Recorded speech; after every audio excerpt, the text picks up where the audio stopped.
Okay.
It worked. I ripped right through that shit. Knock, knock.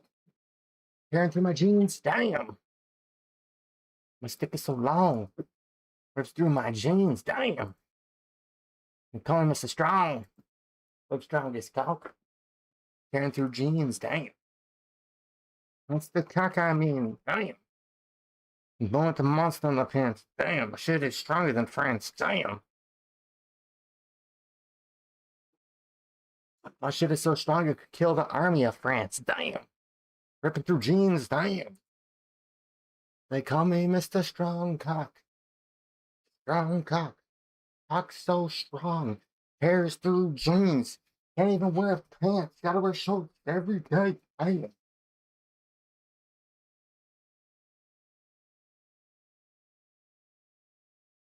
Rip right through a pair of jeans, man. Holy.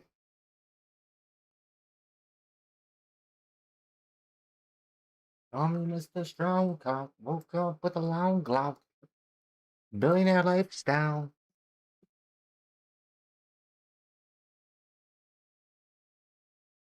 The Slayer, the level 99 Slayer helmet requires another 1,000 points. I'm not really sure why they did that. That's a little ridiculous. I feel like you should just get that at 99. Personally, I would make it so it's 1,000 points to get the ability to combine cosmetics with a helmet. So it's a one-time 1,000 point cost. What they also could do is just make it much, much cheaper. Like, I don't know, between 1 and 200 points, maybe something like that.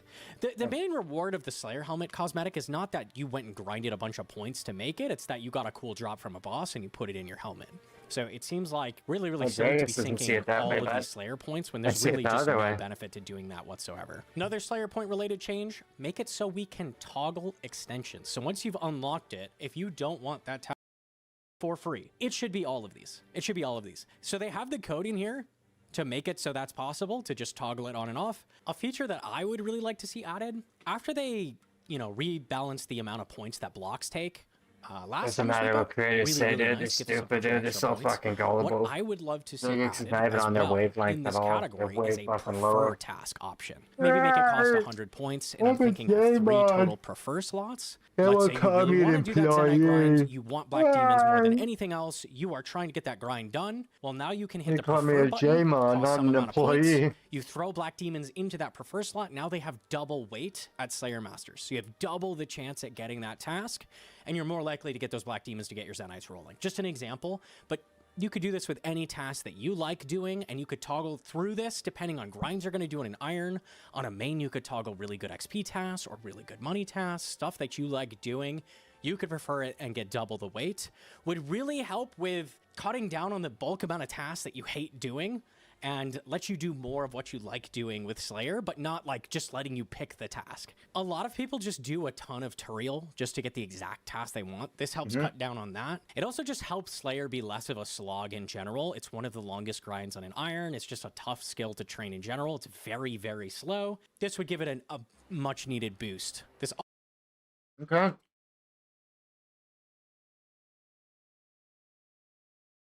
Hey, little gnome.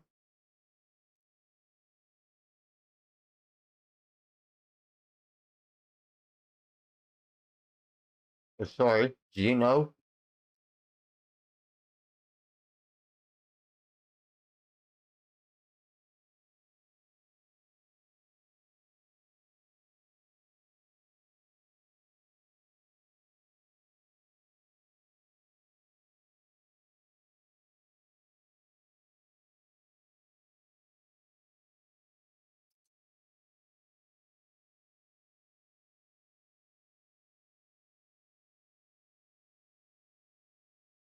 Is the CEO of Runescape. There he is. Also helps in theory with the issue of people getting imbued heart. It's one of the hardest items to get on an iron. Now you can make an optimal prefer list, so you can go more easily get that. While we're talking about imbued heart, it is ridiculously rare. Very, very annoying to get on your hands if you are an iron specifically. It's also just like a ridiculously rare item in general. What I would love to see is all Slayer bosses having access to an imbued heart drop, but just incredibly rare. Like a 1 in 5,000, like a Slayer pet-esque drop, but it comes from every Slayer boss. So if you find yourself doing a lot of Slayer bosses, and that's a thing you enjoy doing, no matter what you're thinking, Fags is not even on that wavelength. Kind of reminds me of how like the Onyx is on a bunch of drop tables, like Tecton, Zulrah. You have like it's a whole different sources level for it, or like Draconic Onyx and it's like on a bunch of different dragon tables, but it is a rare drop. So you can like slowly be working towards it, and it's just like a bonus that you can get from all of the Slayer bosses. Would be nice. My last Slayer suggestion, very small one, is when you're NPC contacting Slayer Masters and you're toggling between two of them. Let's say you're doing some Turiel, calling up Duradel. Oh, I don't like the task. Call up Turiel. Turiel will always ask you, hey, you are very, very strong. Would be much appreciated. Again, very, very small change for fletching. I ran into this last time. Javelin shafts, they were not included with the arrow shafts. You know, with the arrow shafts, you can cut all kinds of different types of logs. You get more and more the higher tier log. Javelin shafts were not included. Only way you can get javelin shafts is from cutting regular logs or getting them as a drop. Probably should just work the same way arrow shafts do, where it works with every type of log. Would be a nice little change. This is another cool one. Saw on Reddit, making very, very slow. So I don't feel like this would be broken in any way. It kind of could use a little speed up. And, you know, these pieces are not cheap, like cost a lot of points. So slight buff, I think, would be okay. I also really appreciate that this is not a buff to...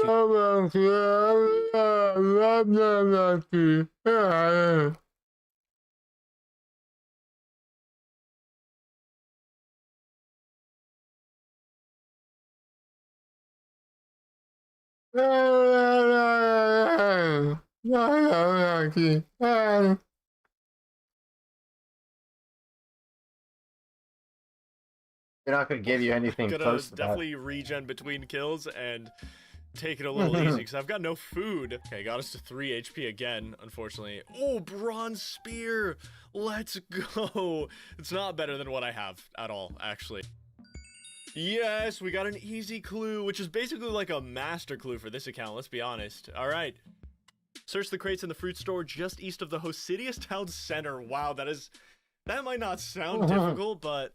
Okay, let me think about this for a sec. So I would need to work my way back to Port Sarim, somehow talk to Veos again, which I feel like I got really lucky with, then find someone walking all the way down to Hosidius, and then find someone who I guess happens to be doing this clue step as well, that can take me all the way to the back of the fruit store. I don't know how likely that is, but it doesn't sound very good. That is probably like a 1 or 2 hour step. Which, you know what? I'm gonna keep the clue. I will do this, but I want to do a beginner clue first. Wow, incredible. 5 strength. Oh yes, I've been waiting. I've been waiting for my first piece of drip on the account. We've got the chef's hat. We do need the chef's hat for a clue scroll. I think it's a beginner clue, so maybe it'll help us out. Maybe. Ooh, strength level 6, guys. These are coming in so slow. You're not seeing that I'm regenning my HP between a lot of these fights, and it takes a while to find a fight a lot of the time. But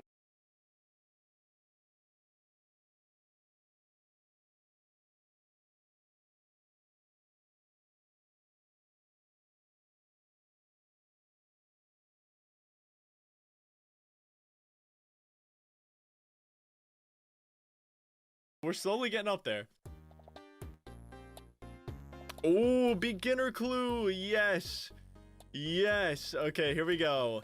No, not a Reldo step. I feel like doing a hot and cold step is the worst idea on this account.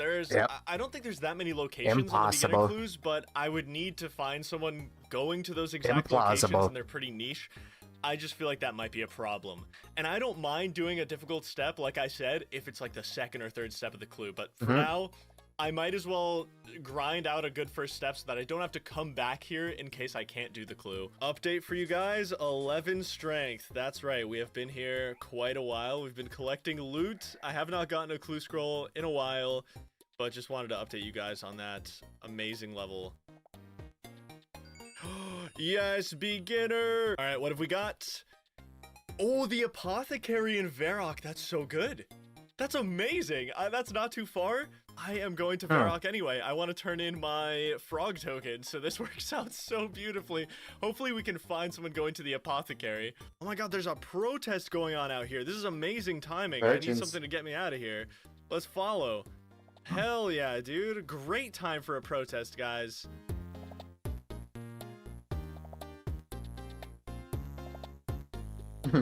This guy controls my life in his hands right now. He can just run me into the Dark Wizards and I will be cooked. But I feel like this guy has a good soul. I don't think he'll do that.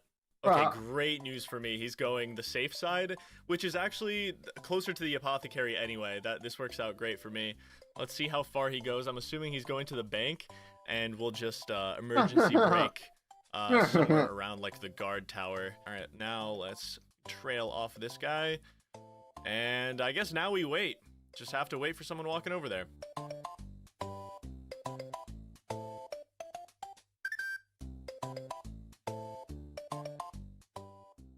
Oh!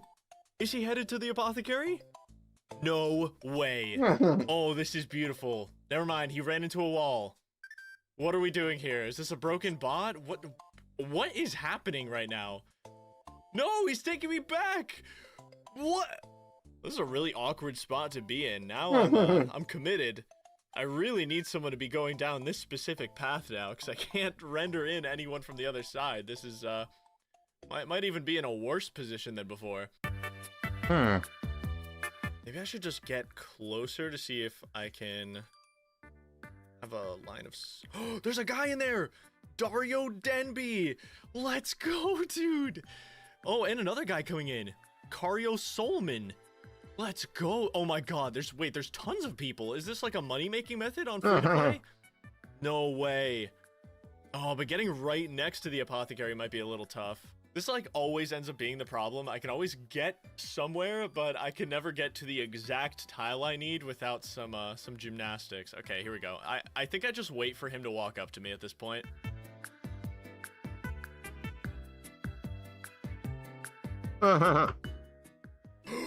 Yes! Yes, dude, we did it! Charlie the Tramp!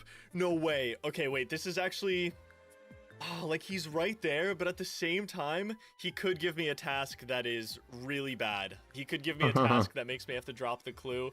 So, yes, it's good that it's so close, but at the same time, oh, this is dangerous. There are 8 different Charlie the Tramp items that he could ask me for. I think only 2 of them are like, all right, I could pull that off pretty easily, and that's the Iron Dagger and the Leather Body. The Iron Dagger is next door. The other 6 items, I would say 3 of them are pretty much, I should just drop it, and the other 3 are, that's gonna be several hours to grind out. So we're hoping for a good result here. And this guy's coming right out. Okay, perfect. He's not going the right way, but that's fine. I can just go all the way around. I kind of expected to have to do this anyway because not many people run through that alleyway to the east. I totally forgot I also need to trade in my frog token, so I need to talk to Thessalia in the clothes shop. So I needed to go this way anyway. Worked out for me. All right, this guy just froze in the town center. He went fully AFK. Oh, here we go. Elvis Dudley. Little Iron Man up in here. Henry Frazier. Perfect. Stop right here. Now I really need someone to be going to.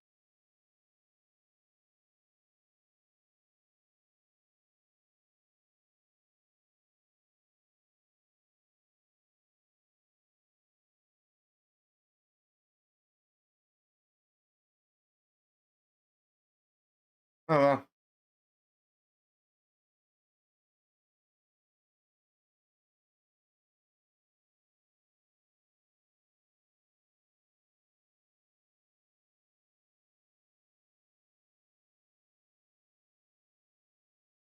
No, they ain't.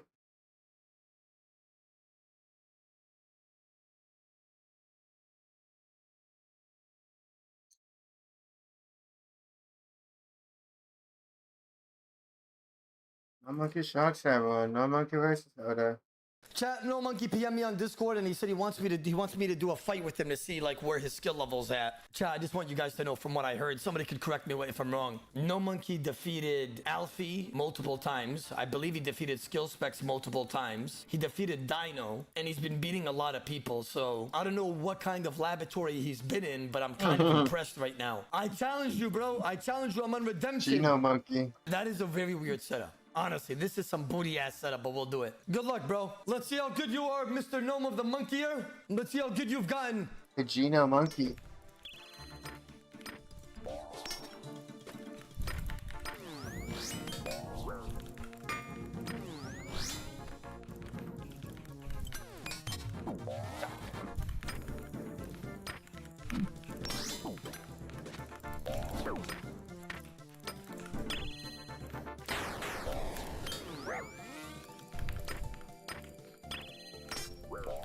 The spam click, it's pretty boring.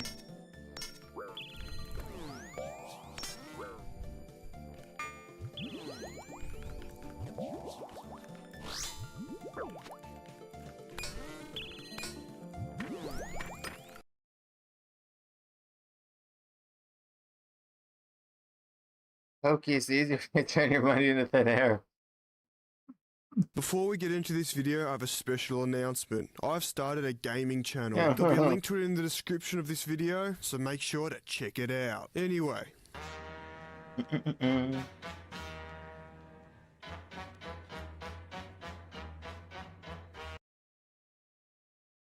hydration.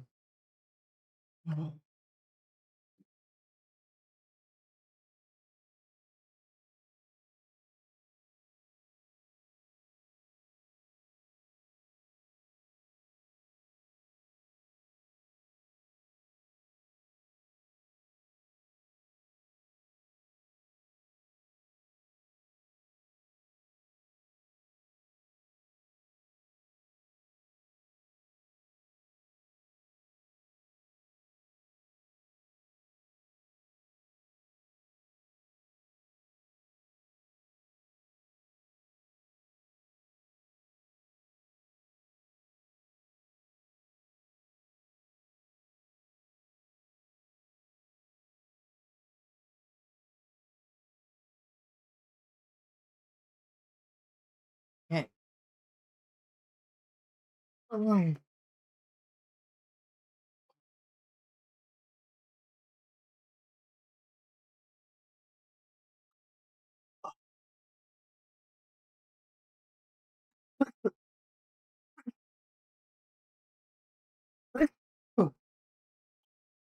did. Australia is the #1 country in the world when it comes to gambling. And when I say that, I don't mean we're the best winners, we lose the most. In the 2022 to 2023 financial year, Australians lost $32 billion from gambling. And that's despite the fact that Australia's population is Retirement money, holy. 0.33% of the entire world population. I mean, just have a look at this graph. Now, there are many ways to turn your hard-earned money into thin air, but there's one method that seems to be the king of the bunch. And that, of course, is the topic of today's video, the pokies. Also known as the bricky's laptop, the plumber's PlayStation, the pensioner's piano, or the chippy's calculator. In the 2022 to 2023 financial year, Aussies lost almost $16 billion on pokey machines alone, which is almost 3 times as much as people lost on online bookies and almost half of our entire losses in total. Anyway, in this video, we're going to be going through some of the things you'll see at the pokies, the people that play them, the weird techniques that these people employ, and then at the end I'll be bringing my weekly Centrelink payment down to my local pokies and seeing if we can turn it into $1 million or if I turn my cold hard cash into thin f***ing air. But before we get into that, we're so close to 46 billion. This thing's getting age restricted because it's gambling, I think. Oh no, it's not. Subscribers, make sure to click that subscribe button and I'll be your best friend. Anyway, that's enough waffle for now, let's get into it. But first, before we get into it, I have to say something. As much as this video is a piss take and is entirely for comedic purposes, there's nothing funny about a gambling addiction. I don't endorse gambling at all, and none of these gambling companies are set up to help you out, they're just there to take your money and bleed you dry. If you or someone you know is struggling with gambling, here's the gambling helpline, and to quote those shitty sports bet ads that we get constantly berated with on TV, imagine all the AU Falcons you could be buying instead. Anyway, that's enough of me being serious, let's get back into the tomfoolery. First, we'll start off with the people that you'll find at the pokies. Now, I've already mentioned this in my pub video from a few months ago, but the people that you'll see at the pokies most often are usually the elderly and tradesmen. These two groups of people are either cashed up or have absolutely nothing at all, and there's no in between. The pensioners are usually gambling away their children's inheritance and losing houses, and the tradies are either cashed up or trying to double their $400 a week apprentice wage for 60 hours of work, turning it into thin air in the process. And look, while these two may be the most common that you'll see at the pokies doesn't discriminate. They'll take anyone's money. One day a few years ago, me and some friends went to the pokies for a bit of a laugh. We'd just turned 18 and I made it a $10 note, so we did the most logical thing and tried to turn it into a house deposit. We got into a conversation with the elderly gentleman that was sitting at the pokey machine next to us, and he told us that he'd lost $2,000 that day, $2,000 the day before, and $2,000 the day before that. He told us that he'd lost houses and countless hundreds of thousands of dollars. So when we asked him the most logical question we could think of, have you ever thought about quitting? His answer was simply, I'm gonna die one day and this money's not coming to the grave with me. And that had me thinking, this man has all this money and instead of spending it at the gentleman's club or going apeshit on Facebook Marketplace and buying a whole car yard worth of AU Falcons, he's coming into the pokies every day, putting in a shift and doing it for the love of the game. And of course, there's a scientific word for this. Dedication. Now, most people that play the pokies aren't really that dedicated. They come in with $10 or so, turn it into thin air, and that's it for the day. But some people are so dedicated that they'll sit there for 48 hours straight, reinvesting any money that they win until they either fall asleep or get booted out. But by far the weirdest habit that these dedicated players have is shitting themselves or pissing themselves while sitting at the chair. Now, you may think I'm just pulling this out of my ass, but I promise you I'm not. A lot of people who work at the pokies and a few whistleblowers have came out and said that change the stream title. Or no. Yo.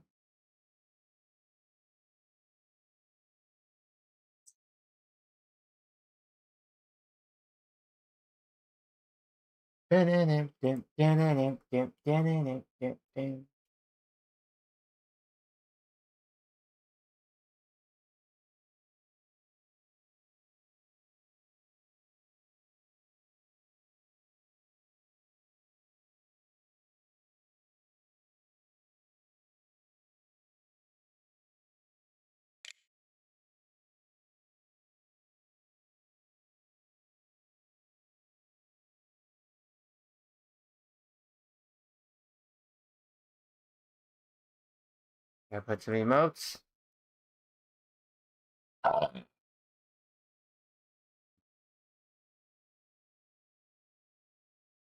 Computer app. This is very much true, and a lot of these venues keep spare chairs around so they can do a quick switch out if someone lets one fly. But of course, the players have found a way around this, and that is to wear adult diapers. If you wear an adult diaper, you don't have to get up off your chair and waste valuable playing time, and you won't be committing a biological hate crime when you accidentally let one fly. Now, this problem is usually accompanied with the fact that liquid luck is abundantly available at these pokey facilities. I mean, it's simple maths that two addictions combined together cancel each other out. Anyway, that's enough about that. Another thing that you'll notice if you frequent these pokey venues is a lot of these dedicated players have their own special techniques. Simply just sitting on the chair and smashing the button doesn't actually work. You'll need to mix in a few of these techniques if you actually want to win big. Now, of course, there's many different ones you can choose from, but my favorite has to be the cat scratcher. Even though most poker machines do have a digital screen and you can't actually touch the wheel that spins, it doesn't stop a lot of these pokey players from scratching at the screen like a dog locked inside on a sunny day.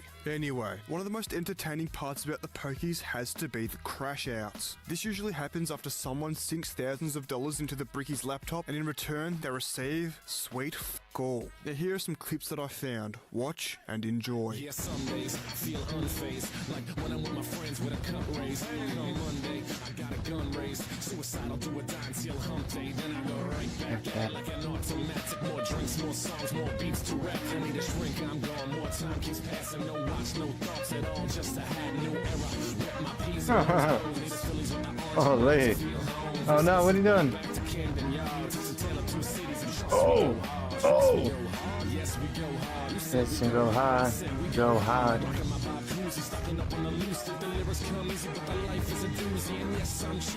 Yes!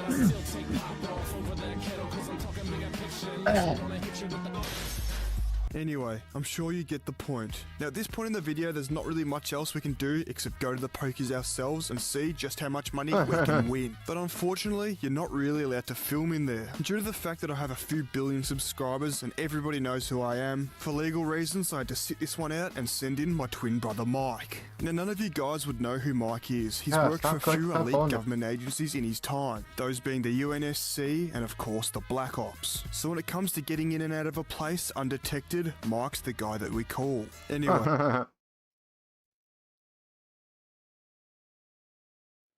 Some good Zuck music. Try this.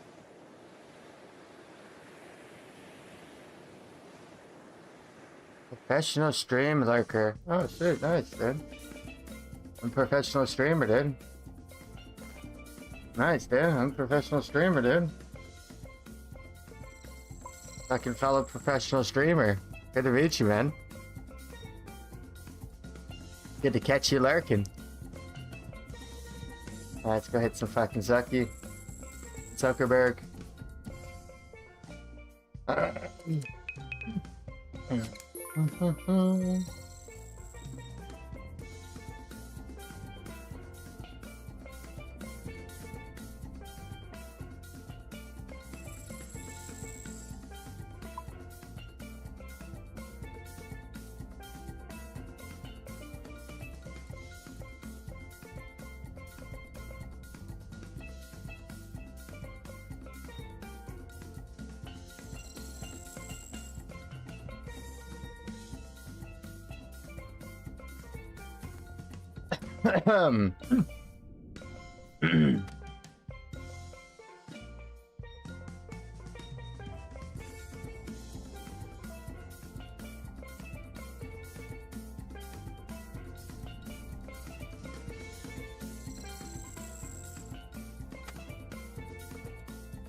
Repot.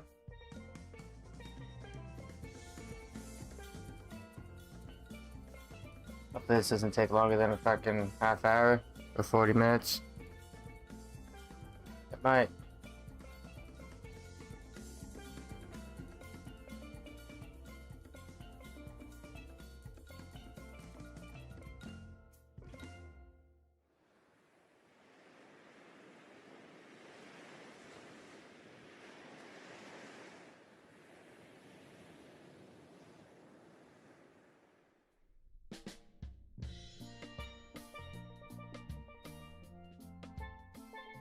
League's task League's completed. task completed.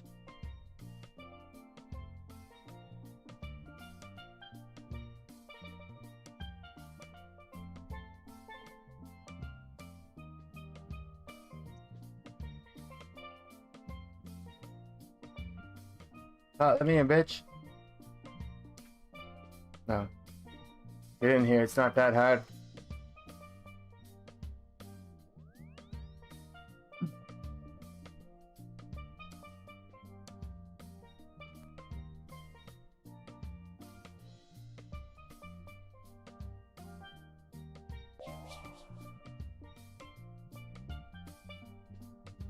Bam, bam, bam, bam.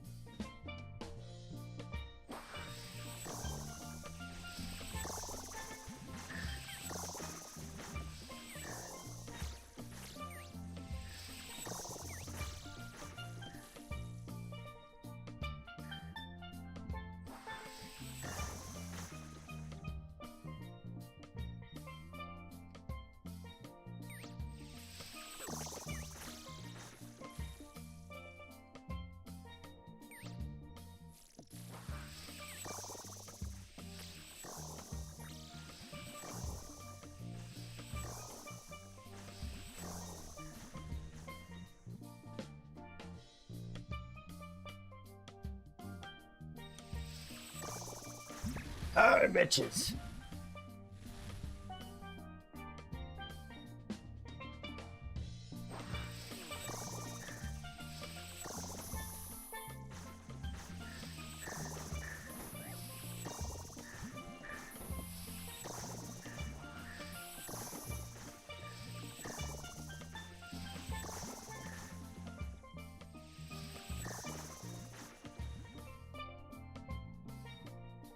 Mm-mm-mm.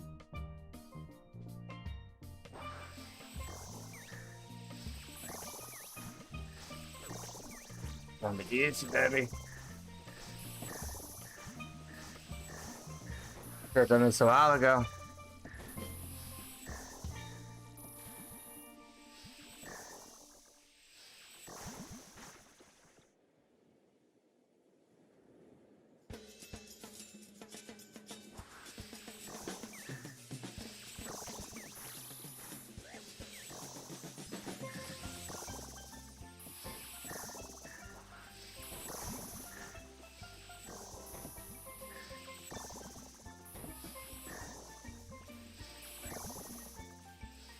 All the way up to 69.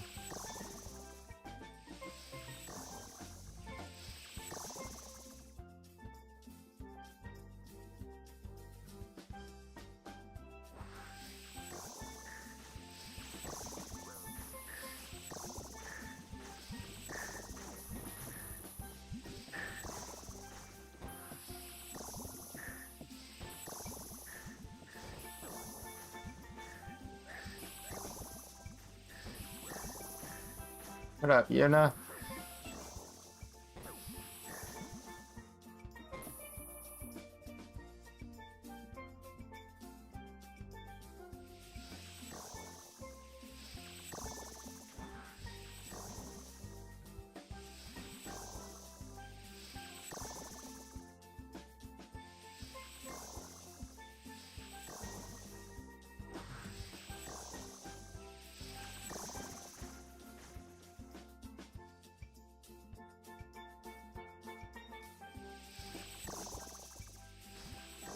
Does he got range or melee? I think it says melee. That won't hit me. I'll die fast anyways.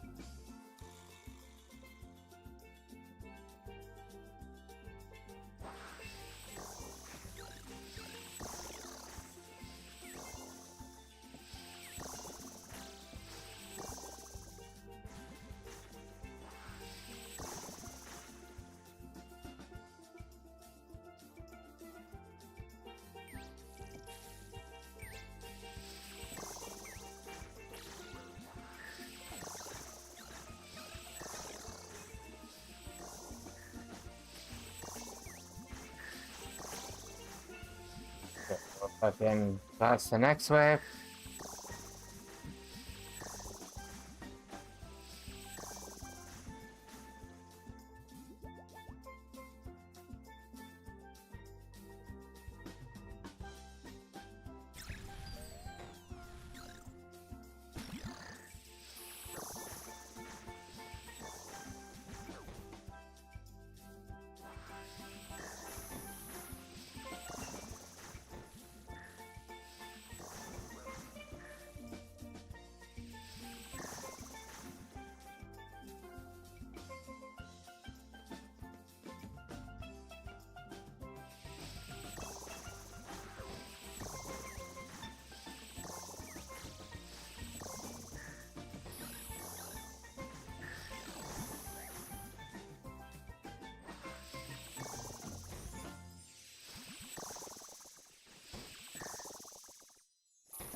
Yeah.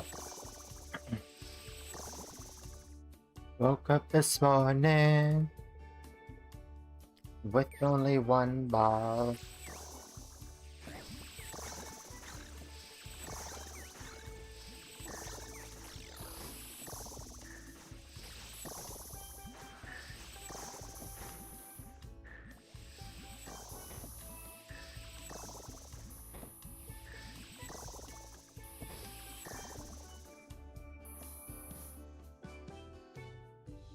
At 14.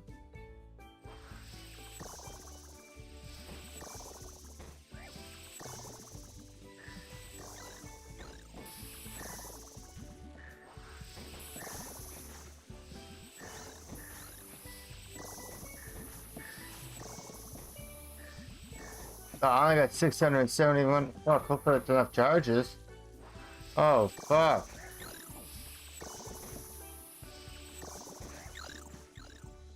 Oh, we got more than that. We got 800.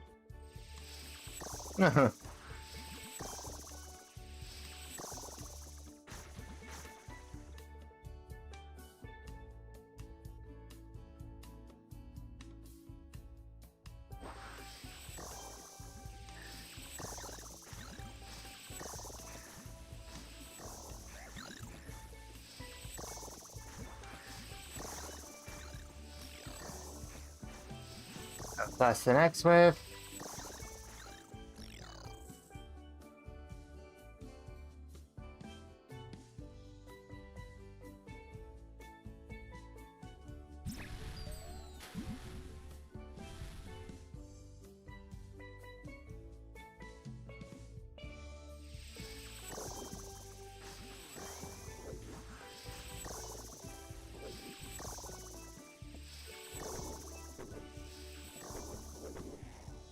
Sound pretty bad.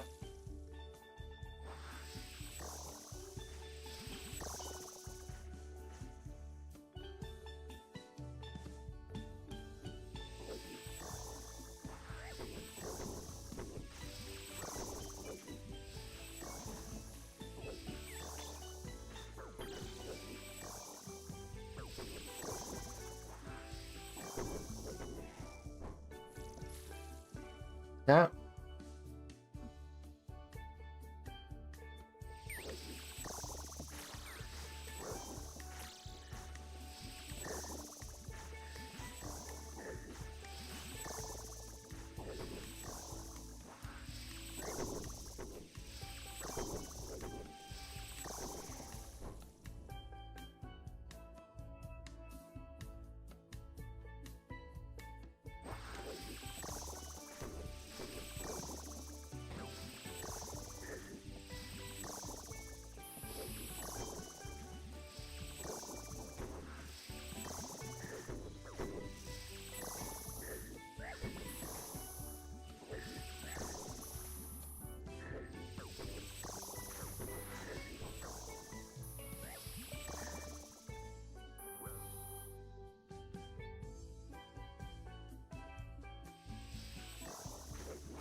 Yeah. I should have got Slayer task. Fuck. Oh, that would have been so much better. Oh well. Next time. If we can't get it this time, then we'll get the Slayer task next time. We're already fucking 22 waves deep, so no point of restarting. I forgot.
Hey, down bad.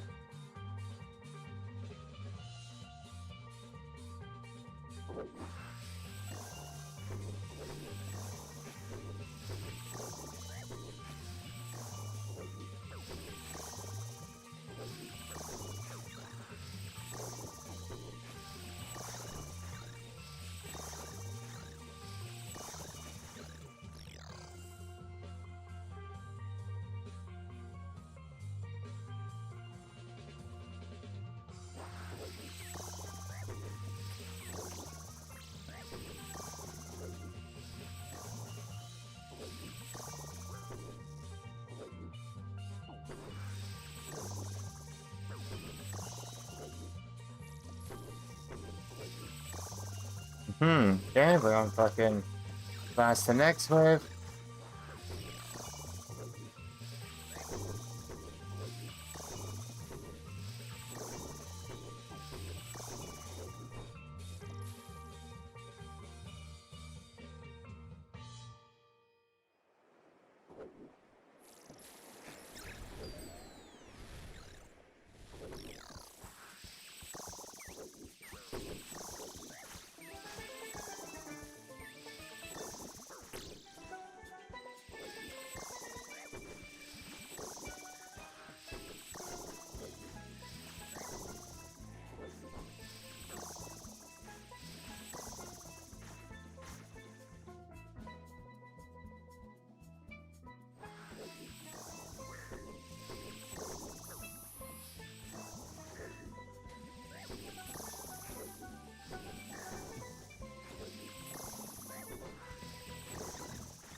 How to meet your maker, Boner.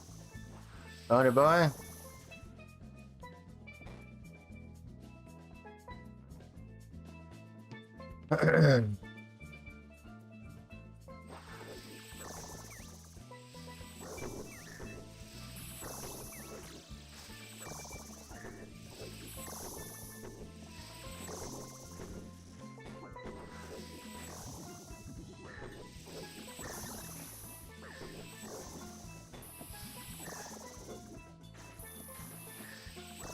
You sure, Madge?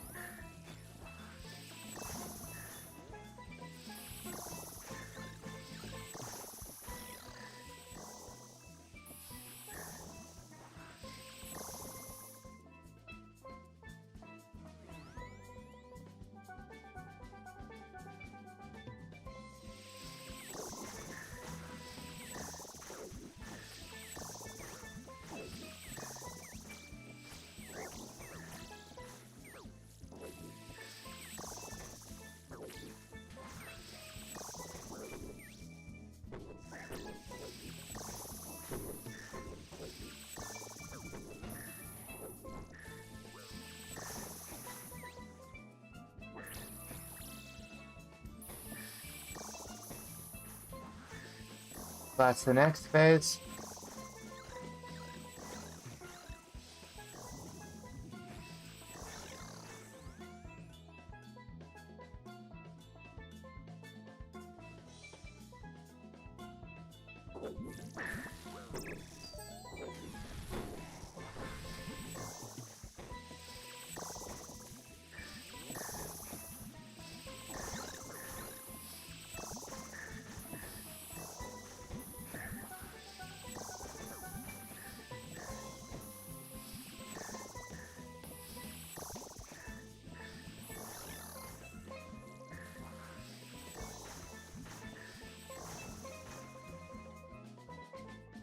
Okay, 31.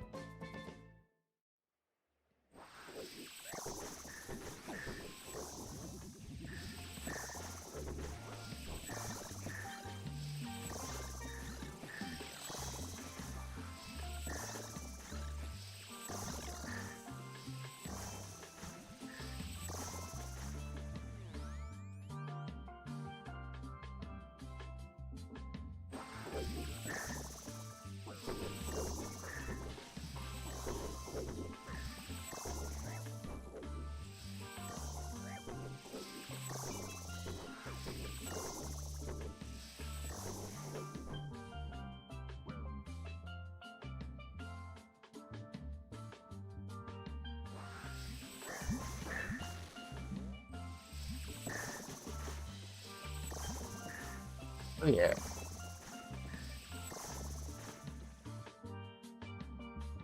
Five. Not major.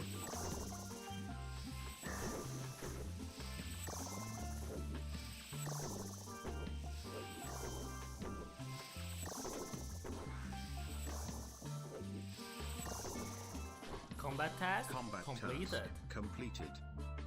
Halfway there.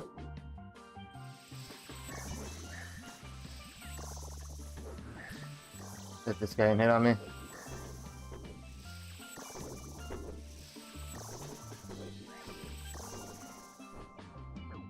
$57, okay.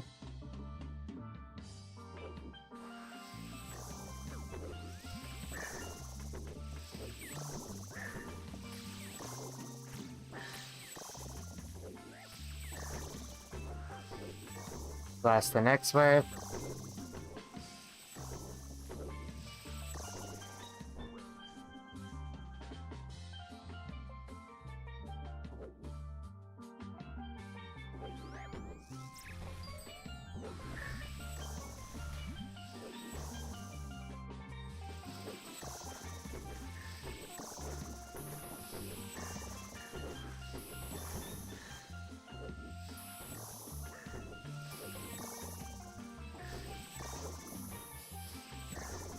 Halfway there, lots of recoil charges, sweet.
Okay, blast for next wave.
Yeah.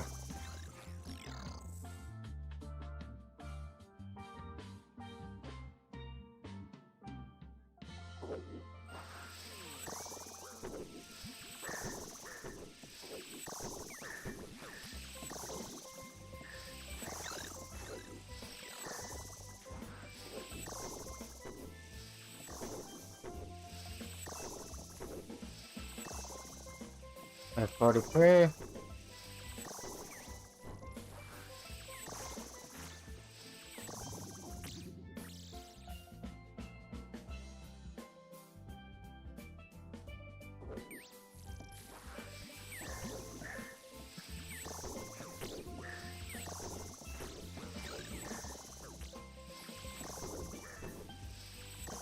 Next wave we got flash. Right.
$47.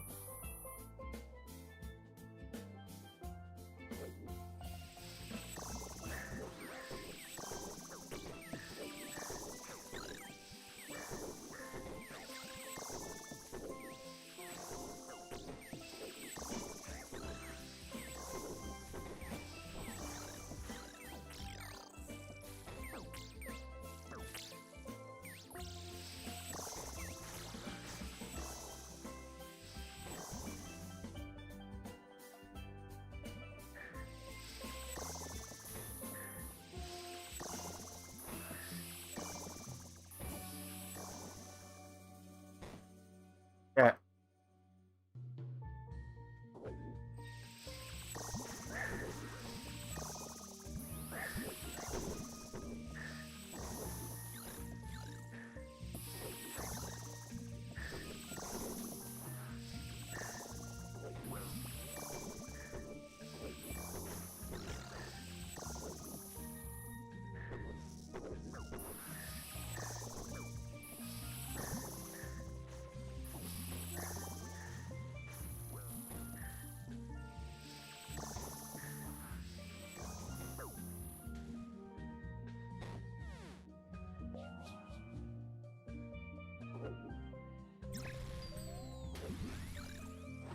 Okay, a Vaxor, my pretty mama.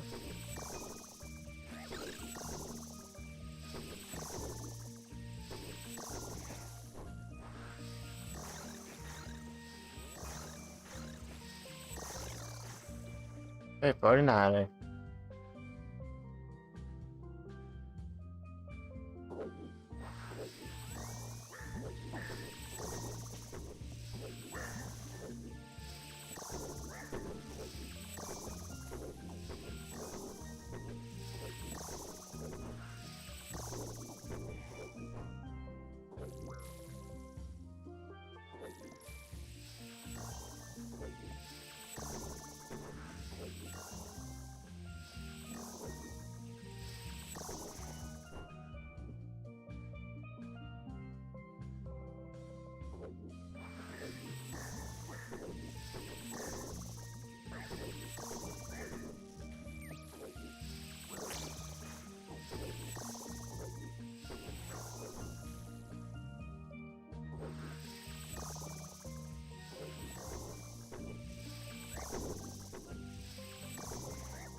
You brought him back to life? Holy.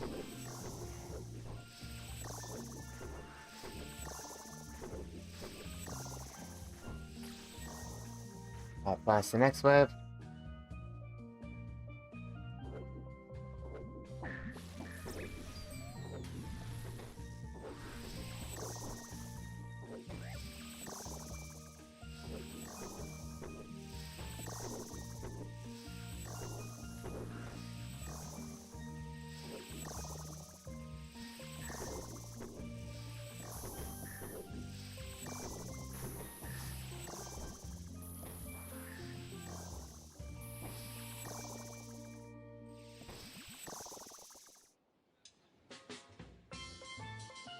63.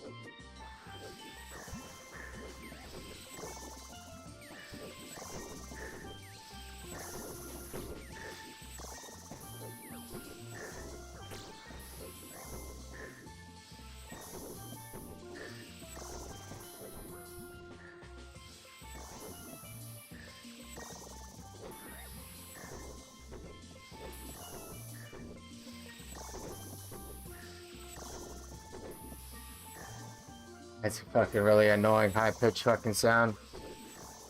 Holy.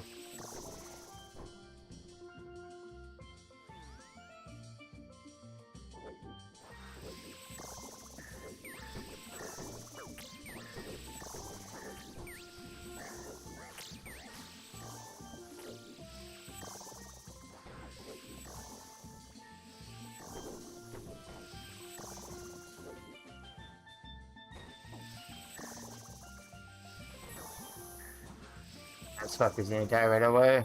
This is a fucking annoying ass sound. Dying Dying on on one life crime Oh. completed. From a mage? What? Oh, well, I'm gonna get a task and do it again.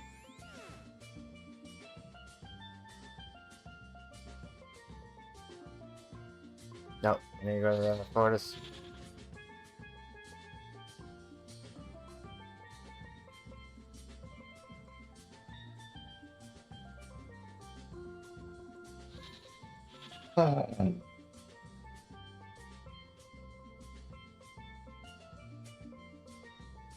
Pause it, Eric, come on.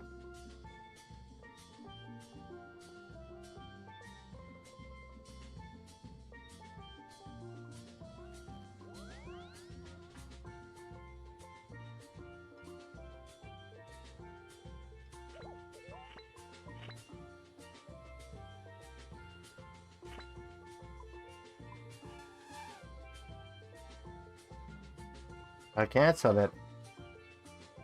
Oh, I don't have enough? Oh, fuck, oh well. I'll kill those guys fast.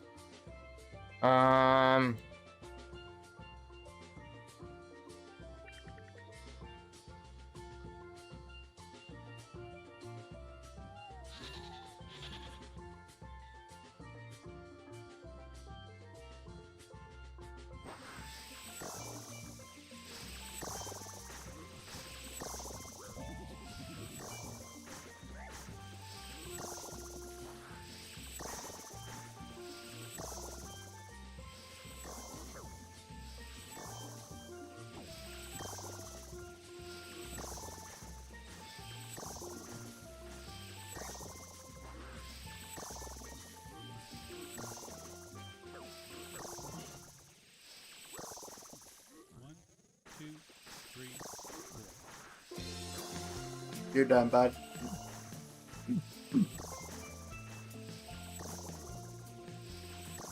Slayer task completed.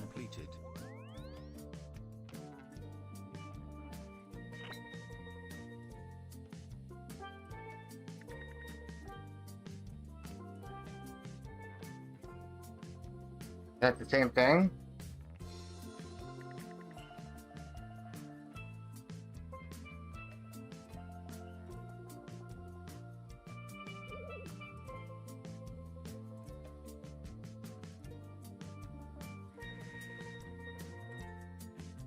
Yeah, think so.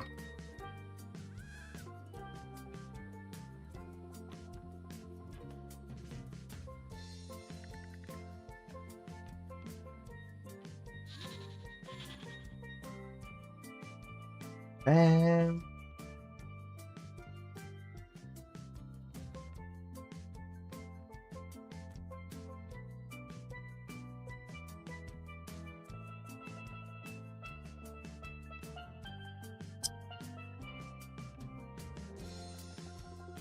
Ah, it's still.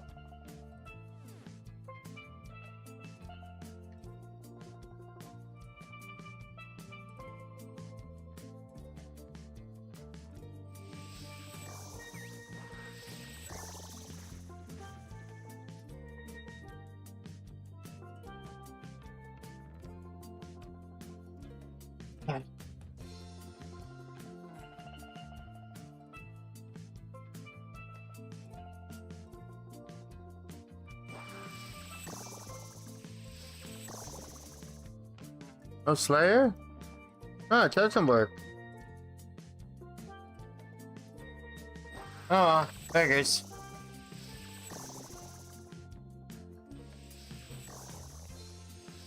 Of course the Slayer task doesn't fucking work for the fucking doing Tuck. Of course.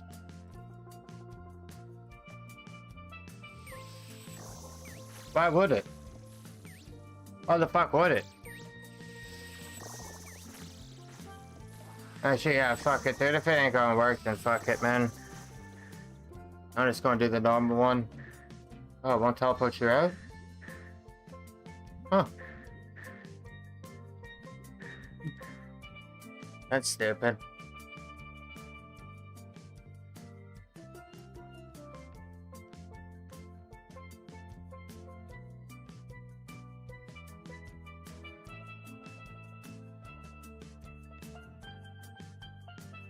It also didn't let me pick how many, too.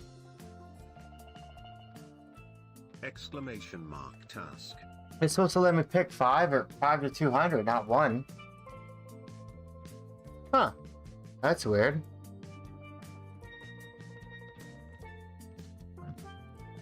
Oh, well, figures.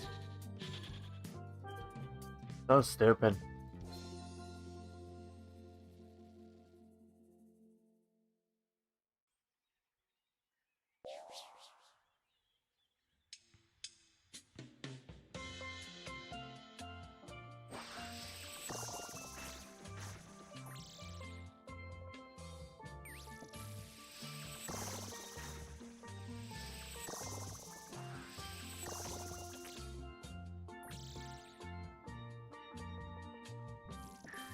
I beat the speedrun Jad, almost ready to get fire cape.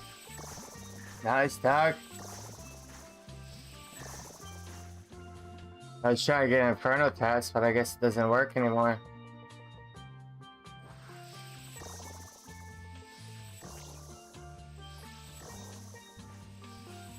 Took like 20 tries.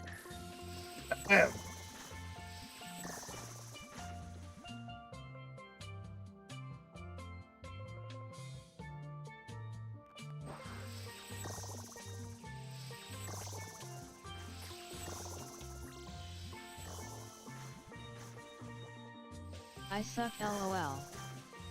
Please Oh, like the you'll video, get better, dogs. dog.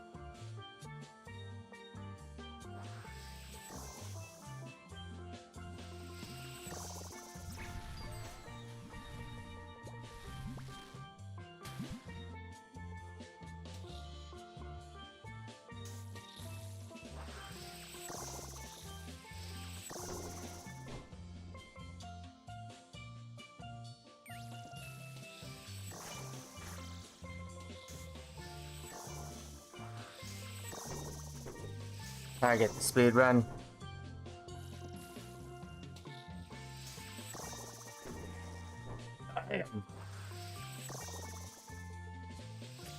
I'm gonna use the rock to lure the healers.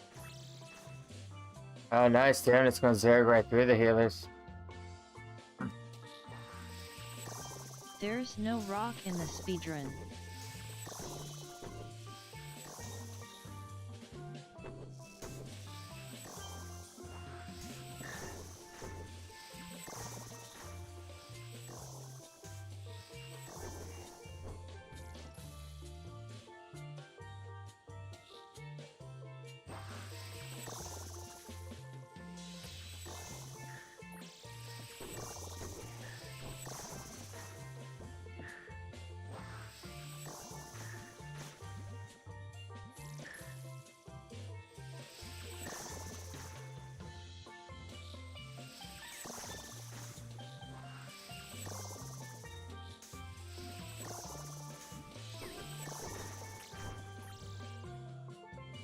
Oh yeah, Slayer.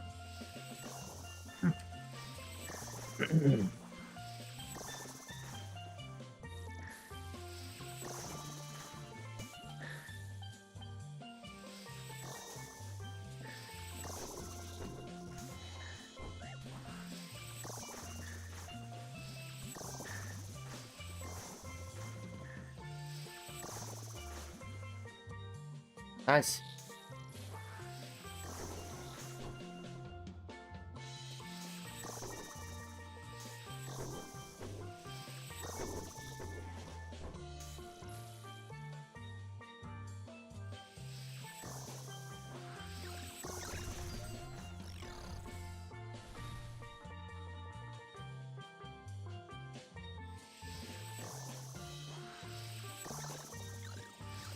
Yeah, you're done, bud. He's strong, man.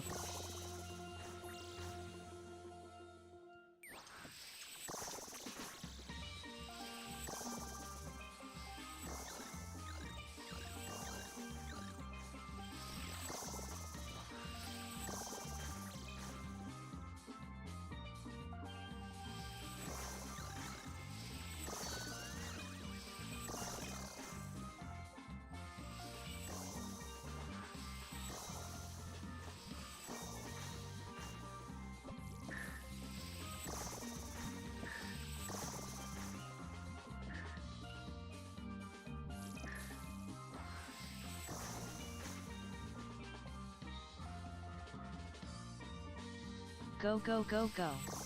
Yeah. 4 minutes so far, dude. Or 5 minutes so far. Alright, wait, 20.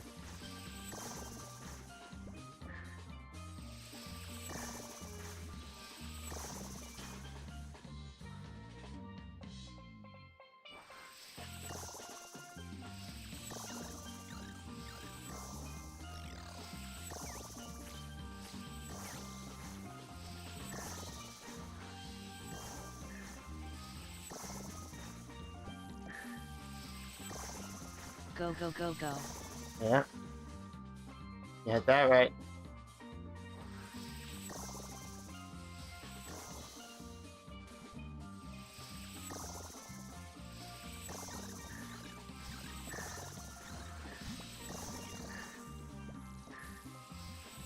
Get the flask available. The next phase. Or next round. Next phase.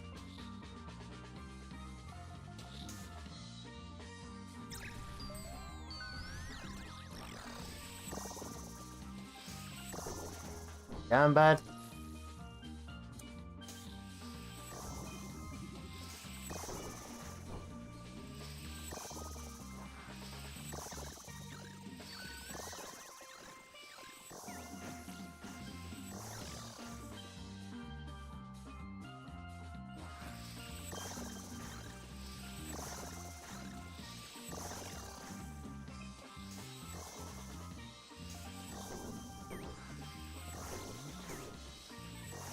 Oh yeah.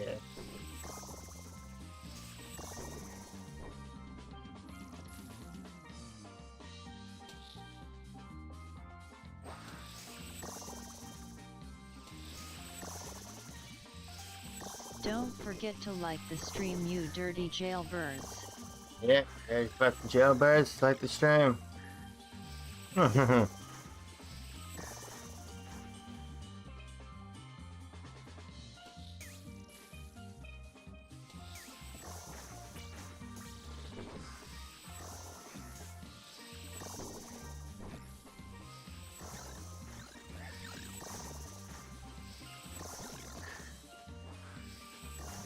Alright, 26.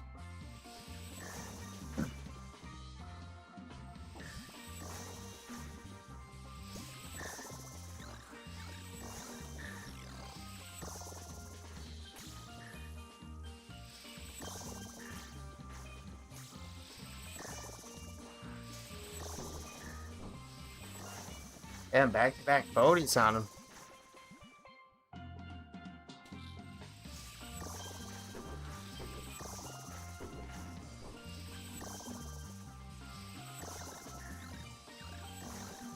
You're done, bud. Last next round.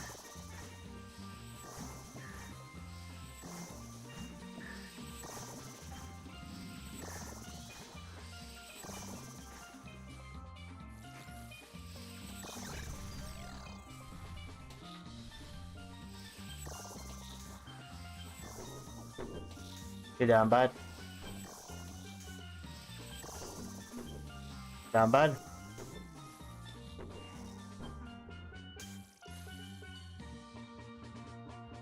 Alright, mage after this round.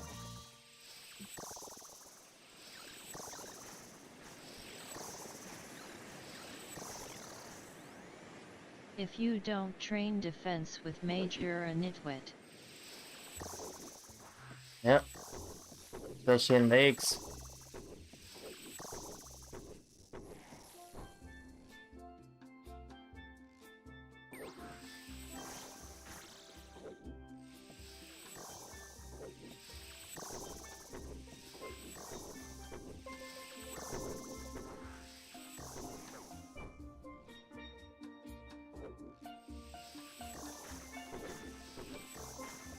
Damn.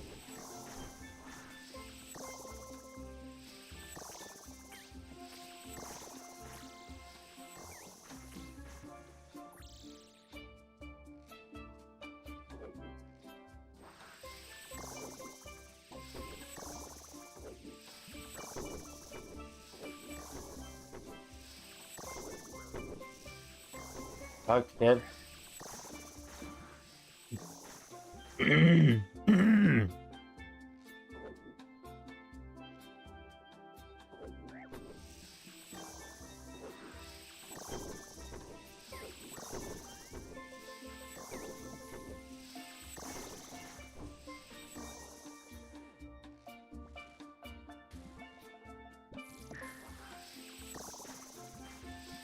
Chicken ham. Chicken ham. Chicken is ham. Where is he?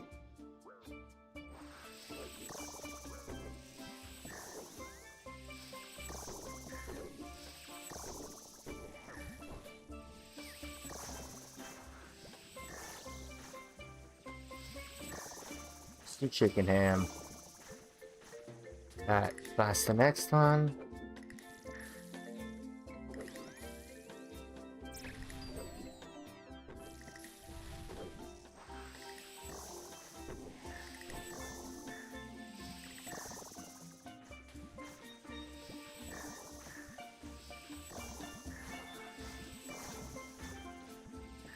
Nice.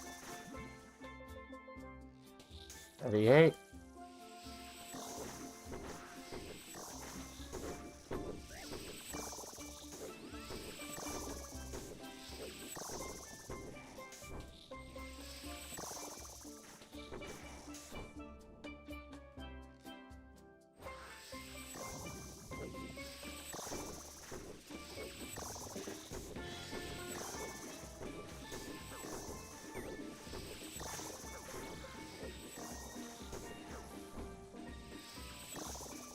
Oh yeah.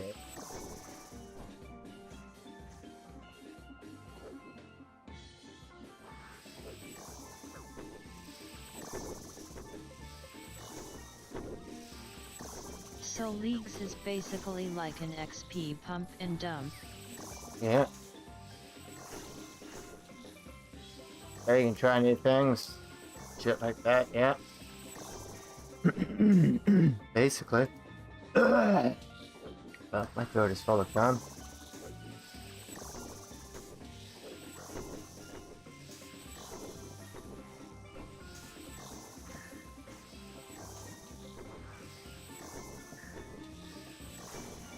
I get a lot of Slayer XP. Yeah.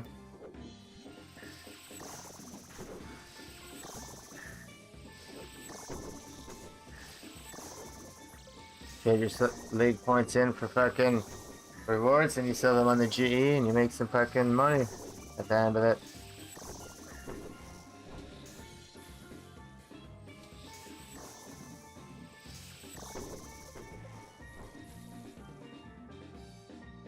I'm at 13 minutes so far, level 43. 10 more levels.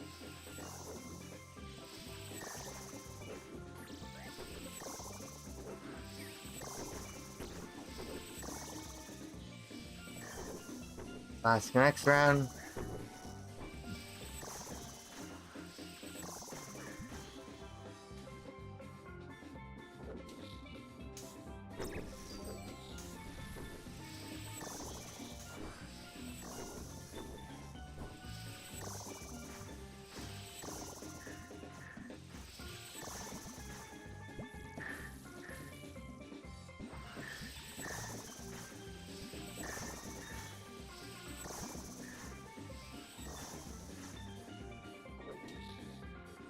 Huh.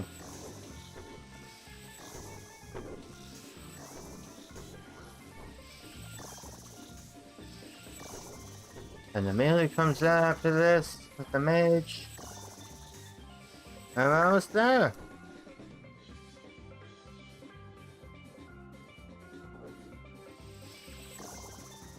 Yes.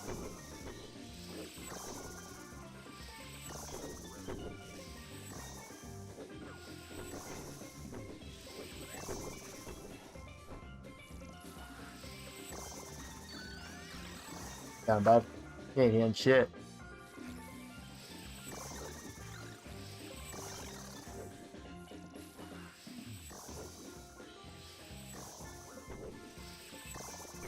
You down bad?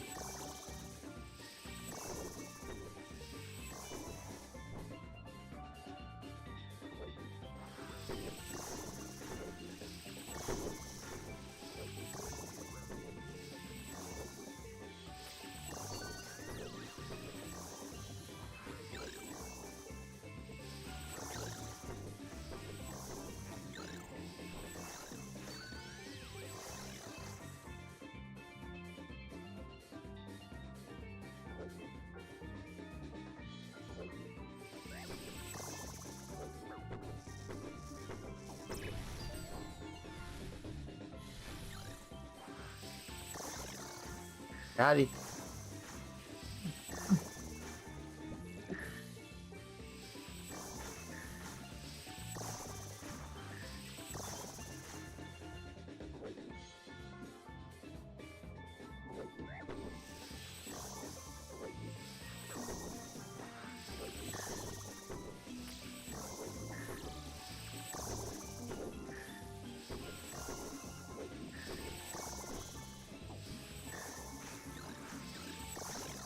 You down bad? How are you? No, we're almost there. Wait 50.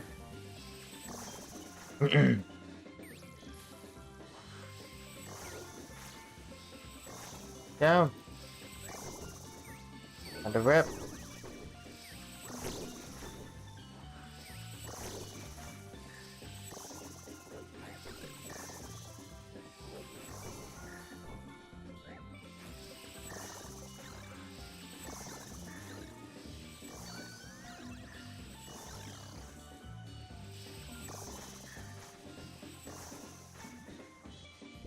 Jamba juice. We getting loose.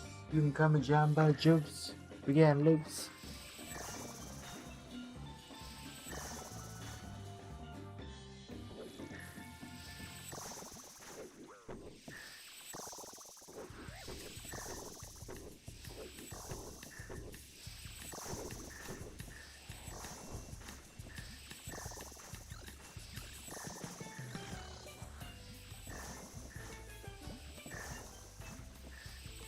Please like the video, dogs. Right. Fucking flash the next wave.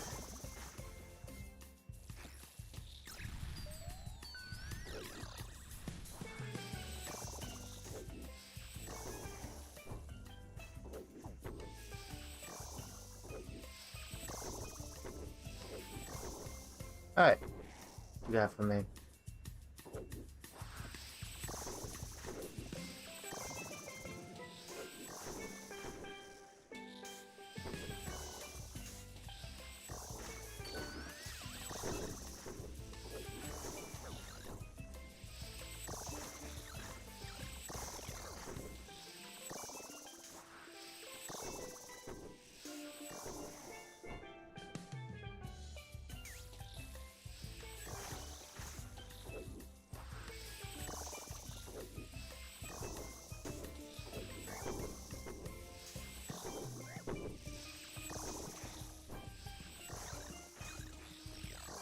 To use another dude for your thumbnail is pathetic. Respect yourself. That's the CEO of Runescape. Put some fucking respect on his fucking name. Some other guy.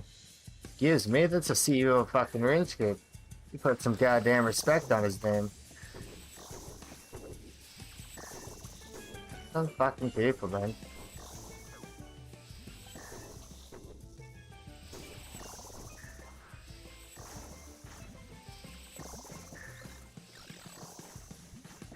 Some other guy. Absolute fucking disrespect. That's a goddamn CEO of RuneScape. Block is a stream. That's a goddamn CEO of RuneScape, you little dick weasel.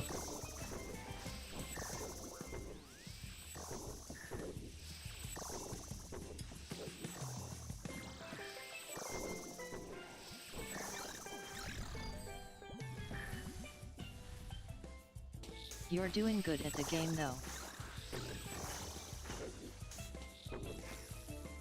Cause I'm a pro player, dude. I teach people how to play fucking this game and how to raid.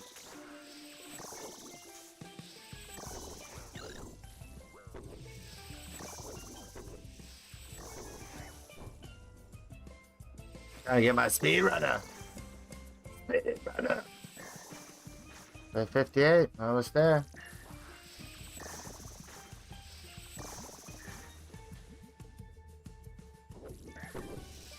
NA, I know it's not easy to master this, clearly you're skilled.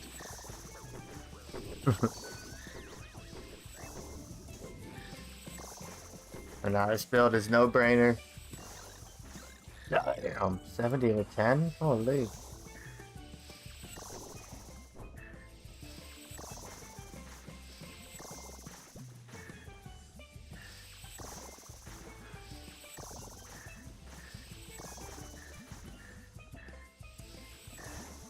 Alright, come over there.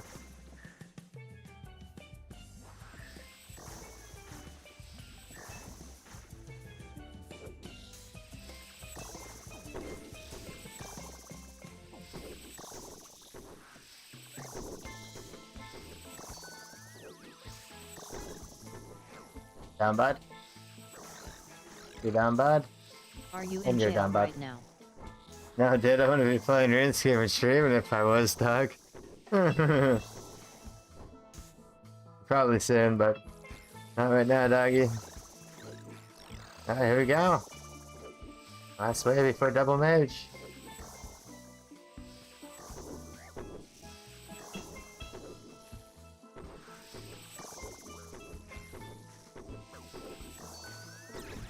Good. Get down, bud. Hell yeah, brother. I might as well turn that off, fuck it. I don't say magic flash for Jad. So I gotta fucking hide over here for now, I think. Put on my door. My bad, came in a little hot. It's alright, dog.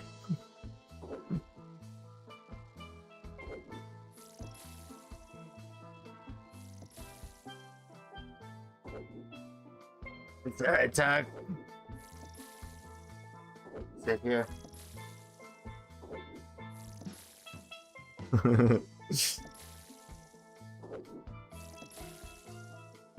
You bomba clots, don't forget to like the stream. Yeah, you bumba clots.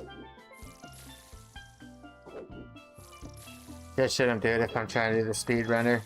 I shouldn't wait.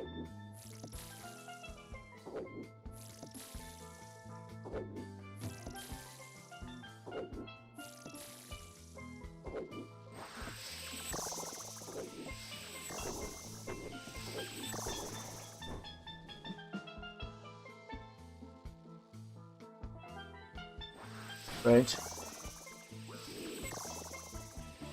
Rage.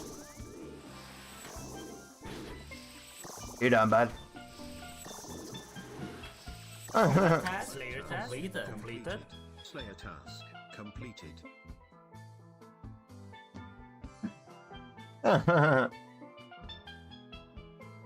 You know what s crazy, I've been playing this game on and off since like 2006 and I could never get into post free to play. I've tried so many times to get into membership but it's too overwhelmed. Yeah. Yeah, it's a lot more membership.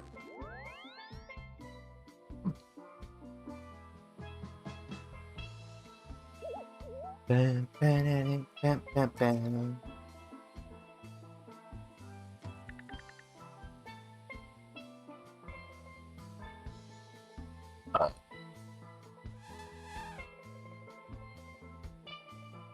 Oh.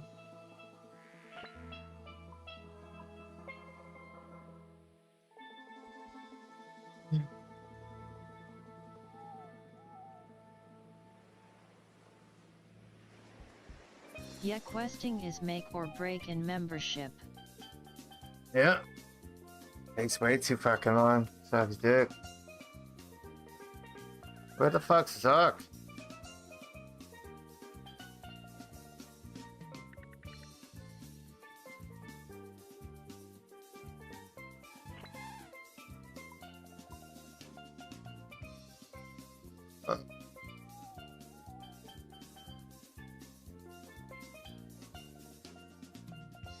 Then I do this one. So are you tapped into the underworld of RuneScape like the illegal gambling and gold farm and all that stuff? Yeah, Doug.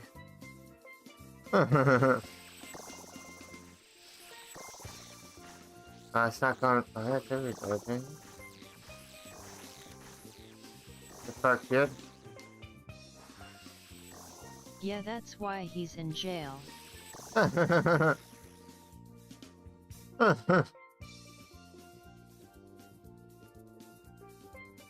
He's streaming from the feds. Ha ha ha ha. Ralph DS514 just reached level 1. HTTPS Discord GGDMBQQTB join my Discord. Come on, Stevie. Go.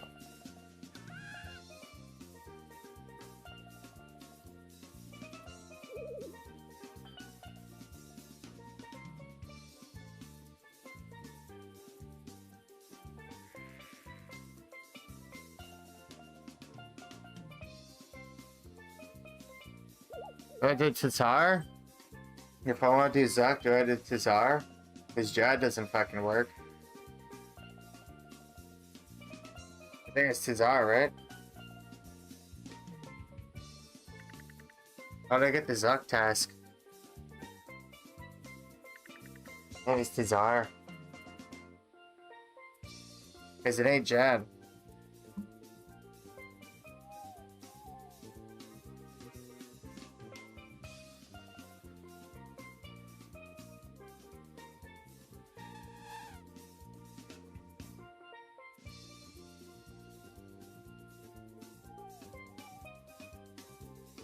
I don't know. Fuck's sakes. Well, it's not Chad, so we have to try that, I guess.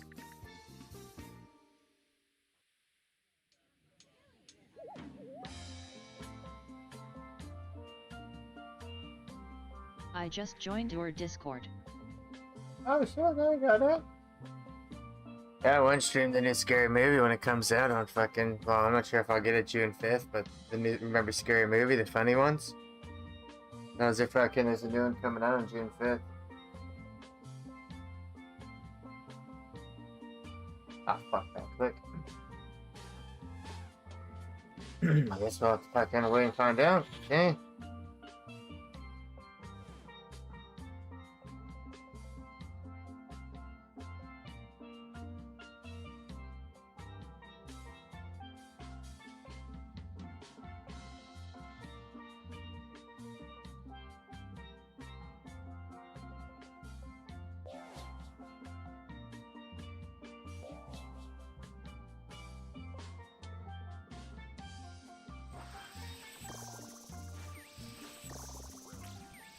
Oh, it is! Oh, we got it. Yeah, it is.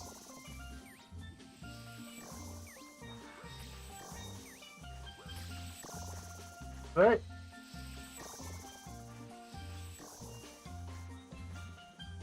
Yeah, it is. We're getting Slayer XP. Sweet. What SR handle on Discord?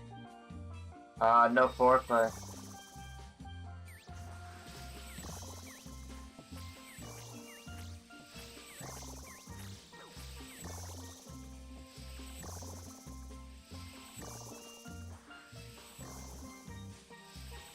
Okay, just fucking...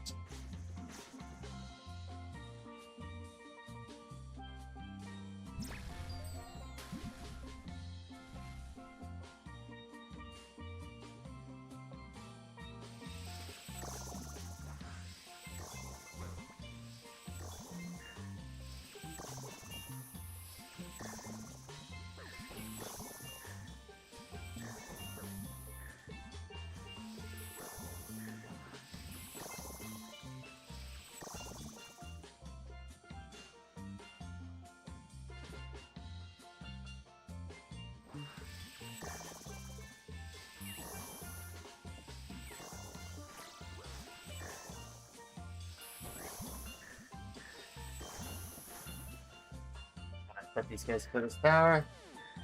Sit here, wait.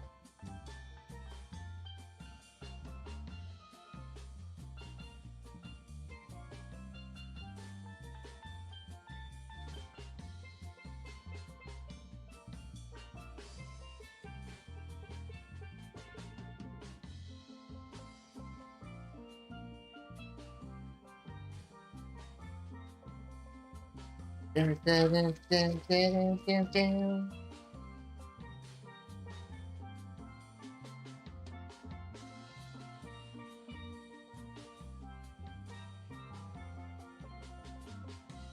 Come on, you slow pokes. Actually, I'll wait till there's more. It'll probably faster.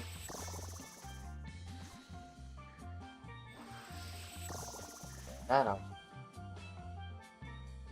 This song fucking slaps. There you go, dude.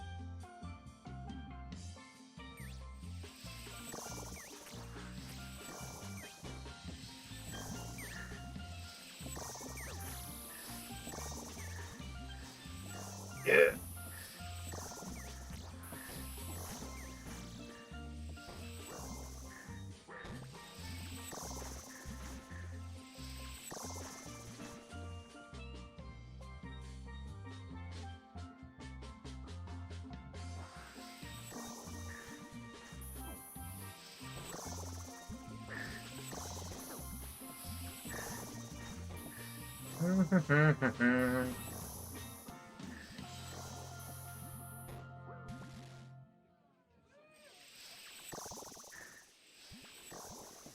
Reminds me of the sand crabs settling cool end. There's one. You help me get through the tough times. I sent you a FR I'm the NKYKONG. Go nice, Tug. Big one. Let these guys eat this thing. Big one. You help me get through trouble time.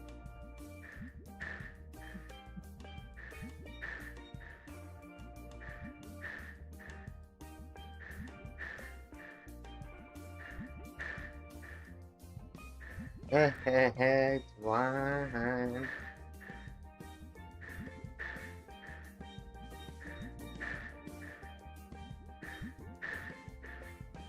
Oh, big one. You help me get through the rough times.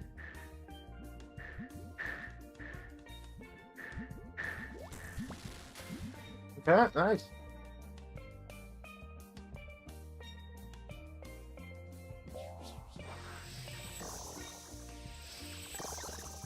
You down, bud?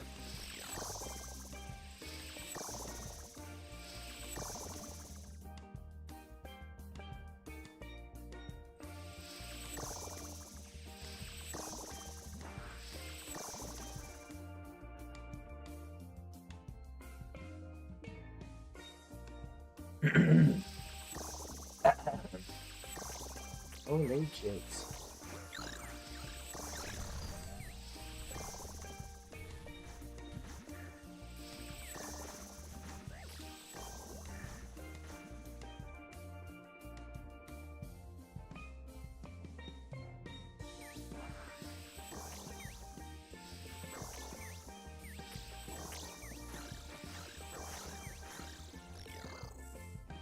Oh, big one.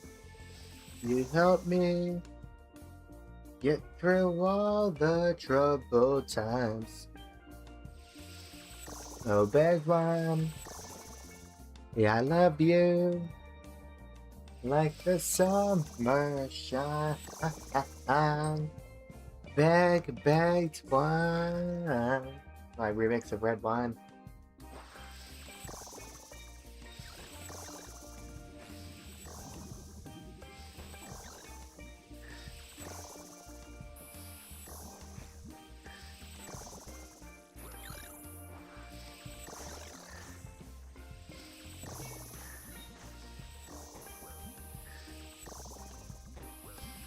Holy.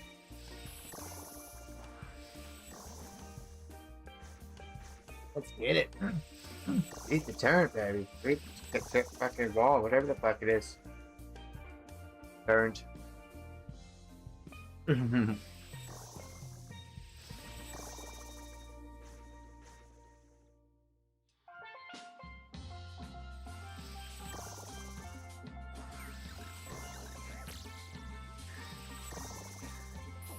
Oh.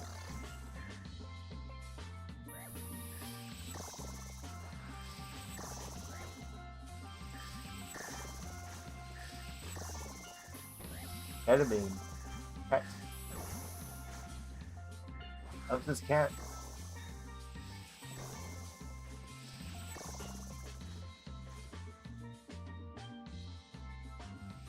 Think the man's cat. Get down, bud.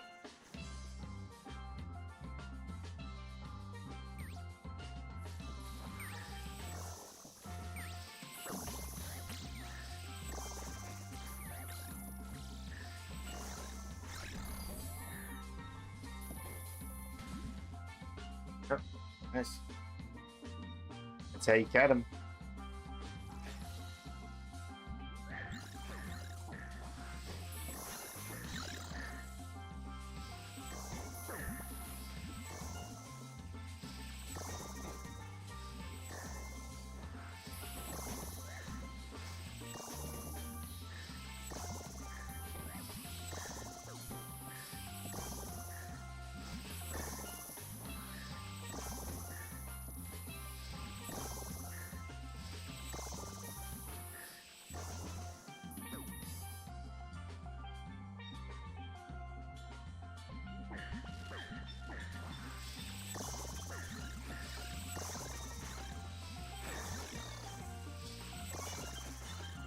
Mm-hmm.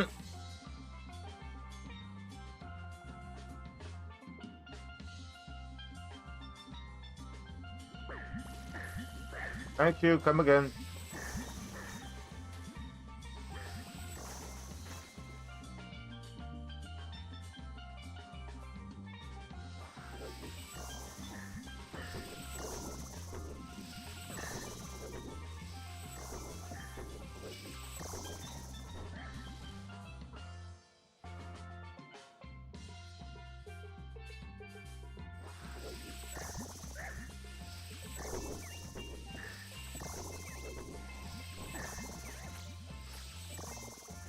Mm-hmm.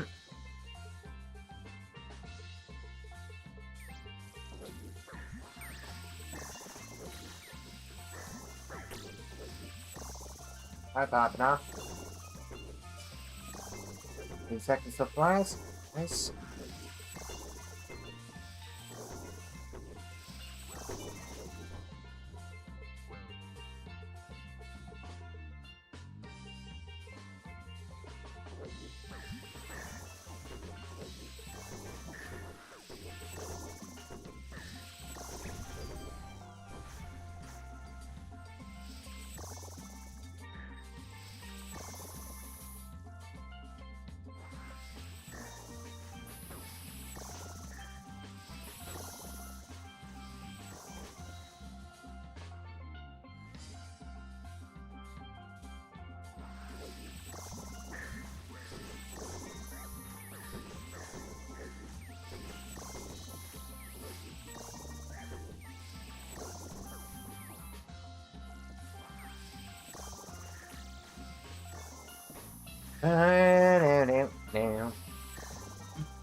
You about time you sent the Inferno.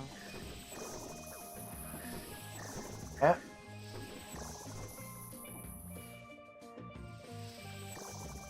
Yeah.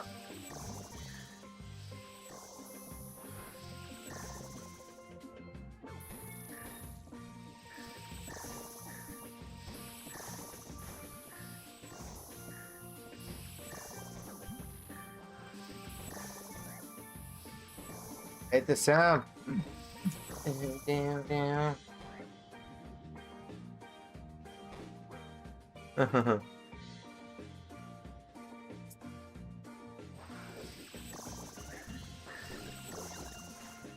I did full AFK till triple Jads with the water Mitch. Brother man, I hit your DM on Discord, hit me back when off stream. Hey,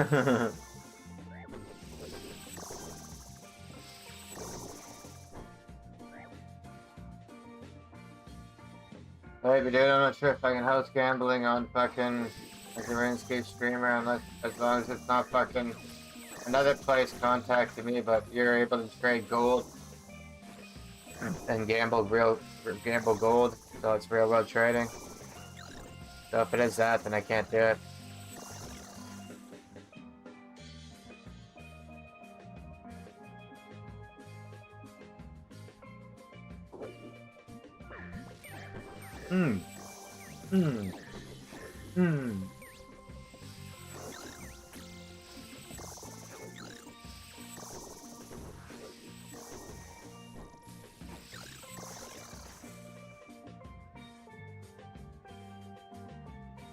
Alright. Nah, NA, it's not ours related. Okay. Wait.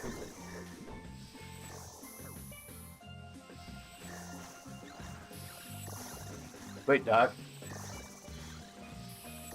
Last next round.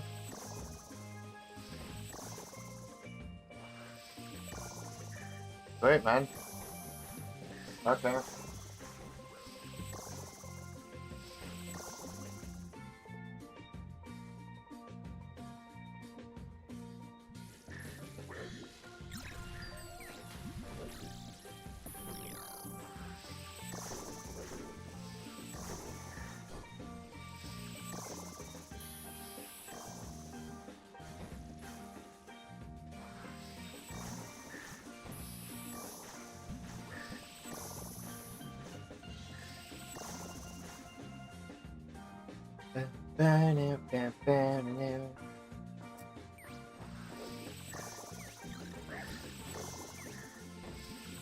Talk soon, be safe, I'll like and subscribe the stream.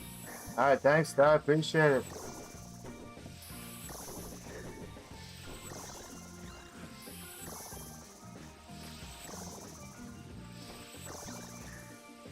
Bro Ralph a Fed LMAO.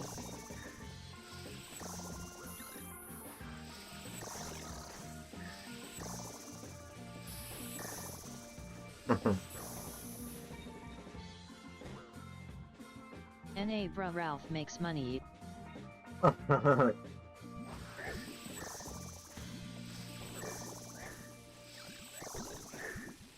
Shit, I oversalted my steak. Kitchen. That's steak tonight.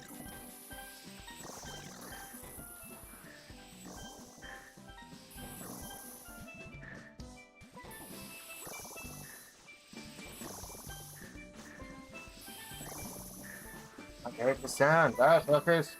Make a stupid sound. Stop. Please stop.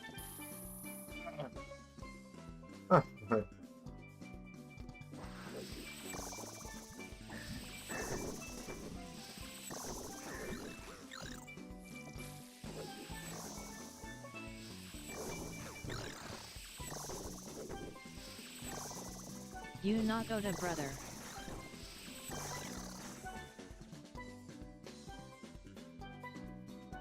Yeah. Thanks, Tips. That's right, I'm not the CEO of Runescape. You got that right, brother. Got that right, little guy. They're coming out of the shadows, LOL.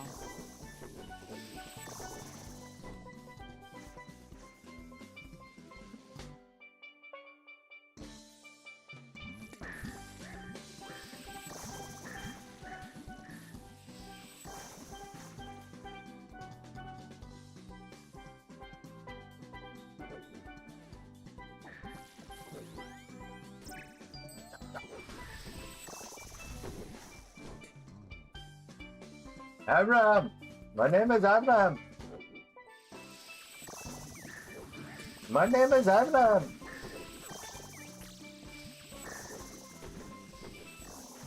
Not Abraham, it's Abraham!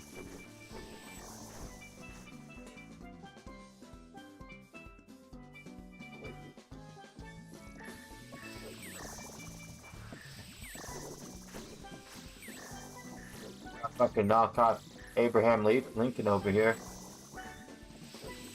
Try to tell me who the fuck I am. Ibrahim Adialo. LOL, the Oda clickbait works.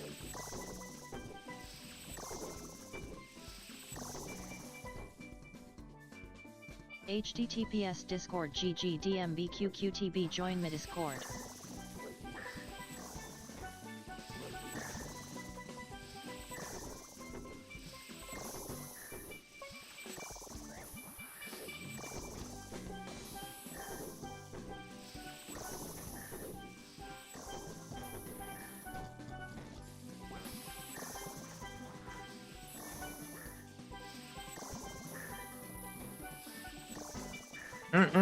Task completed.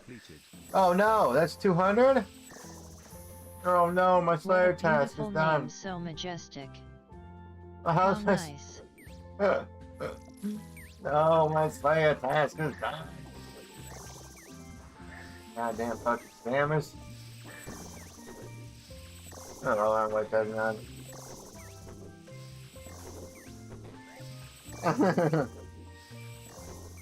Because there's no Zuck task.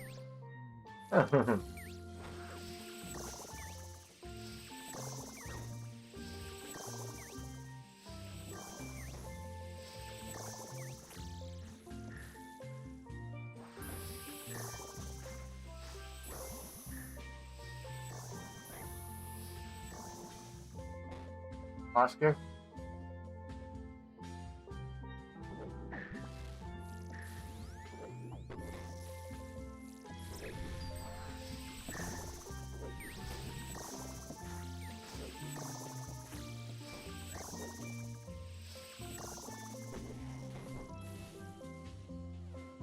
Oh yeah. Fat women love me. They don't love you. They love me. Fat women love me. They don't love you. They love me, man. What the fuck you kidding, man? No, please don't. Don't do it. Thank you.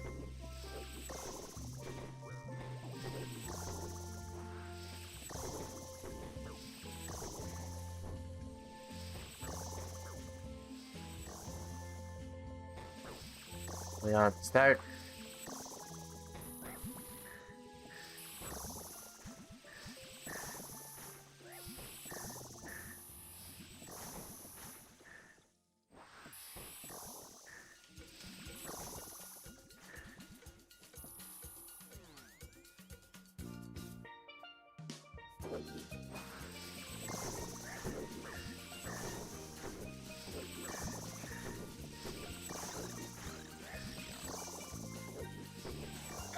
Shot that guy? Okay.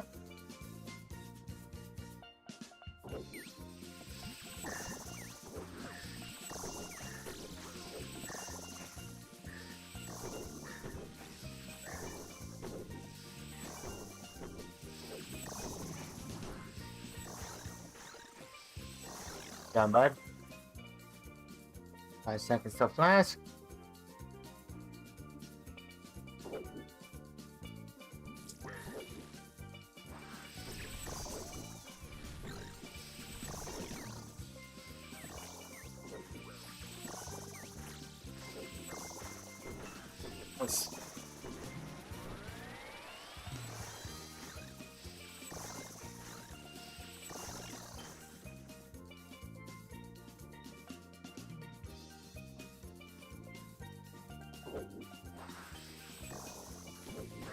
Fiver.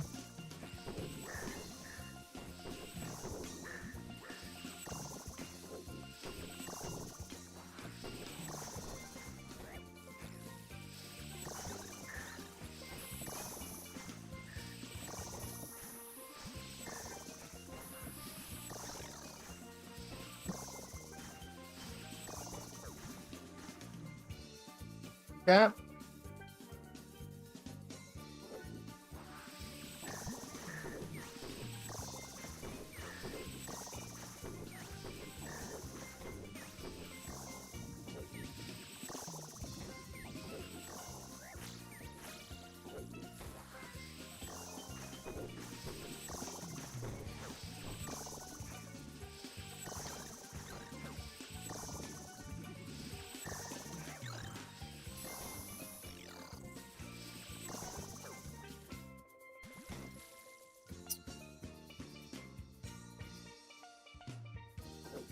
37.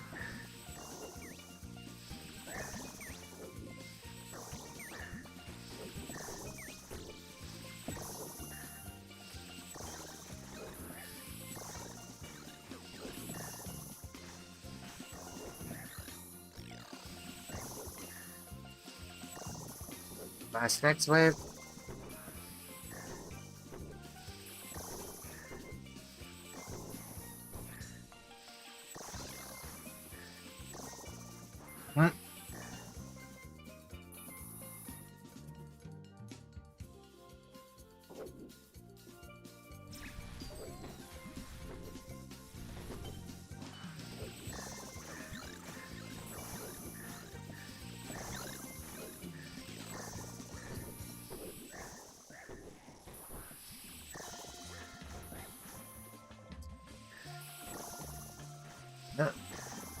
Don't want to revive anybody, so we took a mage first. Am I bringing anybody? Summoning anything?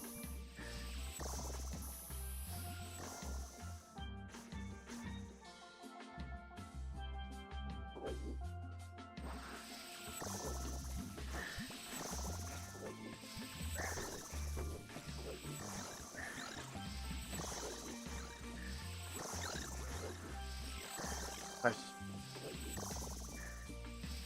Can't go down.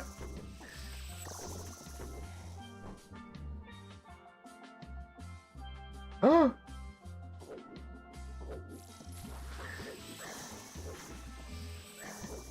Dead already? Holy.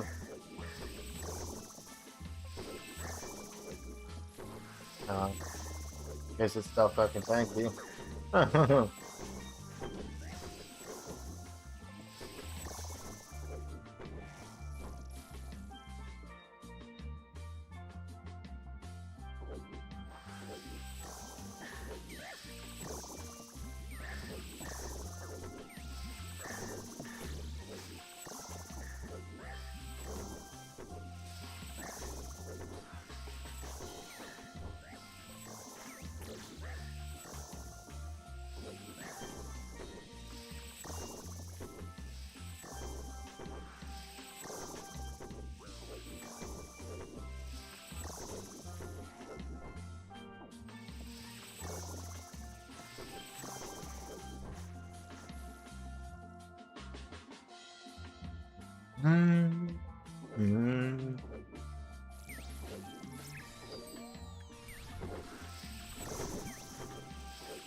You're down, bud.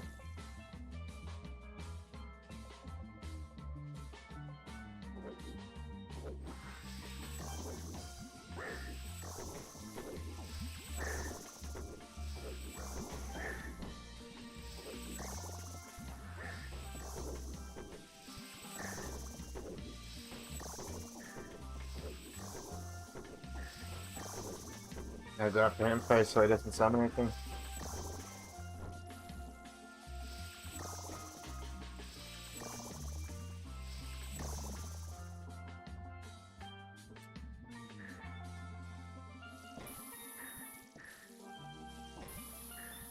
Ah.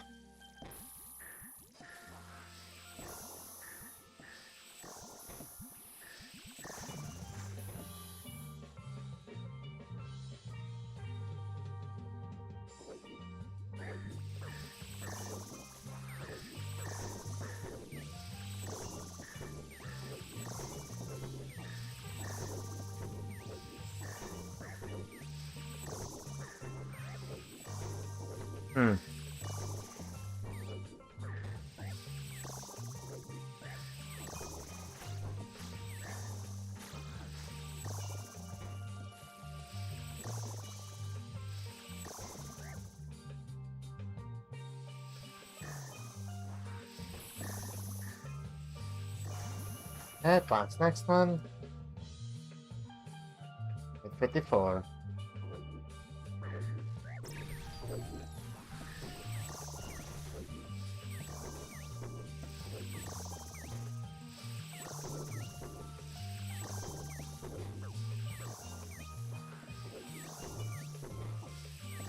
Oh, bitch.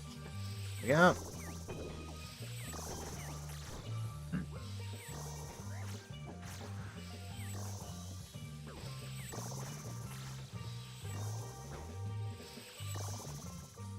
Jow AK. AK-47, motherfucker.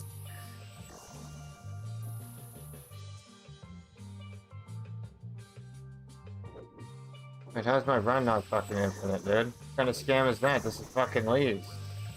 What the fuck happened when I run? What the fuck?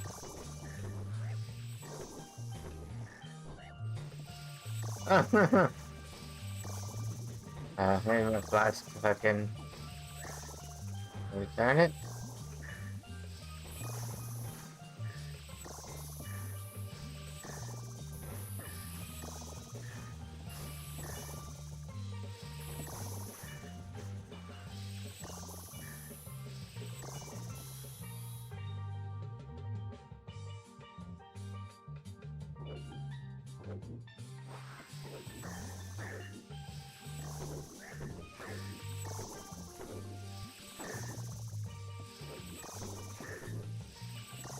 Next stage we can blast.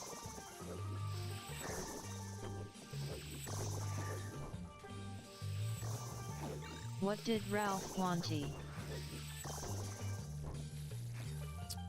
Bingo, or fucking gambling site sponsor.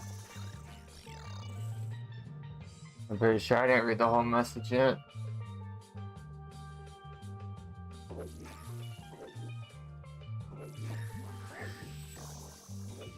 Please like the video, dogs.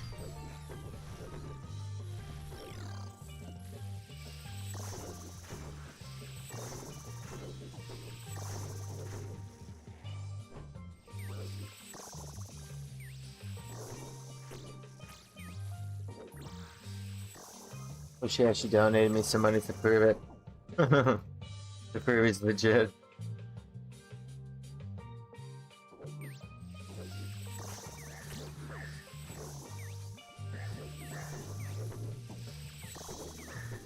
Right now, if there's scams out there, man. Trying to hack your account. Never know, man.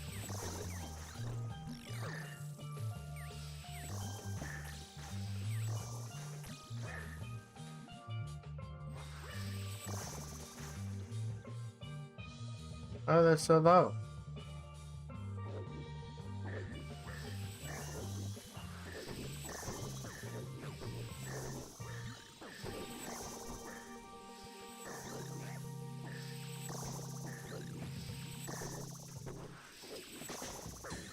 Trust number 1.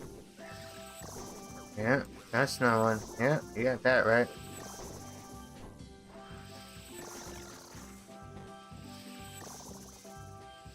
Yeah.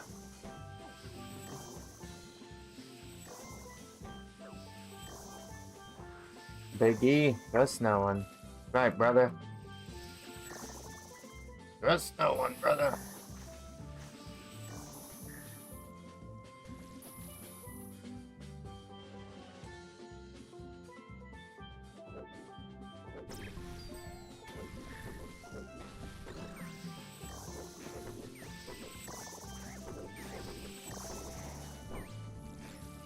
They live.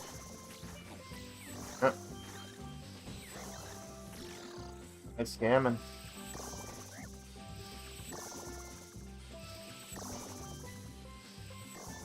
You got that right.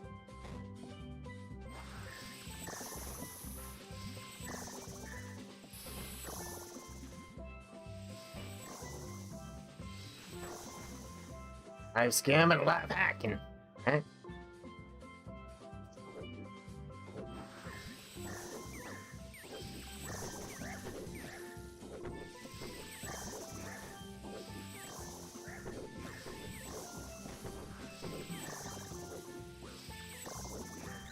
Bitch.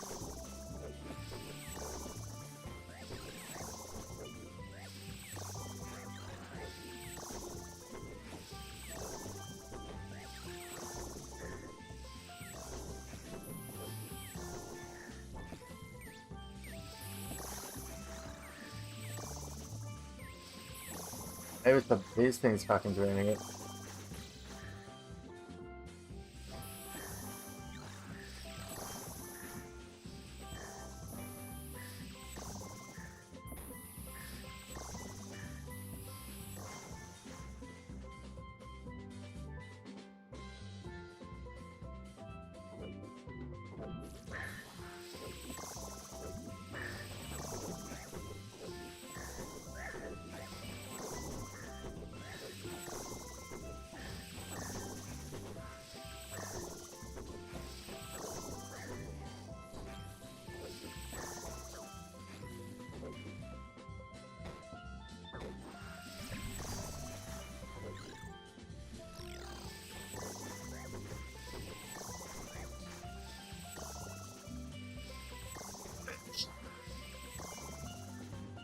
Please look, guys.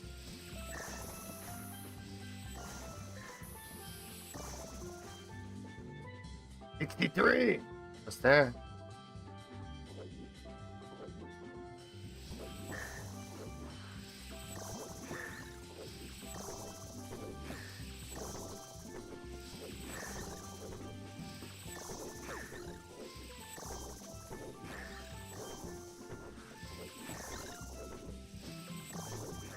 Guys.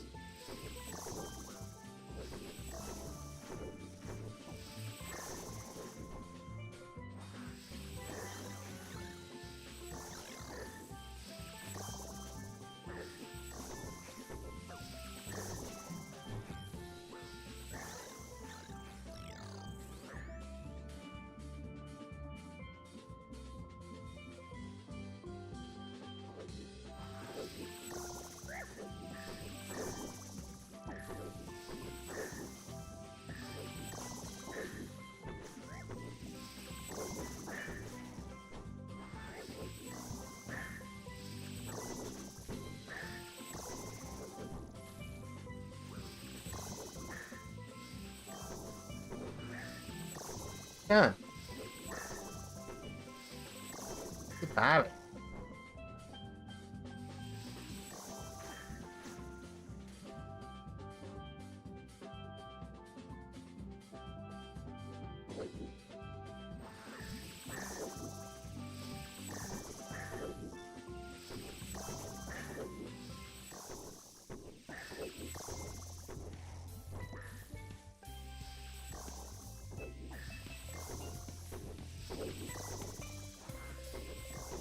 Bam, bam, bam, bam, bam. Let me take a pause here.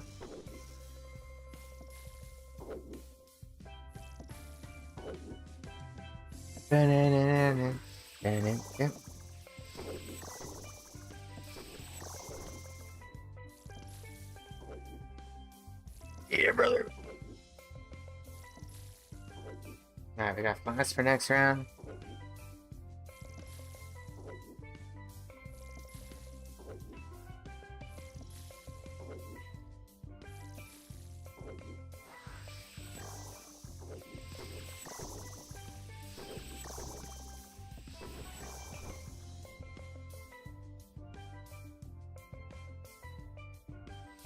Got one, Judd.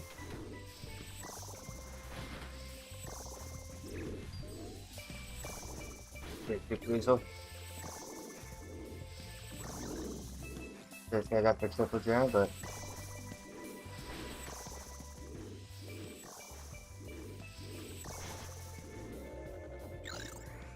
I'm using my door spec too. Hit everyone too.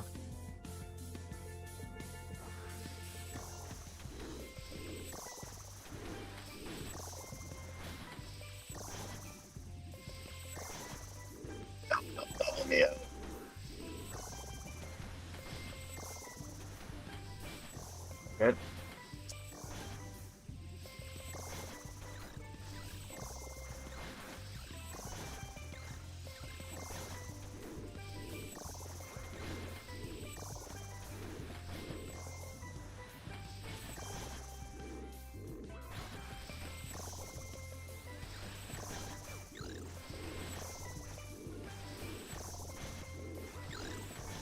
Down, bud.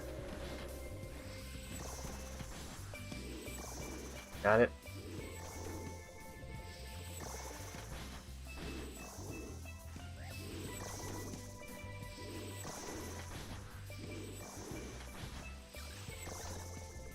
Sheesh. Sheesh.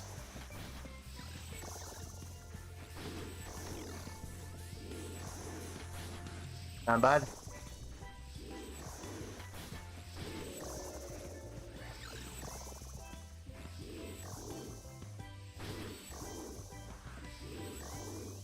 Think we need pots for this?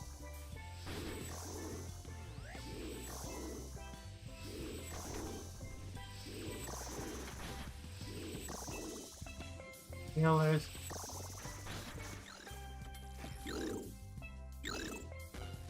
Everything in front of me.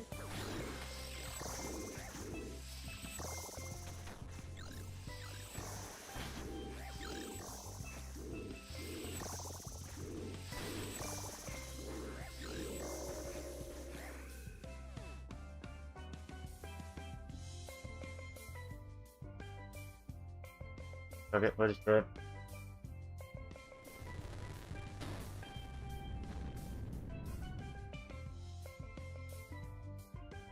We're going, dude.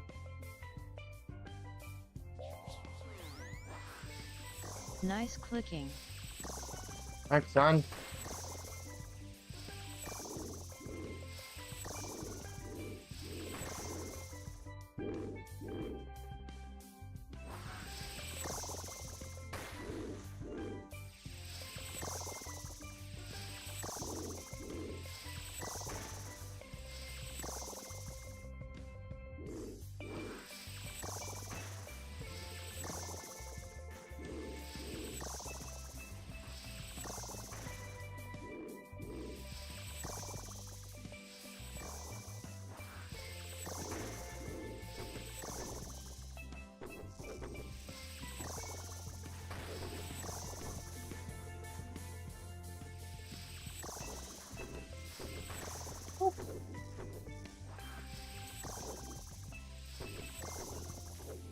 I could have fought this guy.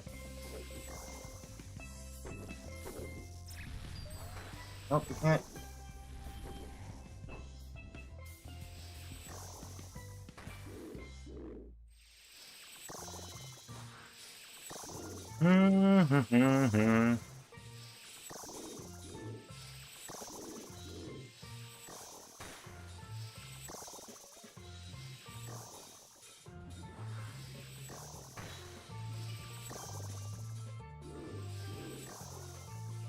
Ziggy.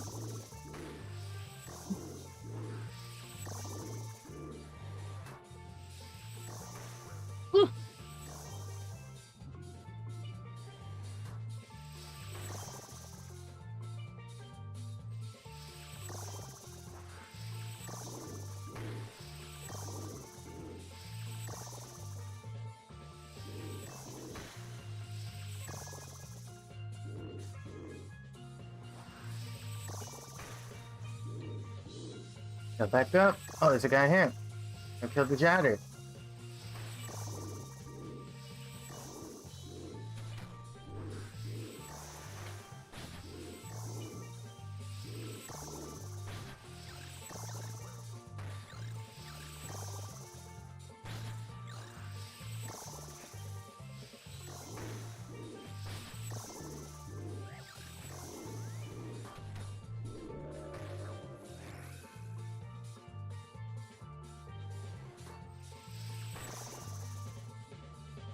Nope.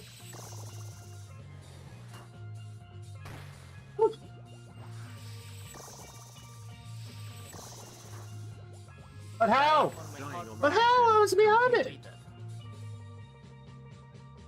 Oh, fuck it. Doing that shit there, that's bullshit, man.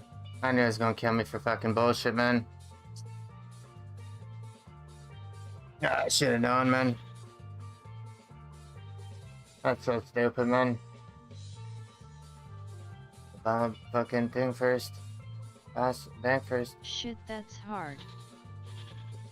Nah, it just glitches out and randomly kills you. League it's fucking really glitched, so it's not even fucking accurate to the real game at all. Sucks fucking dick. I died easily, man.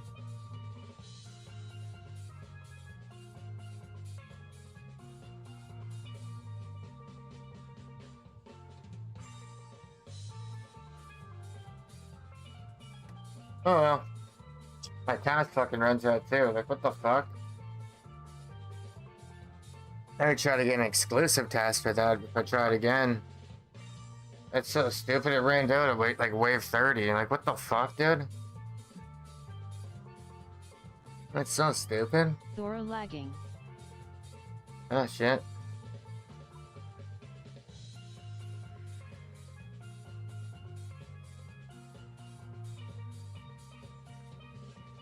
Gotta get the fucking duck task again. Gotta last longer than fucking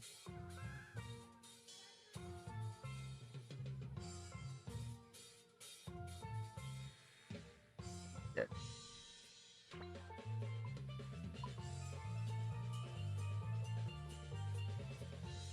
I didn't fucking unlock it.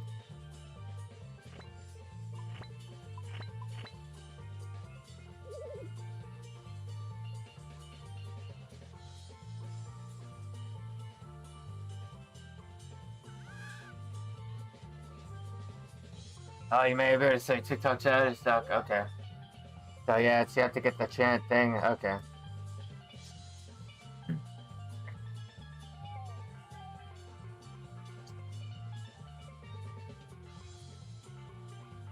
Oh, fuck.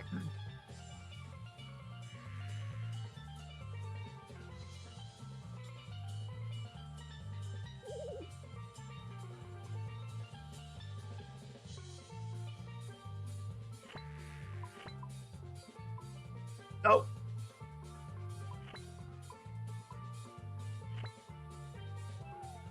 Yeah. Oh, lame, man. I gotta start blocking shit.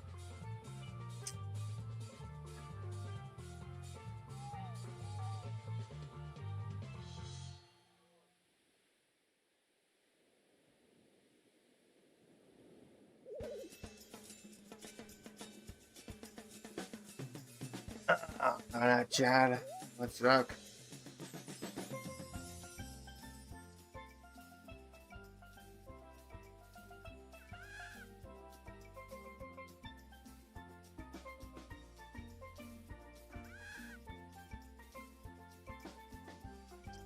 Oh my god, dude, this is toxic.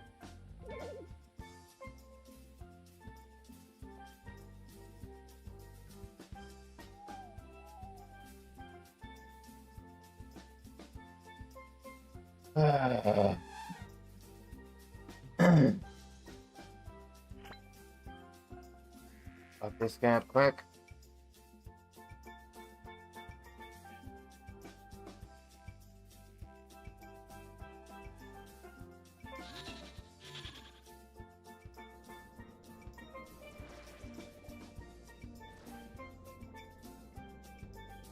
Fucking simple, man.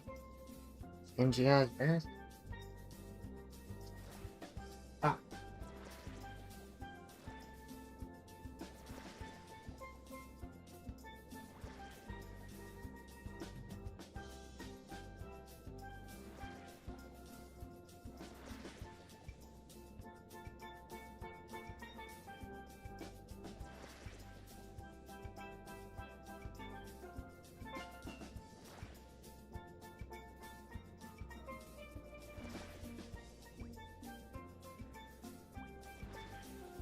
Gosh, here.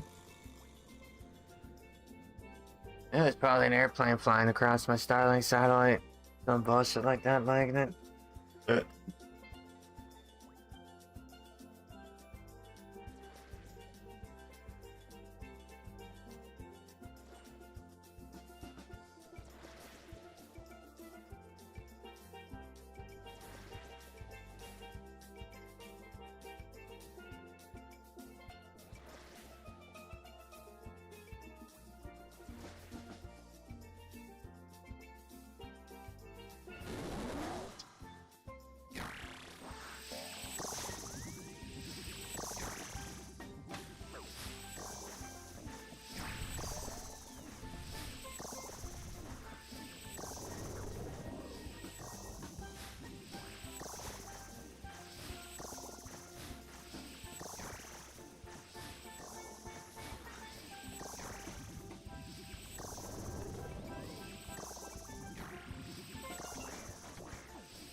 I'm asking Bowworm.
I'm gonna try my orb. Oops. That's my task. Hope that's easy. Timmy Timmikin.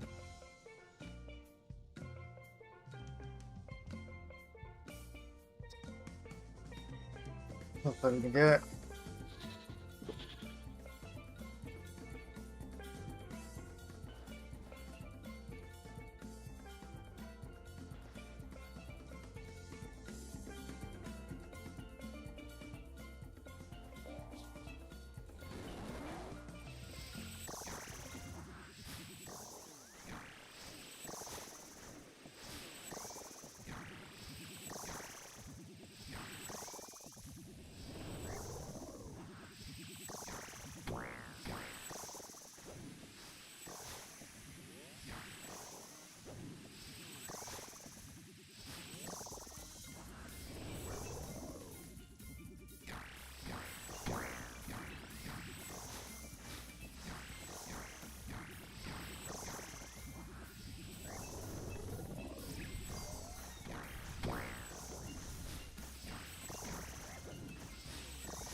Oh fuck, so faster now. Dying Dying from on a my hot save. crime, man. Completed. Completed. Yeah, we aren't gonna be able to do that if it gets faster and faster and faster and faster. That's stupid. I made that way too fucking hard in fucking this mode. Oh yeah, I need fucking recoil charges too. Fuck. Sorry, not fucking hitting good.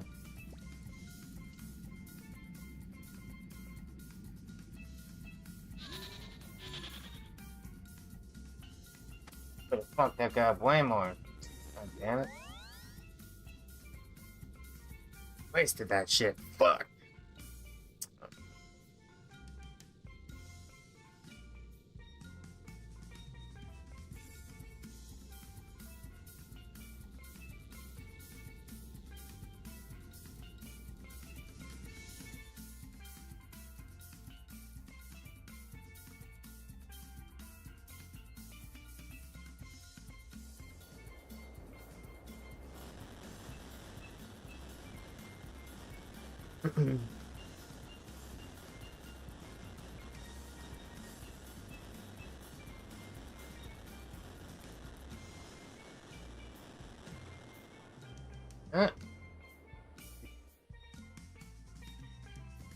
There's the What ring. year did you start playing?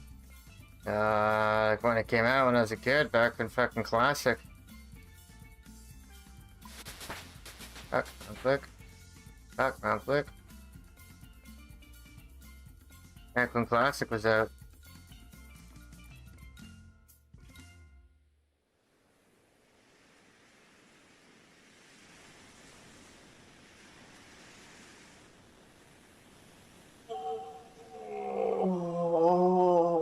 baby. Oh, baby. You could call Damn, I me your started in baby. 2005.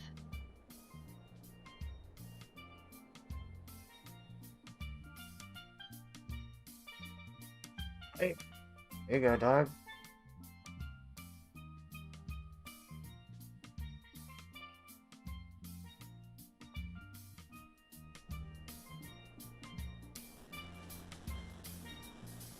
Alright, that should be a lot.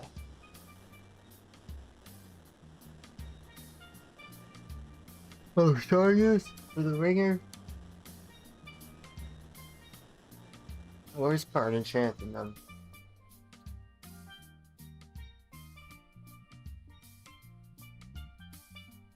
But I didn't play that much.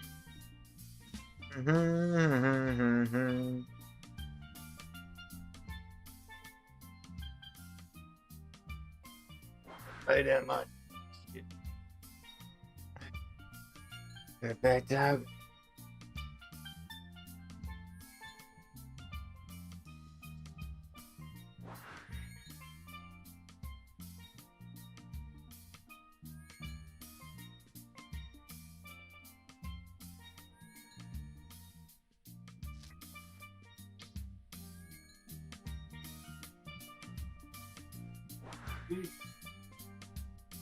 Need more of you. I don't like to be weird.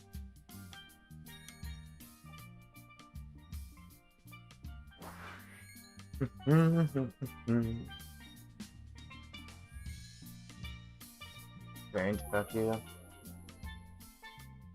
Good forever.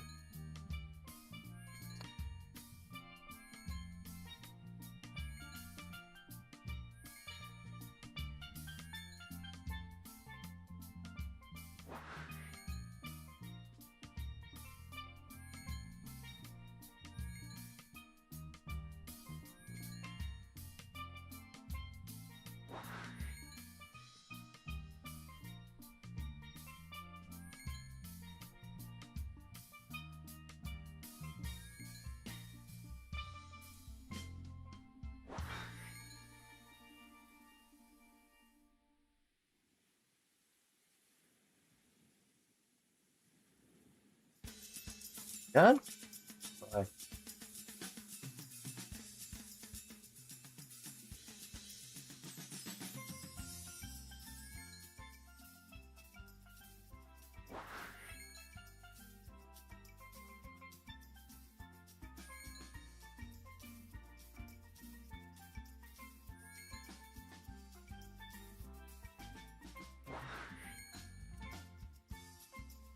Oh. Get it. Oh, yeah. Button. I'm gonna get my 99 prayer because then we'll get to 126 too. And then we'll get fucking double points. We'll do that before. I'll do some Dell boss and get some more. IG2G touch ya later. Alright, talk to you later. Thanks for stopping by the shit shack.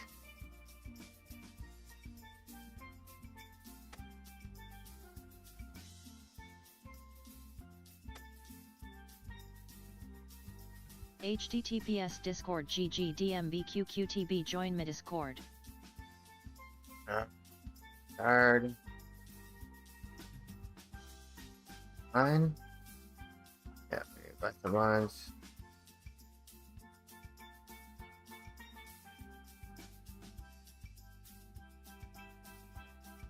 A pistol. Shard. Got Sunfire. Big Eevee column.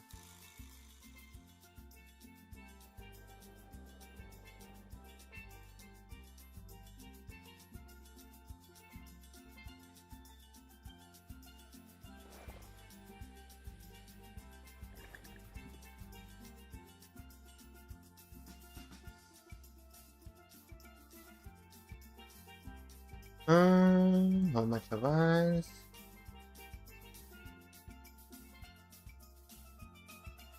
Ah, 10,000 will be one run.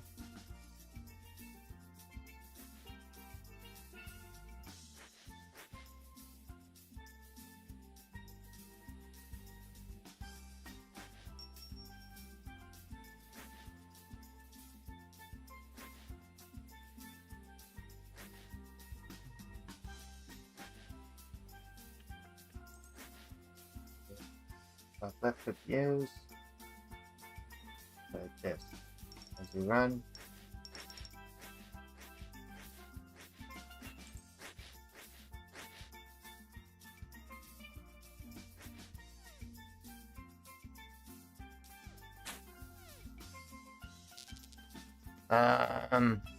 Up here. So these ones.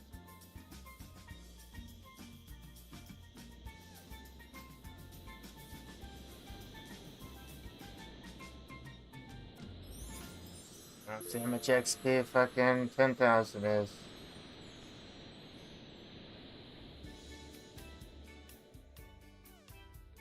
We have one inventory.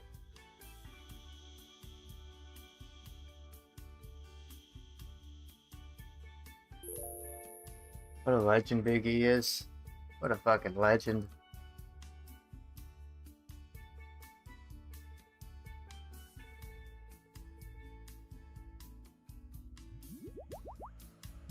Damn quick.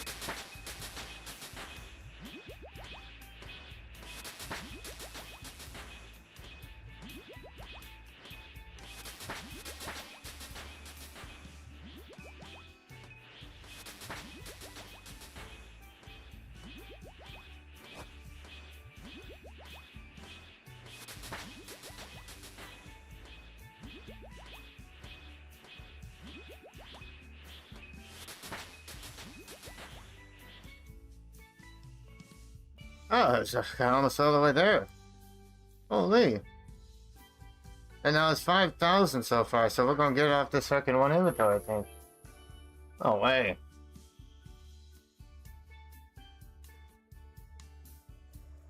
Now it's over 500. We got 500k to go. That was like 700k.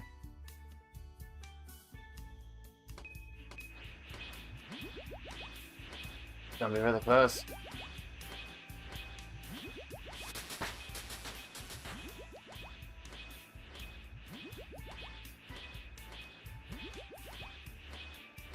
Good. Got it. Level up. Completed. Completed. Task completed.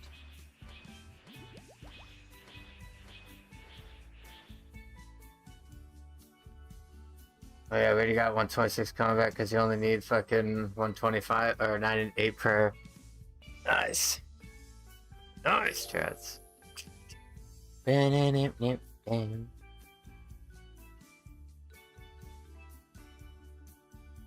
Yeah, back to my task. No. I don't just go this way. Back again is up task.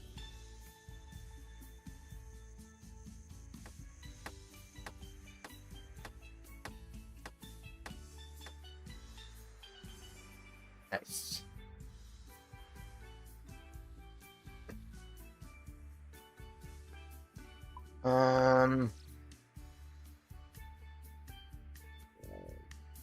Iron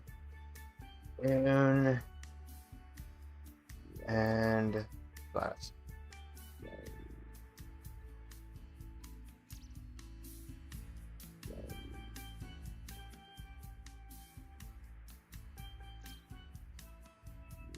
Goodbye, Shed.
Okay, holy.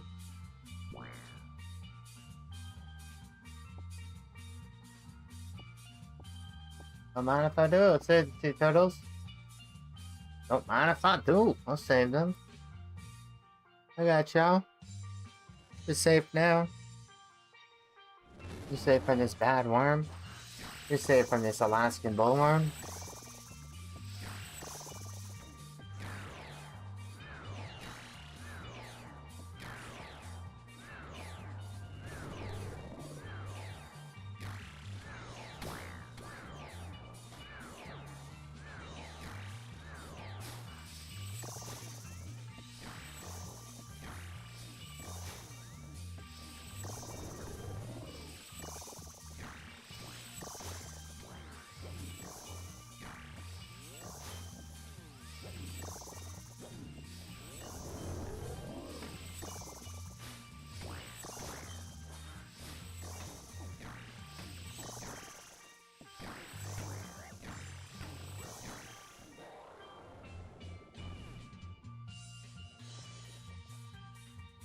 Ain't no fish.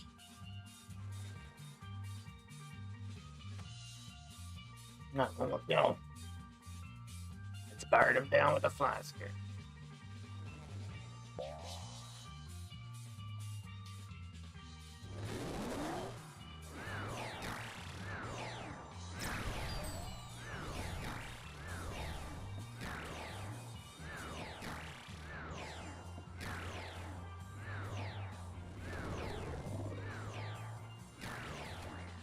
On world record.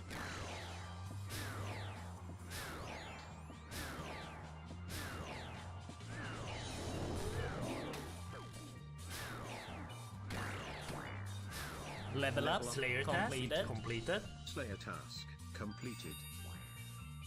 Ah, that's so hard too, of course. Oh, wait a minute. Okay. I bring with me.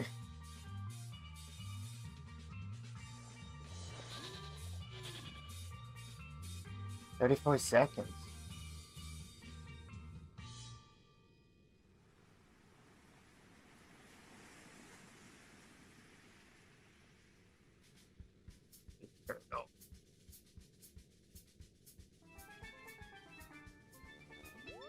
Give me the suck task. Baby little dick. You motherfucker.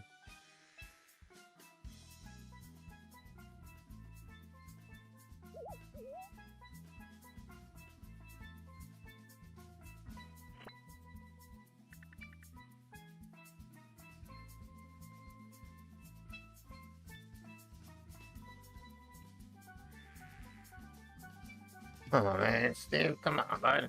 What are you doing to me, man?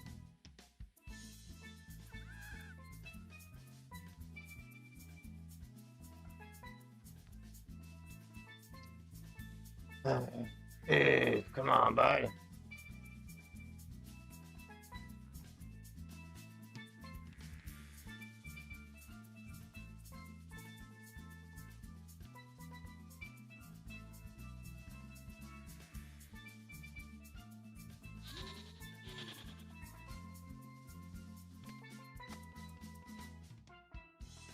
Unearned flask.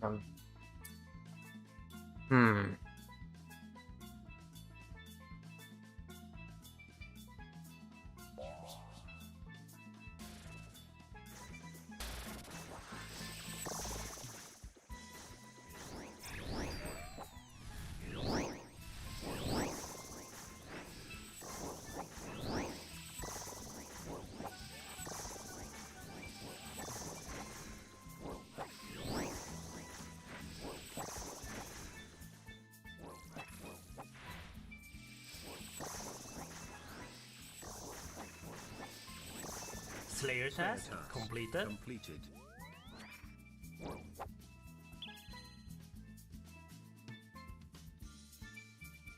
I say, John, why do you think I make this art?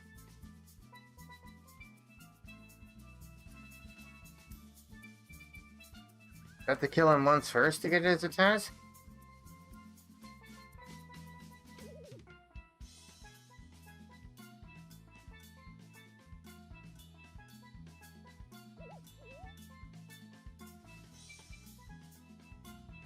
Shit.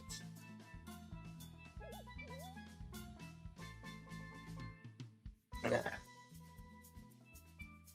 I gotta kill it first to get it to fucking task.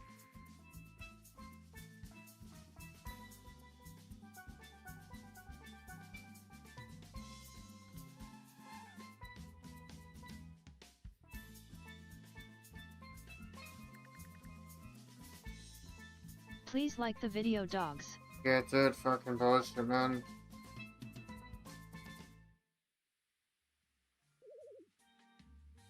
I'm gonna take a fucking break. Fuck this bullshit until I find out how.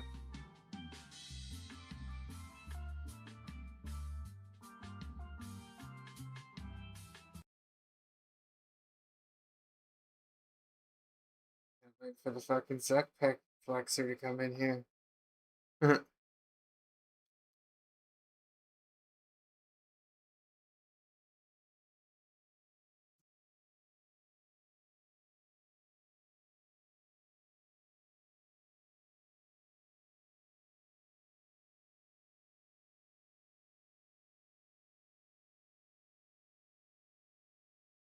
Before we get into this video, I'm not gay. I'm only here. I'm a sweet book wish list. To olive herb, so you don't have to wear the outfit literally every. And you will never ever see it again until you hit the call button. And you'll go like half an hour before you notice. You go, oh, my pet is just like gone. And then you hit the call button and it's back. It can also cause you to forget you had it out and lose it, which can be really annoying. They're free now to reclaim, but like you gotta go get it back. It's like, oh dang, I forgot I had that pet out even because it wasn't behind me. Pets should just stay next to you at all times. Also on the topic of pets, there's a ton of places you can't have a pet. Good example is seaweed. You go to do your seaweed run, go down underwater. Oh, your pet will not go down with you. No, Unlucky. shit. For that, Underwater, I would love to have a little like fishbowl. That's a lot of work, but I would love that a lot. No. But there's also tons of other places. Another example is like Nex. Nex is weird because you can get the pet at Nex and it'll be there until you leave. But when you try to go in again, you can't have the pet. So clearly the game can handle you having a pet, but you're not allowed to have it anyways. In general, there's like a ton of other places as well. Just make it so we can have the have pets everywhere. So we're not like being forced to put them back in the bank, take them back out. Pets feel like really awkward to use and really annoying to pull out to the point where a lot of times I'm just like, I'm not even going to bother using a pet, even though I have a cool rare drop. I wanted to quick talk about something specific to hardcore Iron Man, which is a thing I'm playing a lot lately. Escape crystals, if you don't know and you've never used one because you're not a hardcore, these basically just detect if you've disconnected, and then the next time you take damage, they teleport you, and you can configure like the amount of time, that kind of thing. These cost 75k because they are the exact same as the crystals for Tob. They just made them cost 75k. The issue with this is that early on a hardcore, you will never be getting your hands on this. And it's probably going to be around like, I don't know, the 400 total level points, which isn't that late, but around the 400 total level point where you're going to feasibly get enough money that this is like a thing you can even afford to buy. What I would really love to see, you can buy these from either the Wizard's Tower or the Mysterious Stranger outside of Tob. What they should do is the first time you go to talk to the wizard about escape crystals, he should just hand you a bundle of 3. Like 3 freebies, here you go. Do with them what you will. Then at least in early game, you have the option to use these a little bit. I think also what they could do is if you manage to get over to the Mysterious Stranger, he gives you another 3. Like, hey, bonus for getting to Tob. Maybe you want to use these for Tob entry mode, that kind of thing. Just a little bit of bonus, just so it doesn't feel quite so like horrible when you're using, like they feel like impossible to use and so expensive until you get later into the game. This would help alleviate that a little bit. Now this is also a tough item to get your hands on, Aldarium. Would love to see this added to a couple of drop tables. They did add this to Custodian Stalkers. You can get it very rarely from them, but you're probably not killing them that often, and I think it's like a 1 in 60. So that's not adding that many to your bank. I would love to see this added to some more endgame bosses. It is an endgame potion, and this is a very valuable resource, so I feel like this should be coming from bosses that are pretty tough to kill if you want to be grinding this, and it should probably be a drop on the rarer side of things. Places I could see that make sense, or maybe Mocha. Very high level boss in Varlamore, so it makes sense thematically. Maybe also Colosseum. Again, very, very difficult. Thing with Colosseum you can do too, or Mocha, is make it so it only comes after a certain wave. So it can be later if you want, so you're kind of encouraged to go deeper. And it gives a little bit more bonus loot to those loot tables they could use some better common loot, generally. Okay, and I'm moving on to things that specifically affect PVM in general. So first things first, would love if when you wipe in Tob, or you leave Tob, your party order is static. It cannot change. It will always be the same. The person who made the party and is the leader will stay the leader forever, no matter what happens. Because currently, it's like whoever dies first in a wipe is going to be the person that becomes the leader, and then you got to fix the party order. And then also, after you exit the raid, it's always in the order that you leave, and there's this whole, like, progression of waiting until the person's name disappears so you can leave if you want to keep the party order. Why does any of that need to be a thing? Just make it so that the party order does not ever change. Like, there's no reason for that. Something relating to Tob 2, would love if reclaim chests were reworked so that any time that you double death, currently the way it works is if you die at Tob, as an example, if you go die somewhere else and don't reclaim your items, everything in that chest it disappears. This applies to Hespori, it applies to Nex, there's a bunch of places with like this archaic system where if you die a second time, it's over, all your stuff is gone. Hydra's probably the most common one I've seen people lose all their stuff with because of that floor damage on the way back. What should happen is if you die again, it just goes to Death's Coffer. We have a clear place where stuff goes when you don't get to your grave in time. The same should apply to stuff that's in reclaim chests. Make it go to Death's Coffer. It's already really expensive to get that stuff back, but at least you can get it back and it's not just like gone. You also just lose your untradables. Like if you have your void range on you and you die at Tob and then you forget to reclaim, you lose all your void. Like that's just really, really annoying, and it's not even syncing anything out of the game. There is no benefit to the game doing that. It just makes people sad. They should just go to Death's Coffer. They did a change to autocast last sweep up that made it so in most situations your autocast is kept. There is one situation that they missed, and I bet those of you who do high level content have run into it, which is if you die with a staff equipped, you lose your autocast. Very, very, very annoying. You see this a lot at Yama. When you die at Yama, you go back to get your staff. You go in to fight Yama again, and then you have no autocast, you run up and you die again because you're running up but the orb. But your prayer's Same thing with Mocha, the leeches, you go to cast at a mage grub, no autocast. So just make it so it keeps autocast after you die, please and thank you. This is something I've been begging for since the content came out, and I would still love to see it, is making the Blorva kit once you've unlocked it. If you don't know, this is an item that drops after you've killed every single Awakened boss. On the fourth one that you kill, fourth unique one you kill, it's going to drop this Ancient Blood Ornament Kit. This can be used to turn Torva into its Blorva counterpart. Make it so this Ornament Kit item acts as an Awakener's Orb that you can reuse indefinitely. Kind of like an Echo Orb from Leagues. The reason this would be so great is because currently, the only reason you ever do Awakened bosses is to do it once for Blorva. And even if you really liked killing them, maybe you like speedrunning them, that kind of thing, you're really, really hampered from doing it. Even with the cost of Awakener's Orbs being down quite a bit. This is the Awakener's Orb. If we scroll down, they're 450k right now. They go between anywhere from like 200k to like 1 mil. 500k per attempt at a boss adds up so fast. You can do so little of these bosses per but there's hour. teleports. There people are paying 500k for a Doom teleport. Brought up when I bring this kind of thing up, where people are like, okay, but doesn't that stop syncing Awakener's Orbs out of the game? First of all, how many people are syncing Awakener's Orbs out of the game post Blorva? Because I think a lot of people are like, it's just not worth it. I'm not even going to do that. Would those players then be willing to if they could? Maybe. But also, these orbs are not adding very much profit to the bosses. This is a 39 kills per hour Vardorvis, which I think is max F, or at least close to it. Like, it's hard to beat 39 kills per hour at Vardorvis. The orbs add 200k GP an hour profit to Vardorvis. It's a little bit less than the diamond. And we know that diamonds are not like a big chunk of your cash from Vardorvis. One every 2 hours. But they're just not a super substantial drop anymore at any of the Desert Treasure 2 bosses. So they're not really holding up loot tables at all. The other concern I hear people say is, well, those bosses have 3 times higher drop rates, which is true. And they say, isn't that going to be a problem? Can't you get items really quickly? And the answer is no.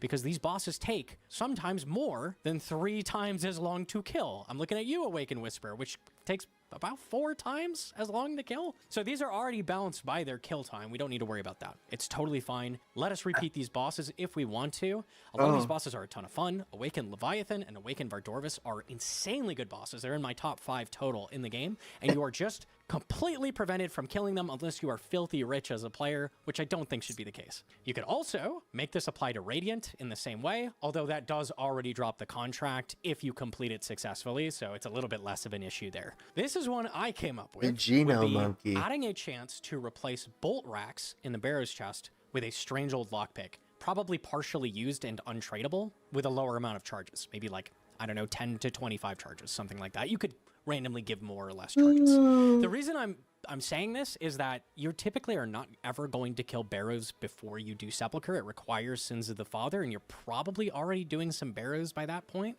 So the only purpose of the Strange Old Lockpick, unless you're main and just buying them, is to clog for outfits like after you've already basically completed Barrows. Maybe you're trying to get that full Darok set, like something like that. You're never using it at the beginning of an account. It would be nice just to give people who are doing Barrows this item as well, and then give a clear trade-off. Like if you are getting Bolt Racks as a roll, if you don't know, this replaces rune rolls, and you need a very, very high reward potential in order to get Bolt Racks. So if you want this lockpick, you're going to have to kill more of the creatures in the tunnels, but in turn, that's going to give you quicker access to kills per hour, like getting through the tunnels even faster, just skipping the doors. This keeps the lockpick from Hallowed Sepulchre valuable, useful, but also gives you the ability to grind Barrows a little bit more easily if you're just starting there. It also just generally makes more sense with the progression of the game. You're not going to have strange old lockpicks before you get to Barrows. A lot of bosses are lacking in the like leaderboard that you can see. Like you can go check your PB, like your kills. I have Yama up because he does have that,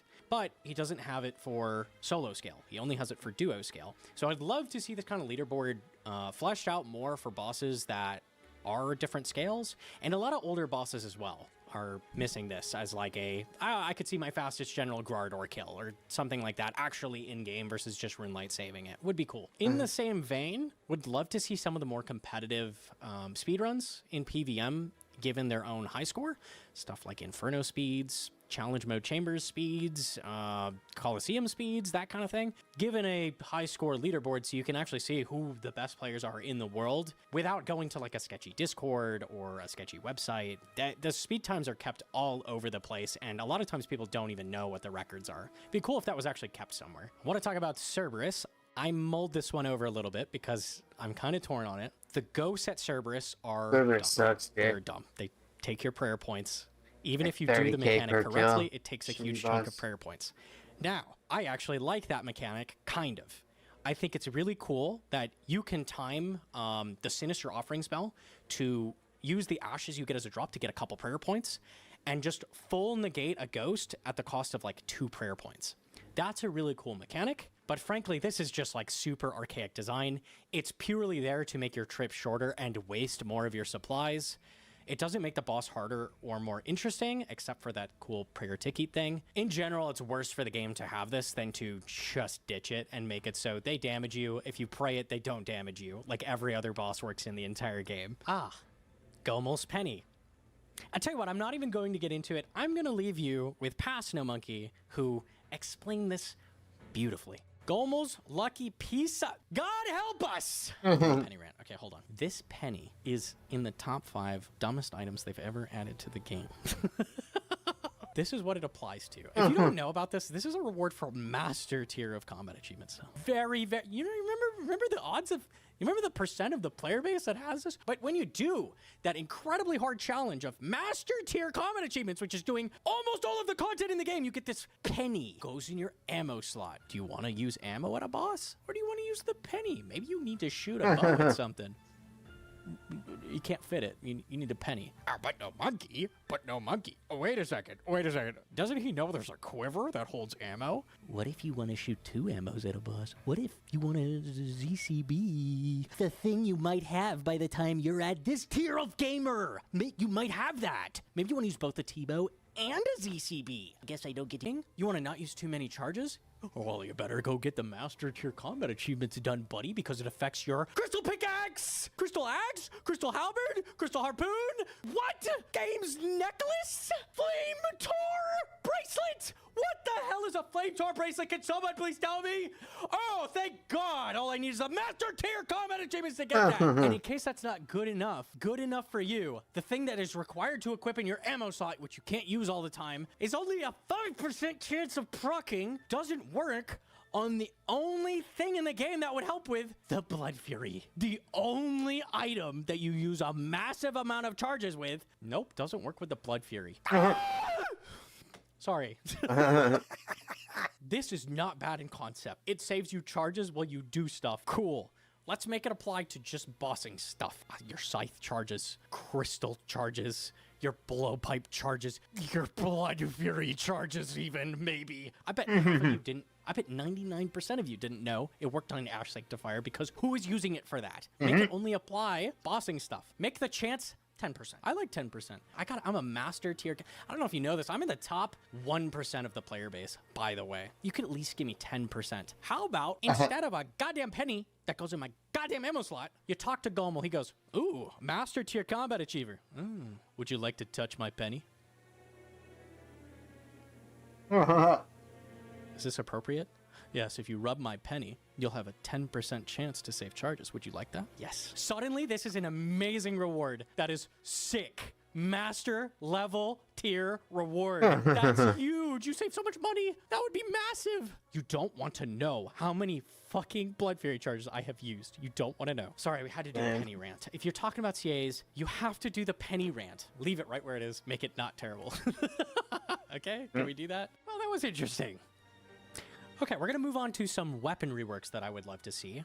First one we're starting with is the Rapier. Rapier is the black sheep of the high-level weapon. The shitty Fang. The overpriced shitty Fang. Compared to the Fang at this point, and it kind of needs some love. So, idea I saw on Reddit at one point was to make it 3-tick, but take the stats down dramatically. Like, lower its strength bonus a ton, lower its stab bonus quite a bit, and then just make it so it's a really fast-attacking weapon. And give it a special. Really cool it doesn't even have a special, it makes it useful in Tob itself. It would be incredibly good for Nilo Room. It would be the new best, probably. And also, it would be very, very useful for certain bosses that you can full drain. Stuff like Maiden, Zarpus. Bosses that you can full drain to 0 defense is a pretty common thing in Tob, and this weapon would actually be useful against them. Huh. This also would make it so meleeing some Slayer tasks is not complete trolling. If you don't know, like, blowpiping Slayer tasks is, like, dramatically faster than ever using melee. I see a lot of people using Rapier, and it's like, it's just not that good for Slayer. But if it was 3-tick, well, now it's kind of competing with blowpipe.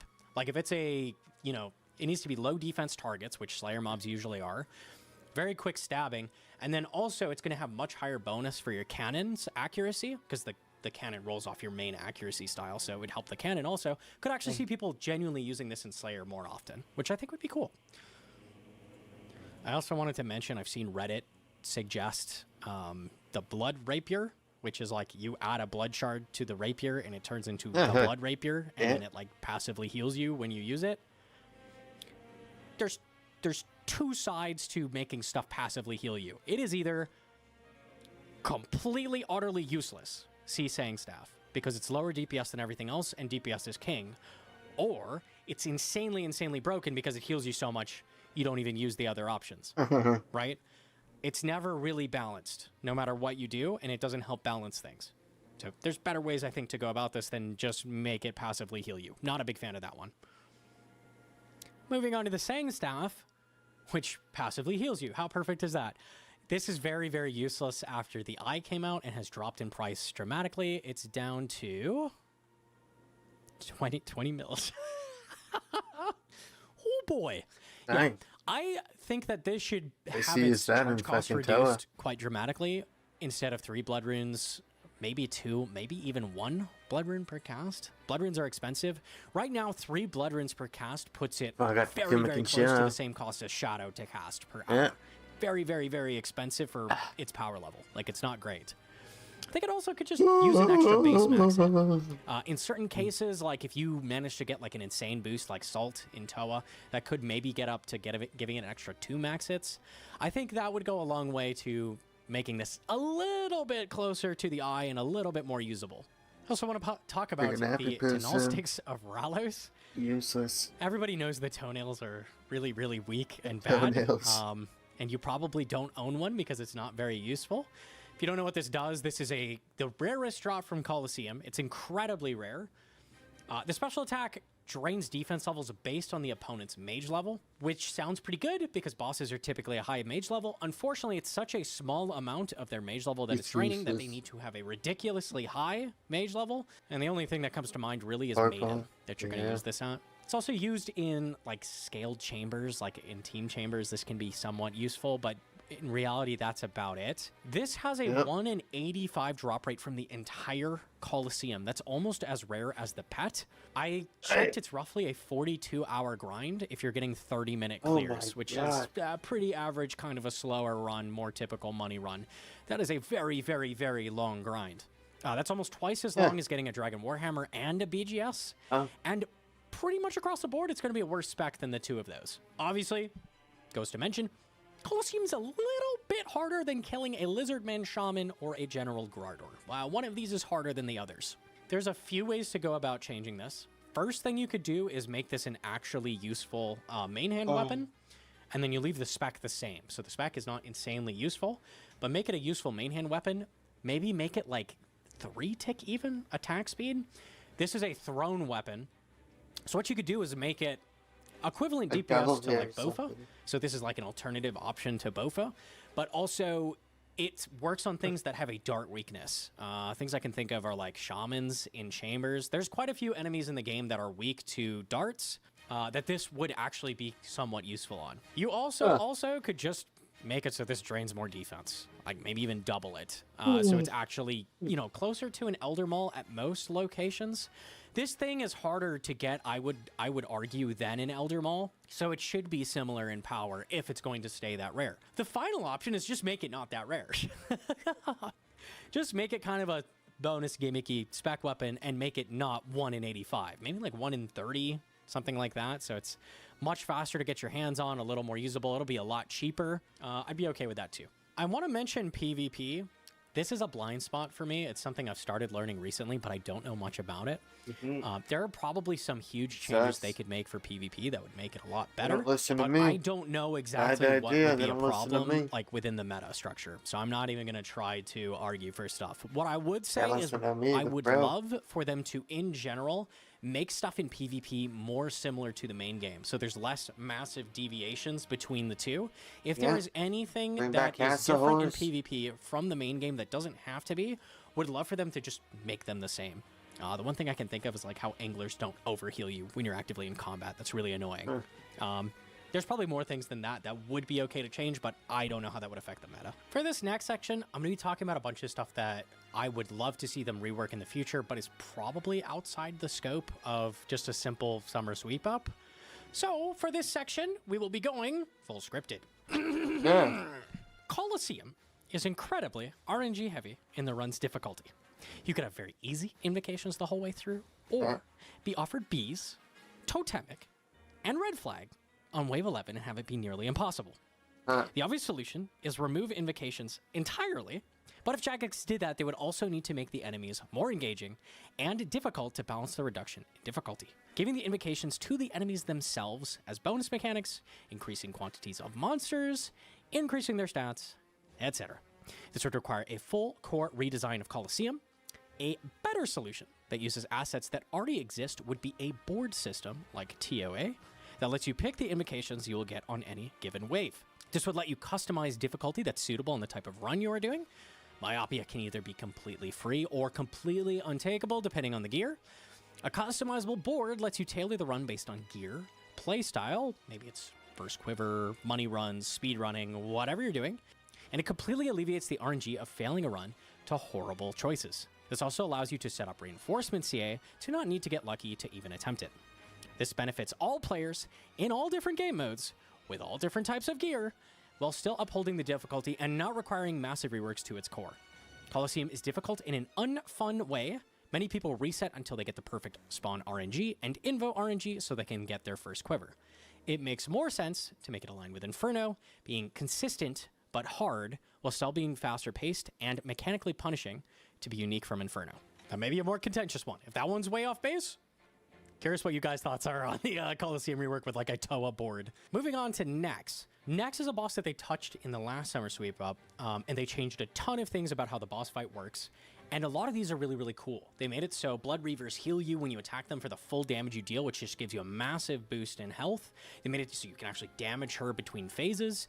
They made it so you can pray mage attacks in the last phase if you throw up the mage prayer in time. Those are all really cool changes. The one change I despise is the melee change. Basically what they did is to make it align with like Mudadial, make it so you take less damage, is made it so when Nex melees you, she'll melee you a total of 3 times minimum before she starts maging again, which sounds like it would help reduce damage and make it so you need less brew for the fights. But in reality, it's incredibly, incredibly complicated, and it works like this. When Nex is not in range for a melee in a set of 3, she will instead mage. She still remembers what amount of melee she has done, so she will then run up at some point, potentially doing 1 or 2 melees, then going back to mage, which is very difficult to keep track of. Nex remembers her melees between phase transitions and special attacks. You could do the entirety of P2 without tanking a melee, and she will remember what melee count she's on from P1 leading into all the way to P3. If you intentionally do a 6-tick step under, after the 3rd melee, she will have a roughly 95% chance to do another set of 3 melees, but not guaranteed, not 100%. Nex melees much more often than before, making it so phases that hard punish missing mage prayers are much harder. See Ice and Blood. Now, what does all of this mean if you don't want to keep track of everything that I just said? Just pray melee lots. Pray melee lots. Pray melee a lot more than you used to.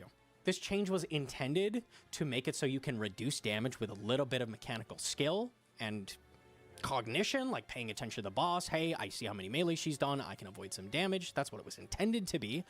Instead, it adds this like insane amount of complexity, like a ridiculous amount.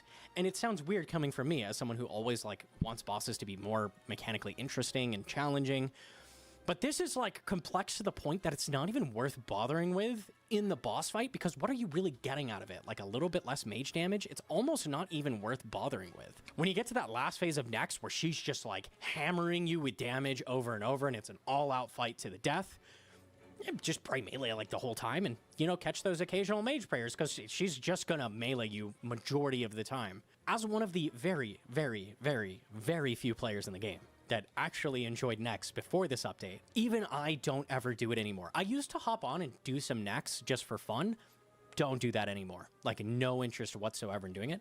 Would love if they just reverted that melee change and kept the rest, because the other changes are genuinely solid. This melee change was just like very, very half-baked in practice. I definitely would have complained about this, maybe made a video on it at the time, but I was busy with other stuff and I just didn't get to Nex. There were so many changes with the summer sweep up and that was not my priority at the time, but when I came to test out Nex later, oh boy. I said earlier that was all my changes for Slayer, but I do have one more, and this one I think is maybe out of scope. I would like to see some of the Slayer levels rebalanced. There's a lot of things that in the current state of the game just don't really make sense in the progression of items. Good examples like Kraken with the Trident drop being at 87 Slayer. Like, I feel like even being somewhere in the mid 70s would make a lot more sense. There's so many like ways to get around this drop these days that everybody is like doing Mocha, like Rush on irons, that kind of thing. It seems kind of pointless to have this be such a high level anymore. And there's other things too, like Cerberus is an incredibly high level for like the tier of loot he gives, and some of these other ones maybe could be adjusted around as well. I do feel like a lot of these could be dropped a handful of levels, maybe even up to like 5 to 10 levels on some of these, because they just don't fit in the progression anymore. Maybe at the time they came out, it made a lot more sense, but these days, like, these Slayer unlocks are like not as useful, and it doesn't make as much sense for them to be insanely high leveled. Okay. Moving on to this one. This is definitely out of the scope because there's a ton of things I would love to see done here. Make Lunars better. Make Lunars better. Lunars has been the redheaded stepchild for a long time, basically ever since like Thralls came into the game. Thralls, at like 99% of bosses, are going to be better DPS for you than Venging. So The only time you're going to get access to Venge in PVM is going to be with Spellbook Swap, which is very, very unwieldy and requires a ton of inventory space to make it work. Not to mention, a ton of bosses are just completely immune to Venge. Examples that come to mind are Vorkath and Nightmare, where you just can't even Venge whatsoever. It does nothing. There's also just a ton of spells besides Venge that are really, really fun to use in team encounters. Spells like Heal Other for like handing your teammates quick health is so, so fun to use. Also spells like Cure Me for curing venom and poison very quickly, and Pot Share for sharing potions between your teammates are all really, really fun in raids, but they're worse damage, so you don't see them used that much. Like, it's almost always just going to be thralls, especially if you're raiding with irons, who cannot make use of most of this. I personally think all of these utility spells could be put under a raid whitelist, where they are not usable normally, like you can't heal irons in normal situations, but if you are in a raid encounter, you now have the ability to pot share with them, heal other them, spec transfer, whatever it is. Like, you have the ability to help your teammates in different situations. Venge Other is another one that you just can't do to irons whatsoever. A lot of this stuff is done so that irons can't be boosted in raids, but frankly, it's happening regardless, and all this does is hurt real players that like want to play with their friends. It makes it really, really hard to play with other irons. You should be able to use support spells with irons in raids. Or why even let the irons do raids with other people? They should be forced to solo everything if that's the stance we're taking, right? No, I don't think irons should only be allowed to solo. I think they should be able to do content. That would be great. I would love to see them take a look at the bosses that are immune to recoil and see if maybe that could be removed. I know there's probably some crazy speed methods that might happen at bosses like Nex, but I would just love in general if this was looked at and maybe they could remove Venge immunity off some bosses. That would be really nice. I also think a spell upgrade or a spell unlock as a drop from a boss that's untradeable in the future, allowing you to do a group Venge, would be really, really fun. Maybe up to 5 teammates you could Venge all at once. This would make it so that you can actually like feasibly run it DPS wise. Maybe at least one person is your Venger and encourages you guys to group up and get some Venges off. Would be really, really cool to see. I would love to see a spell like that getting out of the game. Give Lunar some love. It just is not as useful as it should be in support situations. The Soul Reaper Axe. The Soul Reaper Axe. This thing needs some help. Everybody knows, who's ever tried it, how annoying it is to use this weapon. It takes 8 of your hit points per swing up to 5 swings, so taking up to 40 health away from you, before it does the full damage it's supposed to do. It's almost the same time to acquire as the Scythe. It requires like over 3,000 Desert Treasure 2 boss kills on average, so it's insanely, insanely rare, and then it is just worse than a Nally in a lot of situations. So, what could we do to make it less annoying? What I would do is just make it so it is full power at 2 charges instead of 5. But you could still bank up to 5 charges. Like, it's going to keep taking your health and it's going to keep charging up until you get to 5 stacks. What this does is if there is a boss with downtime, I'm thinking Bloat as he walks around the room after he gets back up, or Soditsag after he sends you to the maze and you're forced to run that. Anything with forced downtime, if you lose 1 or 2 stacks before you get back to the boss, it still is doing full damage. Would go a massive way to make it more usable. This also makes it less punishing to use the spec for quick HP in a pinch, because then it only takes 2 charges to get back to doing damage. Whereas before, you use the spec and it's like, oh, like everybody who's used it at Vardorvis has spec'd Vard at like 50 health, not killed him, and then been like, I can't hit with this stupid axe. Oh, he's finally dead, right? Like, it just takes forever. Okay, let's talk about Corrupted Gauntlet. Okay, so before we get into it, let me explain why this grind feels so crushing to like every Iron Man. Basically, you have a very rare 1 in 400 Bofa drop that, you know, you can potentially go dry on, or you could get it spooned, right? Both are like feasible. You could get it on your 10th chest, you could get it on your 700th chest, right? Could happen. The reason it feels so especially bad is that you are not done once you get that extremely rare drop. You are done once you get all of the armor seeds and that rare drop, right? GameCube Jonah has a really good video going over this. Would highly recommend his channel. It has some really good analysis of drop tables. Basically, in the situation where you're incredibly spooned, You go ahead and you get that BOFA on your 10th KC, right? Oh, so lucky. Yes, I'm done. Just kidding, I'm not done. I'm not done. I don't have any armor seeds yet.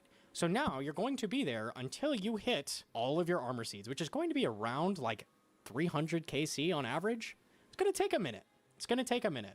So you cannot get spooned here. That is like out of the question. Now you can get the armor seeds quickly and the enhanced, but that's insanely unlikely, right? It's kind of in the same vein as Desert Treasure 2 ring drops. Like you're not going to get that ring very early, likely. So that means you are done with the grind if you get very spooned. At minimum around 200 to 300 KC at CG. And if very, very unlucky, in the thousands, because you haven't gotten that enhanced seed drop. So you don't have that potential to get spooned. So, change that I would do, just to make that feel less crushing, is make it so that, in the same vein as Yama, there is not an enhanced shard, like to let you craft an enhanced weapon seed, but there are regular seed shards that let you craft either armor or weapon seeds, an untradeable special shard drop that you can get passively maybe every single kill, that eventually would let you craft either armor or weapon seed, whichever you prefer. This would be a much slower way to get armor seeds, but you would get it passively as you get them. And then maybe to make it so this is not bringing a ton of extra armor into the game is make those seeds a little bit rarer. So that means that you're hedging a little bit, less likely to go dry on this, and more likely to get that armor earlier, which would help alleviate the feeling that you can never ever get out of there, even if you get the enhanced seed. Really common thing I have seen people say is that BOFA just needs to be much more common. We need to make this grind shorter. It's too long. It needs to be easier. Everybody's quitting here. It needs to be easier. I'm quoting Husky, who came into my chat and said this. I hope he's okay with that. Mod Husky said that he feels that the BOFA grind is an end game weapon grind that people are doing in the mid game. And I 100% agree with that.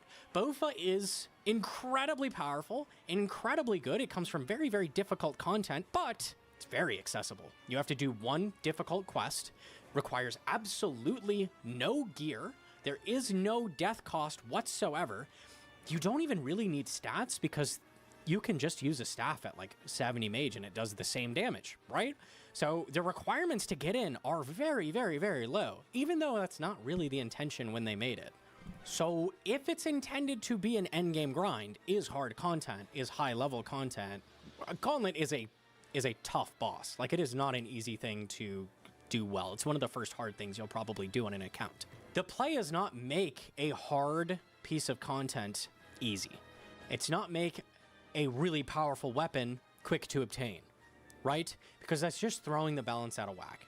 They don't need to change Gauntlet entirely. The BOFA grind from a pure hours standpoint is reasonable for how good it is. It is an insanely powerful weapon. It is used everywhere until you get a T-bow. You're going to bring it almost everywhere. Insanely powerful, incredibly useful.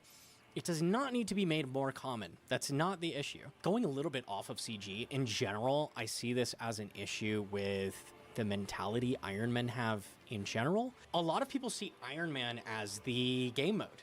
It's the way you play the game. It's the only way to play the game. When in reality, that's not really the intention. Iron Man is meant to be a challenge, like a side challenge you do once you're very prepared for it. It is not intended to be the only way you can experience RuneScape. It is a restricted game mode. That's what it is. I don't think that you should make an Iron Man if you are not prepared for the grinds that come with it.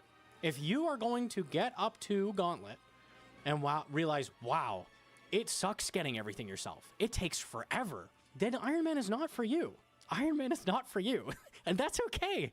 I love main. I am a main player at heart. I've been playing a lot of hardcore recently, but I am a main at heart. Main is the default experience for RuneScape. People that have never played the game before should maybe be thinking twice before picking Iron Man as their first experience, because the game is intended to be played as a main with Iron Man as a bonus game mode. RuneScape is a game where you don't have to do everything.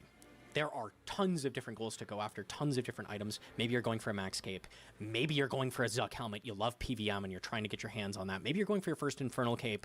Whatever your goals are, there's a huge variety of different ways to tackle the game, and you're never really done with it. You're never expected to do everything in RuneScape, right? In the same way that I play 8 hours a day, and the game should not be balanced around my amount of playtime, the game should also not be balanced around people that play 30 minutes a day, right? It's okay for some grinds to be long. It's okay for some grinds to be easier, right? There's tons of different avenues for you to go down as a RuneScape player. Getting off of Gauntlet for a second, one other change that maybe even could go in the summer sweep up, I would love to see, is Jagex dissuading people from making an Iron Man that shouldn't be, right? As like their first account. Now, what exactly that looks like, I don't know. Jagex, when you make an account on Tutorial Island, it does ask you, are you an experienced player? Are you this type of player? So you can like tell the game what level of experience you have. So they are asking that. I think what the game should do is when you go talk to the guy to turn your account into an Iron before getting off Tutorial Island, is the game should be blaring some warnings, right? They should be going like, are you sure you want to make an Iron Man? This is a challenge game mode. You will be getting everything yourself, and there will be no way around this, right? Just some warnings. We had this a lot with like the WoW players coming.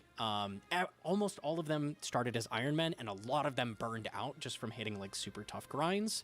I just see it with new players in general, starting with Iron Man, not understanding what that necessarily entails, and then burning out of the game and quitting later on. And I feel like the CG stuff that we've been talking about is not necessarily just because that grind is poorly designed, but more so because people's psychological approach to Iron Man is off. If that makes any sense. Keep in mind, if you make a main, right, you can still play like an Iron Man. There's nothing wrong with that. If you want to grow all of your Ranars from scratch and make your own prayer potions, you can do that. If you are going for your own Bofa from scratch on a main, you can do that. And when you get to the 1200 KC mark and you don't have that enhanced yet, you have an out at that point. Like the only option is not de-iron, right? You can actually just go buy it. You're like, you know what? I'm not having fun. Let me get around this grind and move on to the next thing. You can play like that. That's allowed. I wish more people felt like that was an option versus locking themselves in handcuffs on an Iron Man and then feeling like, I don't want to de-iron. I've put so much time in, and then just quitting the game. Be nice if people treated Iron Man as the challenge game mode that it is more often. Whew. Okay, enough rambling about Iron Man or whatever. I wanted to talk about the God Wars and Corp drop systems. I would love if they were moved over to the way Next drops items, where it is based on damage contribution. If you do 50% of the damage to Grardor and your duo partner does the other 50%, you both get half of the loot. It's split between the two of you, and you each get a 50% chance at that rare drop. These bosses are incredibly old. They haven't kept up with modern design. You see it at bosses like Titans. Basically, every modern group boss is going to have this drop system. Yama as well. It's another example of a more recent boss that uses this.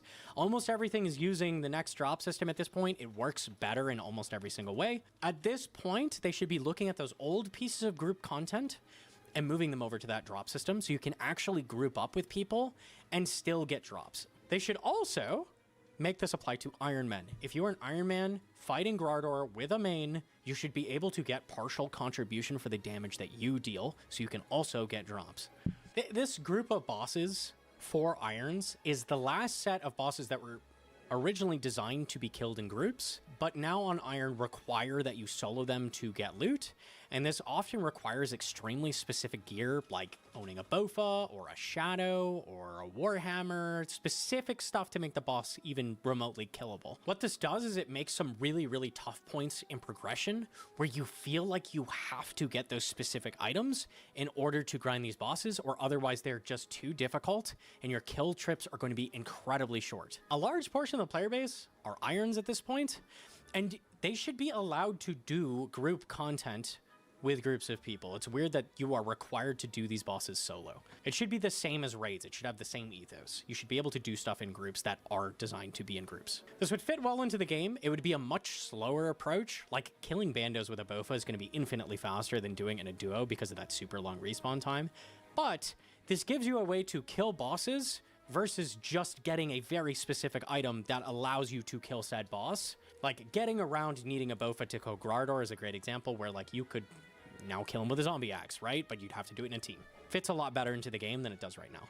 Jagex has left Iron Man in this kind of gray area where it's like Iron Man is this challenge game mode that's very, very tough. You have to do everything by yourself, but you can also like team up and do raids with your friends, and it's kind of lost its identity as this like challenge game mode where it's more so about like getting stuff by yourself. Jagex needs to pick, like, do Iron Men need to solo everything and do everything by themselves, and it's much harder, and that's what you sign up for when you make an Iron Man, or should you be able to do group content with your friends if you want to on an Iron Man? And is it more so about getting the items yourself? I would argue that the majority of players probably prefer the latter, and would find the game more fun if the game focused more so about being fun and engaging versus being hard. Big concern a lot of people are going to have when I'm saying this is, what about boosting? In my opinion, the game should not be balanced around bad actors.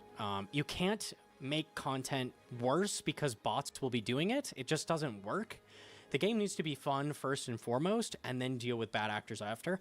I would love if Jagex cracked down more on boosting, ban more people doing it. But in a game where they leave stuff like mega scale cocks, like they've cut down on it a lot, but you can still easily do mega scales. It's still very, very much a thing.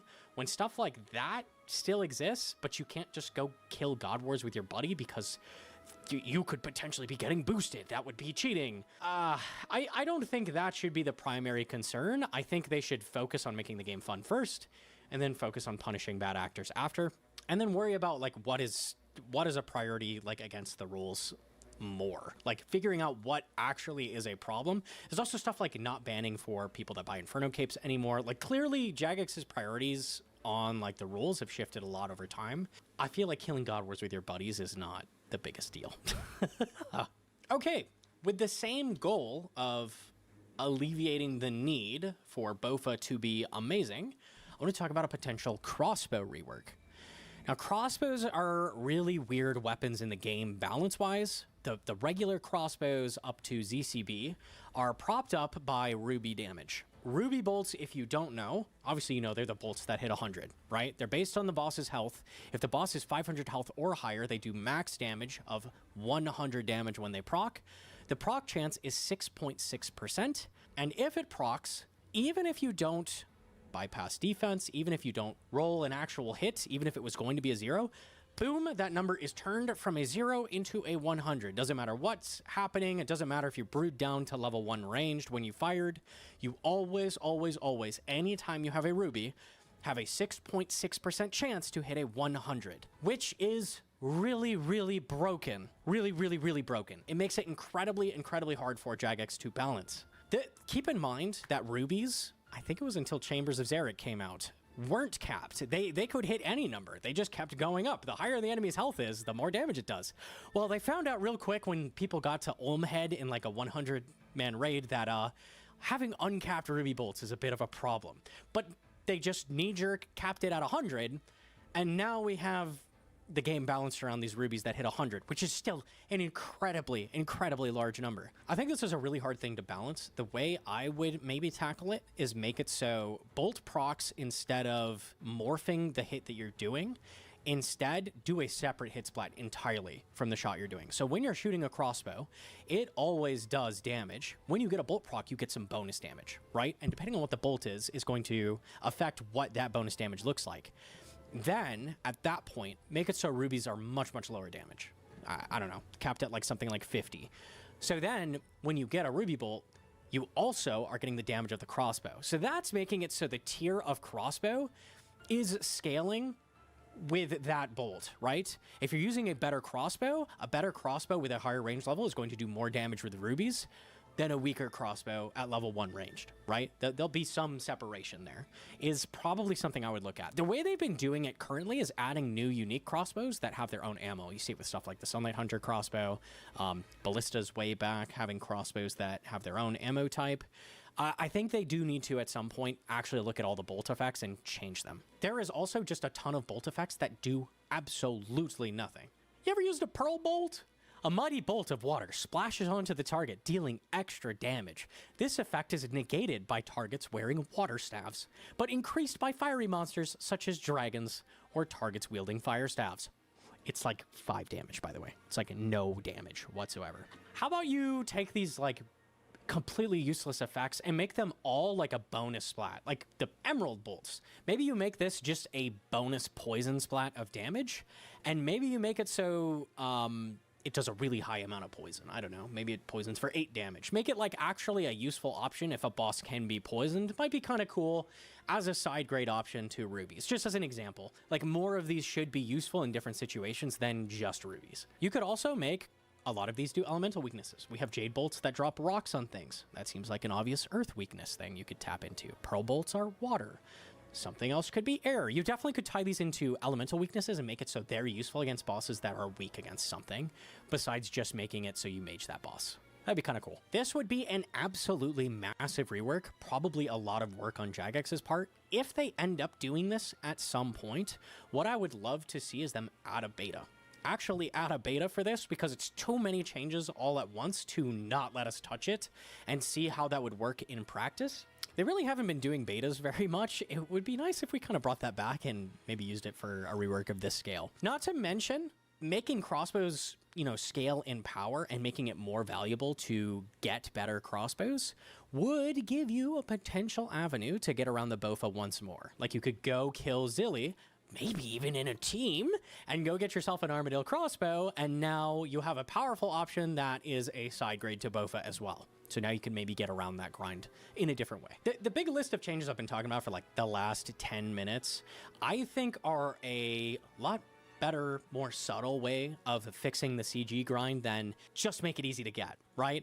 It's give more avenues to get around needing a Bofa, make it a little bit easier to get your hands on, assuming you get spooned Bofa, just giving you different like options and side grades that you can go and grab would help that grind quite a bit, I think, without even needing to drop the drop rate. Okay, my very, very last suggestion.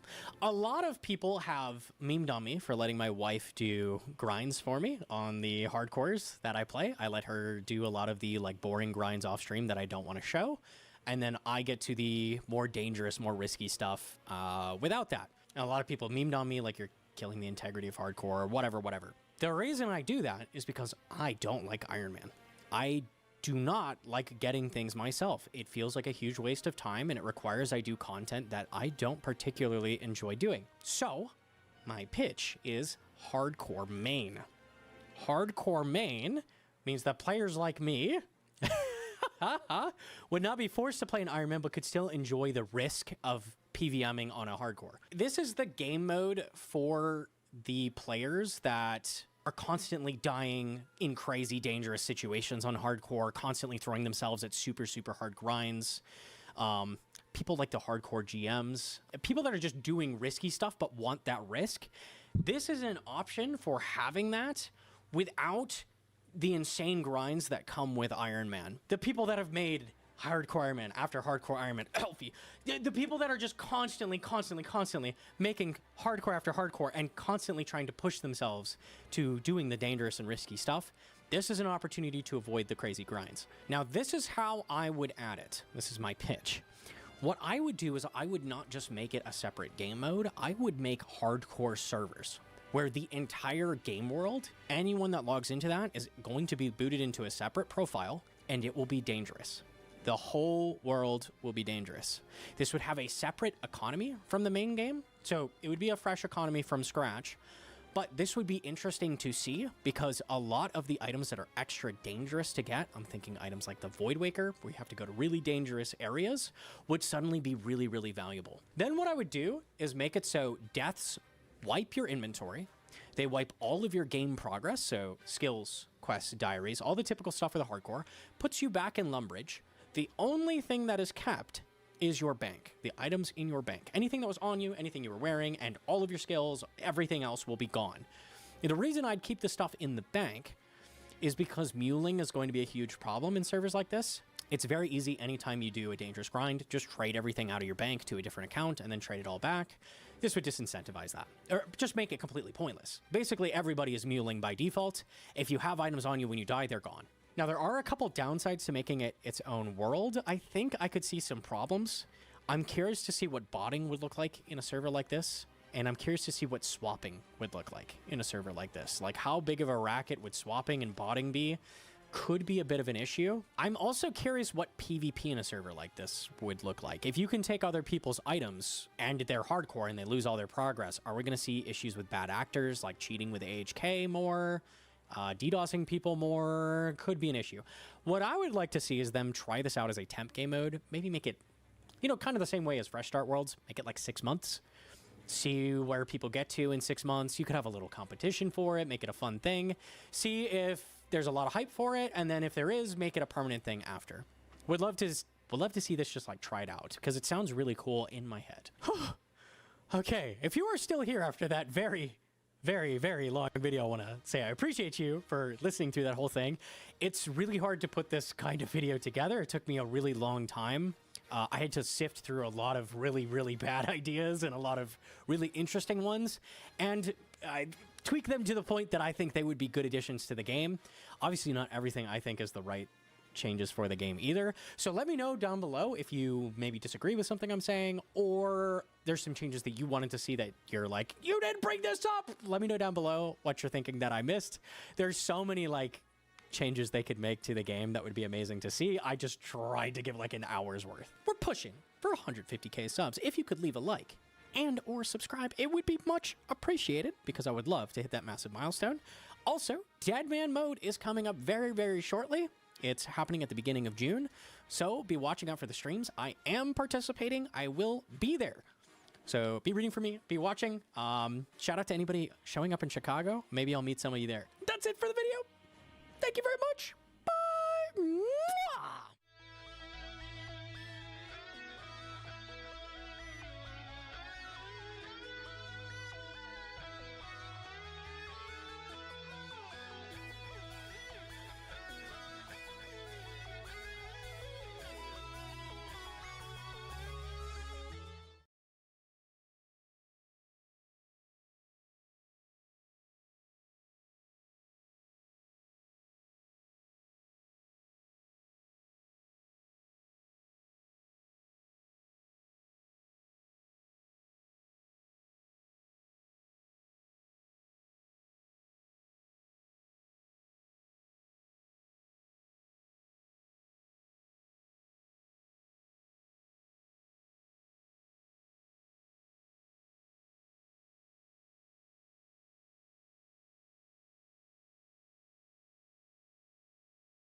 What the fuck is this?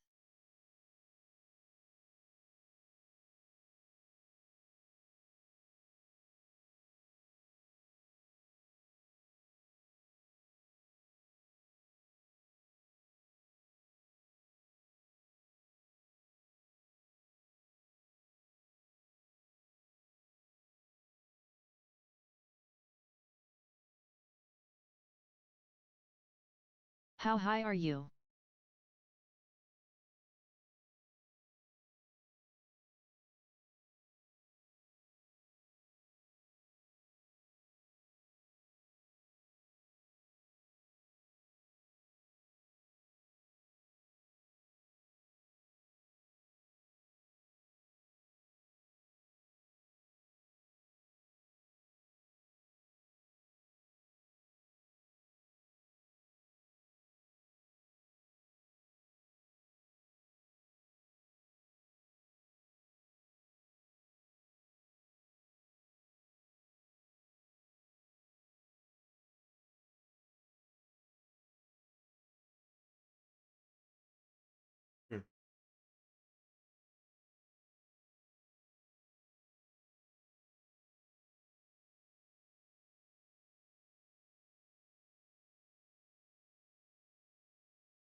Tired.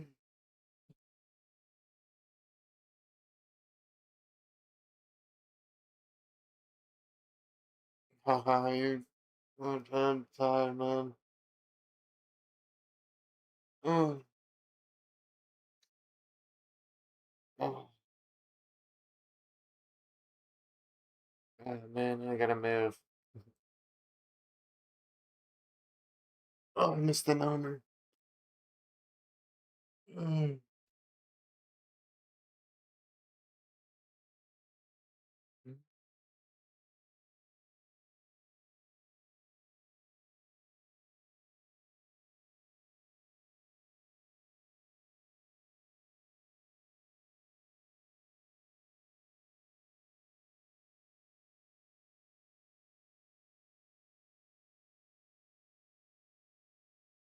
Oh, Tommy Jean. Oh no, they're all doing this.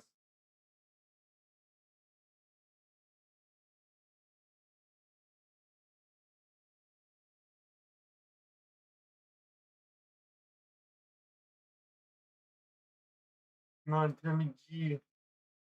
Give me G. Oh, G. Oh, no, the fucking.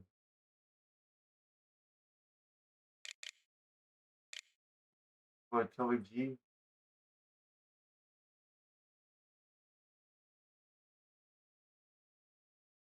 The Goyer here. Am I a Goy? Yeah, you are. Israel is the pulse of the universe. We are the chosen nation to come and protect the world. I want to play a fun game. Is this person anti-Semitic? There was real appetite in Israel for depopulating Gaza, making sure we never have this problem again. What do you mean by depopulating?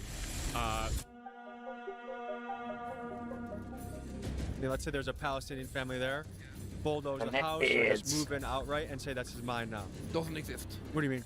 Doesn't exist. It is happening in the world right now, and to say otherwise is kind of like you're closing your eyes. All of you Goy watching at home, you're welcome to come on down. What was the deal with the tunnel? Can we break the news on that once and for all? Do you think the questions I've had for you so far are fair game and okay to ask? Most of your questions have been fair. I hear the rationale. It's what I would expect anybody who's online and sees Dumbledore. the discussions that are going on. This is what's out there.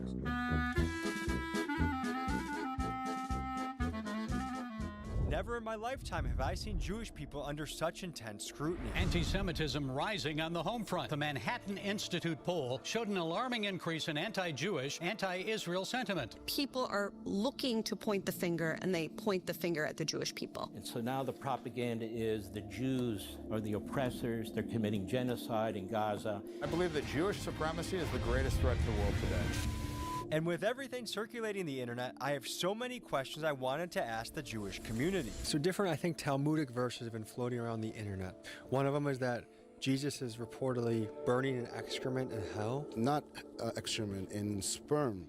So I hit up my Jewish friends and connections in order to help me infiltrate the most Jewish place in the country, New York City. And to be more specific, we went to Brooklyn to get embedded with the Chabad Lubavitch community. You know, the ones with the tunnel controversy. Today, folks, is a deep dive as we head to synagogues, Jewish-dominated neighborhoods, and sacred religious sites to ask Jewish people the most controversial and sometimes uncomfortable questions that I think many of us have. So buckle up, folks. Let's head to the most Jewish place in America. A lot of you are probably wondering, Tommy, are you afraid to do this episode? And the answer is, of course, because I've noticed a pattern that when people talk about these kinds of things, it can end up in job loss, debanking, getting kicked off of social media platforms, which is a pretty big risk to take for what I think is free speech. However, I don't think any group or topic should be off limits to fair and reasonable questions. But first, guys, I need to ask you a favor. I'm very sure this video will be shadow banned into oblivion, and the only thing that can help that is you, the audience. So please hit the like button, write a comment, and consider each of these actions as a salute to those that chase the truth.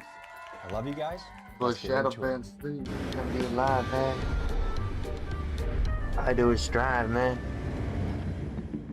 Folks, we are in the beautiful New York City, which happens to be the most Jewish place in the country. And never in my entire life have I seen Jewish people questioned, scrutinized, thought about this much in the public eye. And I thought if you want to understand someone, you go straight to the source. We're also going to be brave and ask the hot button questions that I see circulating all over the internet. I think the truth should never be afraid to speak. I don't think anyone in this country should be above criticism, and some of us are wondering, is there a double standard of who's allowed to be talked about? If bombs are involved, I think we get to question what's going on, and I hope by the end of this we can find common ground. Most content creators are afraid to talk about certain topics. They were before Charlie Kirk. That kind of changed everything when Charlie Kirk died. Israel started being talked about. Judaism started being talked about. And I think everything's yin and yang. If you classify one group as all bad, I think you're doing the wrong thing. Very excited to start this episode. Let's get into it.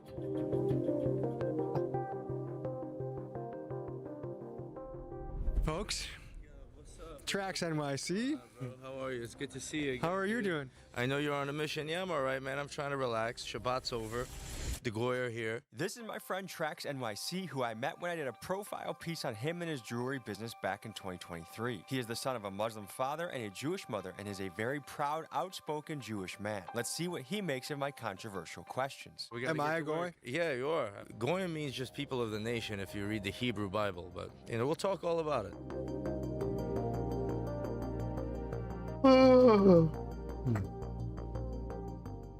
This is the Jewish neighborhood of Rego Park, man. Rego Park, Forest Hills. After World War II, a lot of European Jews came here. But then in the 80s and the 90s, from the collapse of the Soviet Union, we had Jews from the Soviet Union. That's how I got here. Is the Goyim to be avoided?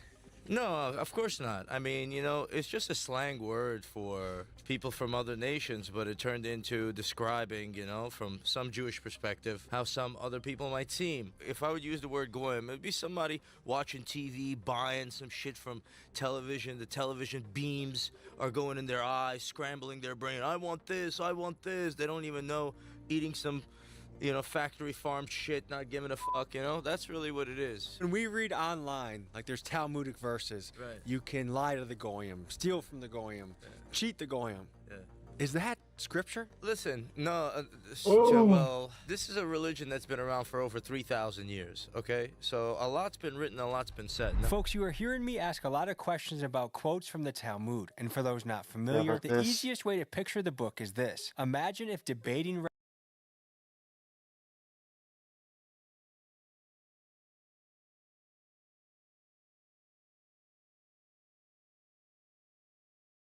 Money, please, dim help. And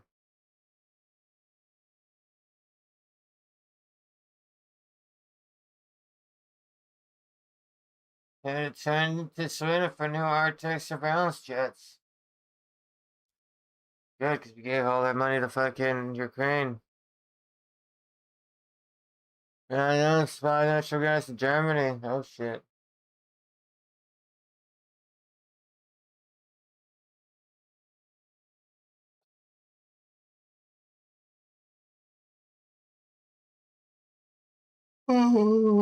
Fuck.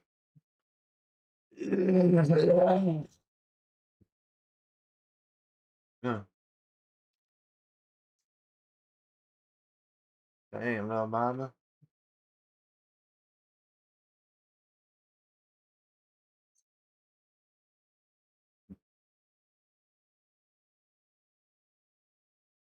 The UK is broken. The UK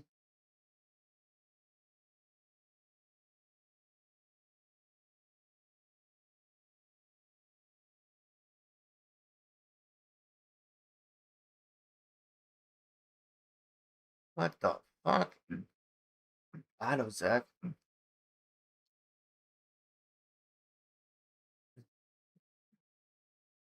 Yeah, right. Auto suck. Different from any other Inferno strategy out there. With the Autozuck, you don't click to move or click on monsters to attack them. Instead, you enable auto-retaliate, and this is what controls your character and solves the wave for you. In this video, we're going to be going over the theory and mechanics behind Autozuck, the new Runelight plugin made specifically for this strategy, and the new Inferno analysis tool that make the Autozuck possible. And finally, we're going to be attempting the world's first auto-retaliate only Inferno run. This was a really fun and challenging data science problem to work on, and I really hope you enjoy. Let's start with a bit of a demonstration on a super simple wave. This is wave 18, and it only has one ranger. We're waiting for it to spawn, but you know what? Before it does, let's just black out the screen. Yeah, we don't need to look at any of this. All I'm doing is I'm just going to look at this little timer right here, and then I'm going to flick my prayers on these specific ticks that I've planned in advance. If we reveal the screen again, you can see that, yeah, this is lining up perfectly with the ranger's attacks. So how did I know this? How can we predict this? Well, believe it or not, on any given wave, we can actually know when the monsters will spawn, where they will spawn, and to a pretty good degree of accuracy, what they will do after they spawn. When they will spawn is the easiest one. If you log into a wave, it's just on tick 15, and I'm using the report button plugin to have this tick timer that shows how many ticks have been logged in for. In terms of where they will spawn, this is done through scouting the Inferno, which you log into a wave and you log out immediately as you see the monsters spawn, and this shows you where their spawn locations are going to be when you log back in. And I've created a brand new RuneLite plugin to make this a lot easier. Introducing the new Inferno Scouter plugin, which automatically reads this first tick spawn of all the monsters and prints it to this picture right here, and this makes it really easy because when you log back in, you can know exactly where everything's going to spawn. This plugin is also required for the AutoZuck, which we'll get to later, but you can use it for anything. It's a super powerful plugin. I highly recommend for any of you Inferno runs, you know, those really tough waves, you can scout them, you can use this plugin. It makes things a lot easier, so definitely download it from the official plugin hub. Let's jump to wave 50. This wave has a ranger and a major, and as you can see, we're going to have to be a bit more careful this time about where we spawn in, because if we spawn in just anywhere, they're going to attack us at the same time, and yeah, we got to make sure they're off-ticked somehow. This isn't too hard to do. We just have to find a tile that's in range of one of the enemies, but requires the other one to move a tick before starting to attack us, and then they should line up into a very nice 4-tick cycle that's off-ticked. Also, this tool I'm using is one I'm sure lots of you recognize. It's the Inferno line of sight tool, and it's really useful for seeing all these weird line of sight mechanics, you know, where you can be attacked from, in what circumstances. And it looks like this tile is going to be a good one, so let's test it out.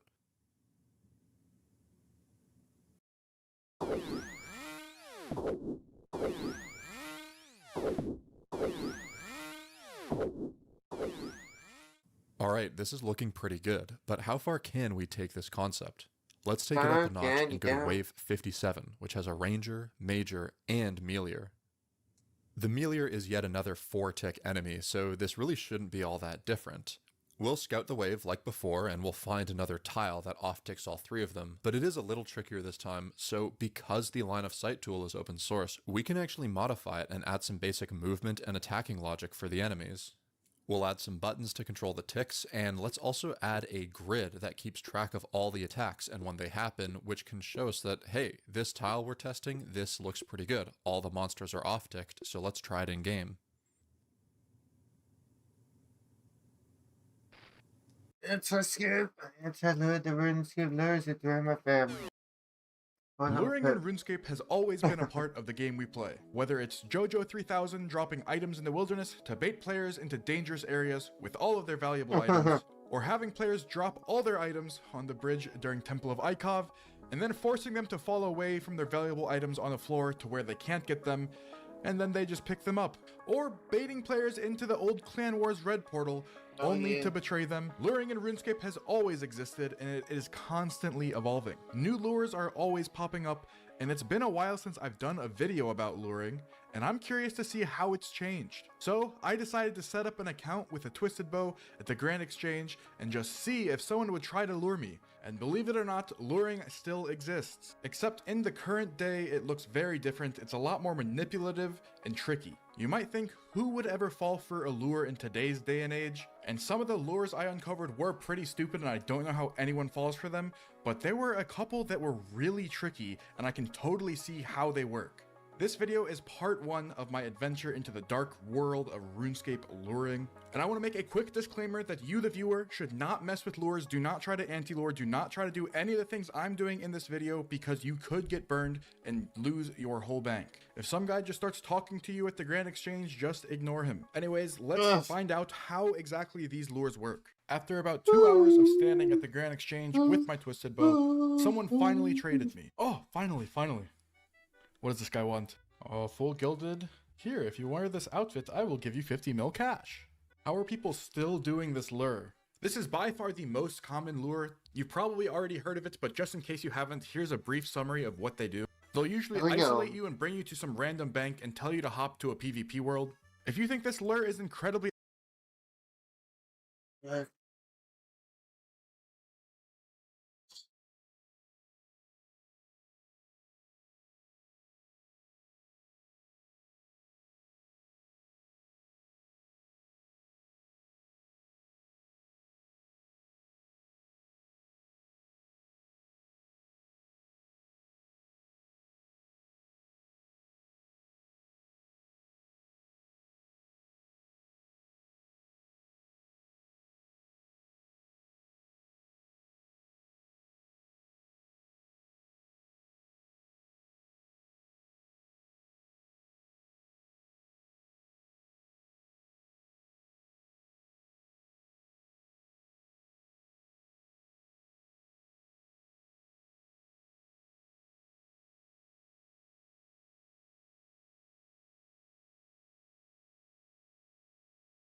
obvious, that's because you're supposed to. That's what they want you to think. The person supposedly luring you is acting super dumb on purpose, and they will usually bring in a second person who is also quote unquote getting lured. They want you to think you are smarter than the lurer and you know what's going on. The dumb lurer will tell you you have to get all of your riches out before they'll give you the full gilded and pharaoh scepter. And then the other player who's quote unquote getting lured, who you probably have already guessed is in on it, will equip all of his valuable items and trade the lure and receive the outfit, equip it, and then teleport away saying, haha, I know the scepter is a one-click teleport.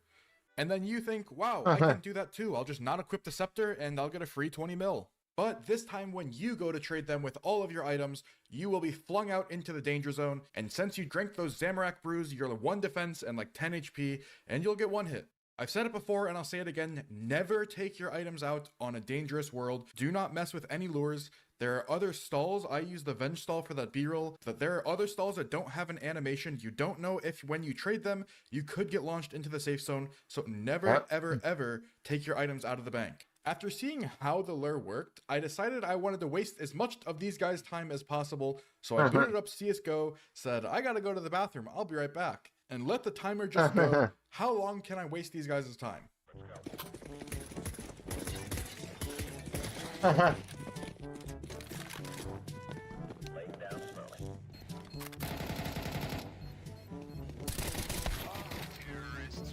Oh, I accidentally clicked. Uh-oh, this guy knows I'm not AFK. He's just been sitting here for 7 minutes, spam trading me. This guy really wants my T-bow. I guess he's invested like 30 minutes so far into it. So I guess it'd be dumb to quit now. It's a lot of money in Venezuela. Dude, he wants more than my T-bow. I only have a T-bow. It's friends T-bow. Hey, if you don't show, you can leave. Bro, I'm in the middle of a CS game. Think mid. Alright, I'll show him it, then I'll just go AFK again. Here you go. You see, I have a T-bow. Yes, I want the gilded armor. Give me the gilded armor. Oh, he's giving me a glory. Oh, he clutched the round. What is happening? He said go Alcarid. So the lure takes me to Shanty Pass, has me lower my health and defense again, and tells me to meet on 579, the high-risk PvP world. I tell him 1 second I'm playing CSGO, which makes him very frustrated.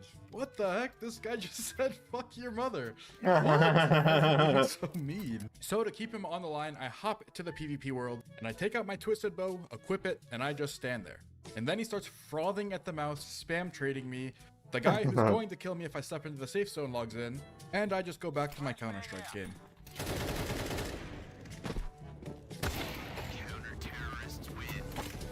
Dude, look at this guy. He's just spam trading me. He's so thirsty. At one point, he leaves, and then 2 minutes later, he comes back. Oh, he's back. Okay, I'm gonna bank my T-bow and trade him, show him not AFK. He's asking me to show my T-bow. What bow? He then trades me a Falador teleport again, and we go back to Falador. And at this point, it's been like an hour, and my Counter-Strike game is finished. And at this point, I think he kind of realizes I'm trolling him. I tell him I give my bow back to my friend. I don't even have the twisted bow anymore. And he just replies with K, and then he just stands there. He's just sitting there not saying anything. This is so... Why is this like awkward? The awkward silence grew, and no one was saying anything, and I didn't know what to say next, so I just said this. Retard. You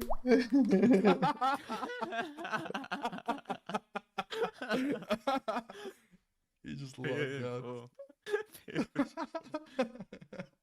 After this, I think my name got put on a blacklist because for the rest of the day I stood at the GE and no one came up and tried to lure me.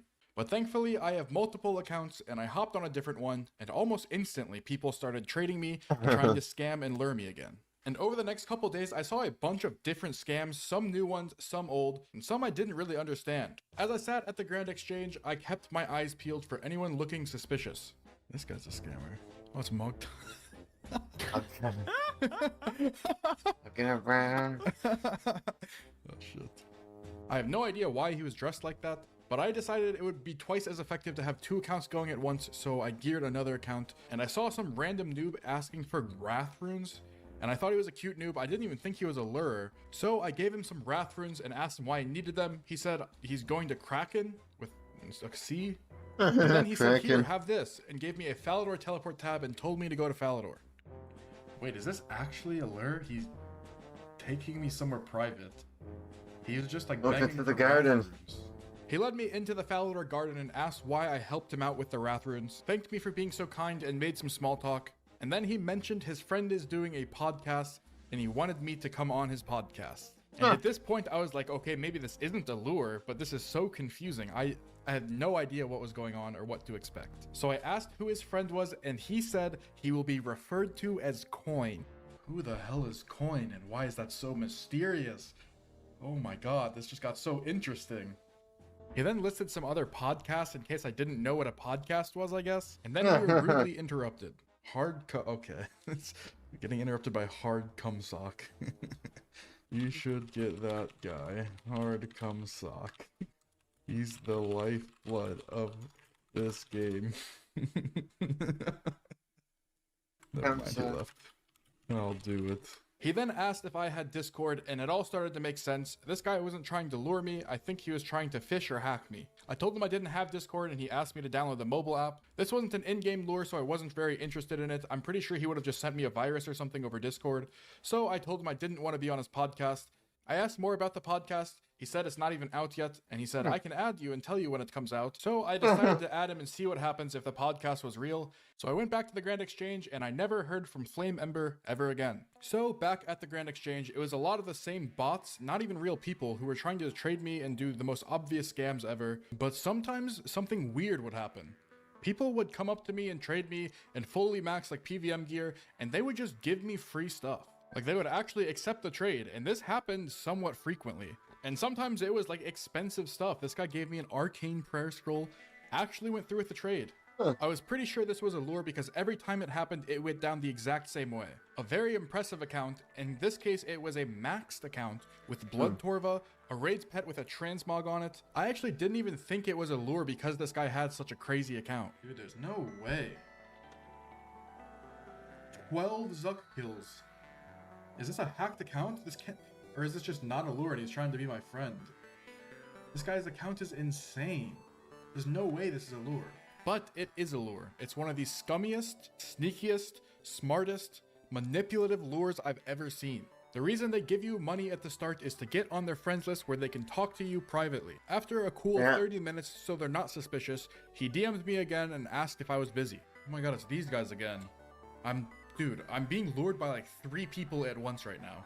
What is going on? These guys are so thirsty. Spoon Sailor informs me that some idiot is trying to lure him and we can go anti-lure them. He tells me that this is going to work and he and his friend got a Void Waker from doing this last month. This is why they used a maxed account. In the victim's mind, this is a very experienced player. He knows exactly what he's doing and whatever he says is probably going to work. And there's no way a guy with that many hours in the game is gonna betray you, right? So Spoonsailor tells me to go to Ferox Enclave and to bank all of my items so I'm safe. And once he's there, he comes on his second account, his Iron Man. So this guy really seems like a real player. He even has an Iron Man. And so he directs me on where to stand, and he's gonna tell me when to hop into Spoonsailor, his mains world, and I can pick up the items that they drop, and we can go home with millions of gold. So I stand there waiting for Spoonsailor's signal, and at this point I'm confused because he told me to bank all my items, and I'm not really sure how he plans to lure me. A few seconds later, he spams me to log in, and I hop to his world.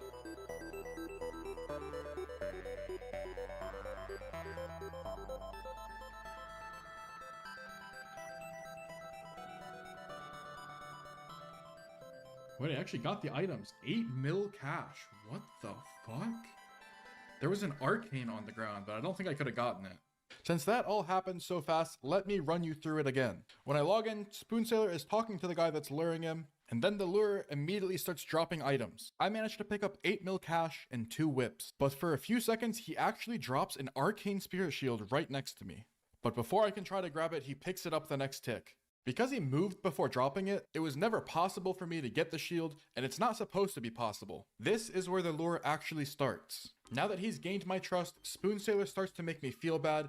He says I could have gotten the arcane, but I messed up. He said when he did it with his IRL friend last night, they got a Void Waker, so I could have gotten the arcane. He makes some more small talk, still pretending to be my friend, and asks me to split 50-50. Then he brings up the shield again, and tells me how expensive the shield is, reminding me of how much money we basically just lost. Even though he was guilt-tripping me pretty hard, I decided I wanted to split him just to see where this was going. Then he tells me how that lure that we just anti-lured works. If you telegrab the thing behind the tree, it'll shoot you out and you'll die. But he was just pretending, and he would never actually telegrab it, because then he would fall for the lure. So as long as he doesn't telegrab it, he's fine. You can probably see now where this is going. It's just like the scepter lure, where they want you to think, oh, as long as I don't click the scepter, I'll be fine. But it's the same exact principle. The real lure is getting you to trade them close to the danger zone. Spoonsailor is probably going to ask me to pretend to fall for the lure, but this time when I go to trade them for runes, I'll probably get lured for all my valuable items. So now that we have a good idea of how the lure works, I geared up so I could anti-lure it. Back on the account that's getting lured, he reminds me, I think for a 4th time, that I missed the arcane, and he says that we can gear up in rich flex gear and cover world 302 and 330, and we'll get lured again. And then for the 5th time, he reminds me that I missed the arcane. So I grabbed some pretty ridiculous gear and my twisted bow, and I went to the Grand Exchange where he told me. And to nobody's surprise, within a couple minutes, someone else traded me and showed me some telegraph runes and some expensive items. He then gives me a Catherby teleport and tells me to meet him there. And then once I'm in Catherby, some guy says he's boss, and I say hi boss, and he takes over, and I'm not really sure why they did this. Why do they need this 3rd account? Anyways, from here, it's pretty much the same as the first lure I showed you. So they take me to the PvP worlds, and then this nice actual player, who's not part of the lure, tells me it's a lure, so they take me somewhere else. They take me to Mosla Harmless Bank, and Spoonsailor, my good friend, is making sure that I know how safe it is. This is why they use maxed accounts. You're really supposed to think that this Spoonsailor guy knows what he's talking about and trust him completely. I asked the lure to give me a second while I run my other account over. I just told him I had to go check on my baby. I don't have a kid. But the account that would kill me is risking full bandos, and I only have 1 shot at this. So I got in position and hopped into the world. Please pay big attention. Come on. No! He tabbed. Oh, 1 more tick was all I needed. Unfortunately, it was super close, but he managed to teleport on the last possible tick that Karasi would have killed him. And then they just keep going on trying to lure me like nothing ever happened. They give me all these random items. The account with the ZGS just comes back with less risk. And I thought about trying it again, but it was like too suspicious. I thought they were going to try to like venge and kill me instead. And then Spoonsailor says, hurry up, take your items out, and really starts to try to pressure me to get lured. He reminds me that the bank is safe, and as long as I don't telegrab it, I'm gonna be completely fine. This time he explicitly says I ruined the arcane and really tries to pressure me into trading them with my T-bow. So I tell him I'm too scared and I'm not gonna do it. So then the lure leaves and he starts flaming me. The guy who just spent an hour acting all friendly is now flaming me, and then he deletes me. I'm still curious if that's that guy's actual account, or he just hacked it or bought the account.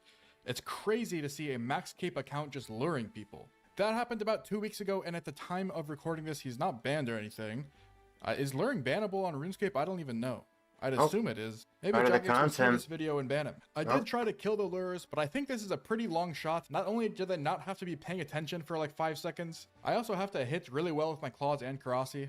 After learning how this lure worked, I went back to the Grand Exchange, and for a couple days I tried to anti-lure this lure. And let's just say things went very well. This will be in part 2 of my dive into the luring world. I go undercover and into Discord with a lure. That'll be out in a couple of days, so subscribe so you don't miss it. And I'll end this video with the same thing I said at the start. Do not try to do this. Don't mess with lures. They will outsmart you. By the time this video is up, they've probably already changed their scripts and everything will be different. They always adapt and are always a step ahead. Hey guys, it's Pip, and in the last video we discovered how lures work on Runescape. If you missed that video, basically it's an anti-lure disguised as a lure. I'm gonna say it at the start of the video again. Please never take your items out in a PvP world. Do not try to anti-lure. Do not try what I'm about to do in this video, because here in part 2 we're going to try an anti-lure. The lure we saw in part 1. There's a few different ways I want to try to do this. I think the worst way you can try to anti-lure these is try to kill the account that logs in to try to ZGS you. A lot of times they'll be at 121 HP. Most of the words are very nice to the words once you've been the last man standing at least once. If you haven't won any games, you can't only purchase an untradeable items in shop. Don't worry, players struggling to secure one can still buy a rune pouch. That's stupid. I guess it's about the bots fucking can win games, dude. There's Terminator fucking bots, dude. They're just gonna be better at the fucking game. It's gonna ramp them up. Wilderness quality of life. Previously, if a player died being attacked by another player without logging out, their death was considered a PvP death, regardless of whether their fight with other player lasts 3 seconds or 3 hours. We changed this so now the player dies without having been in combat with another player within the last 30 seconds. The death will now be put through as PVM. Pretty stupid. 10-5.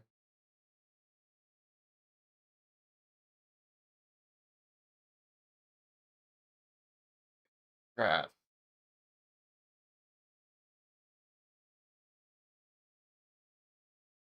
Nobody's going to attend in person. Mirandus? What the fuck's Mirandus?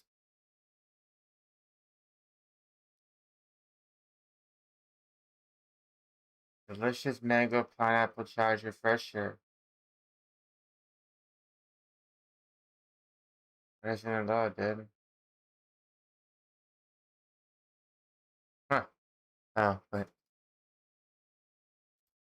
And just getting 2 claws off while they're AFK is pretty unlikely. So I've cooked up a way to anti-lure the first part of the lure. If you guys remember from part 1, the first part of the lure is where the person who added you says he's getting lured and they let you anti-lure them. They let you get the small stuff, but they dangle this big juicy item in front of your face. It can be a spectral, it can be an arcane, it's usually a spirit shield for some reason. But I've cooked up a plan to get that item. It's not supposed to be possible. The person walks away a tile and drops it for a single tick and picks it right back up. So it usually takes 2 ticks to walk onto that tile and then pick it up, so you're not supposed to have time.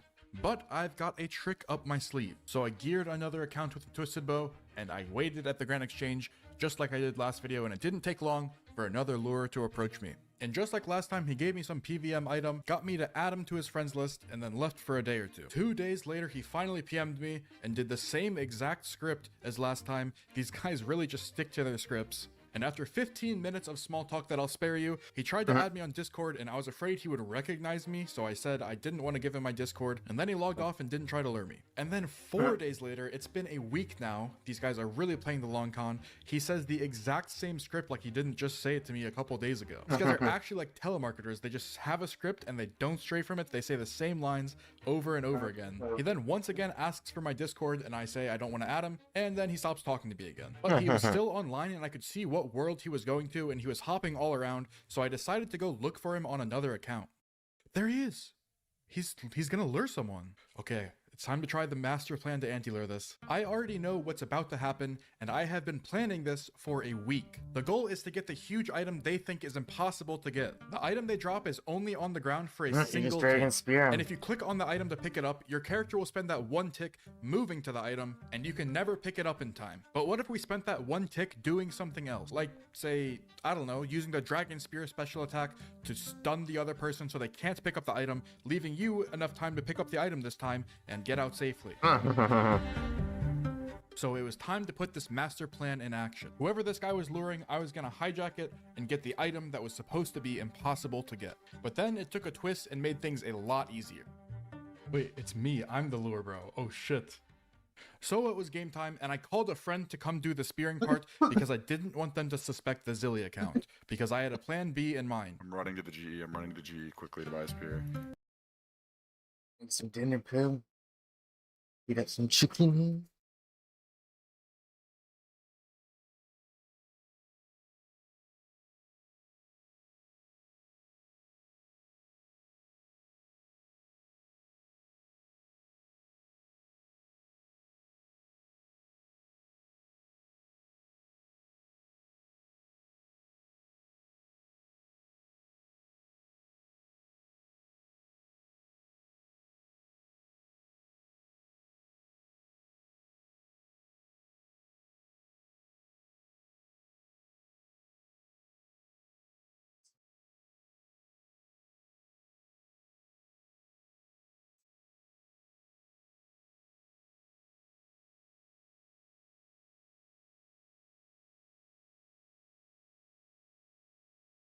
Got to go.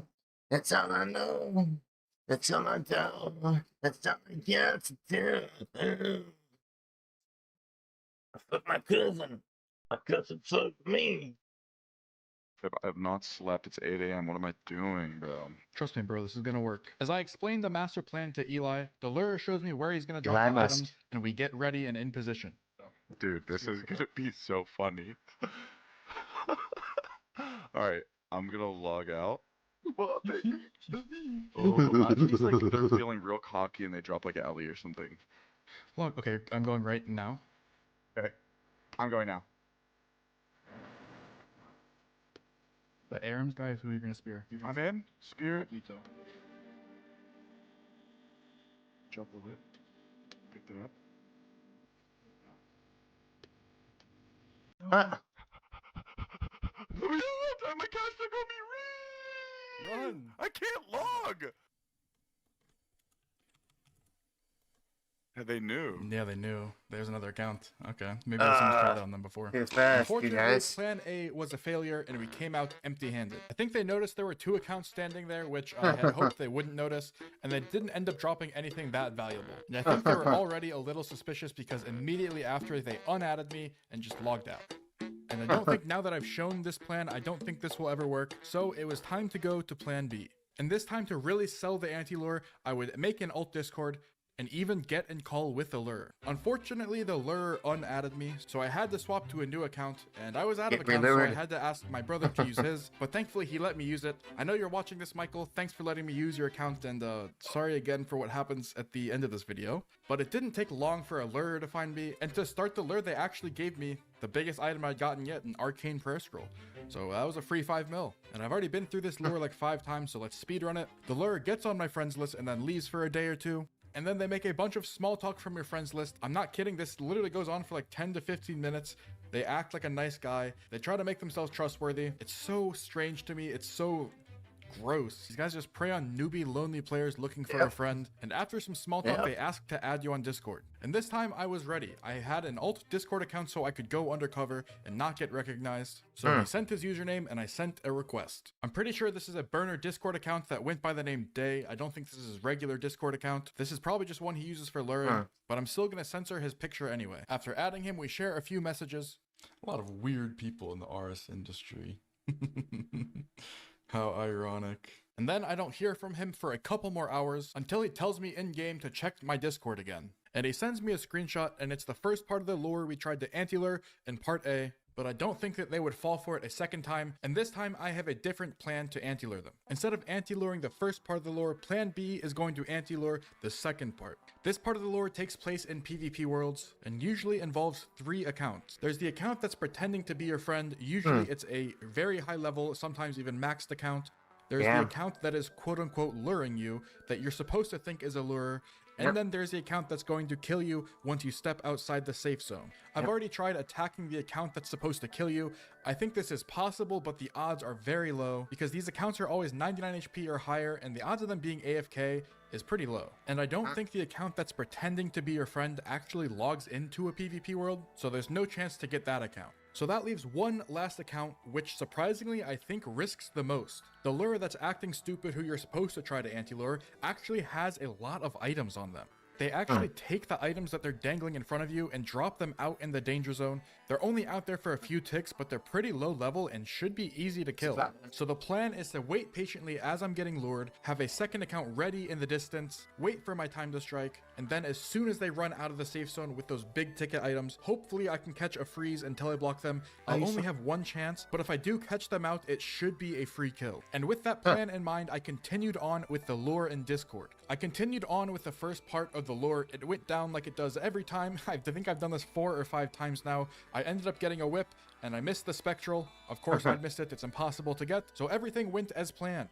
I show what I just got to my fake friend, and then something different happens. It goes off script. He says he's gonna try to bait him again, which has never happened to me before. Usually it's just one time. So I go along with it thinking I'm probably just gonna get another whip, and I'm not sure why they're doing this. And then the reason becomes clear. He wants to call me and get in voice on Discord.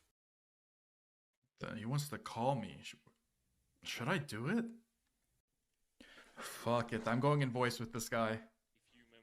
Oh, he's calling me again. Unfortunately, if I show you this guy's voice, he could take down this video, and he probably would, but I really think listening to someone lure me is way more interesting than me just telling you what he said. So I've had my friend recreate the exact words he says in the exact way he says them. So what you're hearing is exactly what this guy said, but it isn't his voice. But it is very, very close. Also, I told him I couldn't talk, so I'm muted the whole time. I was worried he would recognize my voice, so he can't hear anything that I'm saying, but I'm still talking. Yo, Mio, can you hear me? God, I can hear him. So you're back in the spot, right? This is so weird. Running there now. Okay, just make sure you bank the whip and bring like a house tab or a seed pod. Okay, log in. I've already done this once. Is he gonna let me get another whip? What? He dropped? Dude, no way. I'm just gonna pretend like I didn't even see it.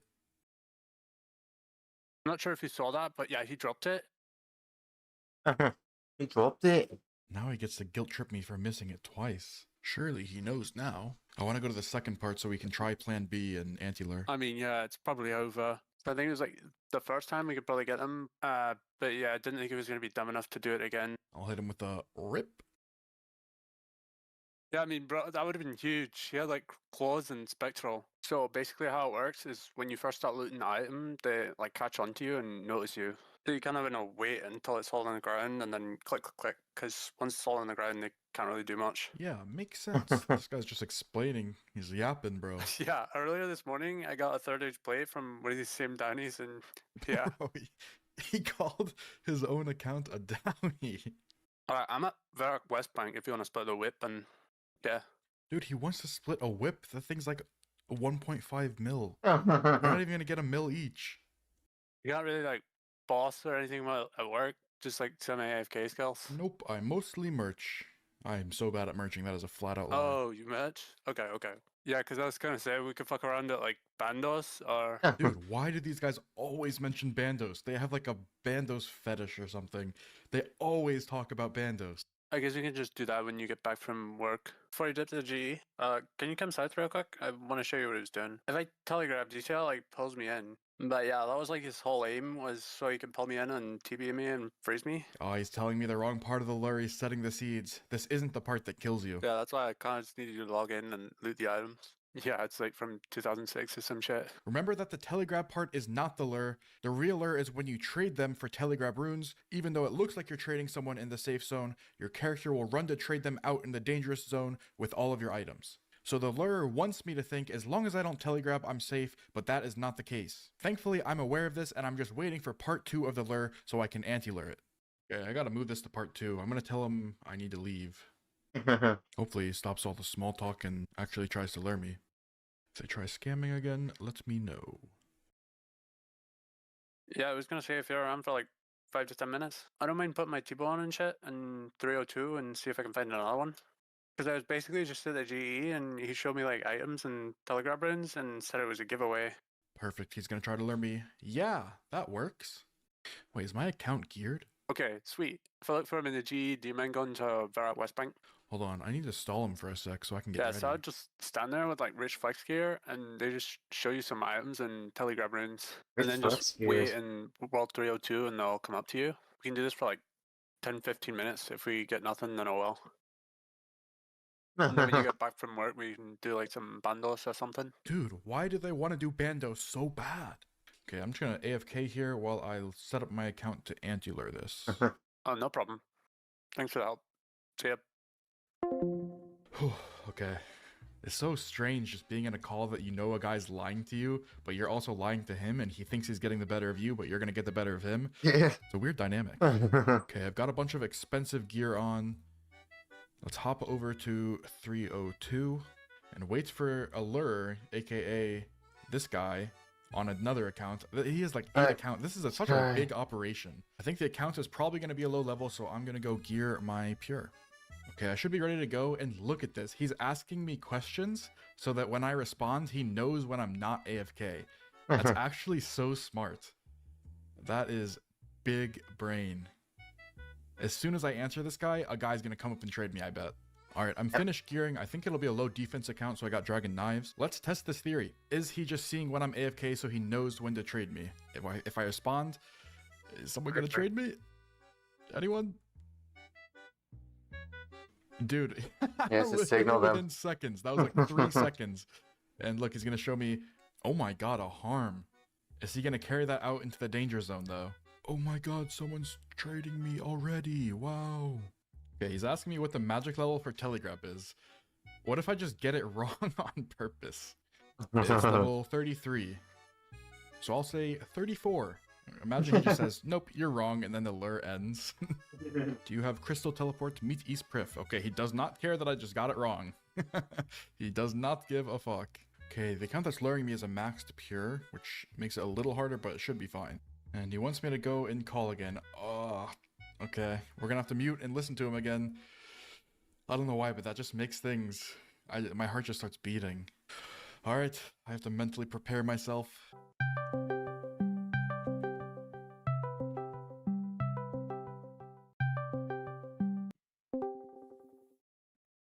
Come and call with him. Yo.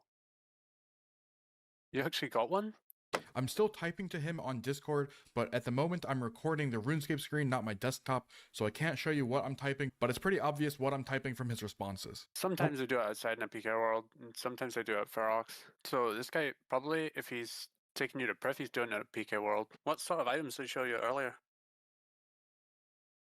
Wow, a harm orb. That'd be huge. Hopefully we don't mess up again. Dude, this guy's level 70. I have my pure here, but I can't hit him. I can only hit level 73s. I don't have an account for this. I need to message my friend. He probably does. Can you screen share in Discord? Oh my god. You weren't lying.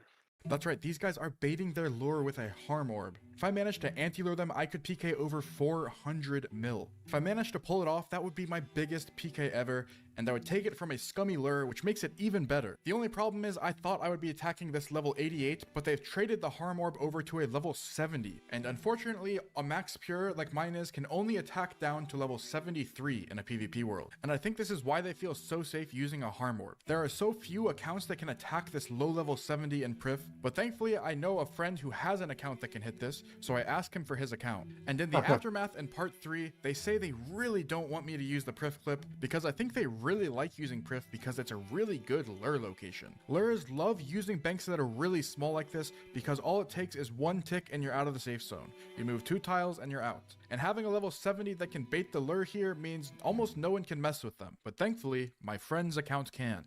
Can you figure out where he's dropping it so I can get underneath him? Holy shit, he has cash too. Oh my god. If we get this guy, I'll give you the items and we're gonna like flash them in front of him and tease him. It'll be so funny. Dude, he wants more than my T-bill. He wants me to get more riches. So he's saying the more you show, the more I can draw for you. So I think we should show him as much as possible so we can get the most out of him, and I would just make sure you bank everything after. Dude, of course this guy wants me to get out more. Dude, he's even pressuring me to get out the rest of my bank in call. It's even believable because we'll supposedly get more items out of him. Okay, I gotta be careful. We're not in PvP yet, but... So what I usually do is, do you see the search button? I just kind of type this in, it's just a Trying to greater get than his sign, and then task. 20 mil, and then usually everything just Fucking pops Jad up. task. I'm just gonna ignore him and see what he does. I'm not gonna do that. I wanna get him to tell me to pull up my whole bank. I'm gonna leave some stuff. There's like 500 mil left in the bank. Okay, I'm almost here. He's...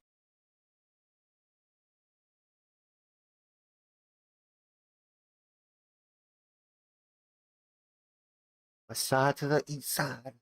Motherfuckers gonna know we gonna ride.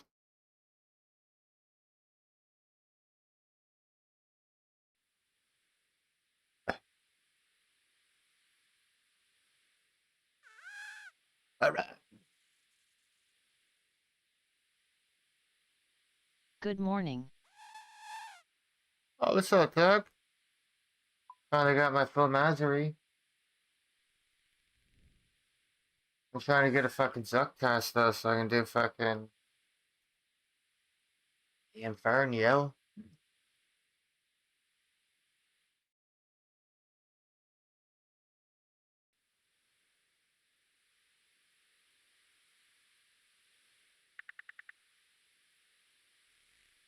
It's your boy Steven here. It's your boy Steven. I'm Steve. Have you beat Zook once already?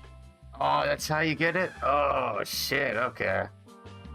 So then do I get the Jad task or the fucking Tizahar one? I guess the Tizahar then. Oh, fuck, that's why I haven't been getting it for so fucking long.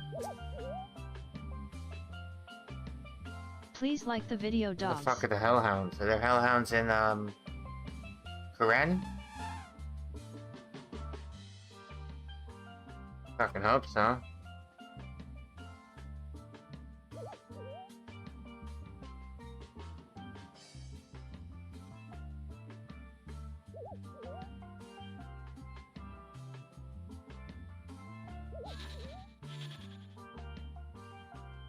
And then this tunnel? Sarjad shares same task but have to beat Zook to choose that one.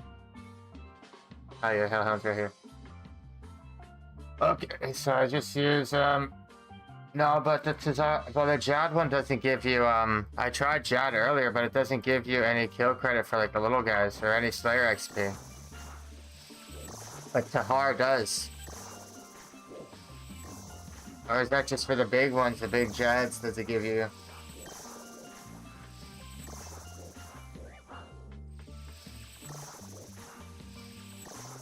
Man, that sucks.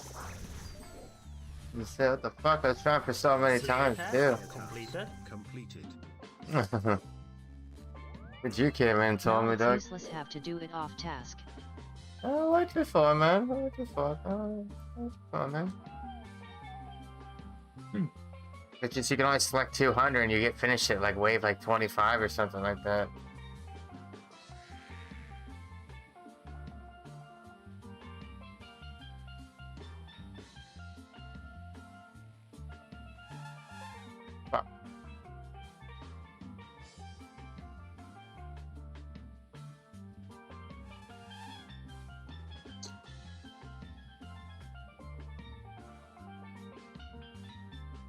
Yeah, Tizahar do then. His Tizahar works because you can kill anything in the caves. Yeah, I did the Tizahar so it just we can fly through everything at the start faster, I guess.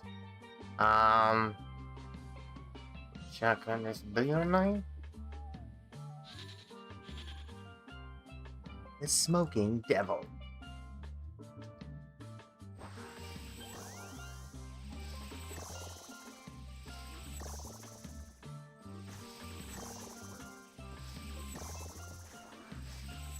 Yeah, 5.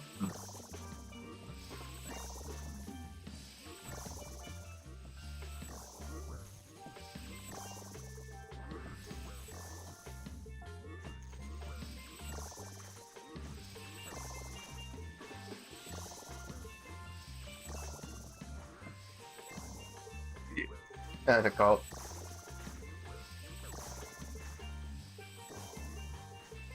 Did that already get fucking enough? Slayer task completed.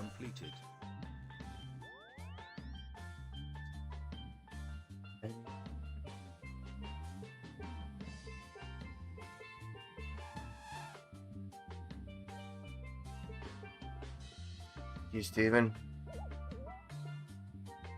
I should have done Levy. Oh well.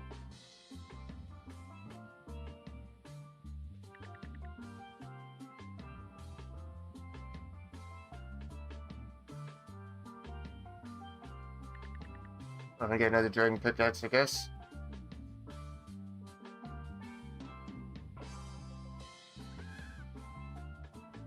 Fuck. And the rope, right?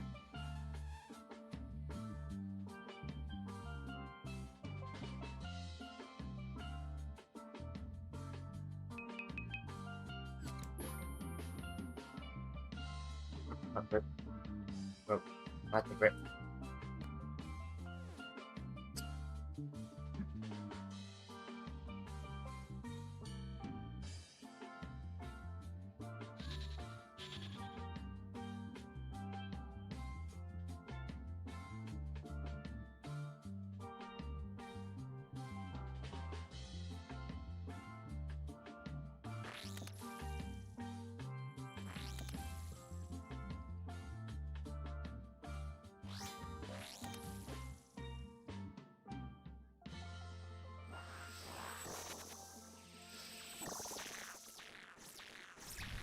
Oh.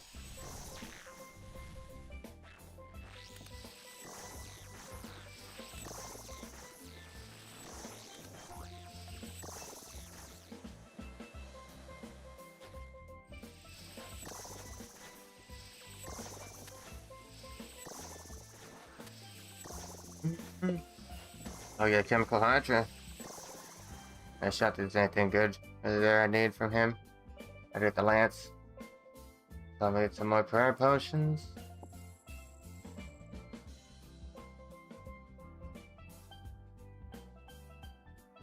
Huge ass. Yeah.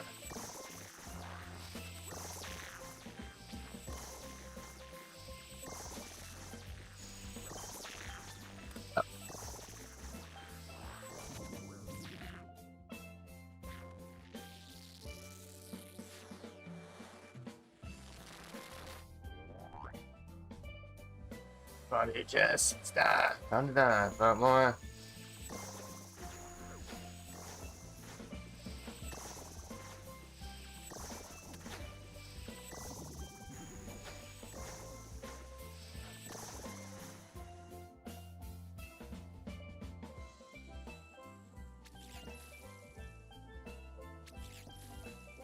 DDS. Nice.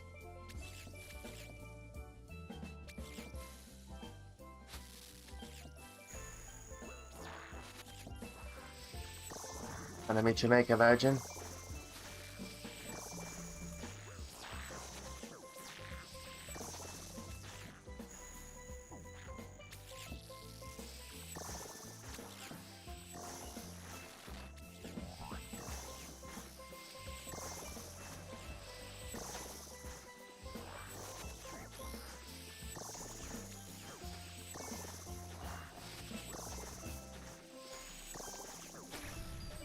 Down, bud.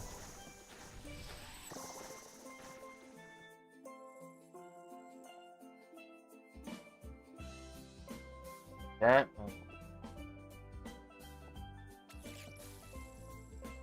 Ah, on the chat.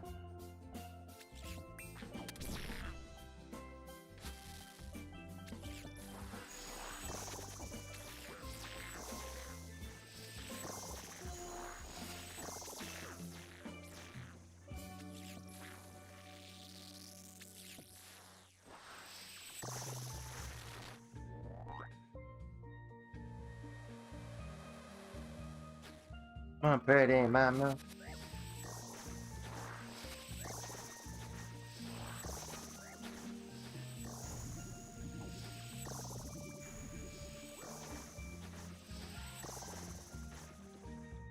One more.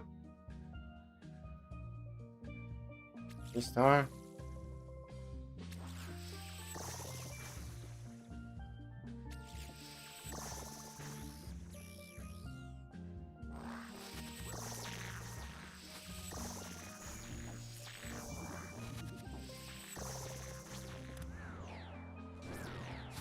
Boom.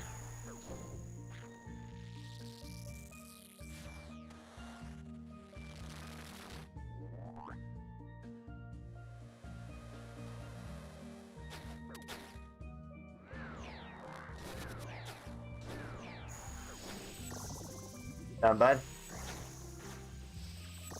Slayer task completed.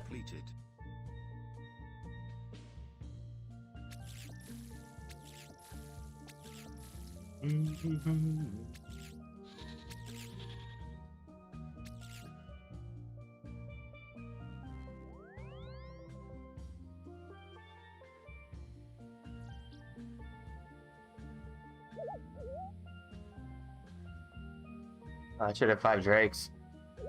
I get a greater.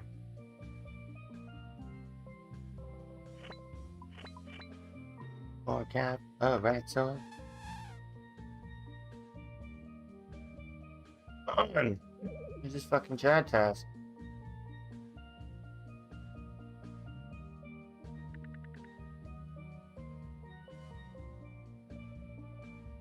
Yeah.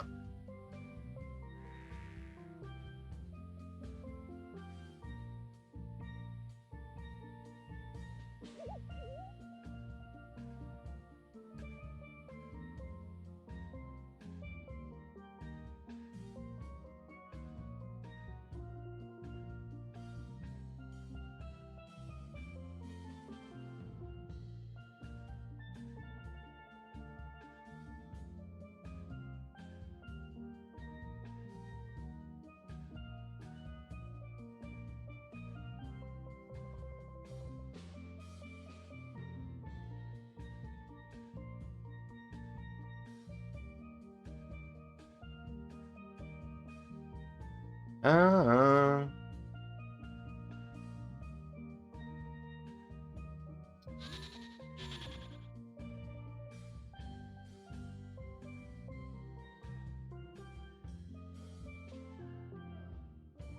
What up, little mama?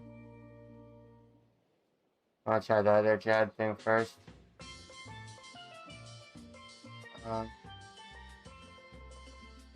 Yeah.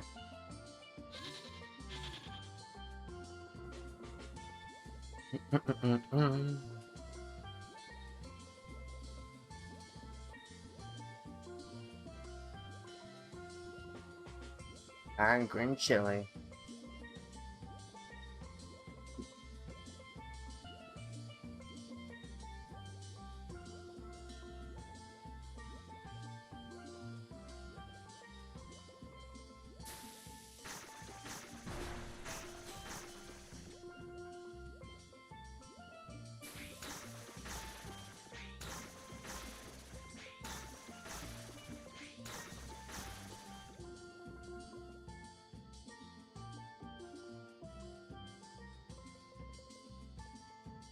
Bitch, man.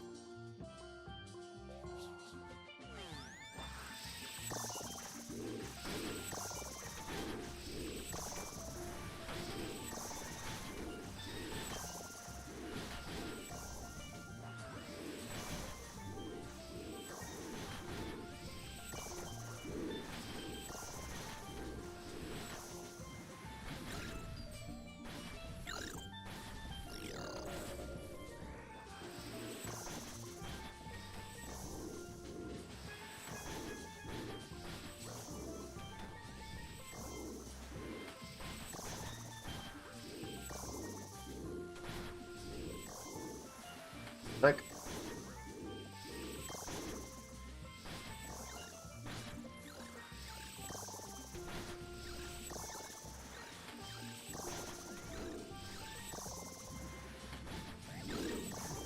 Oh, fuck you.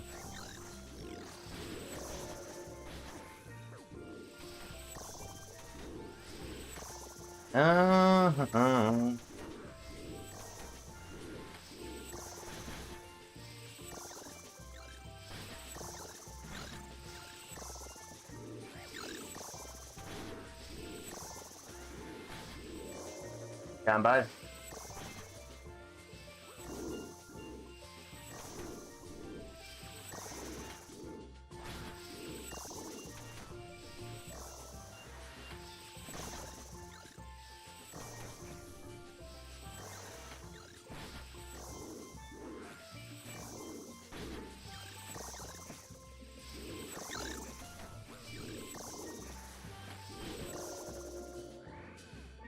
Combat task completed.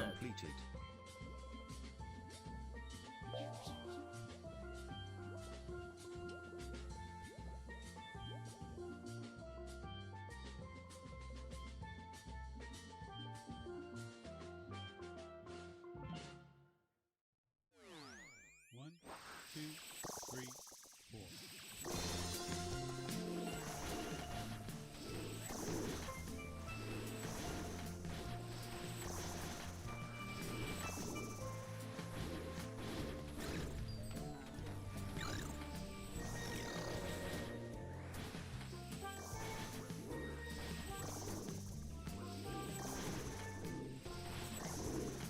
Oh yeah. Arr.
Oh.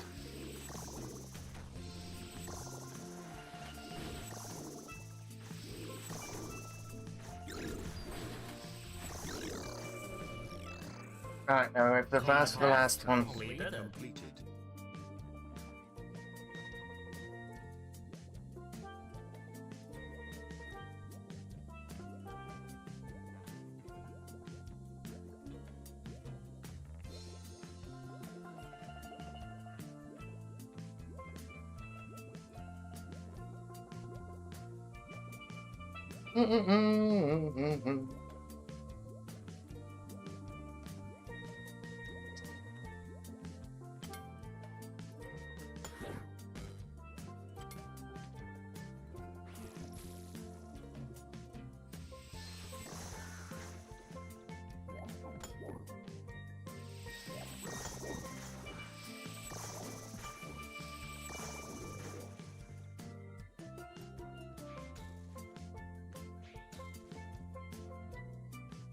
Fuck you. This is wild.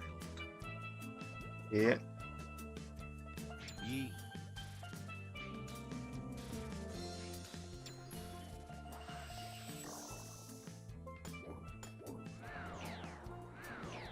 Range kinda makes it wheezy NGL.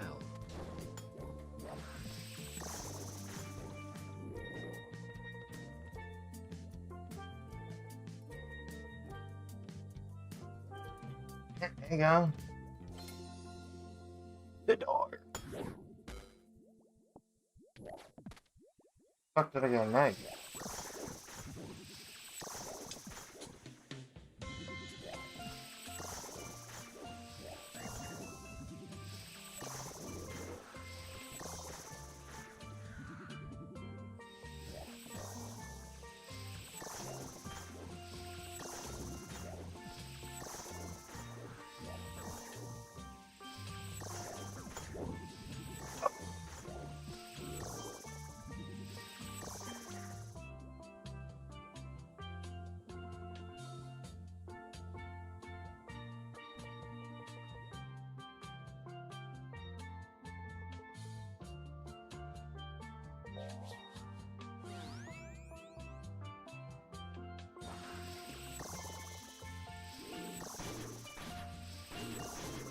Dying on my hard drive. Completed.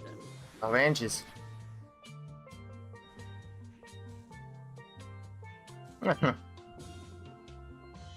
That luck is oranges.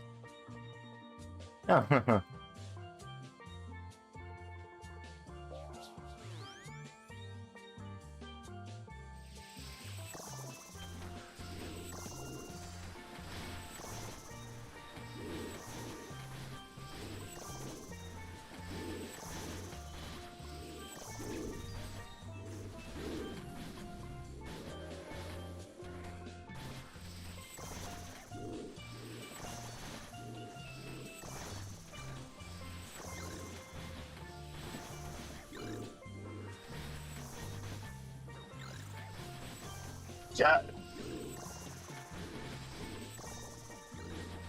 Fucking pick it up.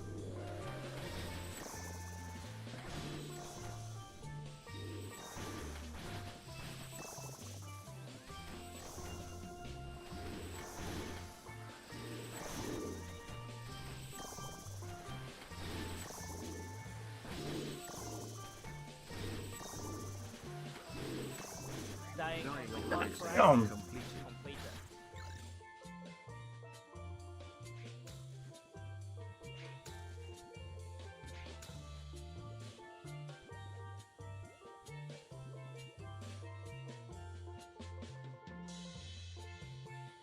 Fucking flask. Shit.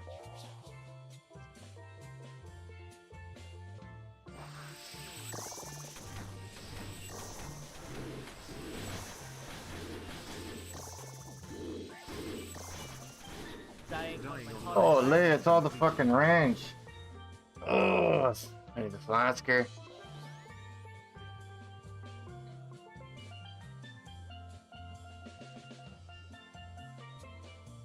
It's still praying, of course. God,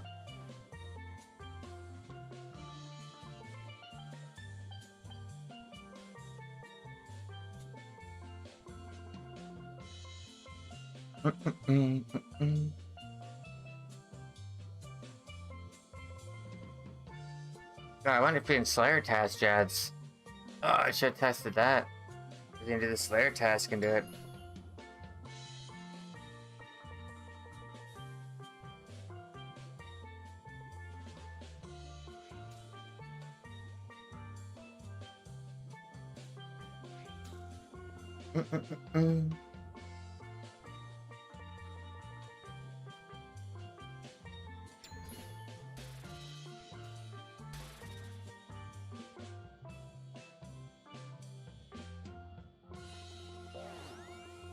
Turn on.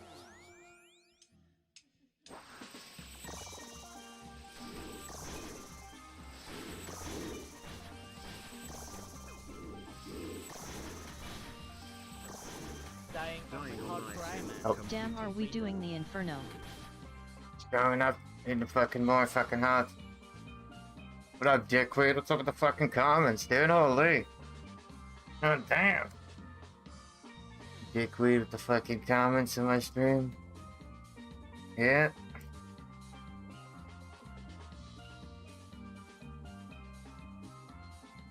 Yeah. Don't have enough health to kill 6 Jads. I need the LMAO fucking sleeping at point. the computer. I need enough fucking points to get fucking 185 health. How you gone sleep on the job like that? What job, dude? I don't get paid shit. What job? If this is a job, this is slave fucking... This is slave labor. Like, what job, dog? In my volunteer work?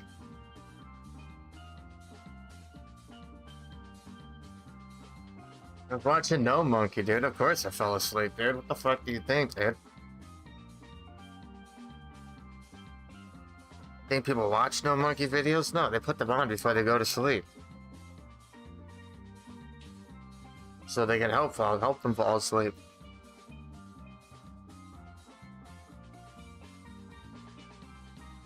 GTA bastard.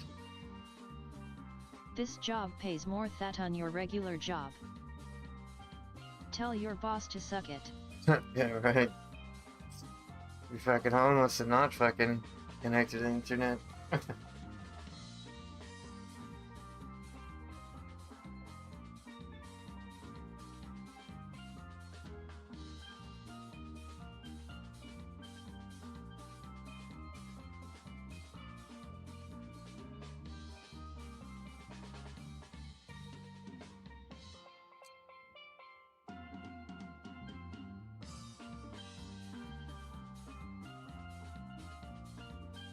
Yeah, bitch.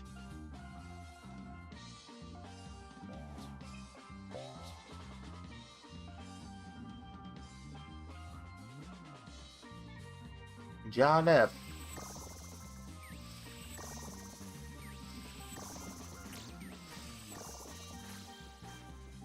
Oh, no, it's not giving me Slayer XP. That's weird. I'm over here killing vamps on task. Huh. It's the only bigger guys it gives you?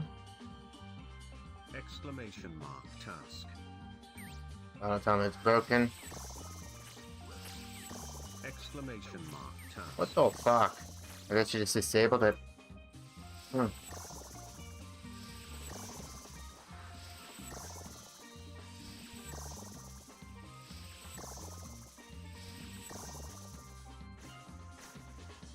You owned it?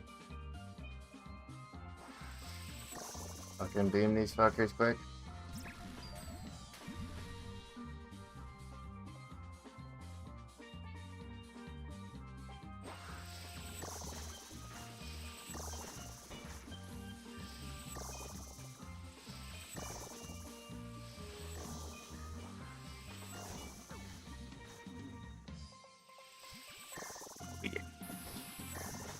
This guy's making an annoying ass sound.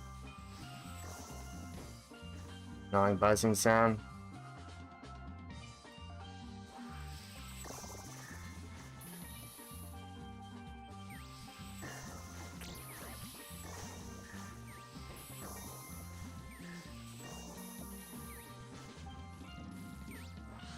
Oh, you're still not dead? Did they say that? Can't be as bad as the Armis Spo spec. It's way worse.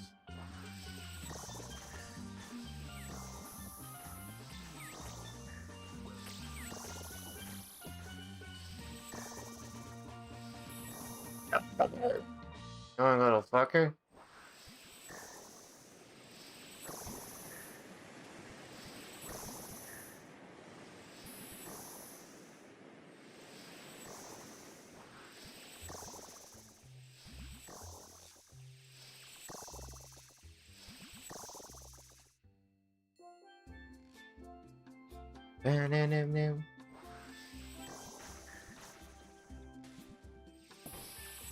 Oh great, no, there's fucking two of them.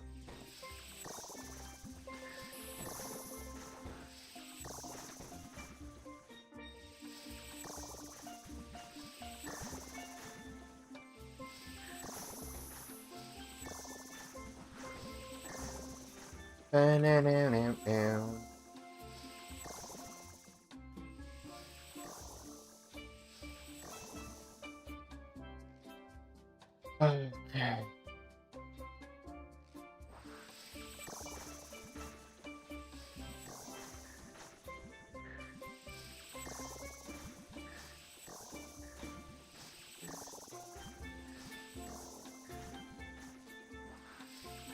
So just shield spec them.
Okay, stop with that sound. Dead.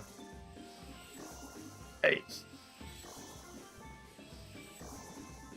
Yeah, this one's so much more frequent than this spec, so it's a lot worse.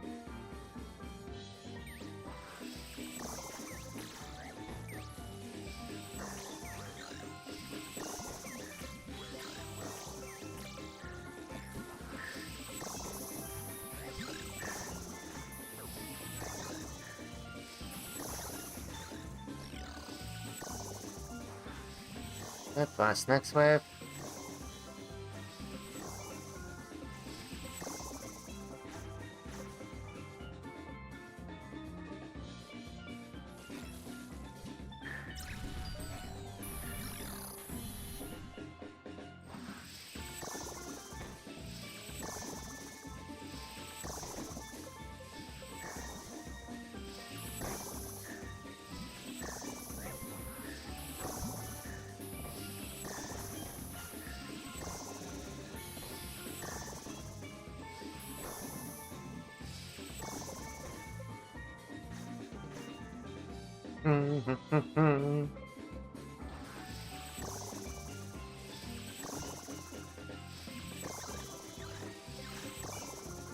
Please like the video, dogs.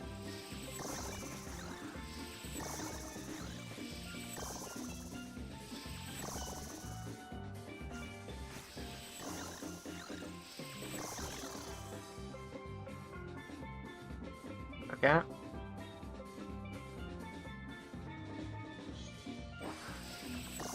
Who are all these guys?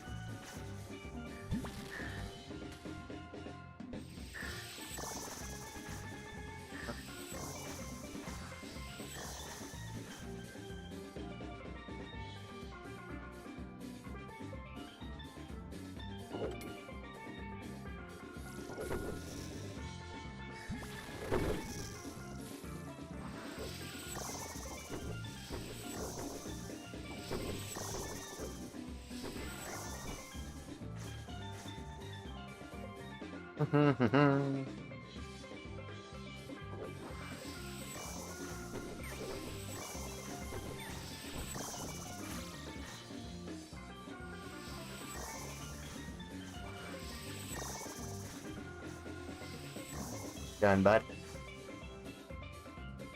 Night thing.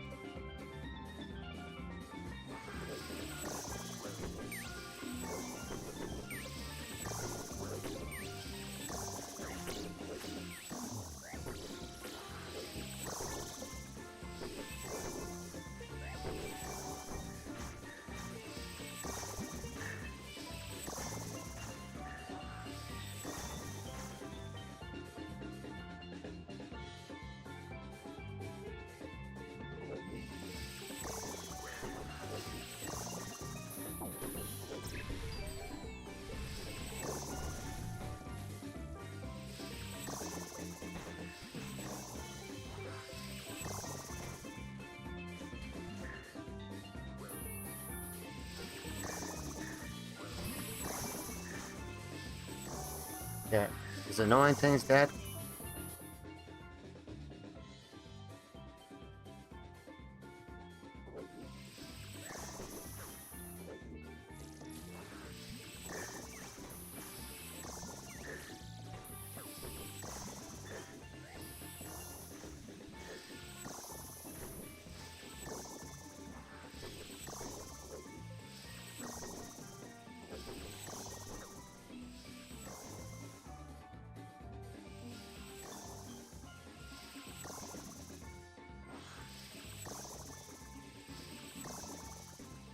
Down, bud.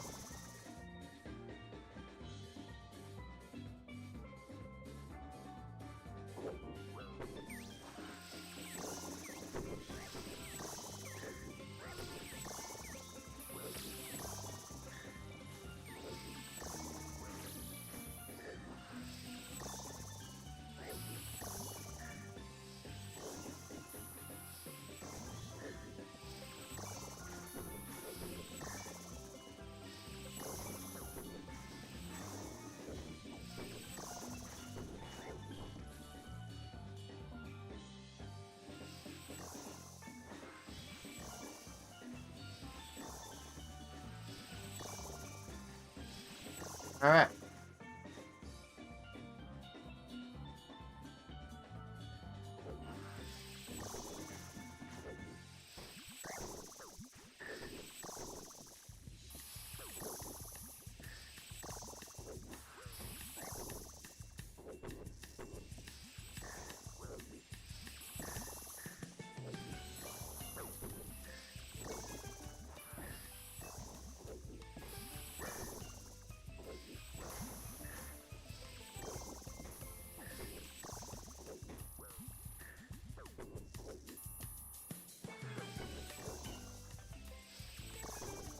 Bow, bow.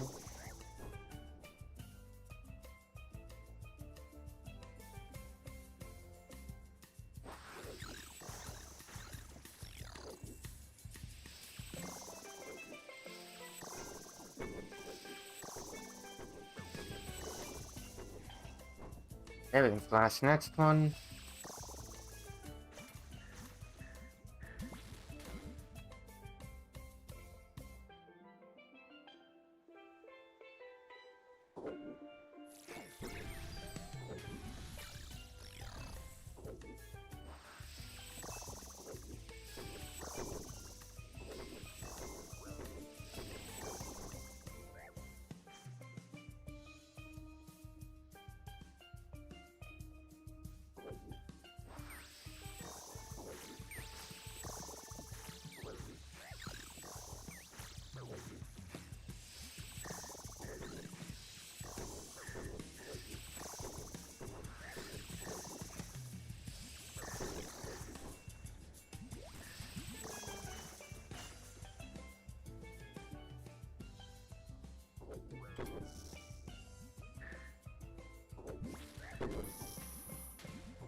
Alright.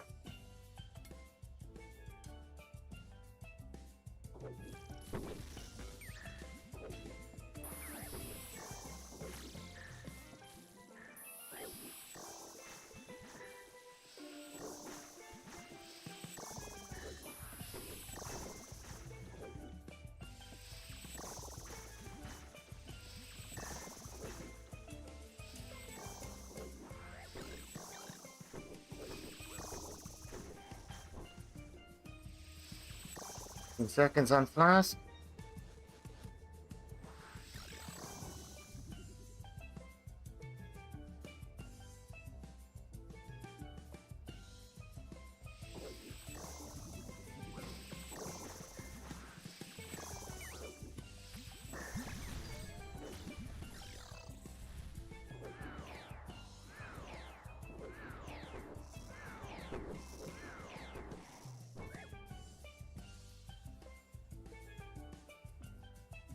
Alright.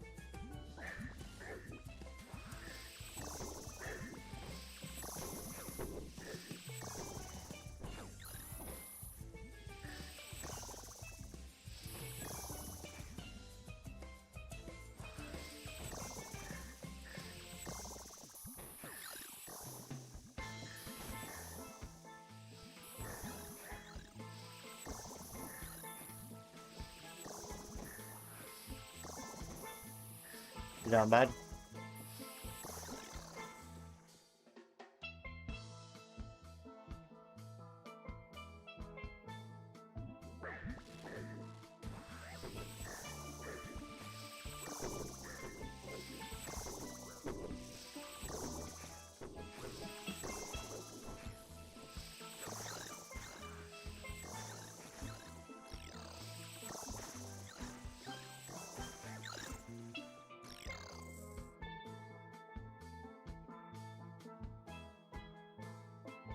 Bam, bam.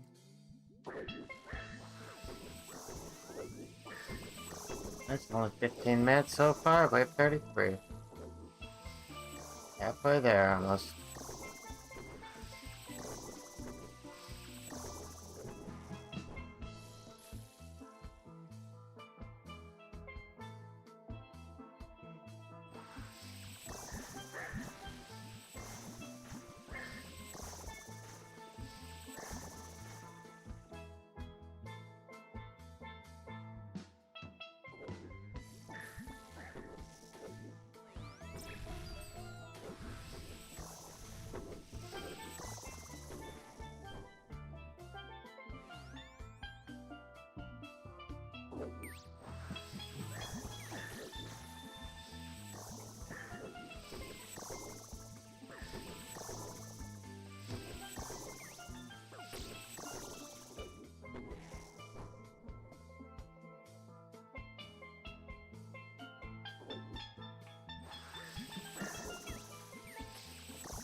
Yeah.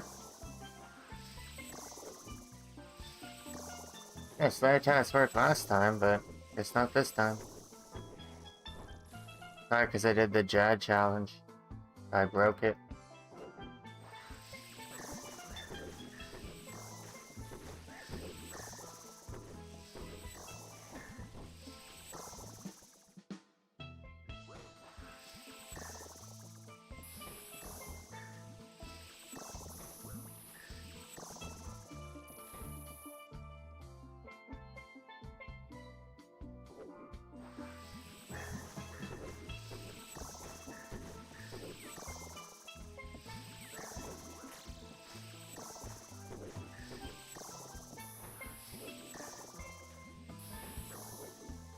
Yeah.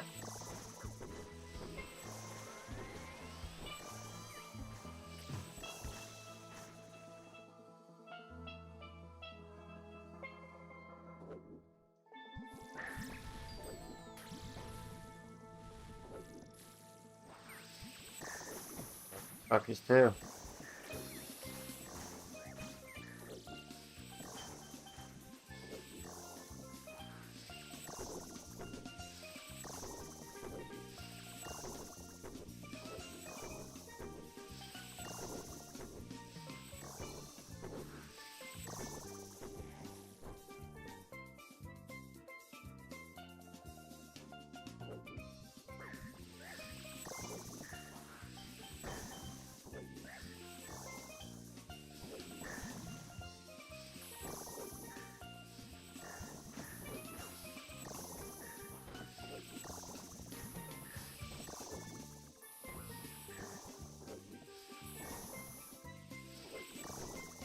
Yeah.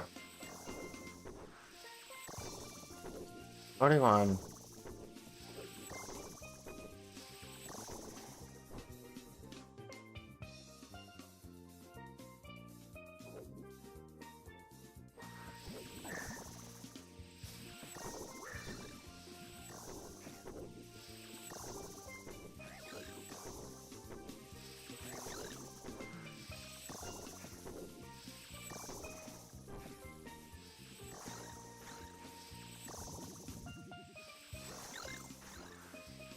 He's gonna kill himself.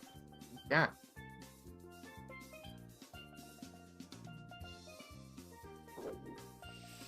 Oh.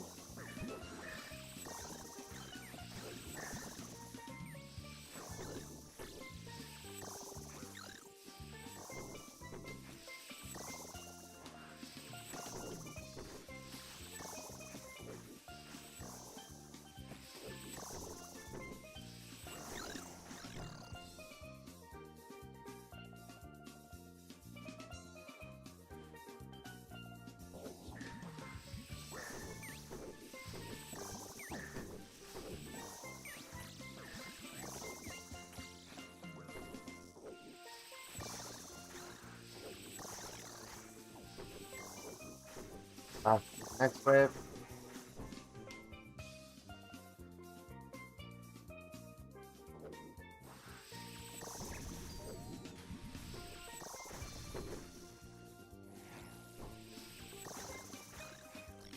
I see it, buddy.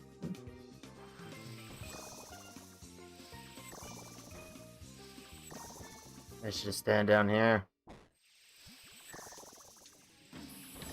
Hold them all towards each other.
Okay, last next phase.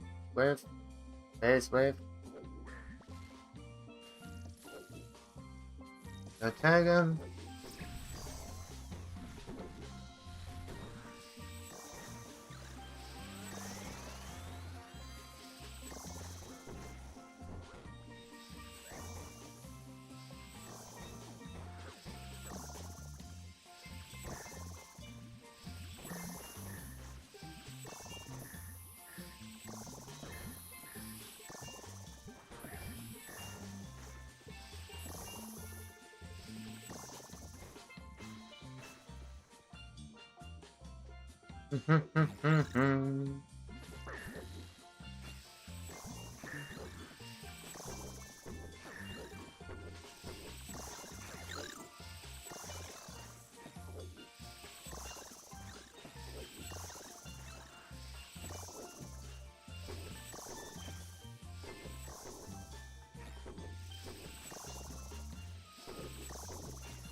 Okay. Okay. And stronger.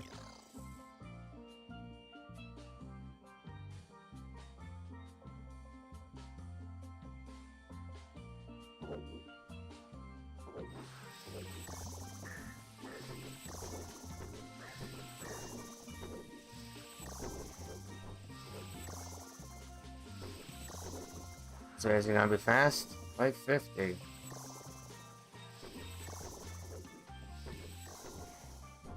Down button.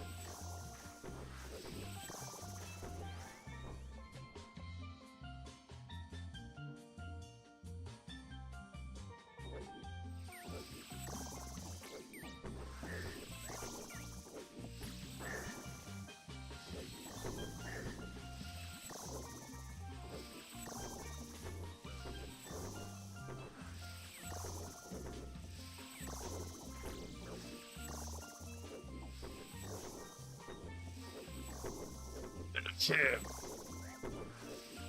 No. No? Oh, wait.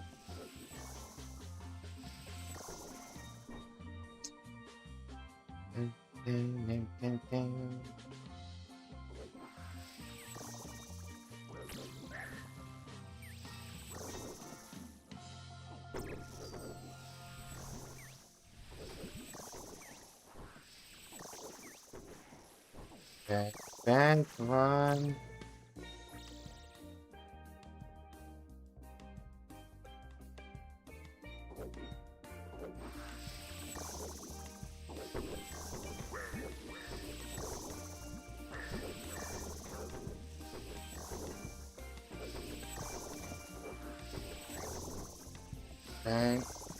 Back one.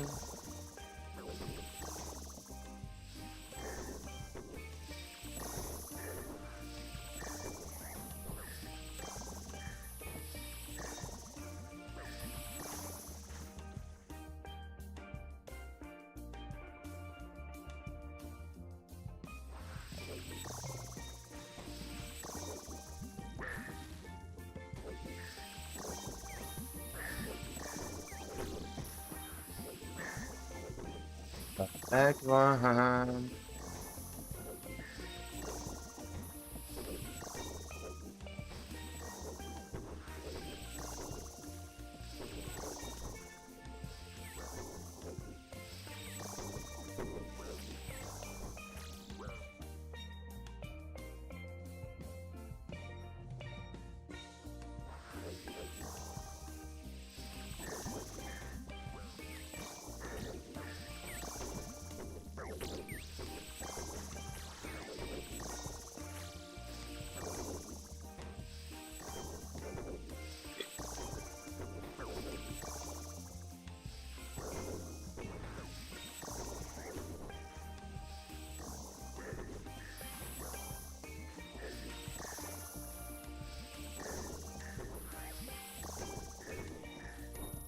Last next wave.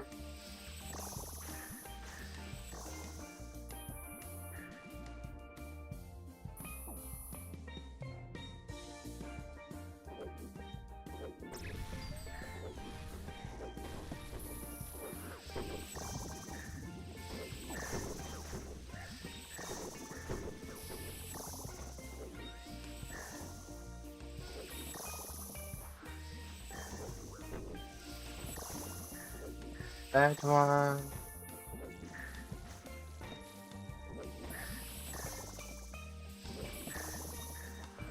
Jads and Shadettes, respectfully.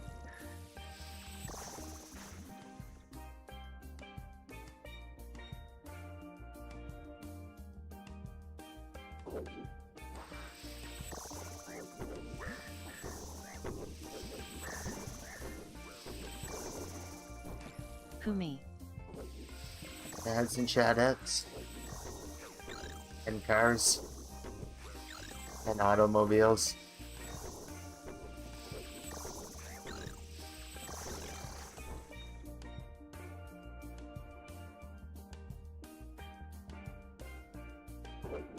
Theater.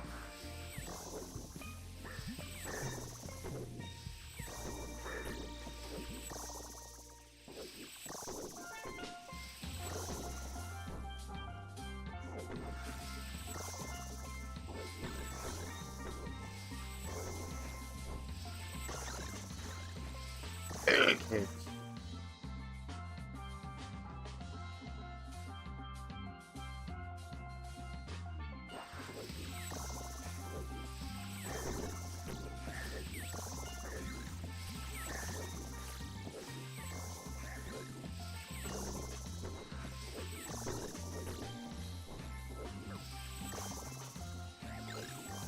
Oh, mate. Last next word.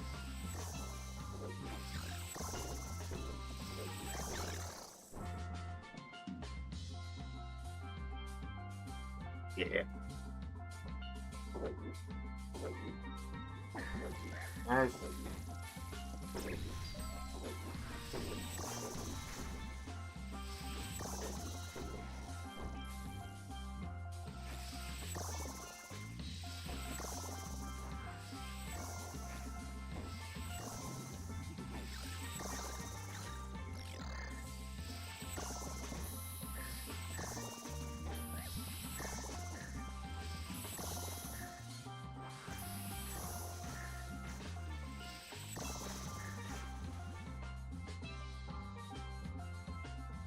Hey, you want it?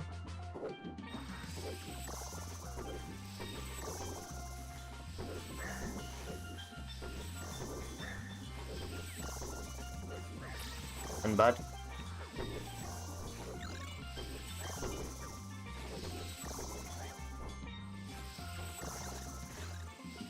And bud.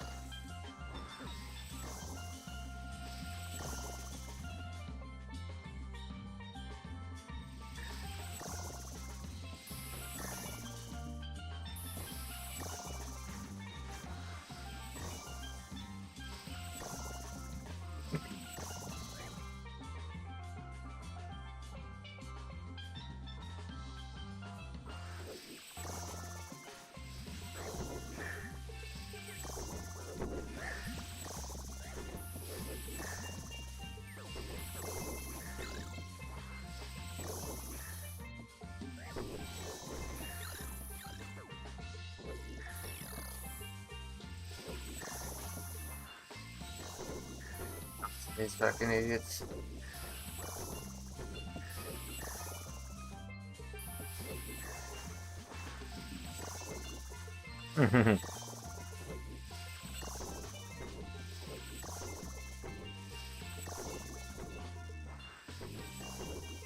Done, bud.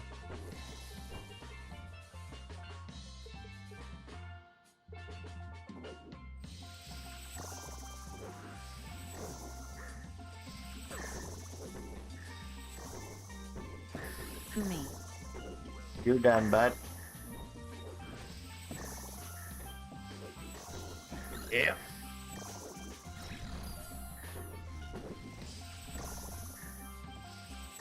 Done, buddy boy.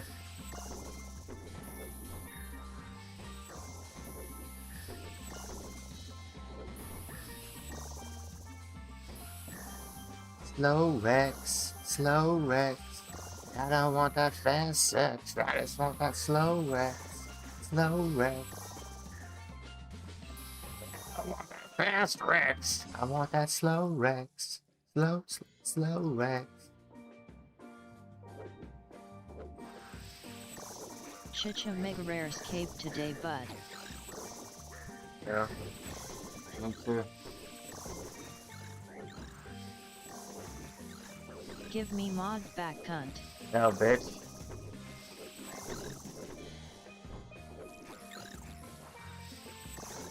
Oh, Steven the dickweed.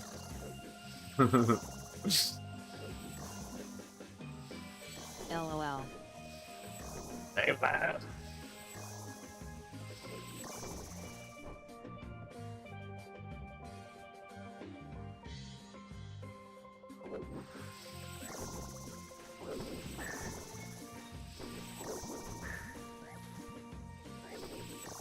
Hey, one day, Steven. Justice for moderator Steven. You're not really that active anymore, Steven. Now I'm lost without it. Come on, bud.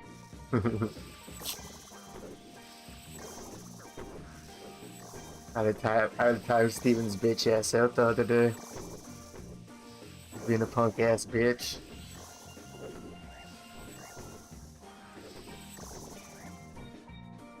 LOLOL.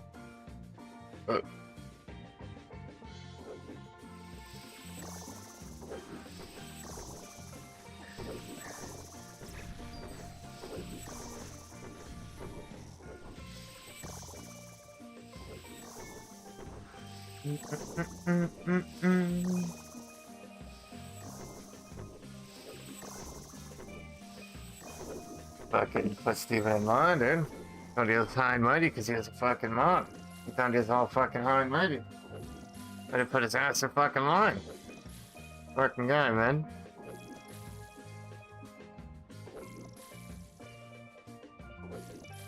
Hey, listen here, Steven. You're my bitch. Okay, Steven?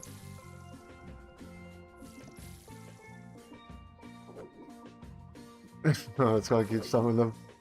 HTTPS Discord GGDMBQQTB join my Discord.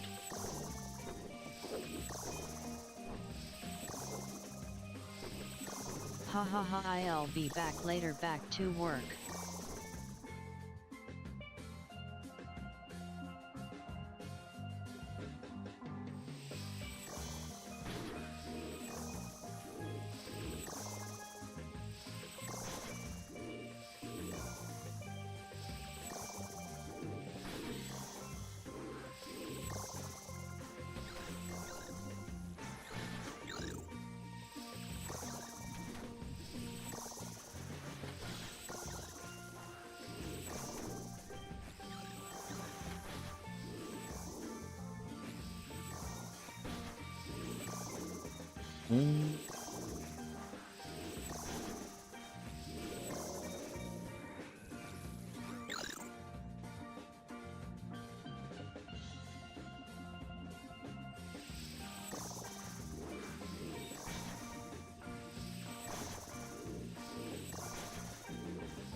Bud.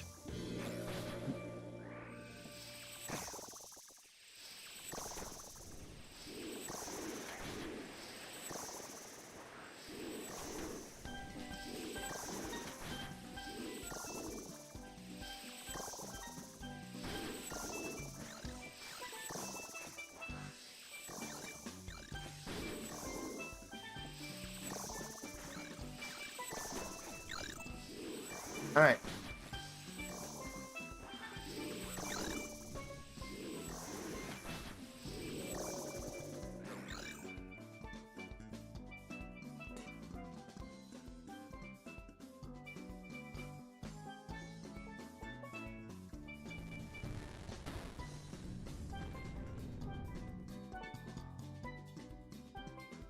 Oh, phone went off right now. Stop, please.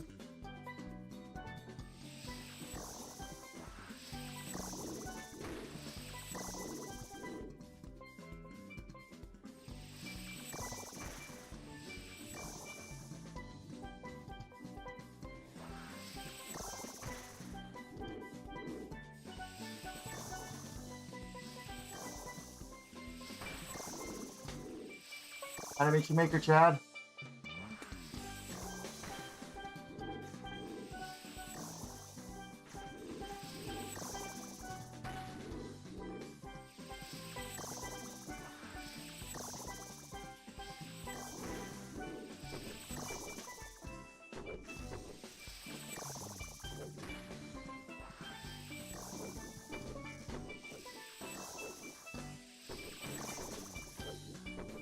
Oh, I click.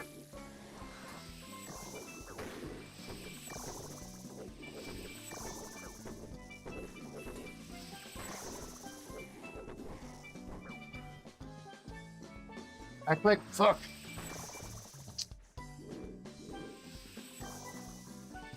All right.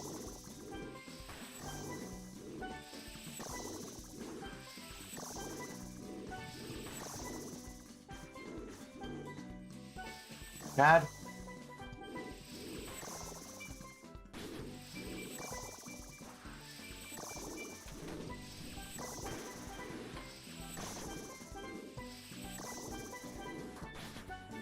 Dying hard cry, man. Completed. Noah. Should have flashed the healers.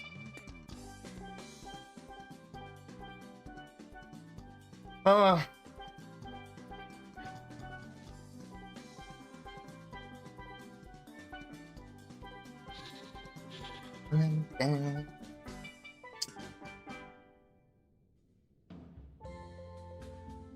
Good attempt, man. Yeah, as hell. You get a fucking confliction gauntlet, but I'm fucking super tried fucking Dell boss. Have to be in fucking really try.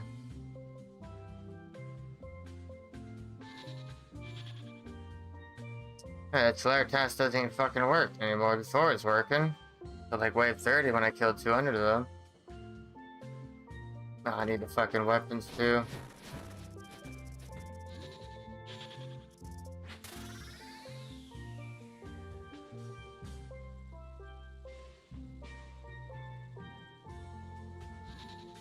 Another panic point at least.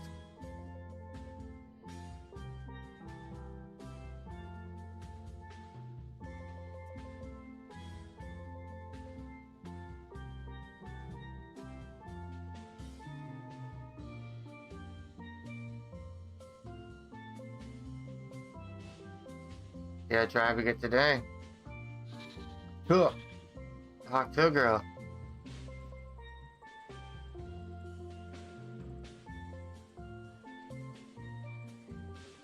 What a sweetheart. American sweetheart. Yeah, my man. He's an American sweetheart, man. Holy.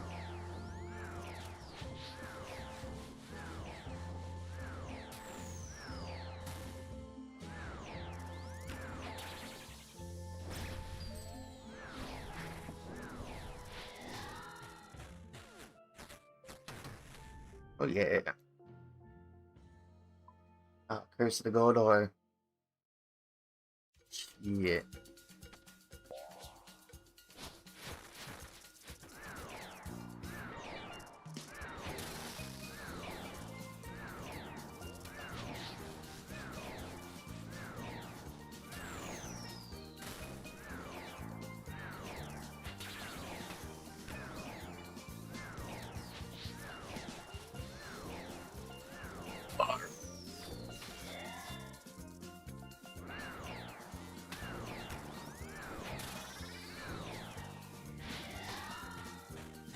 Bam, bam, bam, bam, bam. Hey, Rada. The Rada of brains.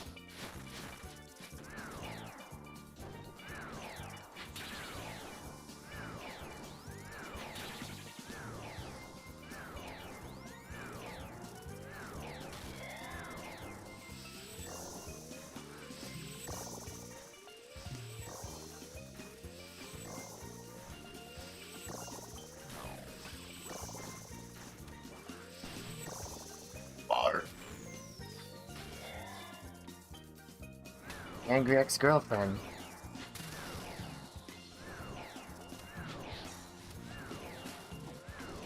Attacker.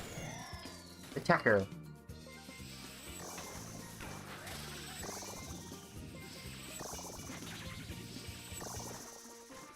Oh, man. Oh, you stingy ass bitch.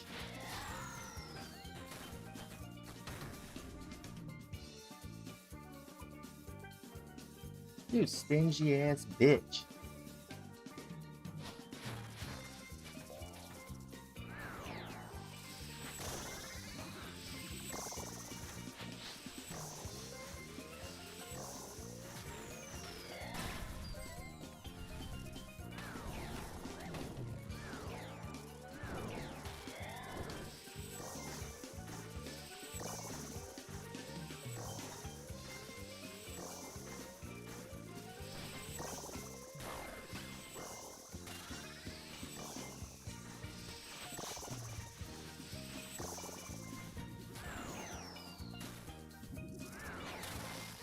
Okay, baby.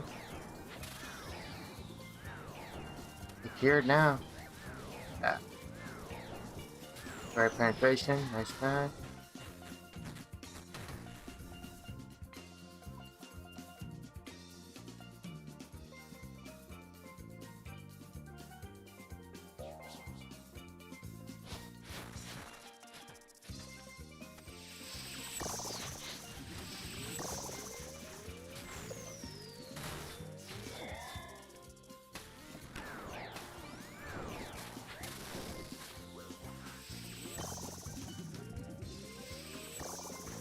Do you have a license for that fully automatic Toomkin Shido? No, it's a Toomkin Shido. Not to be confused by the Toomkin Shadow. The shittier version. You don't need a license, it's like the kids version. It's like a water gun. Like the water gun equivalent.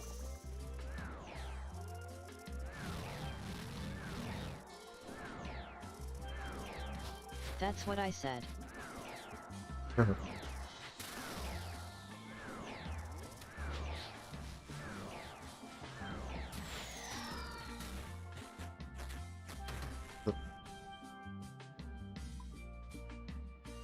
Ew. Brother, ew.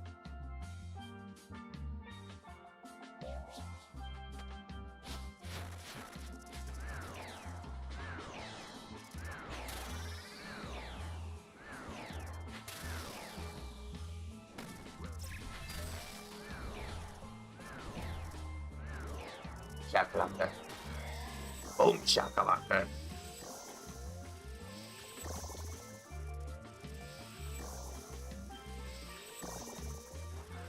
The chat, boom shakalaka. Now you got Honda Civic. It's a man's car, Honda Civic. And the car you got Honda Civic. It's a man's car, Honda Civic. And the car you got Honda Civic. It's a man's car, Honda Civic.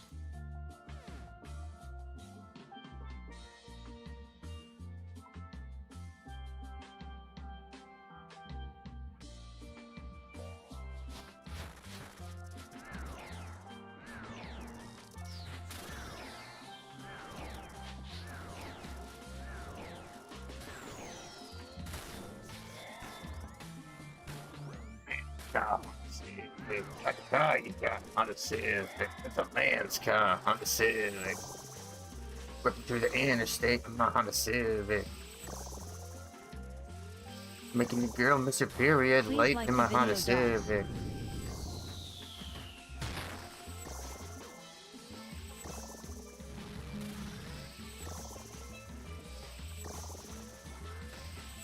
Make a girl have my baby in my Honda Civic.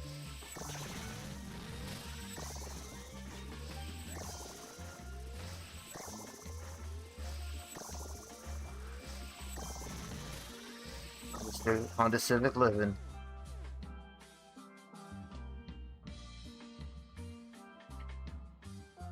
Honda Civic life, motherfucker.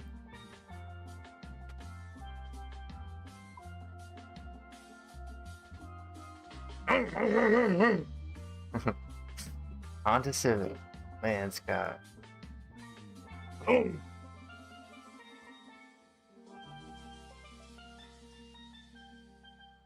Haven't uploaded yet?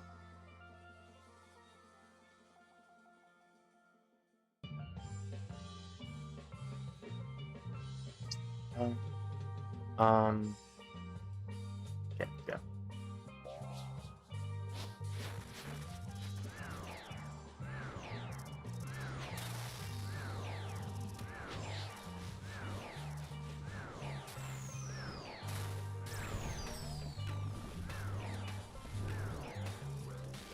Good, baby. It's already almost dead. This is how we do it.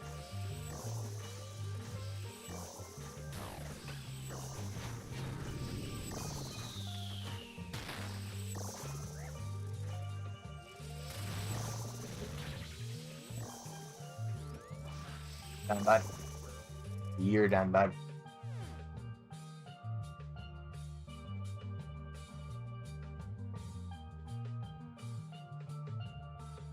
Can I wait 2 minutes for my next flask or no? I don't think so. Uh-uh.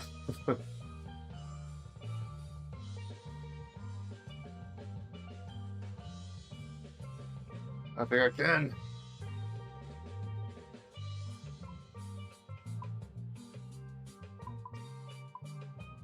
The deep down's done. Man, look at all the motherfuckers. Holy shit, dry motherfuckers. I think this shit's glitched. Look at all the motherfuckers standing outside. Holy.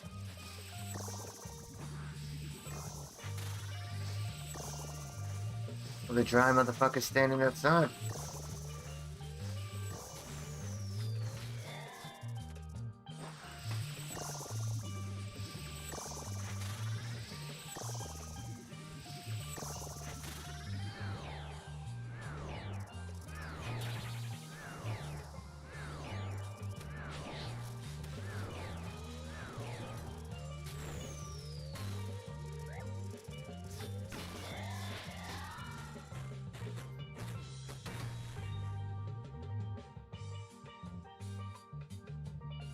Yeah.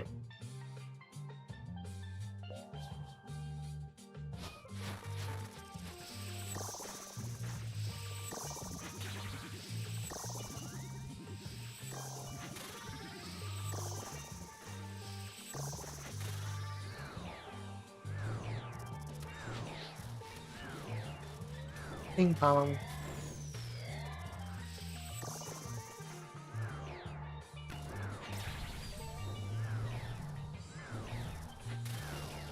Down, bud.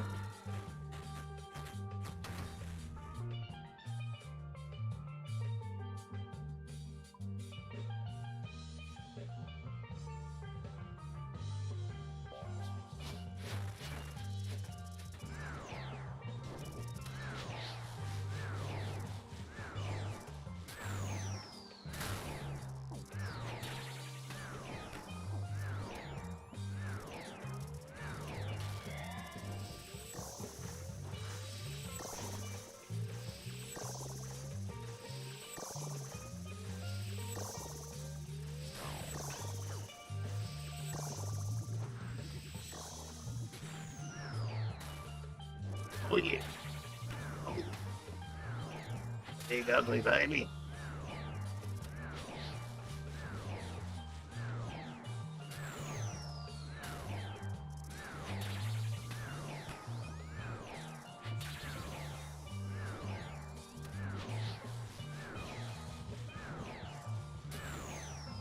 Come on, bitch. Yeah.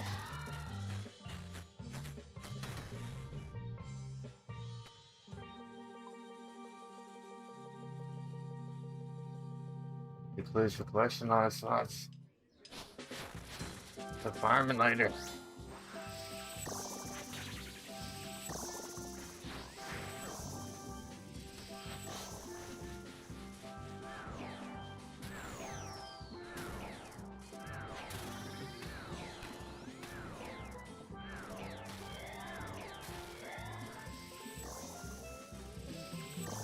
There's a lot of points behind the clues.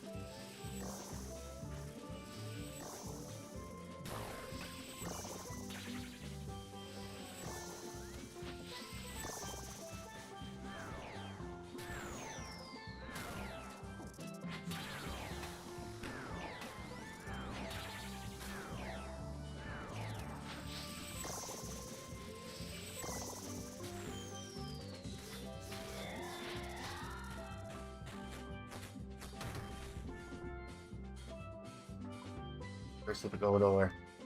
Damn. Get the shittiest fucking drop from every boss or raid. And shit.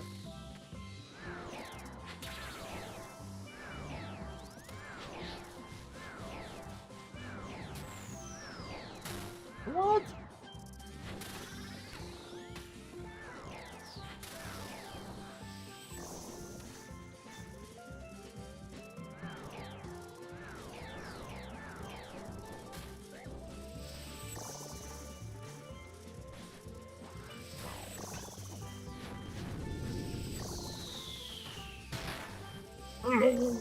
And the car you got on the Civic, speeding through the highway, fuck you, get out of my way, on the Civic, speeding through the highway, fuck you, get out of my way, on the Civic, and the car you got, boom.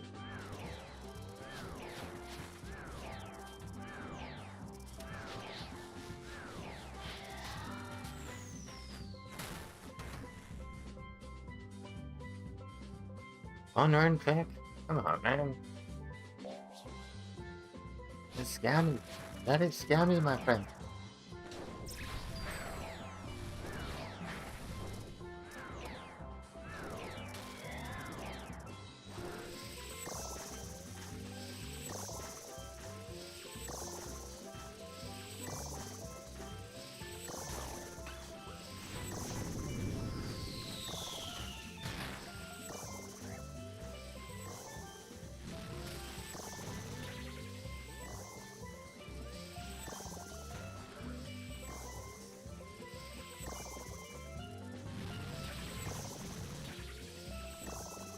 No, my friend. Not very nice. Not very nice at all, my friend. No.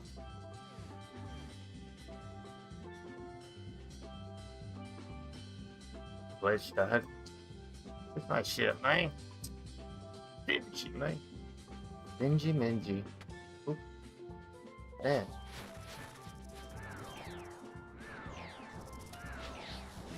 Back of the stinge.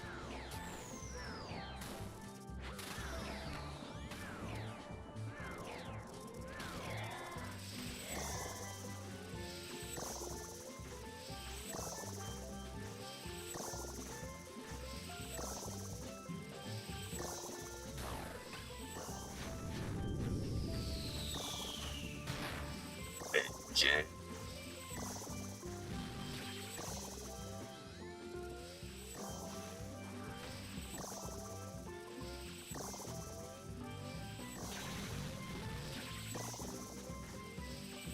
Down, bud.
No. You're done, bud.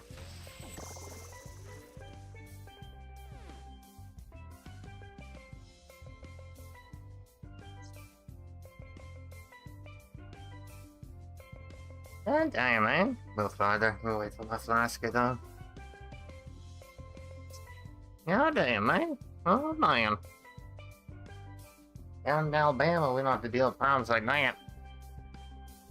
Don't have to worry about being dry all the fucking time.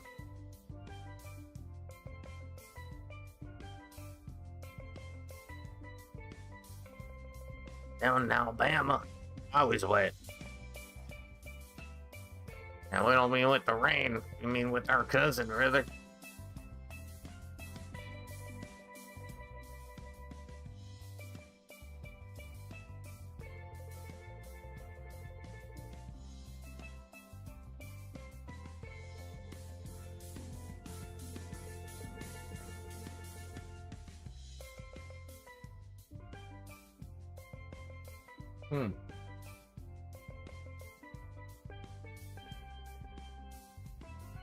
Nice.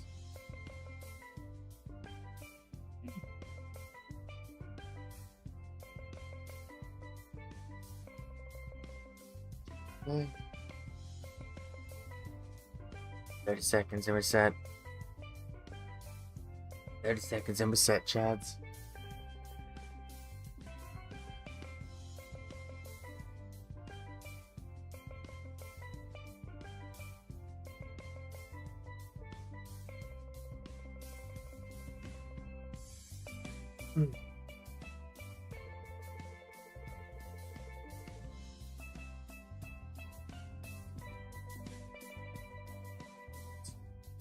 Temperature gonna be tomorrow. So, yeah.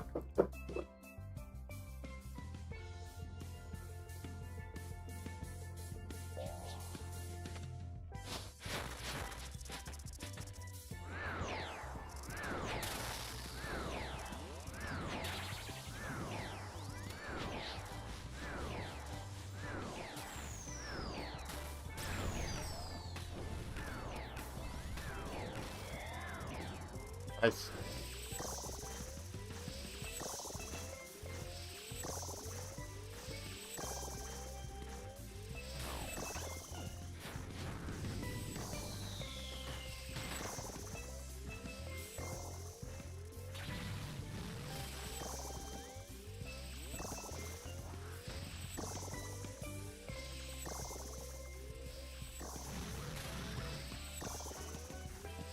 Down, bud.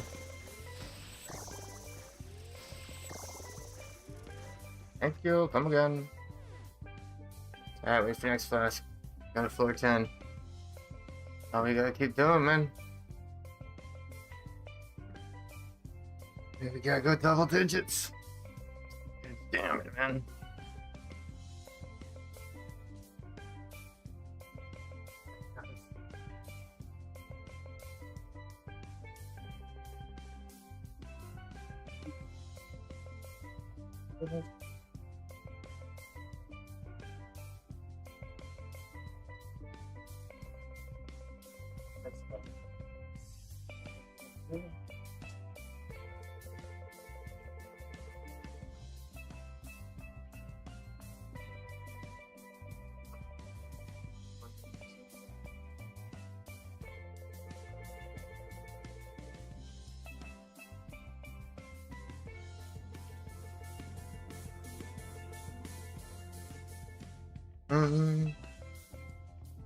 Like that women, what about you?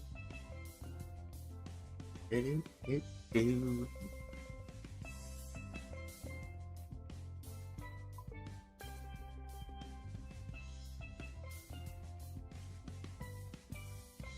Yeah.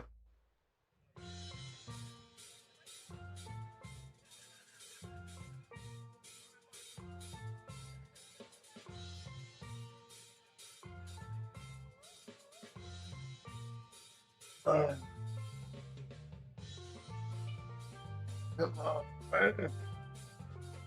I drank in one man paid, man. Yeah. Just a shame to see, chat.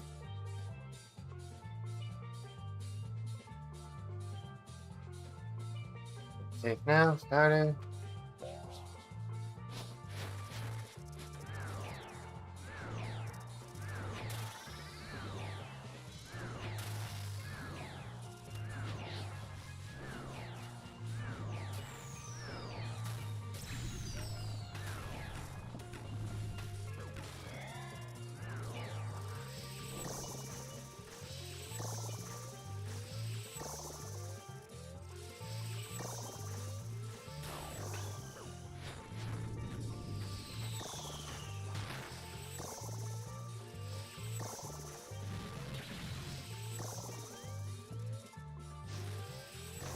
Kind of car you got, motherfucker, that's a Honda Civic. God dang, that's a real man's car.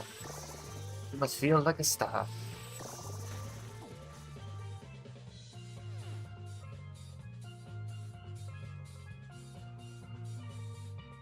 Oh, it's it.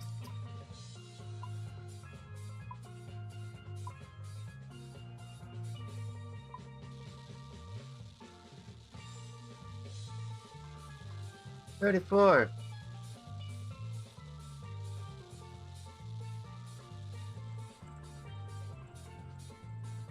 This is bugged.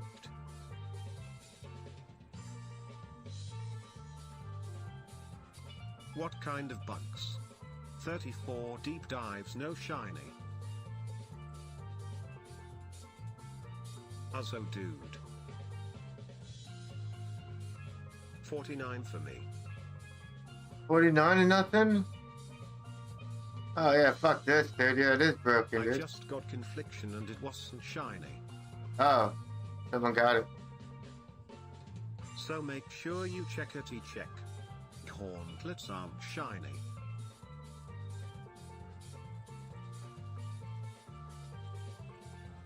That's stupid. Thero 80 million.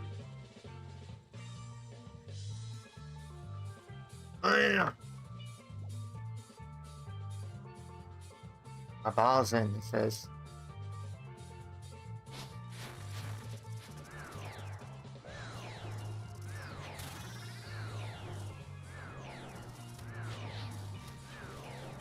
Oh.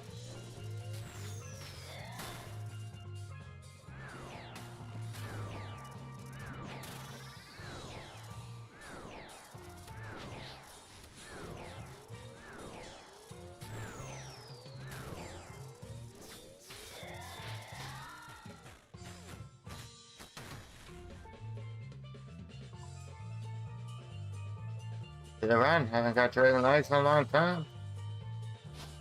Single one.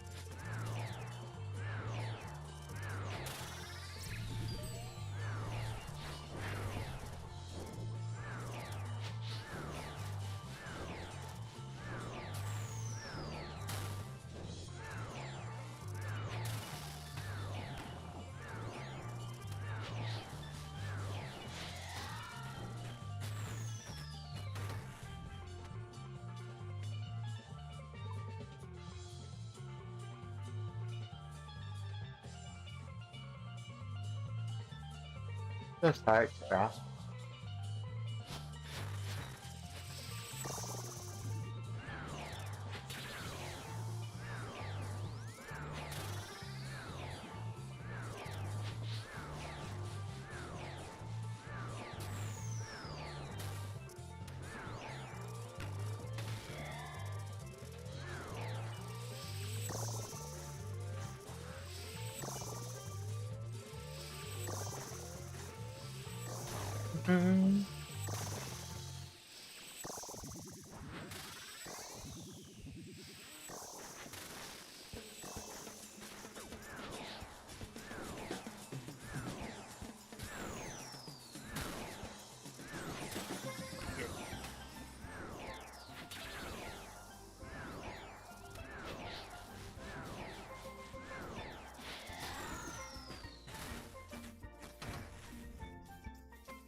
kind of car you got?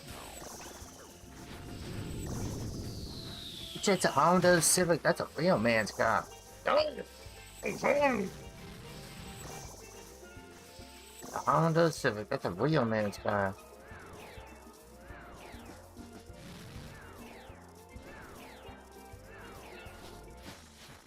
You done, bud?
Friggin' buddy with the Civic, eh?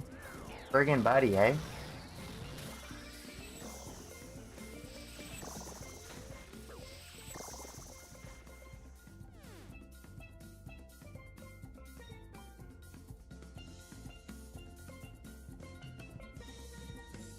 Friggin' buddy.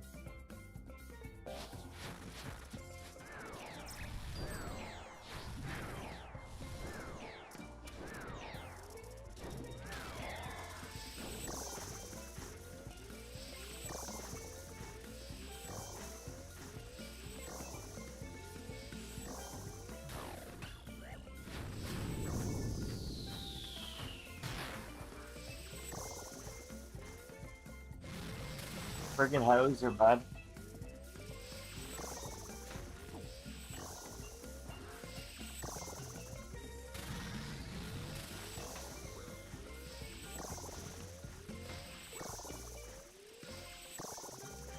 Friggin' buddy, eh?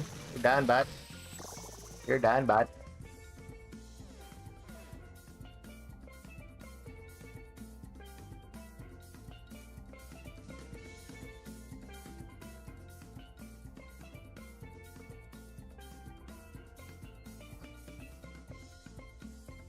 I throw some hands at some shit fucker. Oh, shit. I'm goddamn dry here. And everywhere else, man. Holy. More drier than Arizona. More drier than a condom left out in an Arizona sunny day.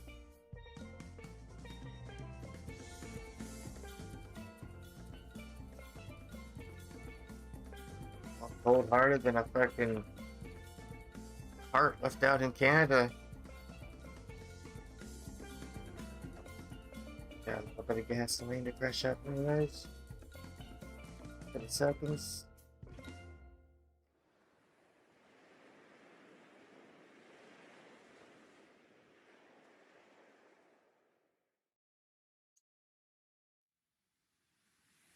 What it sucks. Oh. Come on, bitch.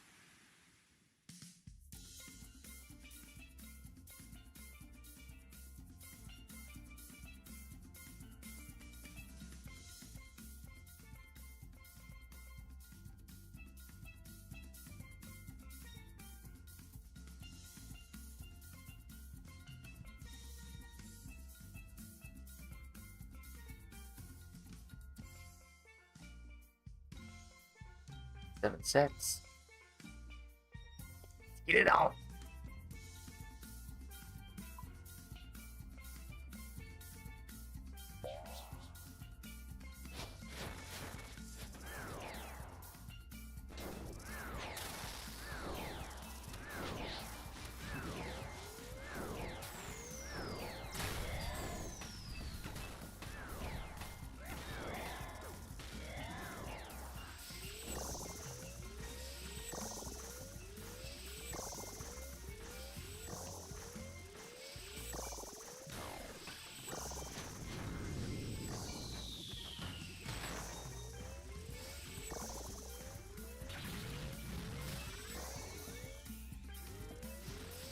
Done, bud.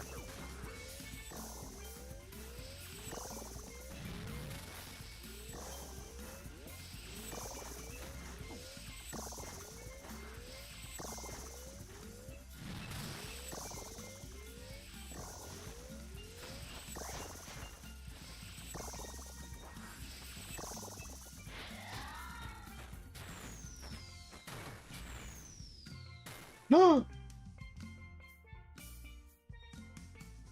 No! About time!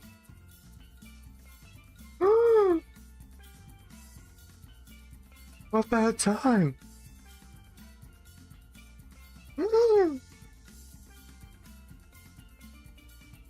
Oh shit, fentanyl lane. Oh damn it. Yeah, so at least something did. Yeah, I reckon. Don't time me up. Completed. Don't time me up. Where the fuck did it know it, dude?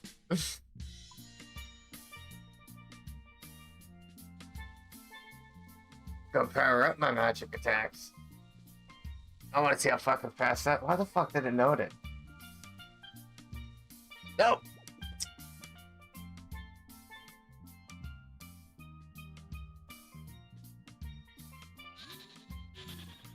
Let's go back to back. I want to see how fast it is on this fucking guy. Oh, it's because you don't have any tears. I'm racked. Here.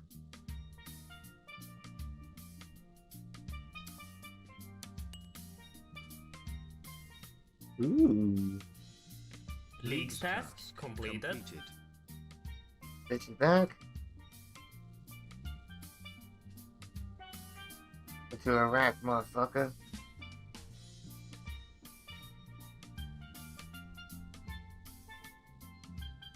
We'll do one more run, then we'll do a little bit of farmer. Something, or clue or something.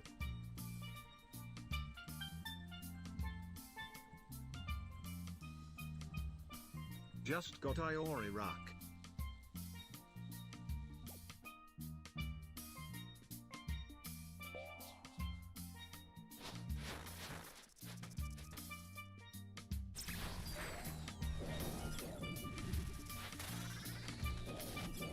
Holy shit, dude, look at it.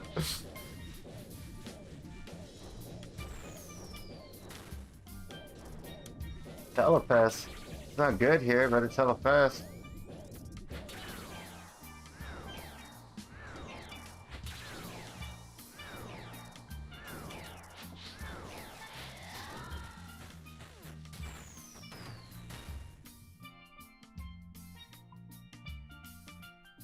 Let's try for the back-to-back.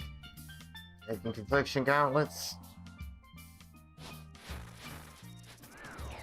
Pretty fast as hell.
That's really good for this phase.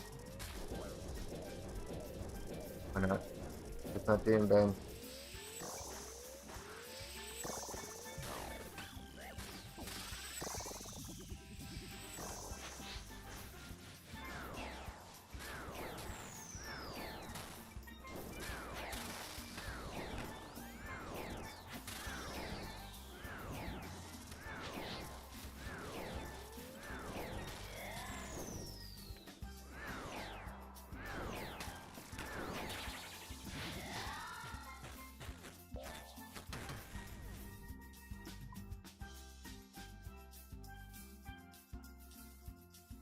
Bam, bam, bam.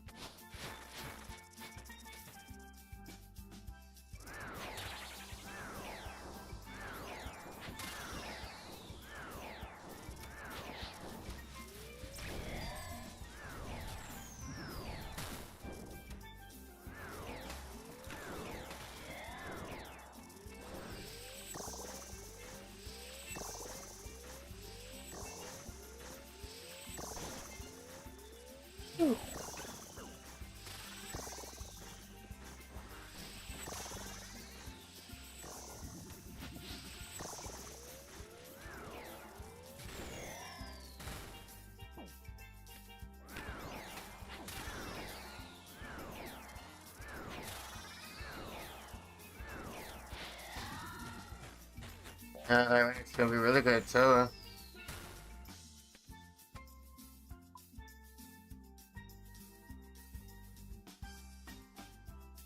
Hit.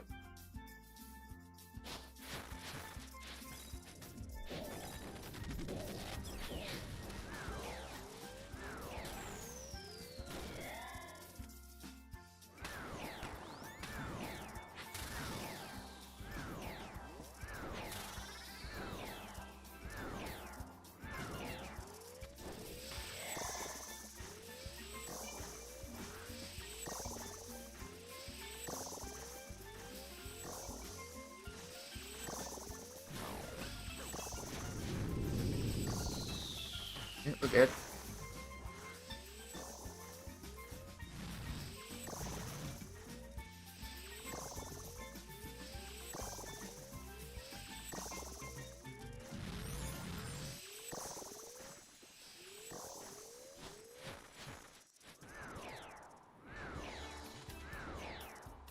You're done, bud.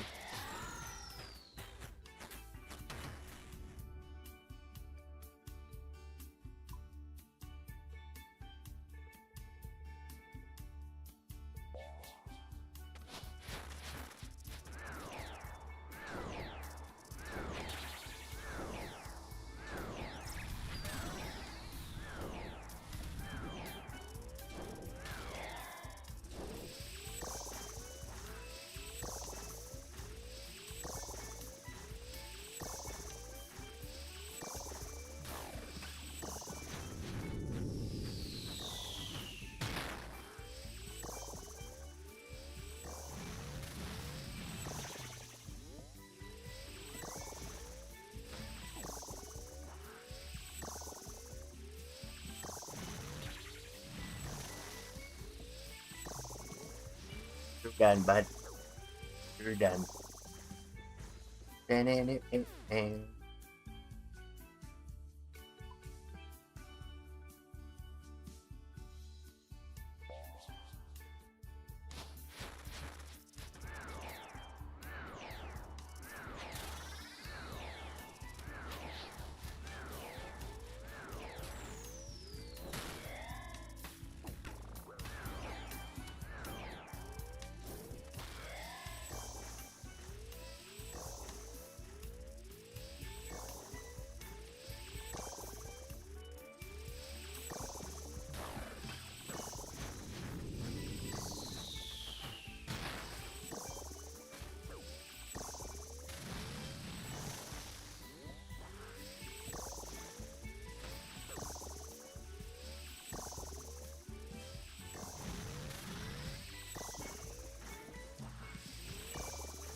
Uploaded nice.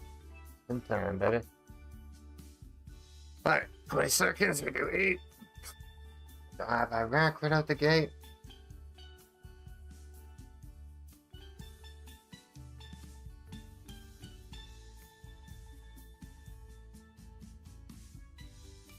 Wreck the fucking toe with this thing, dude. Holy.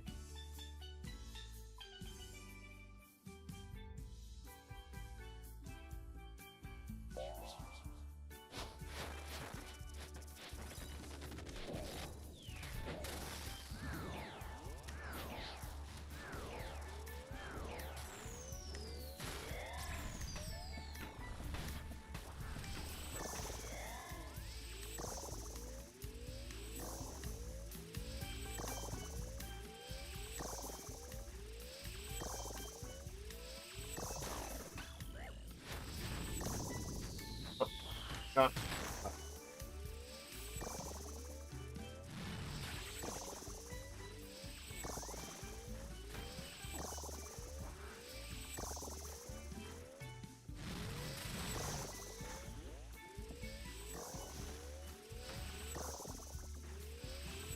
Down bad. Back to back, please, baby.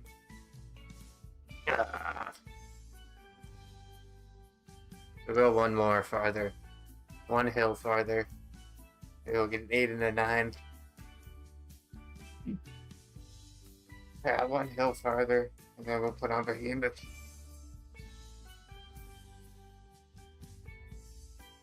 Yeah, I want to set up my farm. What should I can farm? That could be farming. Art. Avatar, okay.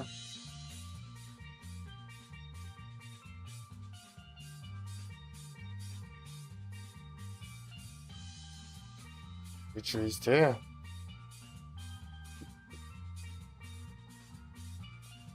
Okay, wait. I can just do 2D farm actually.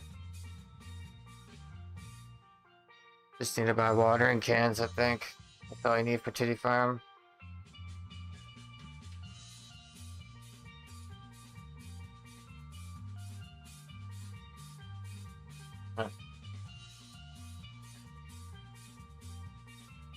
Find a construction thing to do. I get a whole bunch of planks. Could just use the wood to plank skill.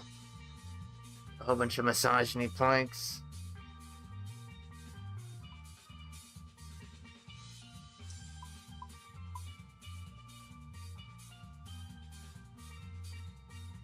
Seconds.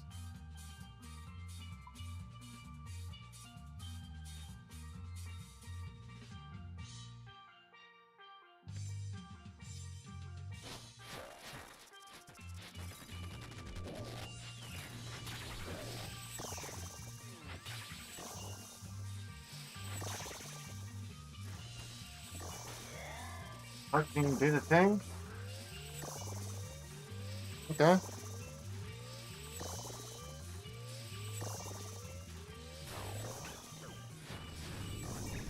This.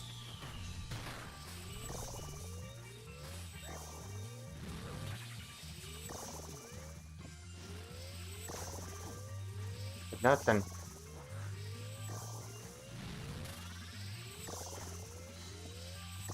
Oh, done. I should have saved into 10. Fuck. Oh. Oh.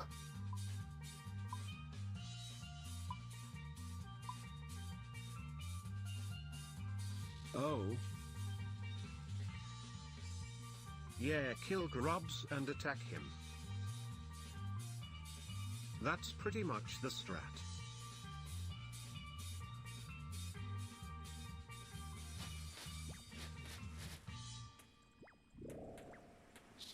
Bye.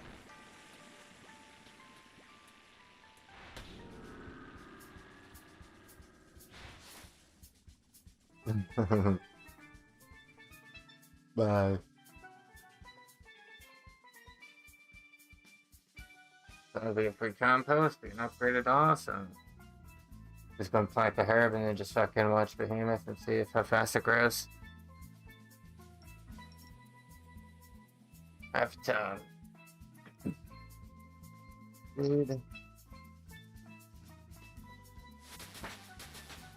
Let's go.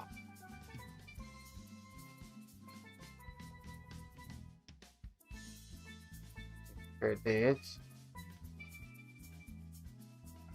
Can I just buy everything with the guy? The state I need.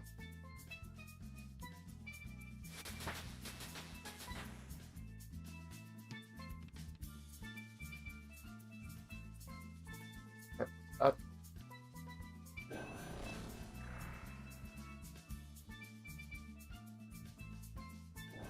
Yeah, that.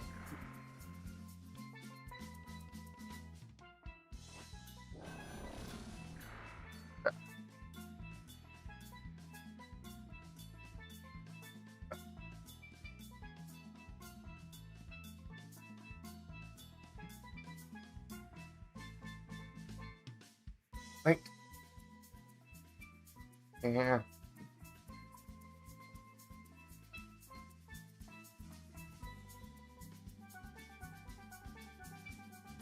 And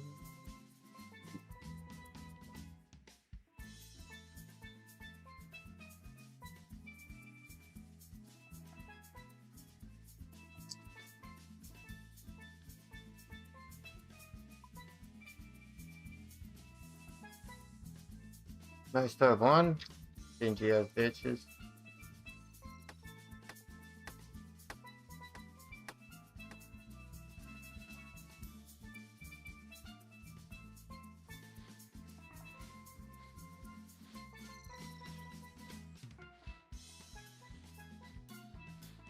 As good as the Bahimi.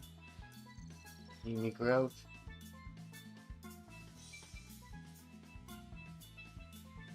But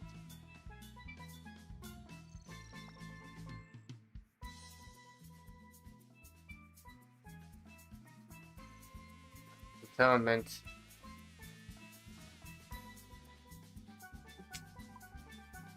Oh, snake grass I need to eventually do watermelons.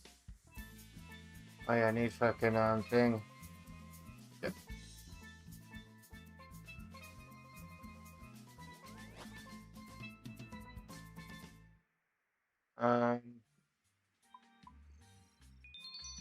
Leagues task completed.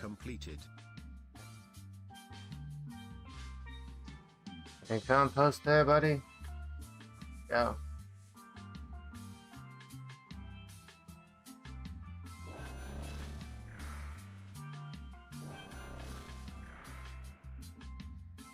Alright.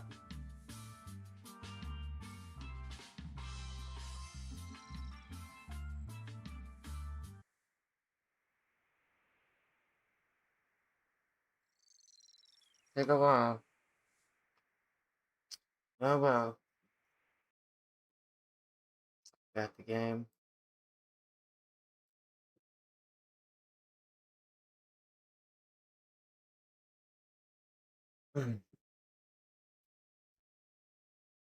All right, first things first. I wanted to show you guys this because I thought it was really, really cool, and I hope it comes into the game soon. A guy named Rain Makes the Day Good made a custom edit to the GPU plugin on RuneLite, which would support a custom skybox file, which would be really, really cool. Now, important to note, this is not in the GPU plugin yet. However, Adam from RuneLite said that he would very much consider putting this in if it was not a lot of work for him. So anyway, Adam, please make that happen. Now, on to the main story. Yesterday, we talked about the rubium mining and smithing fiasco, which has been really nothing but a constant source of headaches for the player base, it would seem so far. But we did finally get those changes and Jagex's thoughts on where everything should stand. And once again, it feels like almost no one is happy, but let's go over exactly what they changed. So let's start off by talking about the rubium mining, which is maybe a little bit less contentious than the whole smithing portion. But essentially, their earlier proposal was to nerf the XP a little bit. They decided they're not going to do that. They're going to keep it exactly the same. But on top of that, they are also lowering the AFK time. You used to get 3 successful mines before the rock would deplete.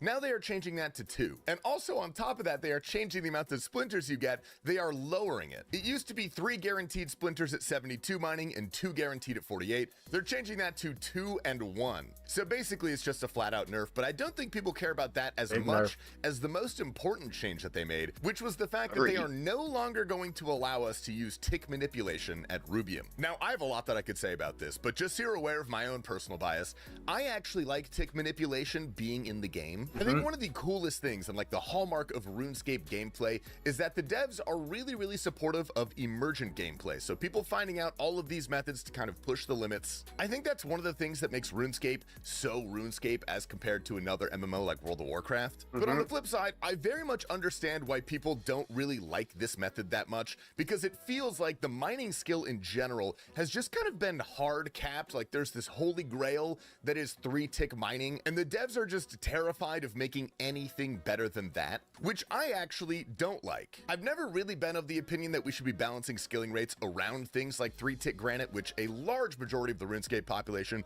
will never do. Sure, you should keep them in mind. I definitely think that, but balancing around those explicitly, I just think is kind of a recipe for disaster. So in all honesty, I'm actually a little bit sad to see the 3-tick go. I feel like there's definitely some ways they could have tweaked the Rubium method itself to make it a little bit more balanced and not just absurdly definitely better than granite in every single way, but we'll probably talk about that a little more in a sec. Let's go over the smithing changes. So the TLDR for the incendiary and chain shot cannonball smithing is that they are going to be nerfed into the ground. You can see this chart here with the current XP you would get from them and the new XP you're going to be getting from them. And on top of that, instead of making one set every tick, they're now having that as one set every 2 ticks, so this is going to be a significantly smaller amount of XP. Their reasoning for doing this, though, I don't actually love.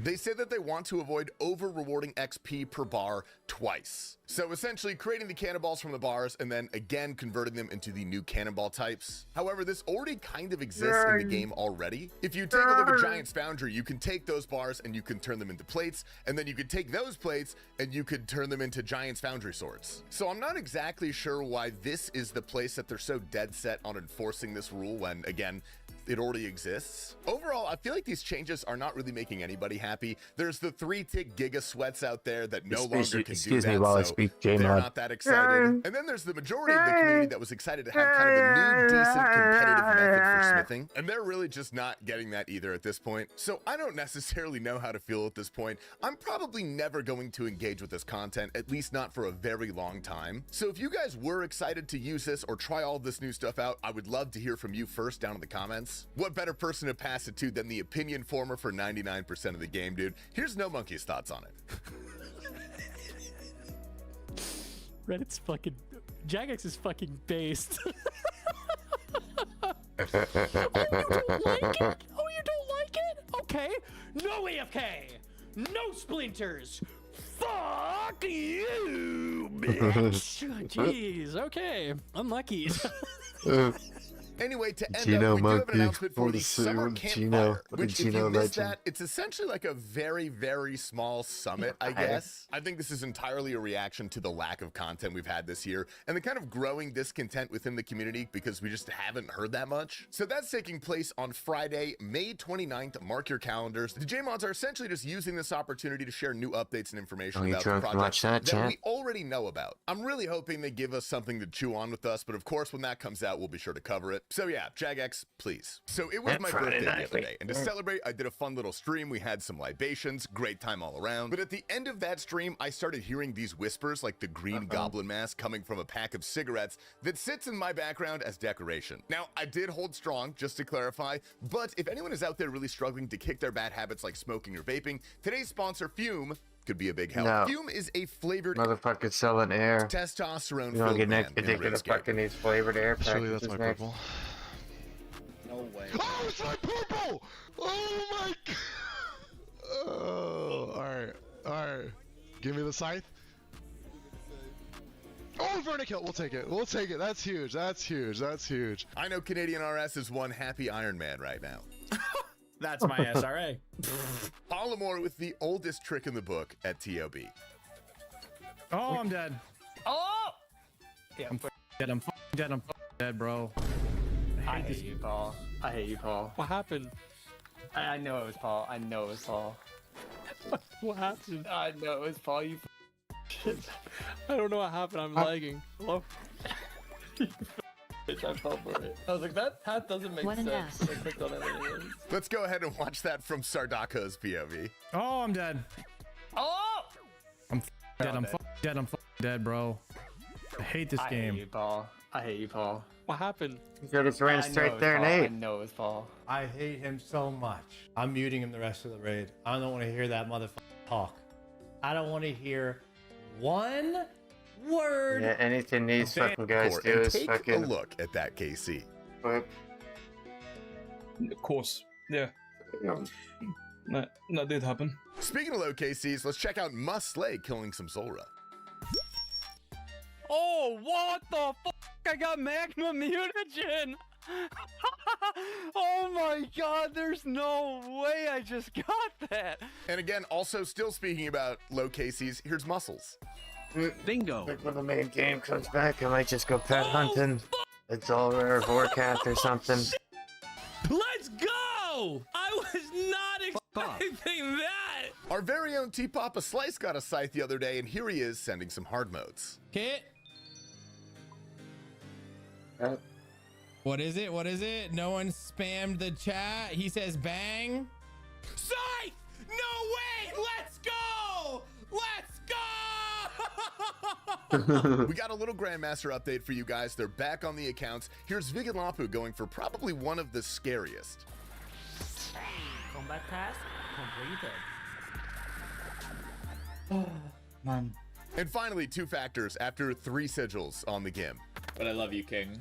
But we're still good for Friday, though. Friday is always good. Oh, go! Go! We get to go! Never mind! I'll join you for Toms at 7, never! We got to go! No dialogue, no nothing? Oh. It's beautiful. Next up, we got a fella doing mobile jab, dude. Just listen to his little fingers type away.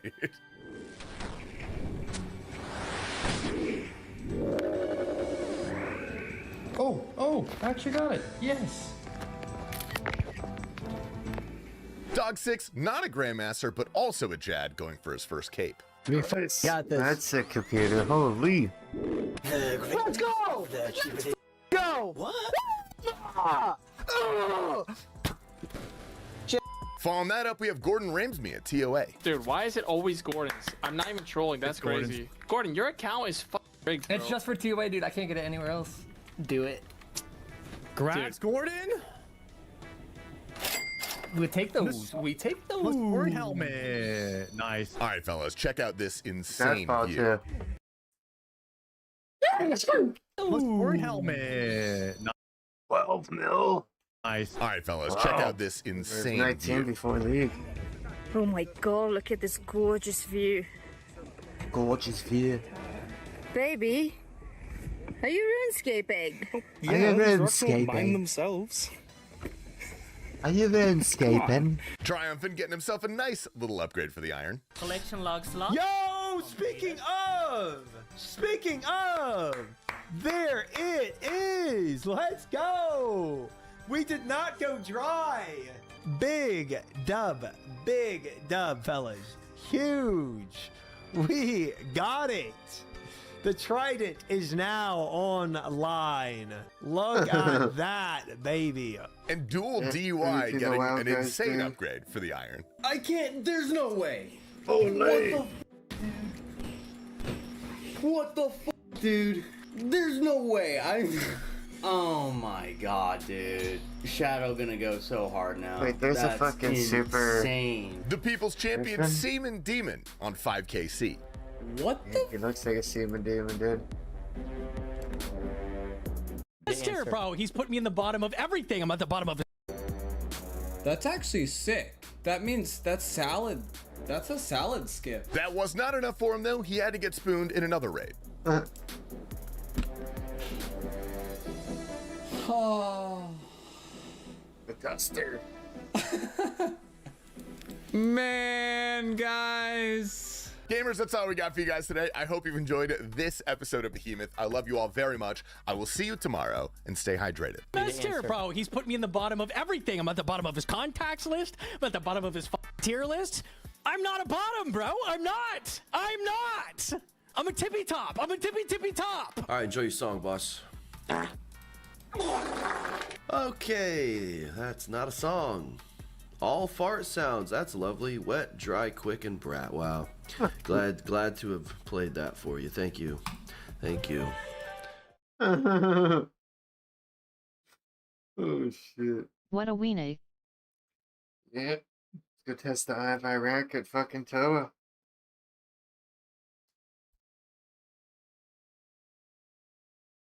Got the IV rack.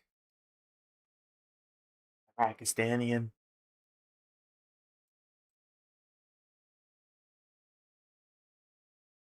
There is no possible way he can have sex with women.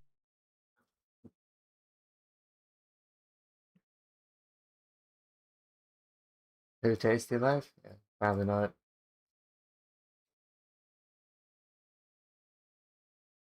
Yeah, probably not.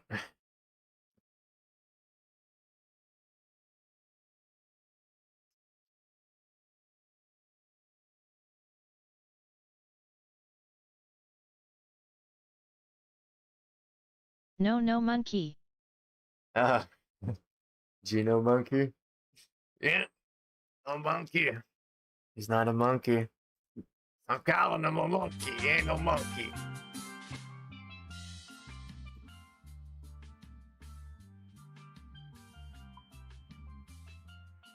Oh, it's done already. Sweet.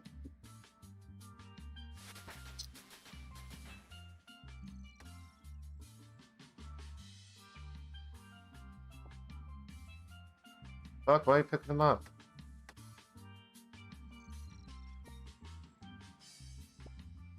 He's definitely not getting no monkey. Collection log slot Yep. completed. Oh, there we go. His story saved. Sweet. I'm gonna kill the next Echo Boss and get a fucking thing.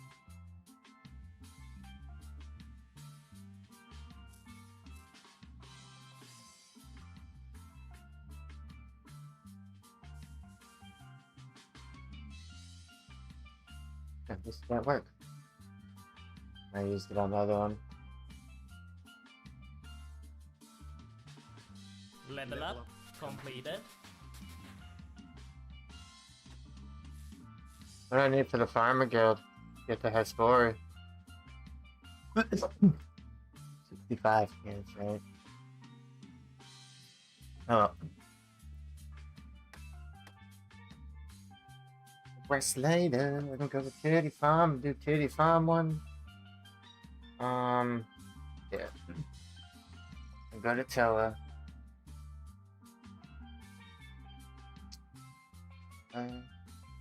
Titty Farm. Oh, I can't fucking.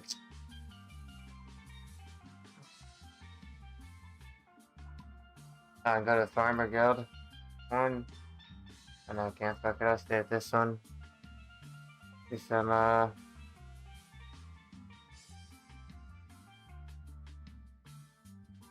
I got my fucking final Missouri piece. I don't really need to do that.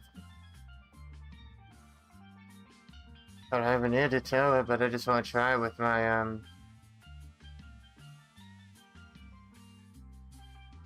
I have Iraq.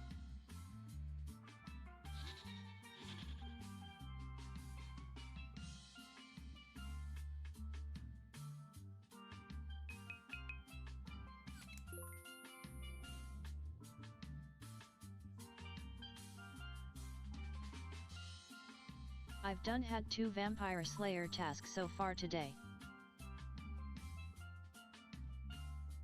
Nice talk, there you go.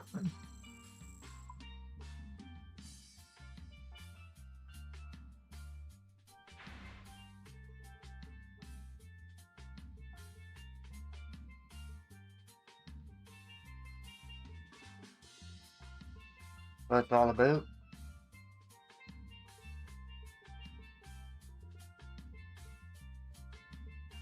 It's a vampire kraken.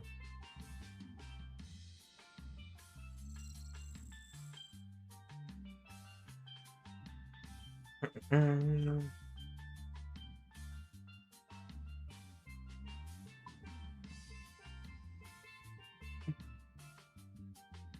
VC. Vampire kraken.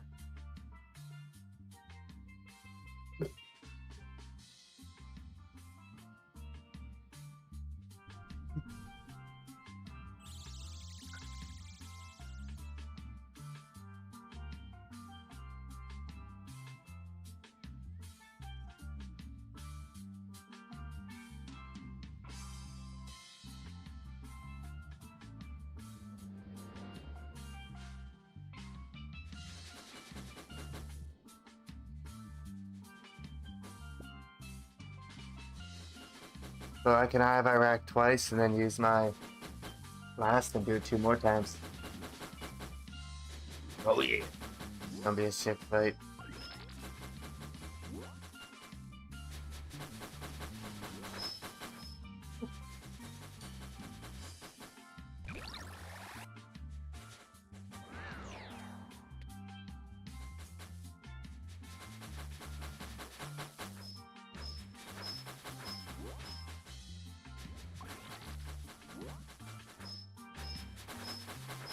Oh, why did you go?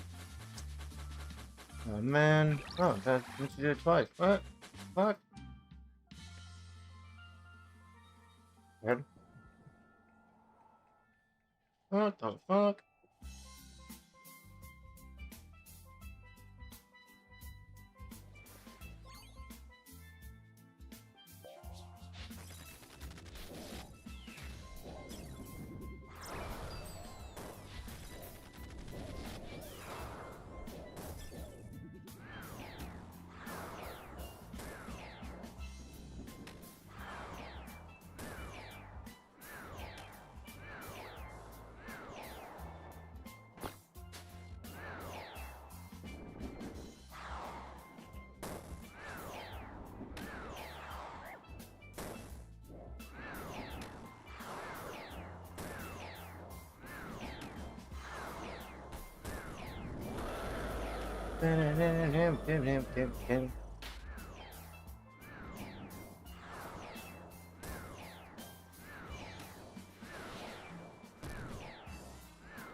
There's a way shiny I could have got. The consistent balance would have been amazing, but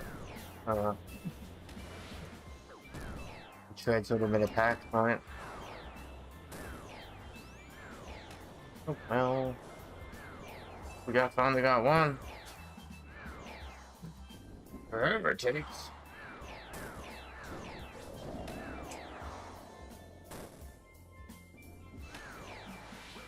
Oh, back click.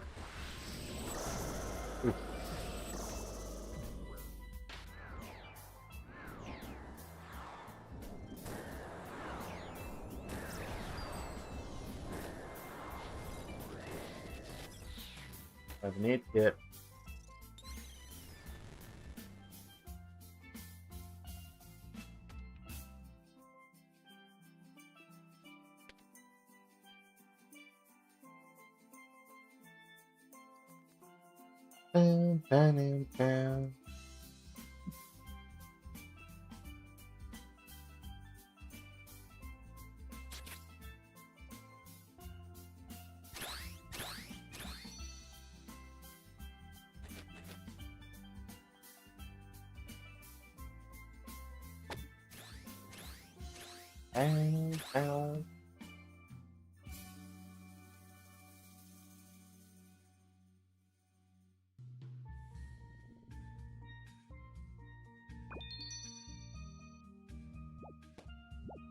Bam.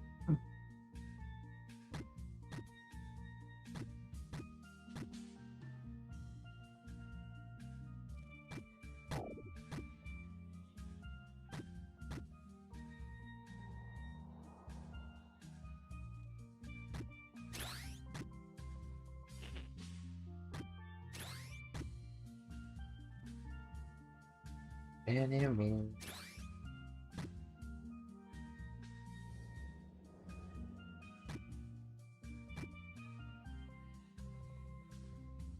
Get it? For cat, a Raxor, my pretty mama.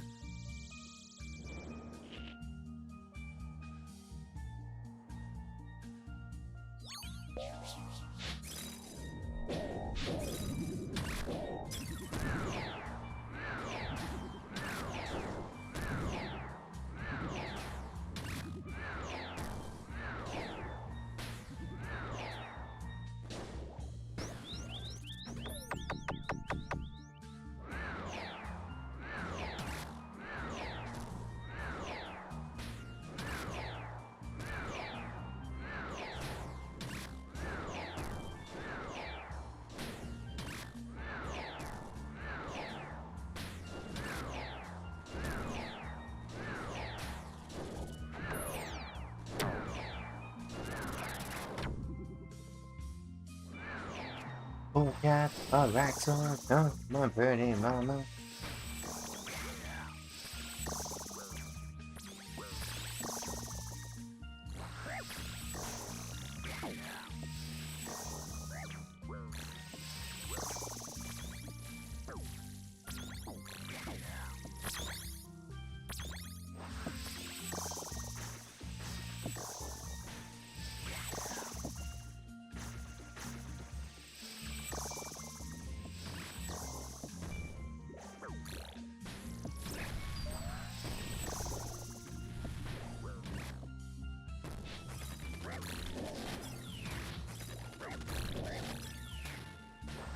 You mother bitch.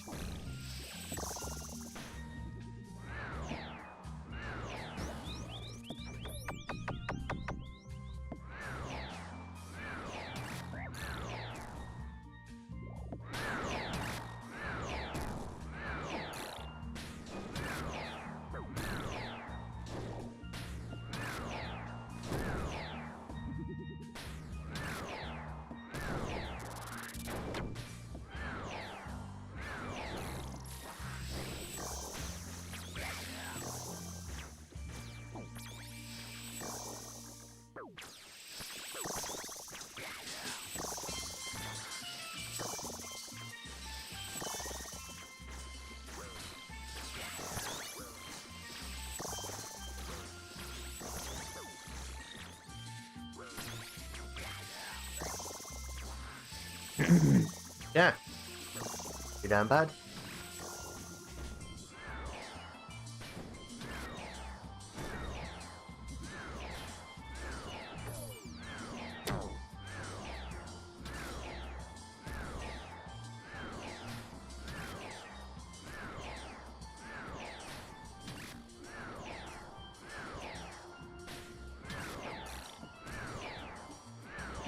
Get fucked, cunt.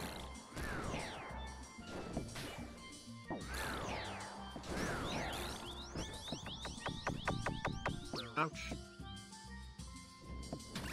As they say in Australia, get fucked, cunt.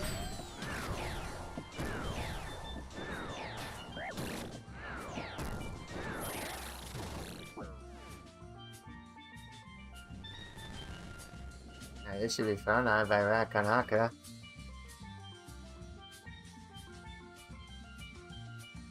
As they straight say in Australia, get fucked, cunt.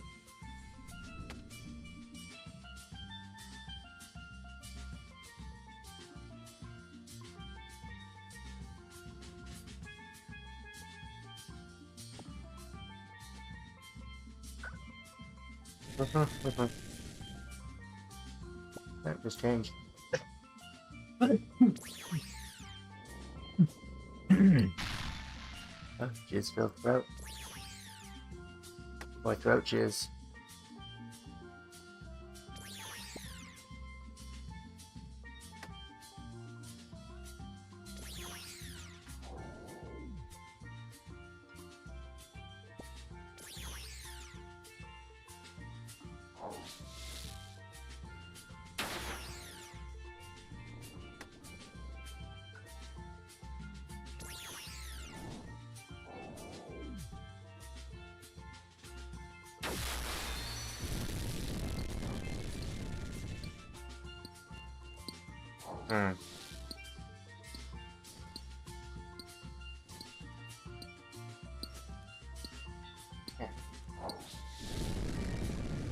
It's...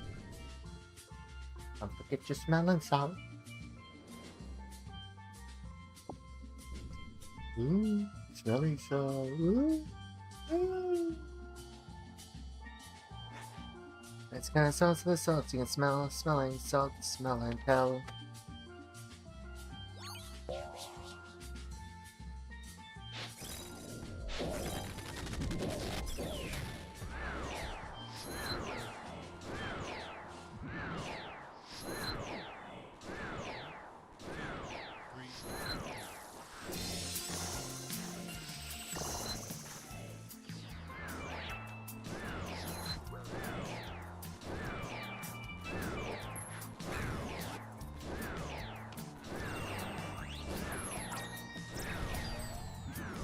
Yeah, correct.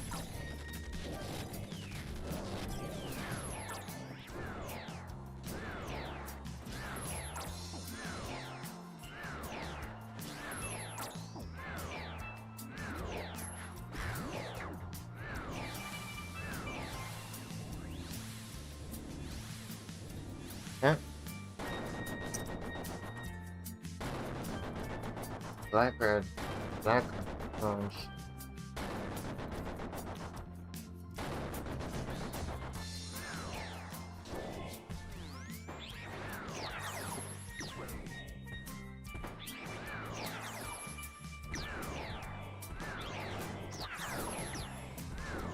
63 through the prayer. Go.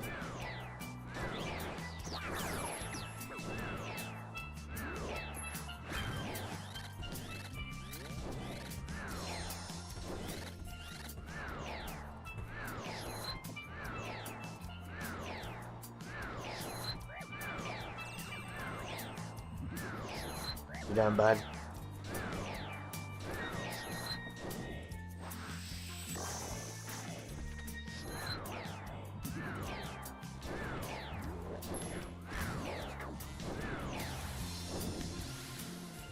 Got him.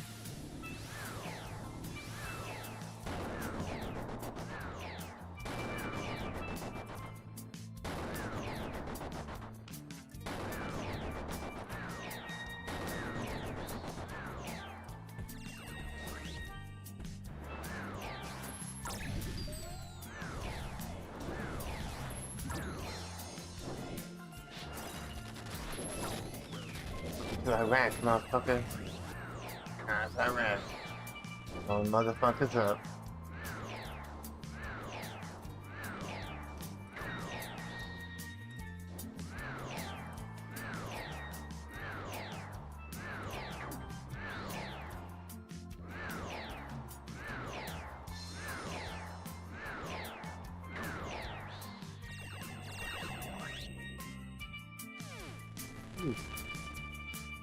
Ooh.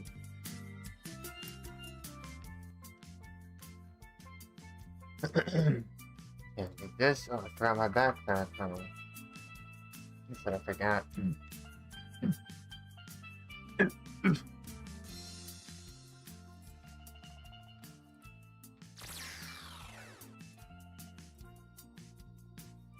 Check out, dude. What are you doing?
Nice.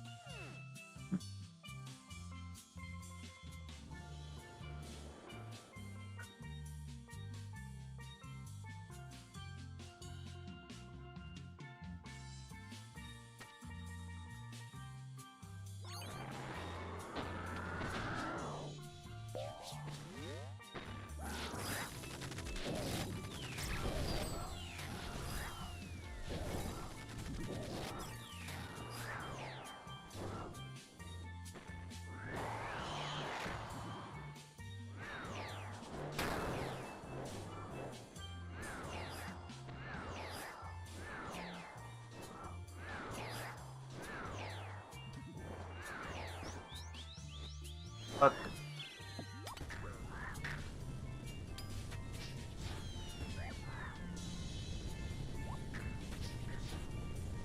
That.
You're done, bud.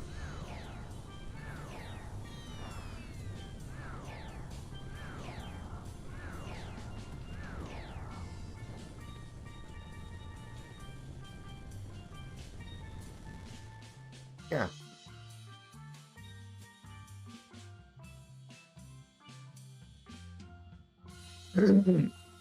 This.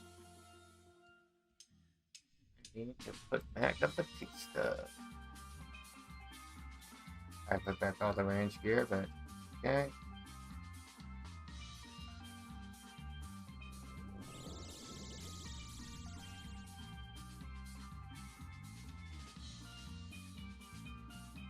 Purple incoming. Yeah, most likely it.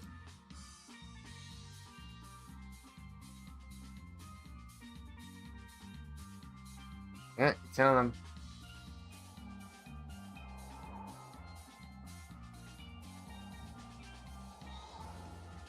Yeah, I sure hope so, dog. Hope they vouch you.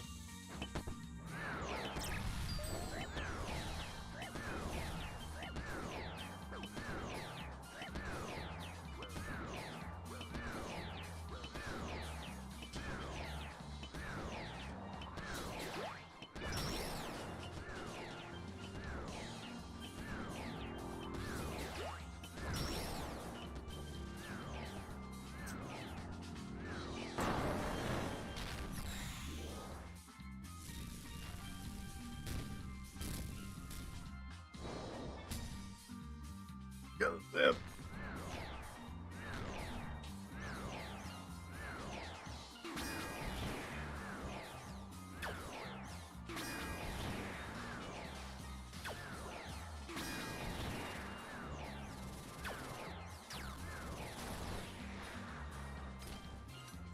Spot below.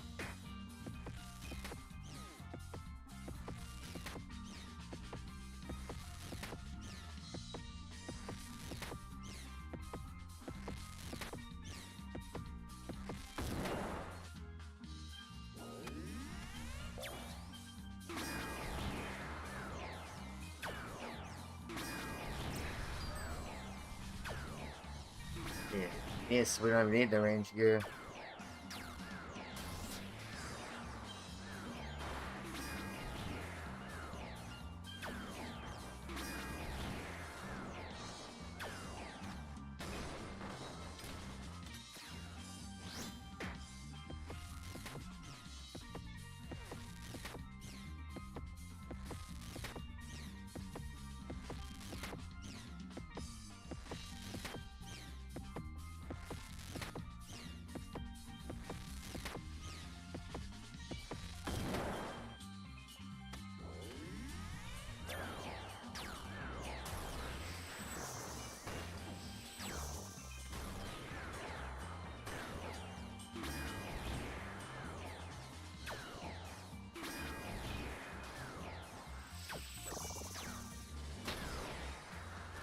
Oh.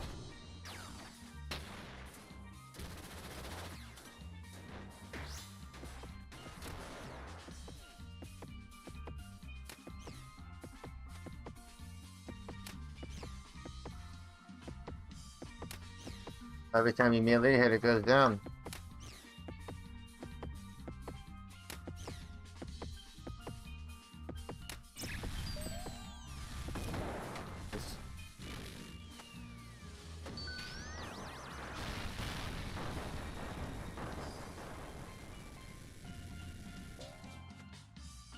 Kind of overhacked.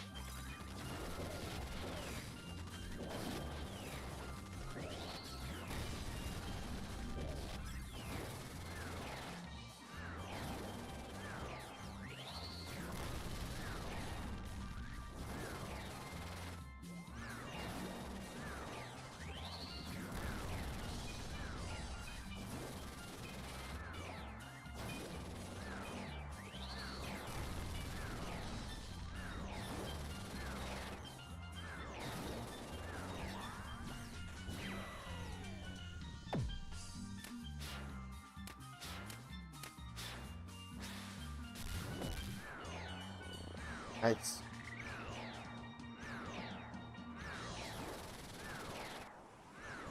Four max here.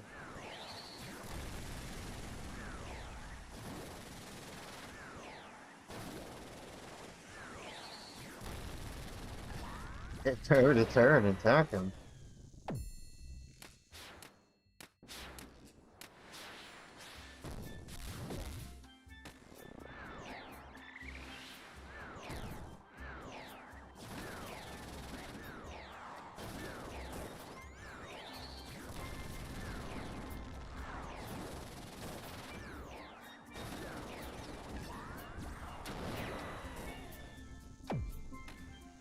That's right there, mate.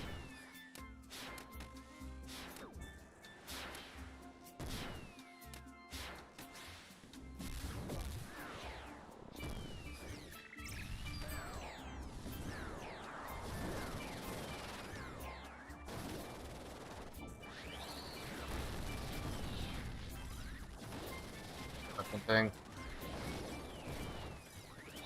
Oh, that's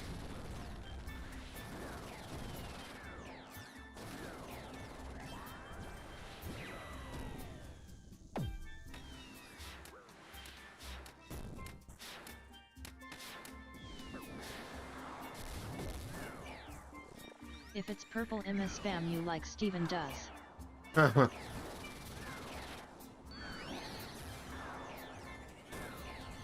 we got over 100% chance of it being purple.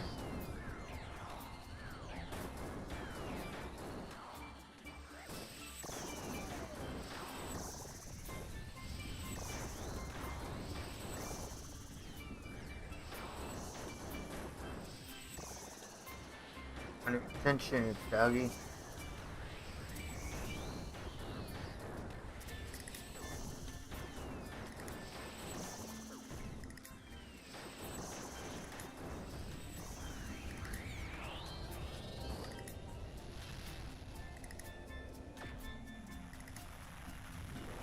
Yo.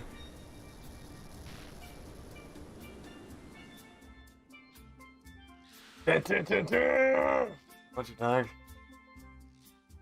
100% chance. GL GL GL GL GL GL GL GL GL GL GL GL.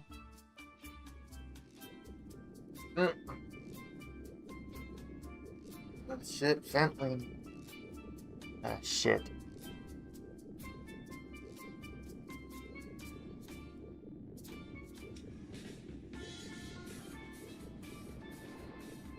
Great job, sites running some more. Fuck, I'm probably gonna get left behind again.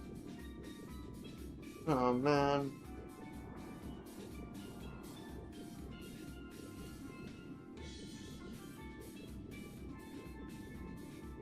Oh man.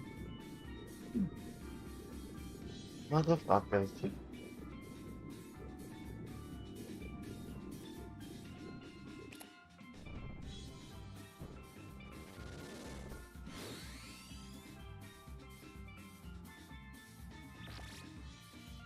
Now we get the body again? Are you fucking kidding me? We were trying as hell, then we finally get 2 bodies in a row? What the fuck?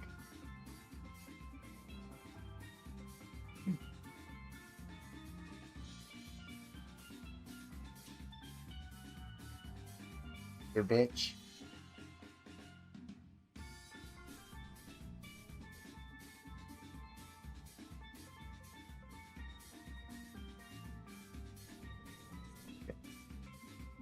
I should grab a whole bunch of seeds, I guess. Can't make them. The minor ones.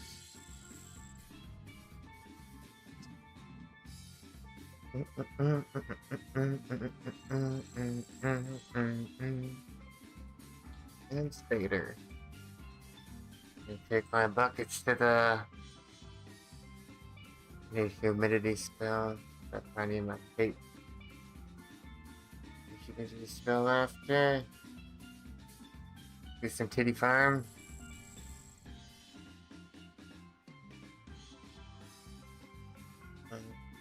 Yeah.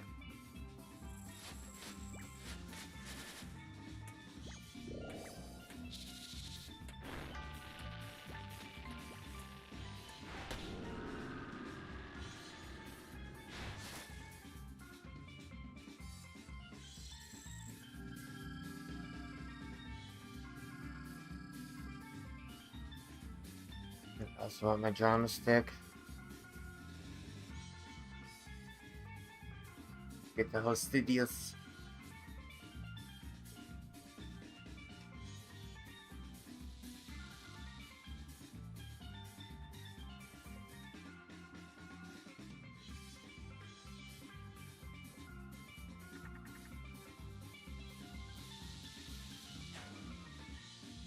Alright. Oh, good luck, bud. Right, it's on time.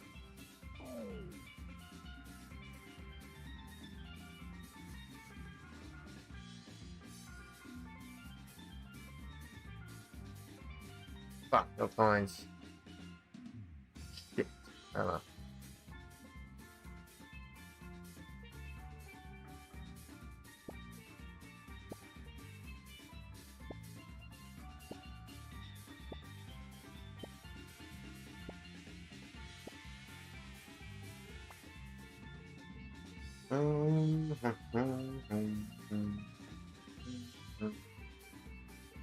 Plus this gets me.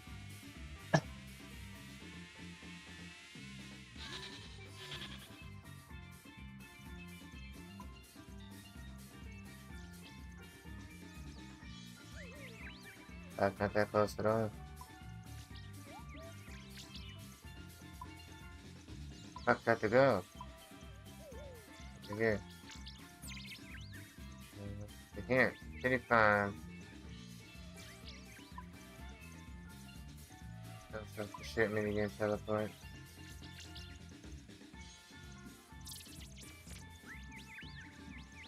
KR.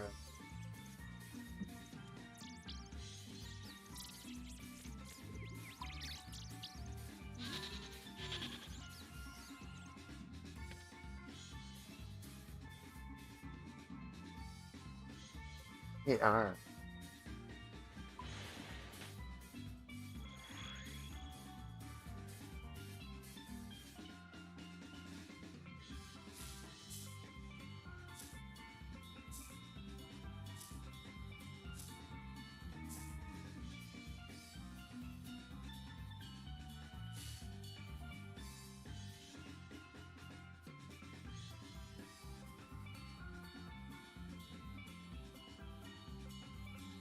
Like common shit over here. I'll go and find out.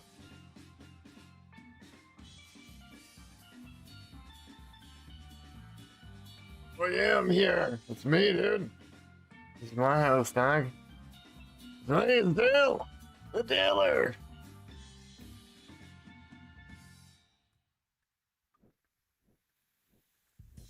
Can't buy shit here? Fuck stakes, dog.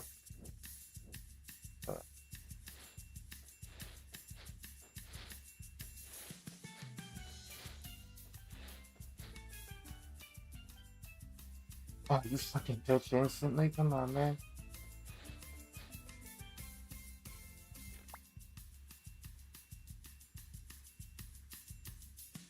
You gotta come back, yes. Fuck. I could buy shit here.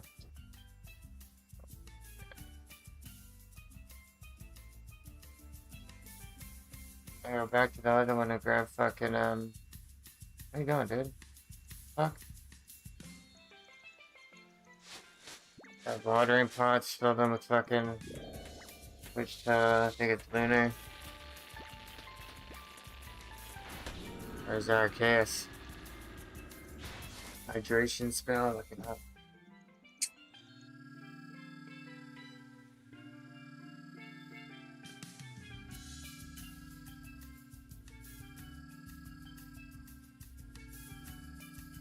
Humidify. Lennar.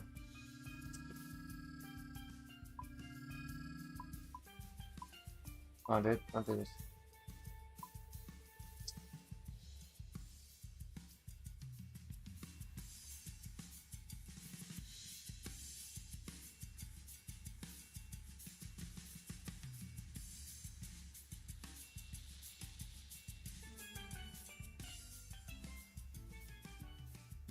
Damn.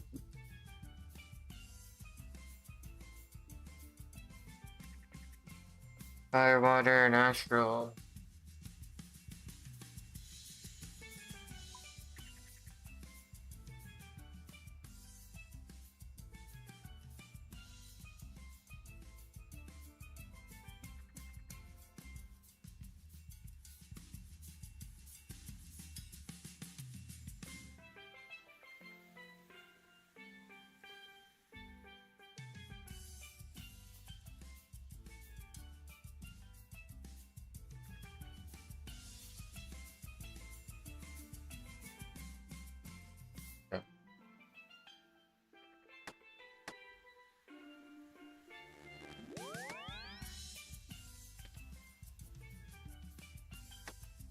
Yeah.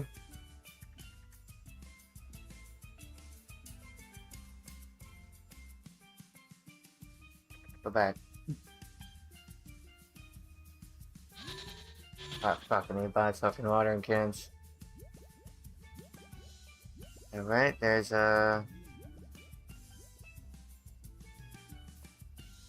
more thing you can go to.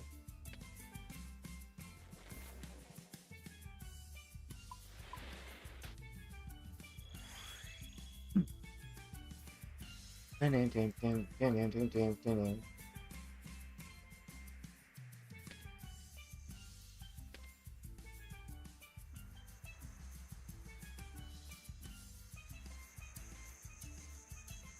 It's over here.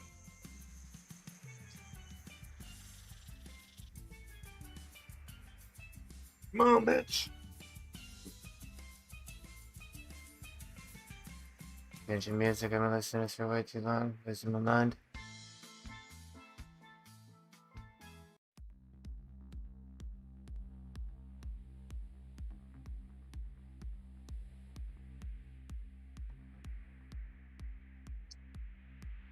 Water can.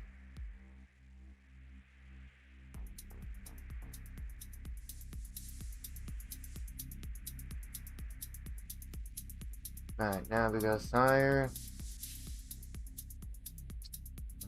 This.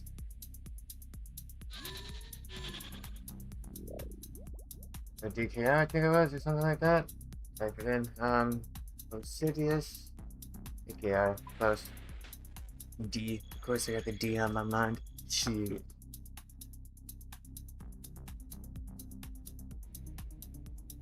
Alright, let me try to learn how to remember to do this again.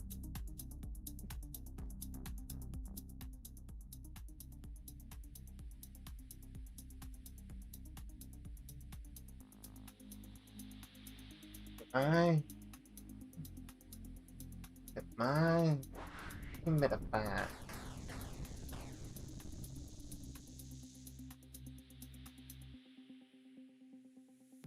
Right, let's get it on. What up, farmer? What up, my fellow farmer?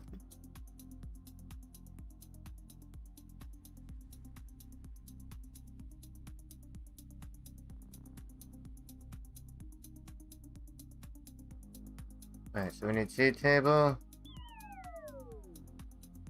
Oh, 50, they're gonna do this one for now. 54, yeah, let's get it.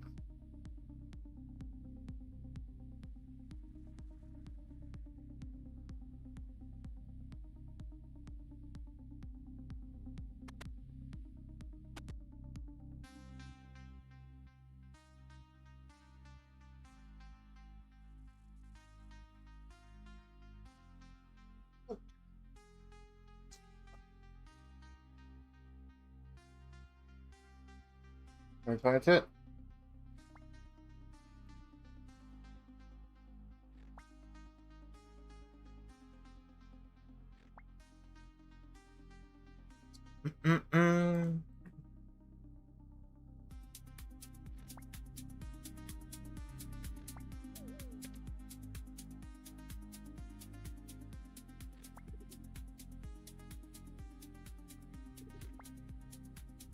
Right, go on.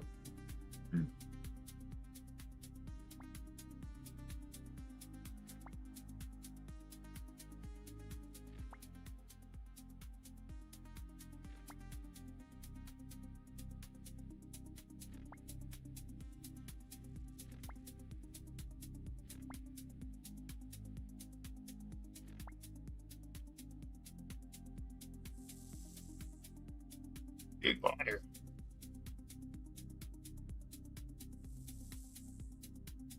Help him grow, baby.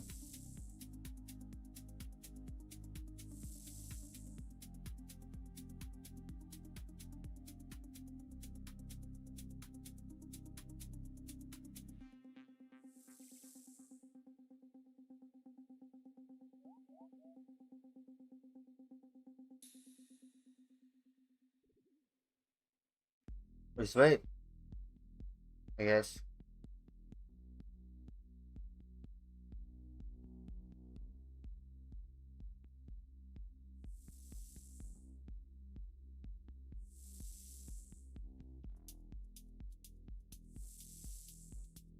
Big boy some water.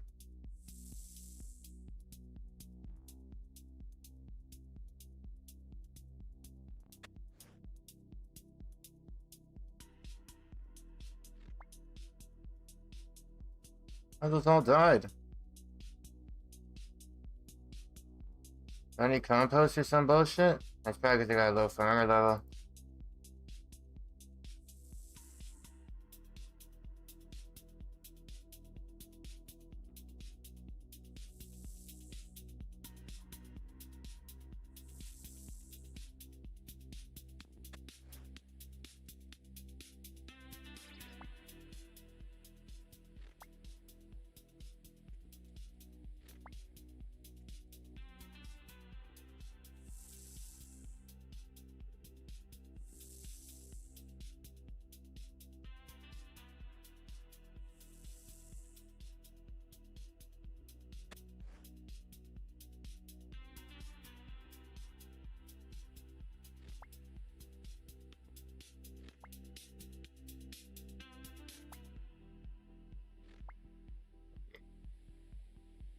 Made a bunch of XP on the harvest days. Yeah.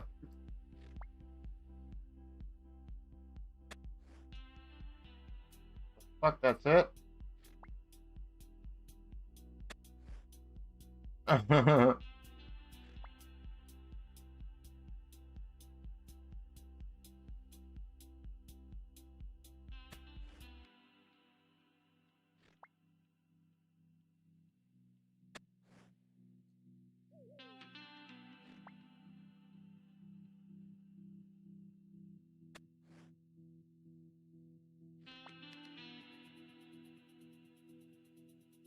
Level up. Okay, we get some there too. Okay, good. I was gonna say, that's pretty stupid.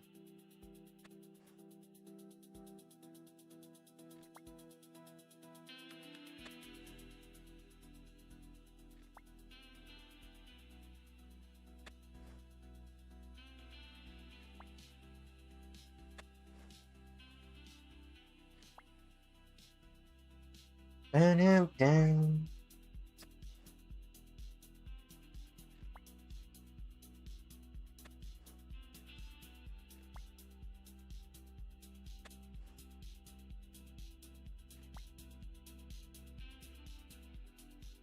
Okay, now they're all down over there. I think we planted water. Wait for the guy.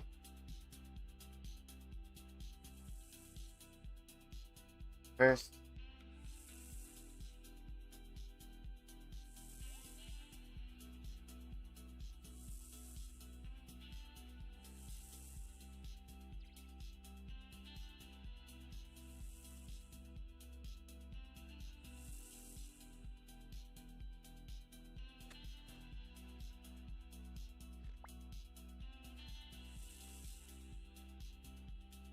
Yep, seems about right.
How you do, Chads?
Hey.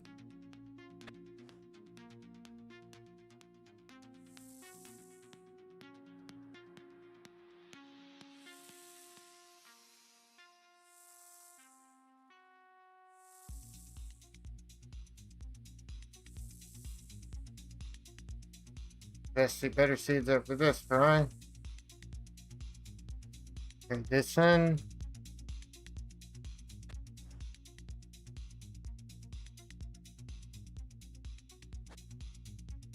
Oh, shit. 54.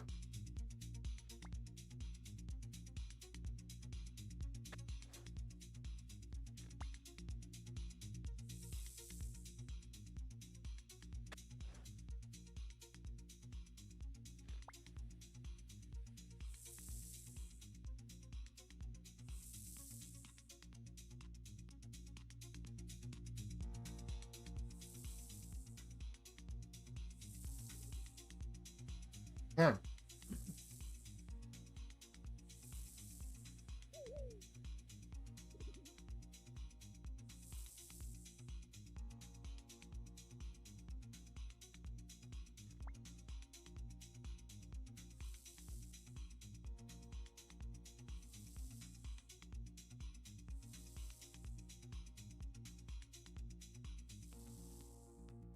Thank you very much.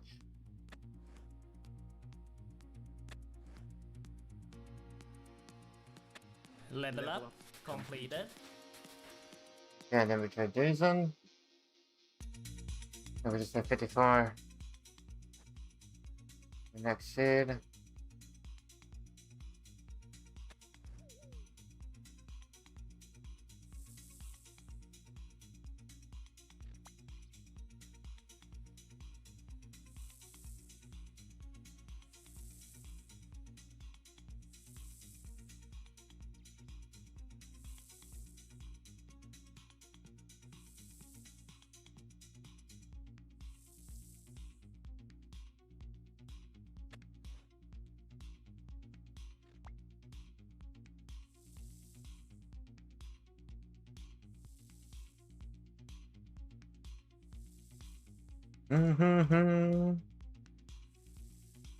Big yields.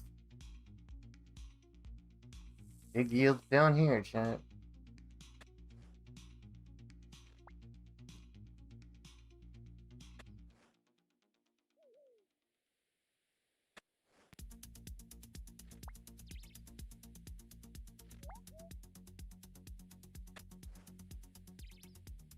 Let's check the next game again.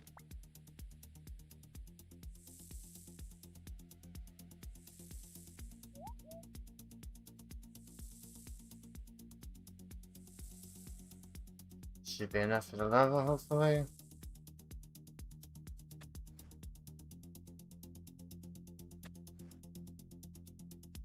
Then 8. Level up completed. Here's 54. 54.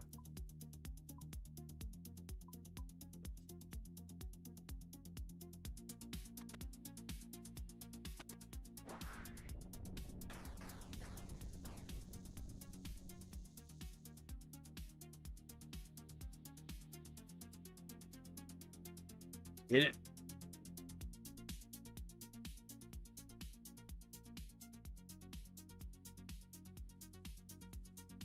I got a whole bunch of points. Let's see the rewards. 72. Oh!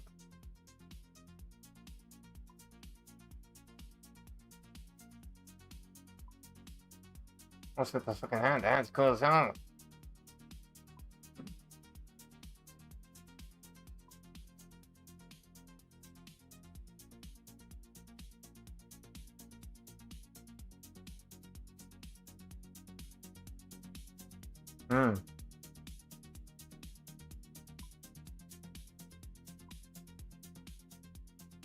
Collection log slot Collection log slot completed. completed.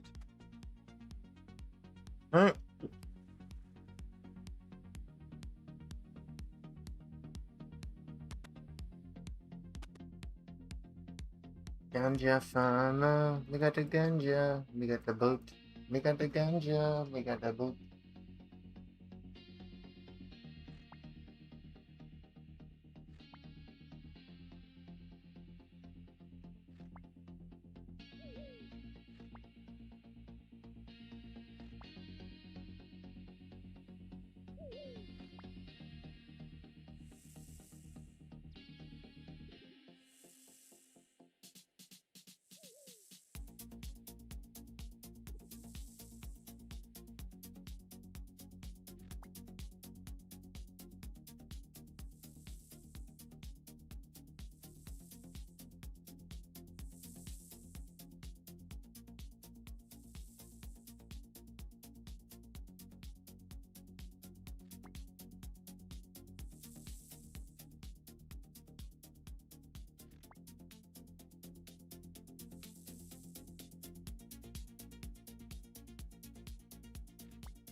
I hit it.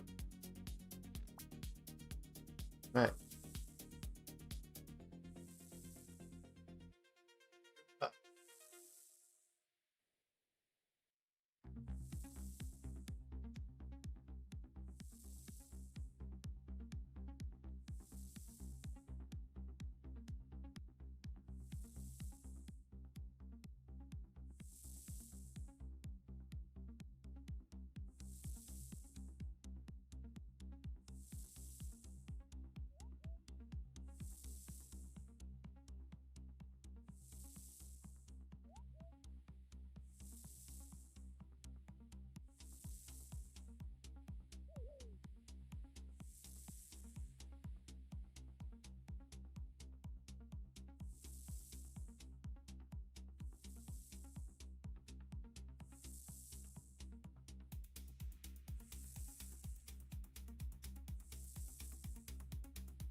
Eh.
I 2 plus 1. Nice. Good math.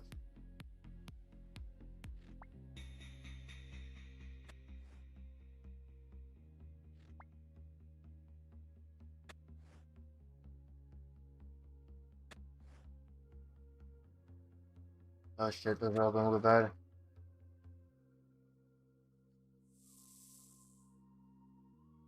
Look, run!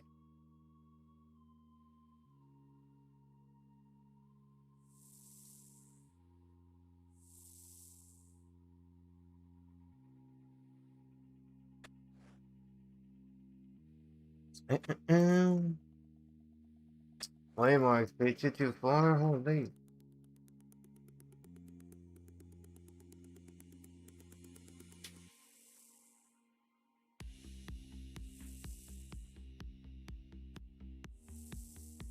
And more points too. More rewards.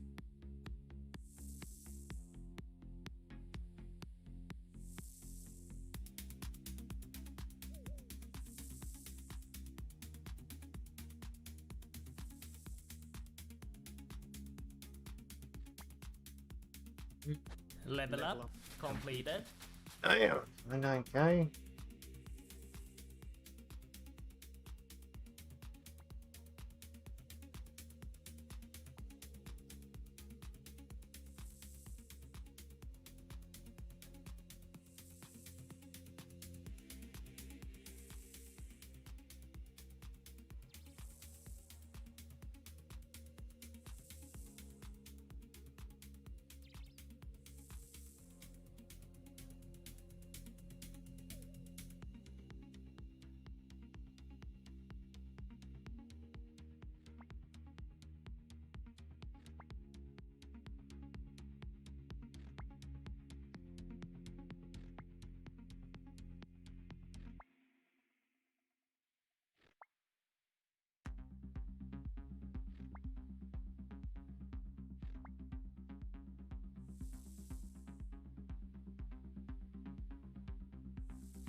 Water, water, water for you and me. Mommy, for you and me.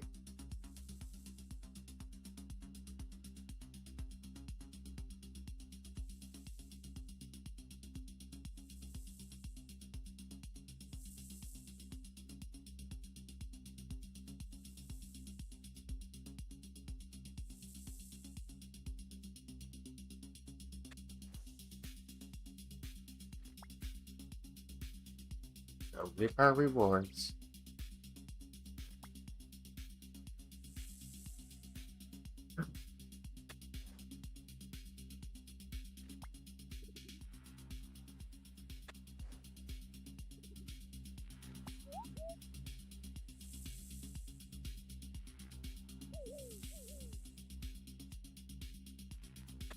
Level up completed. Nice.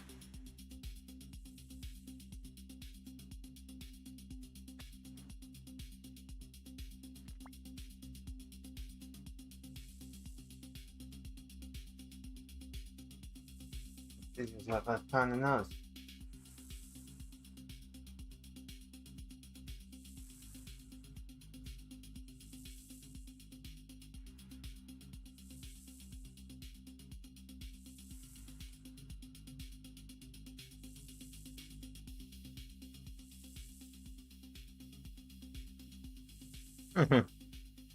You hit them all again.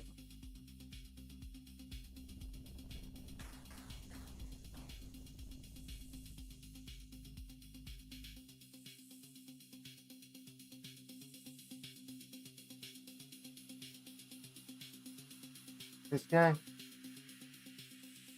This guy. Oh.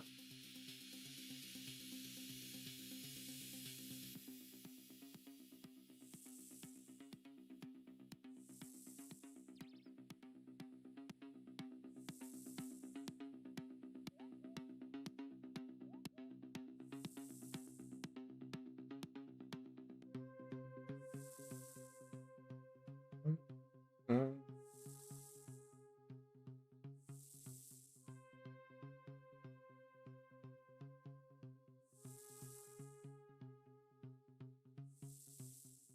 Give y'all some water.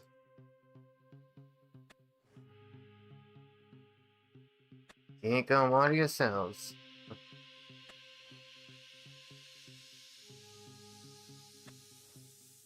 Full yield.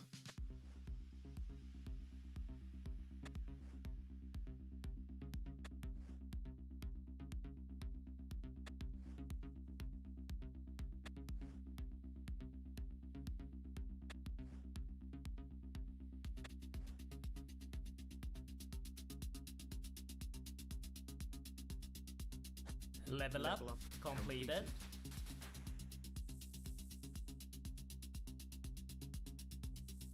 Don't for me for now, man. Take my little fucking plant over here.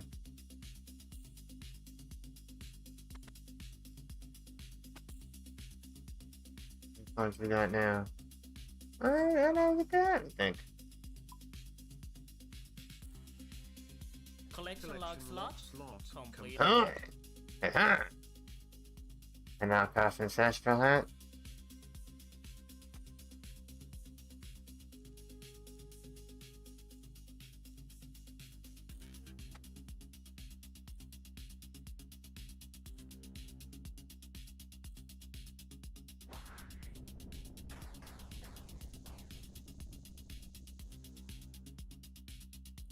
And she's dead. Because you know the compost, of course.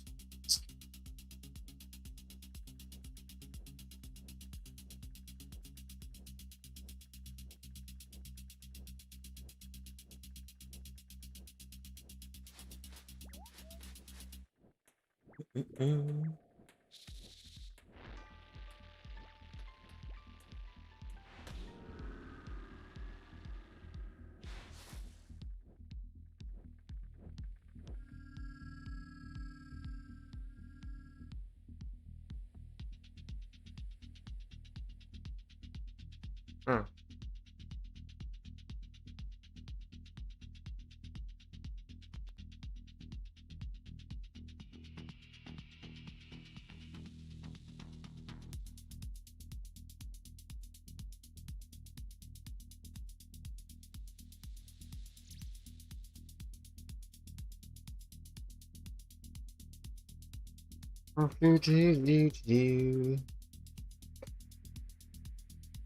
I don't know about you. Don't let.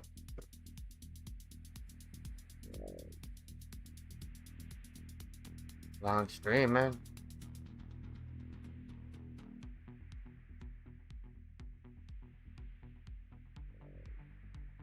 Yeah, they can't up. Fuck, really? That's so stupid. Spellbook.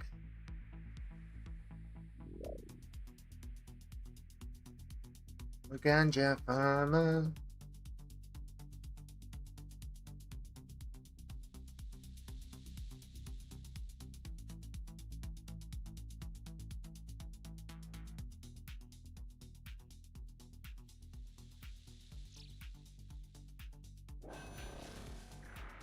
It's fuck.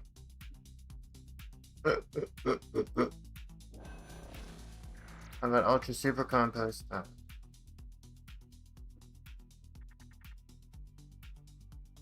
My plant now at 58.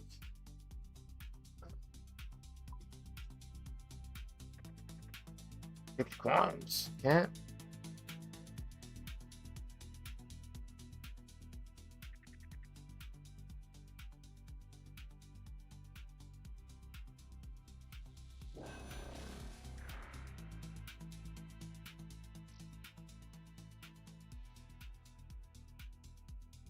Alright.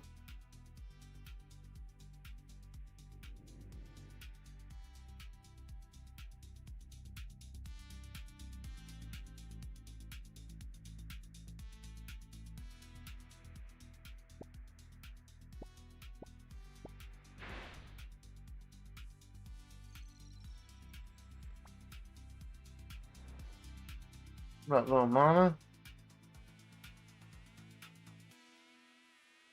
What up, Shady? Shorty.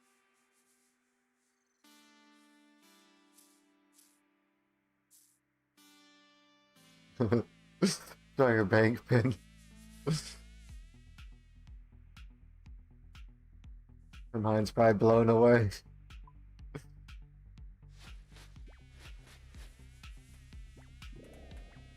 Sire Shorty.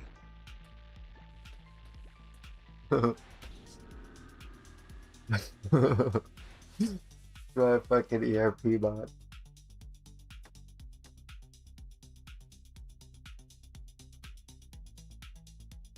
Oh.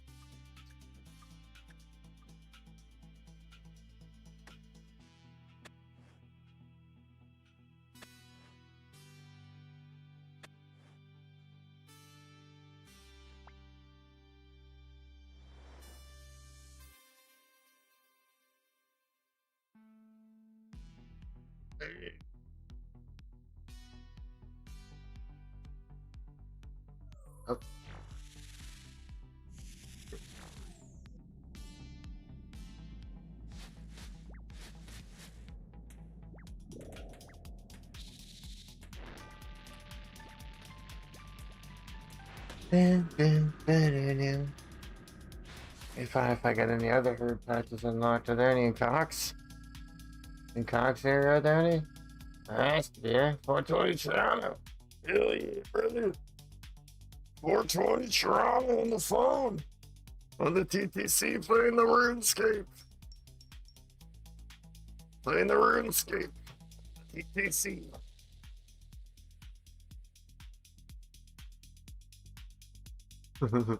We gotta do that and get my 50 mil mining.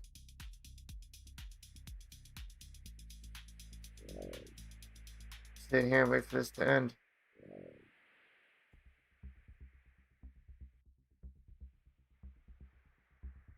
It's a mobile player. Yo Shorty. Can I holla? Can I holler?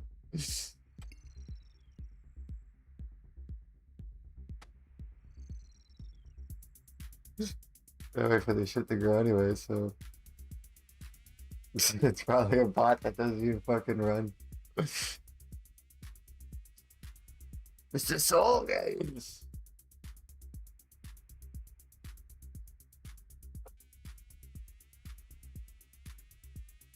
What you growing?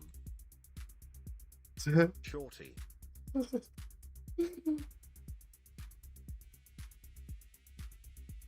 The Iron Man. You hate to see it, chat.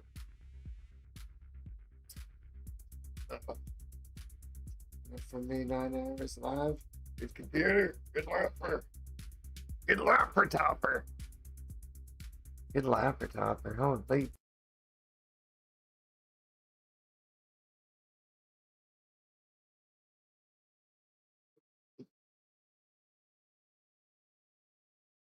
At 9 a.m. Up in 7 hours. 30.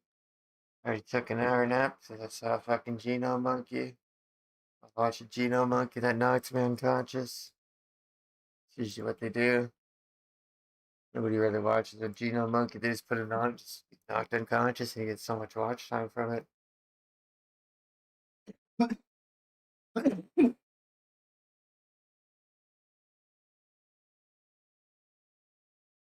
Yep.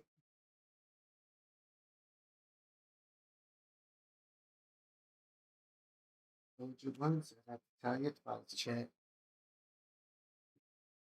You know?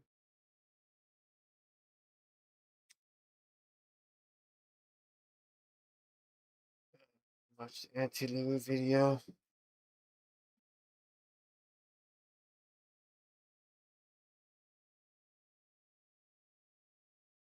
Fat bitches. I don't want no skinny bitch. I want a fat bitch. Oh yeah, every day, motherfucker. Oh, Space Pack Club. Anti-luring the lures. Shadowbanned. Do you have anything else? Do you have any like junk or anything? Dude, he is. He can see in my bank from the screen share, and the other guy's saying, it must be your best 20. He's gonna make me tank out my whole bank. He's gonna tell. He told me to do it. Bro, do you see this search bar? I would just type this in. If you type the greater than sign and then like 20 mil, everything Dude. kind of just pops up. This guy is just milking me. Well, I guess the only way to continue is with my whole bank in my inventory. Fuck this guy, I'm leaving that crystal bow. Has he shown you where he's dropping it yet? God, I can't wait to kill this guy. At least we're not in a PvP world yet. I am not pulling these items out in a PvP world. And neither should you. Another reminder, don't try to do this. Alright, my friend is in position and set up on his low-level priv account. What is this guy gonna say about these Zami brews? I'm just gonna go to 1 HP and is he gonna be like, yeah, that's fine? Yeah, he's low on your HP and defense, so if you do telegrab, it's going to kill you instantly. Oh wow, it'll kill me instantly. Yeah, well, you're like 7 defense. But as long as you don't telegrab, you should be fine. Wow, I feel so safe with this guy. There's no way what he's saying will get me instantly killed. Or my whole bank. So you same meet world 579. So wait, let me see. Yeah, 579 is like a PKN world. Double check your equipment tab. Make sure you don't have anything on you. Okay, you're good. I haven't seen him bank or anything, so I think he still has the harm orb. We're going to the PvP world. I'm gonna ask him where he's dropping it. I need to tell my friend where to come in from. It doesn't look like he's that far out of the bank. I think this is fine. This guy has like such low HP. Alright, we're going into the PvP world. Hopefully he still has the harm orb and everything. Yeah, right. Damn. Dude! Oh my fucking god! Dude! Oh my fucking god! That's right, we managed to anti-lure 700 mil. And if you're curious about the lure's reaction, he went completely silent. He did not say a word. He was talking nonstop for like an hour trying to get me to lose my whole bank, and man, it felt good to shut him up. So then I decided to unmute my mic and try to get a reaction from him. Do you see it?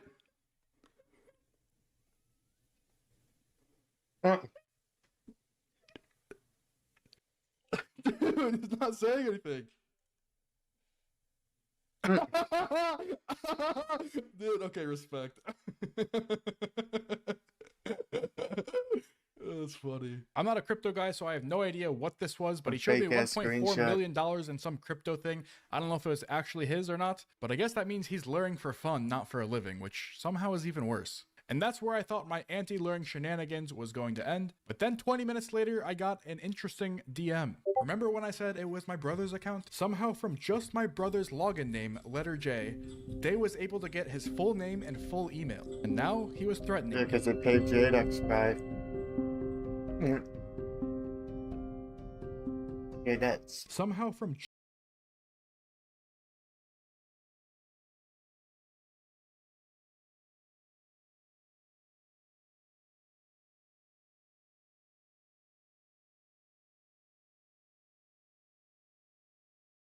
Hey guys, it's Pip, and welcome to part 3 of my deep dive into the world of RuneScape luring. In part 1, I revealed a new lure where a very, very high level player will pretend to be your friend with the intention of misleading you into falling for a lure. Then in part 2, I went undercover on my brother's account. I even made an alt Discord account and got in call with a lure and managed to anti-lure him for over 700 mil. Damn! Oh my fucking god.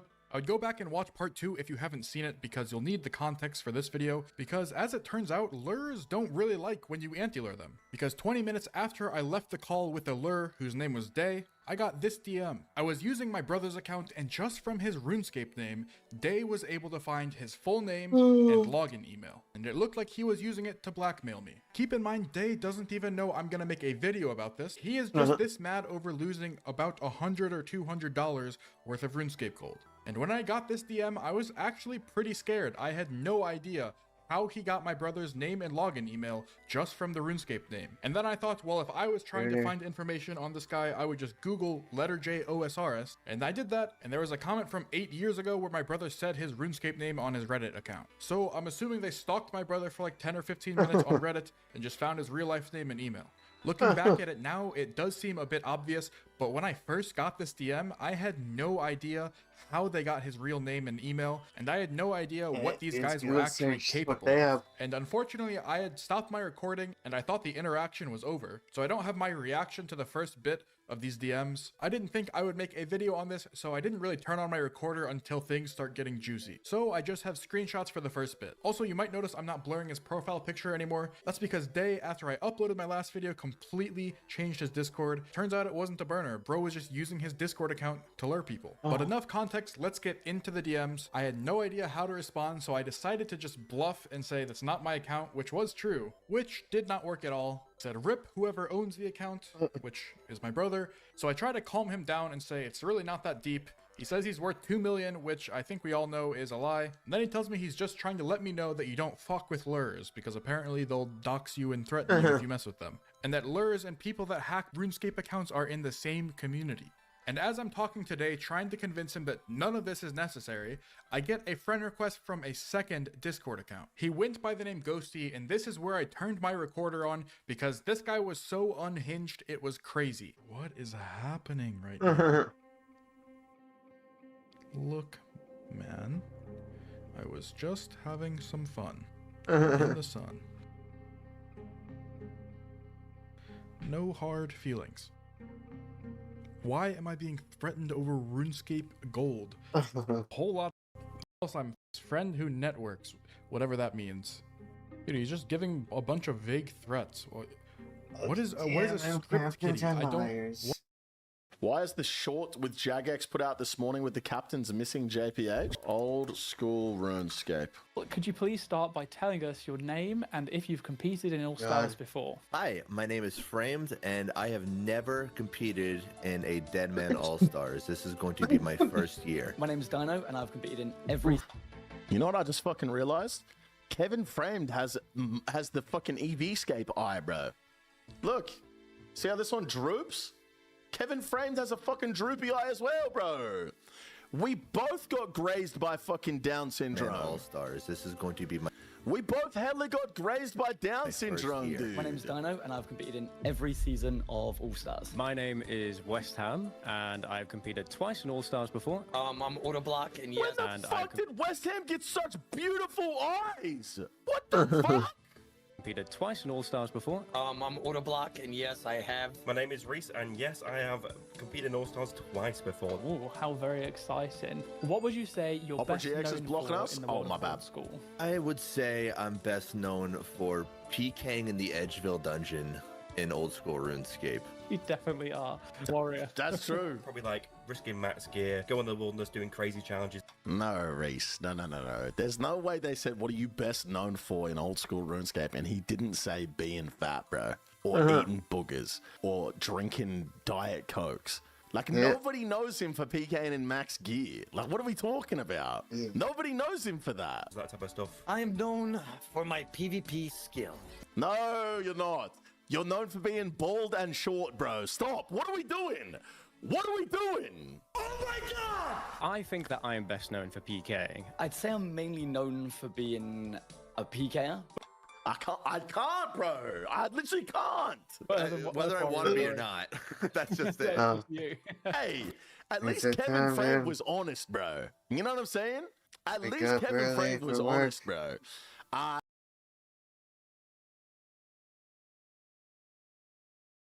Kitty bone.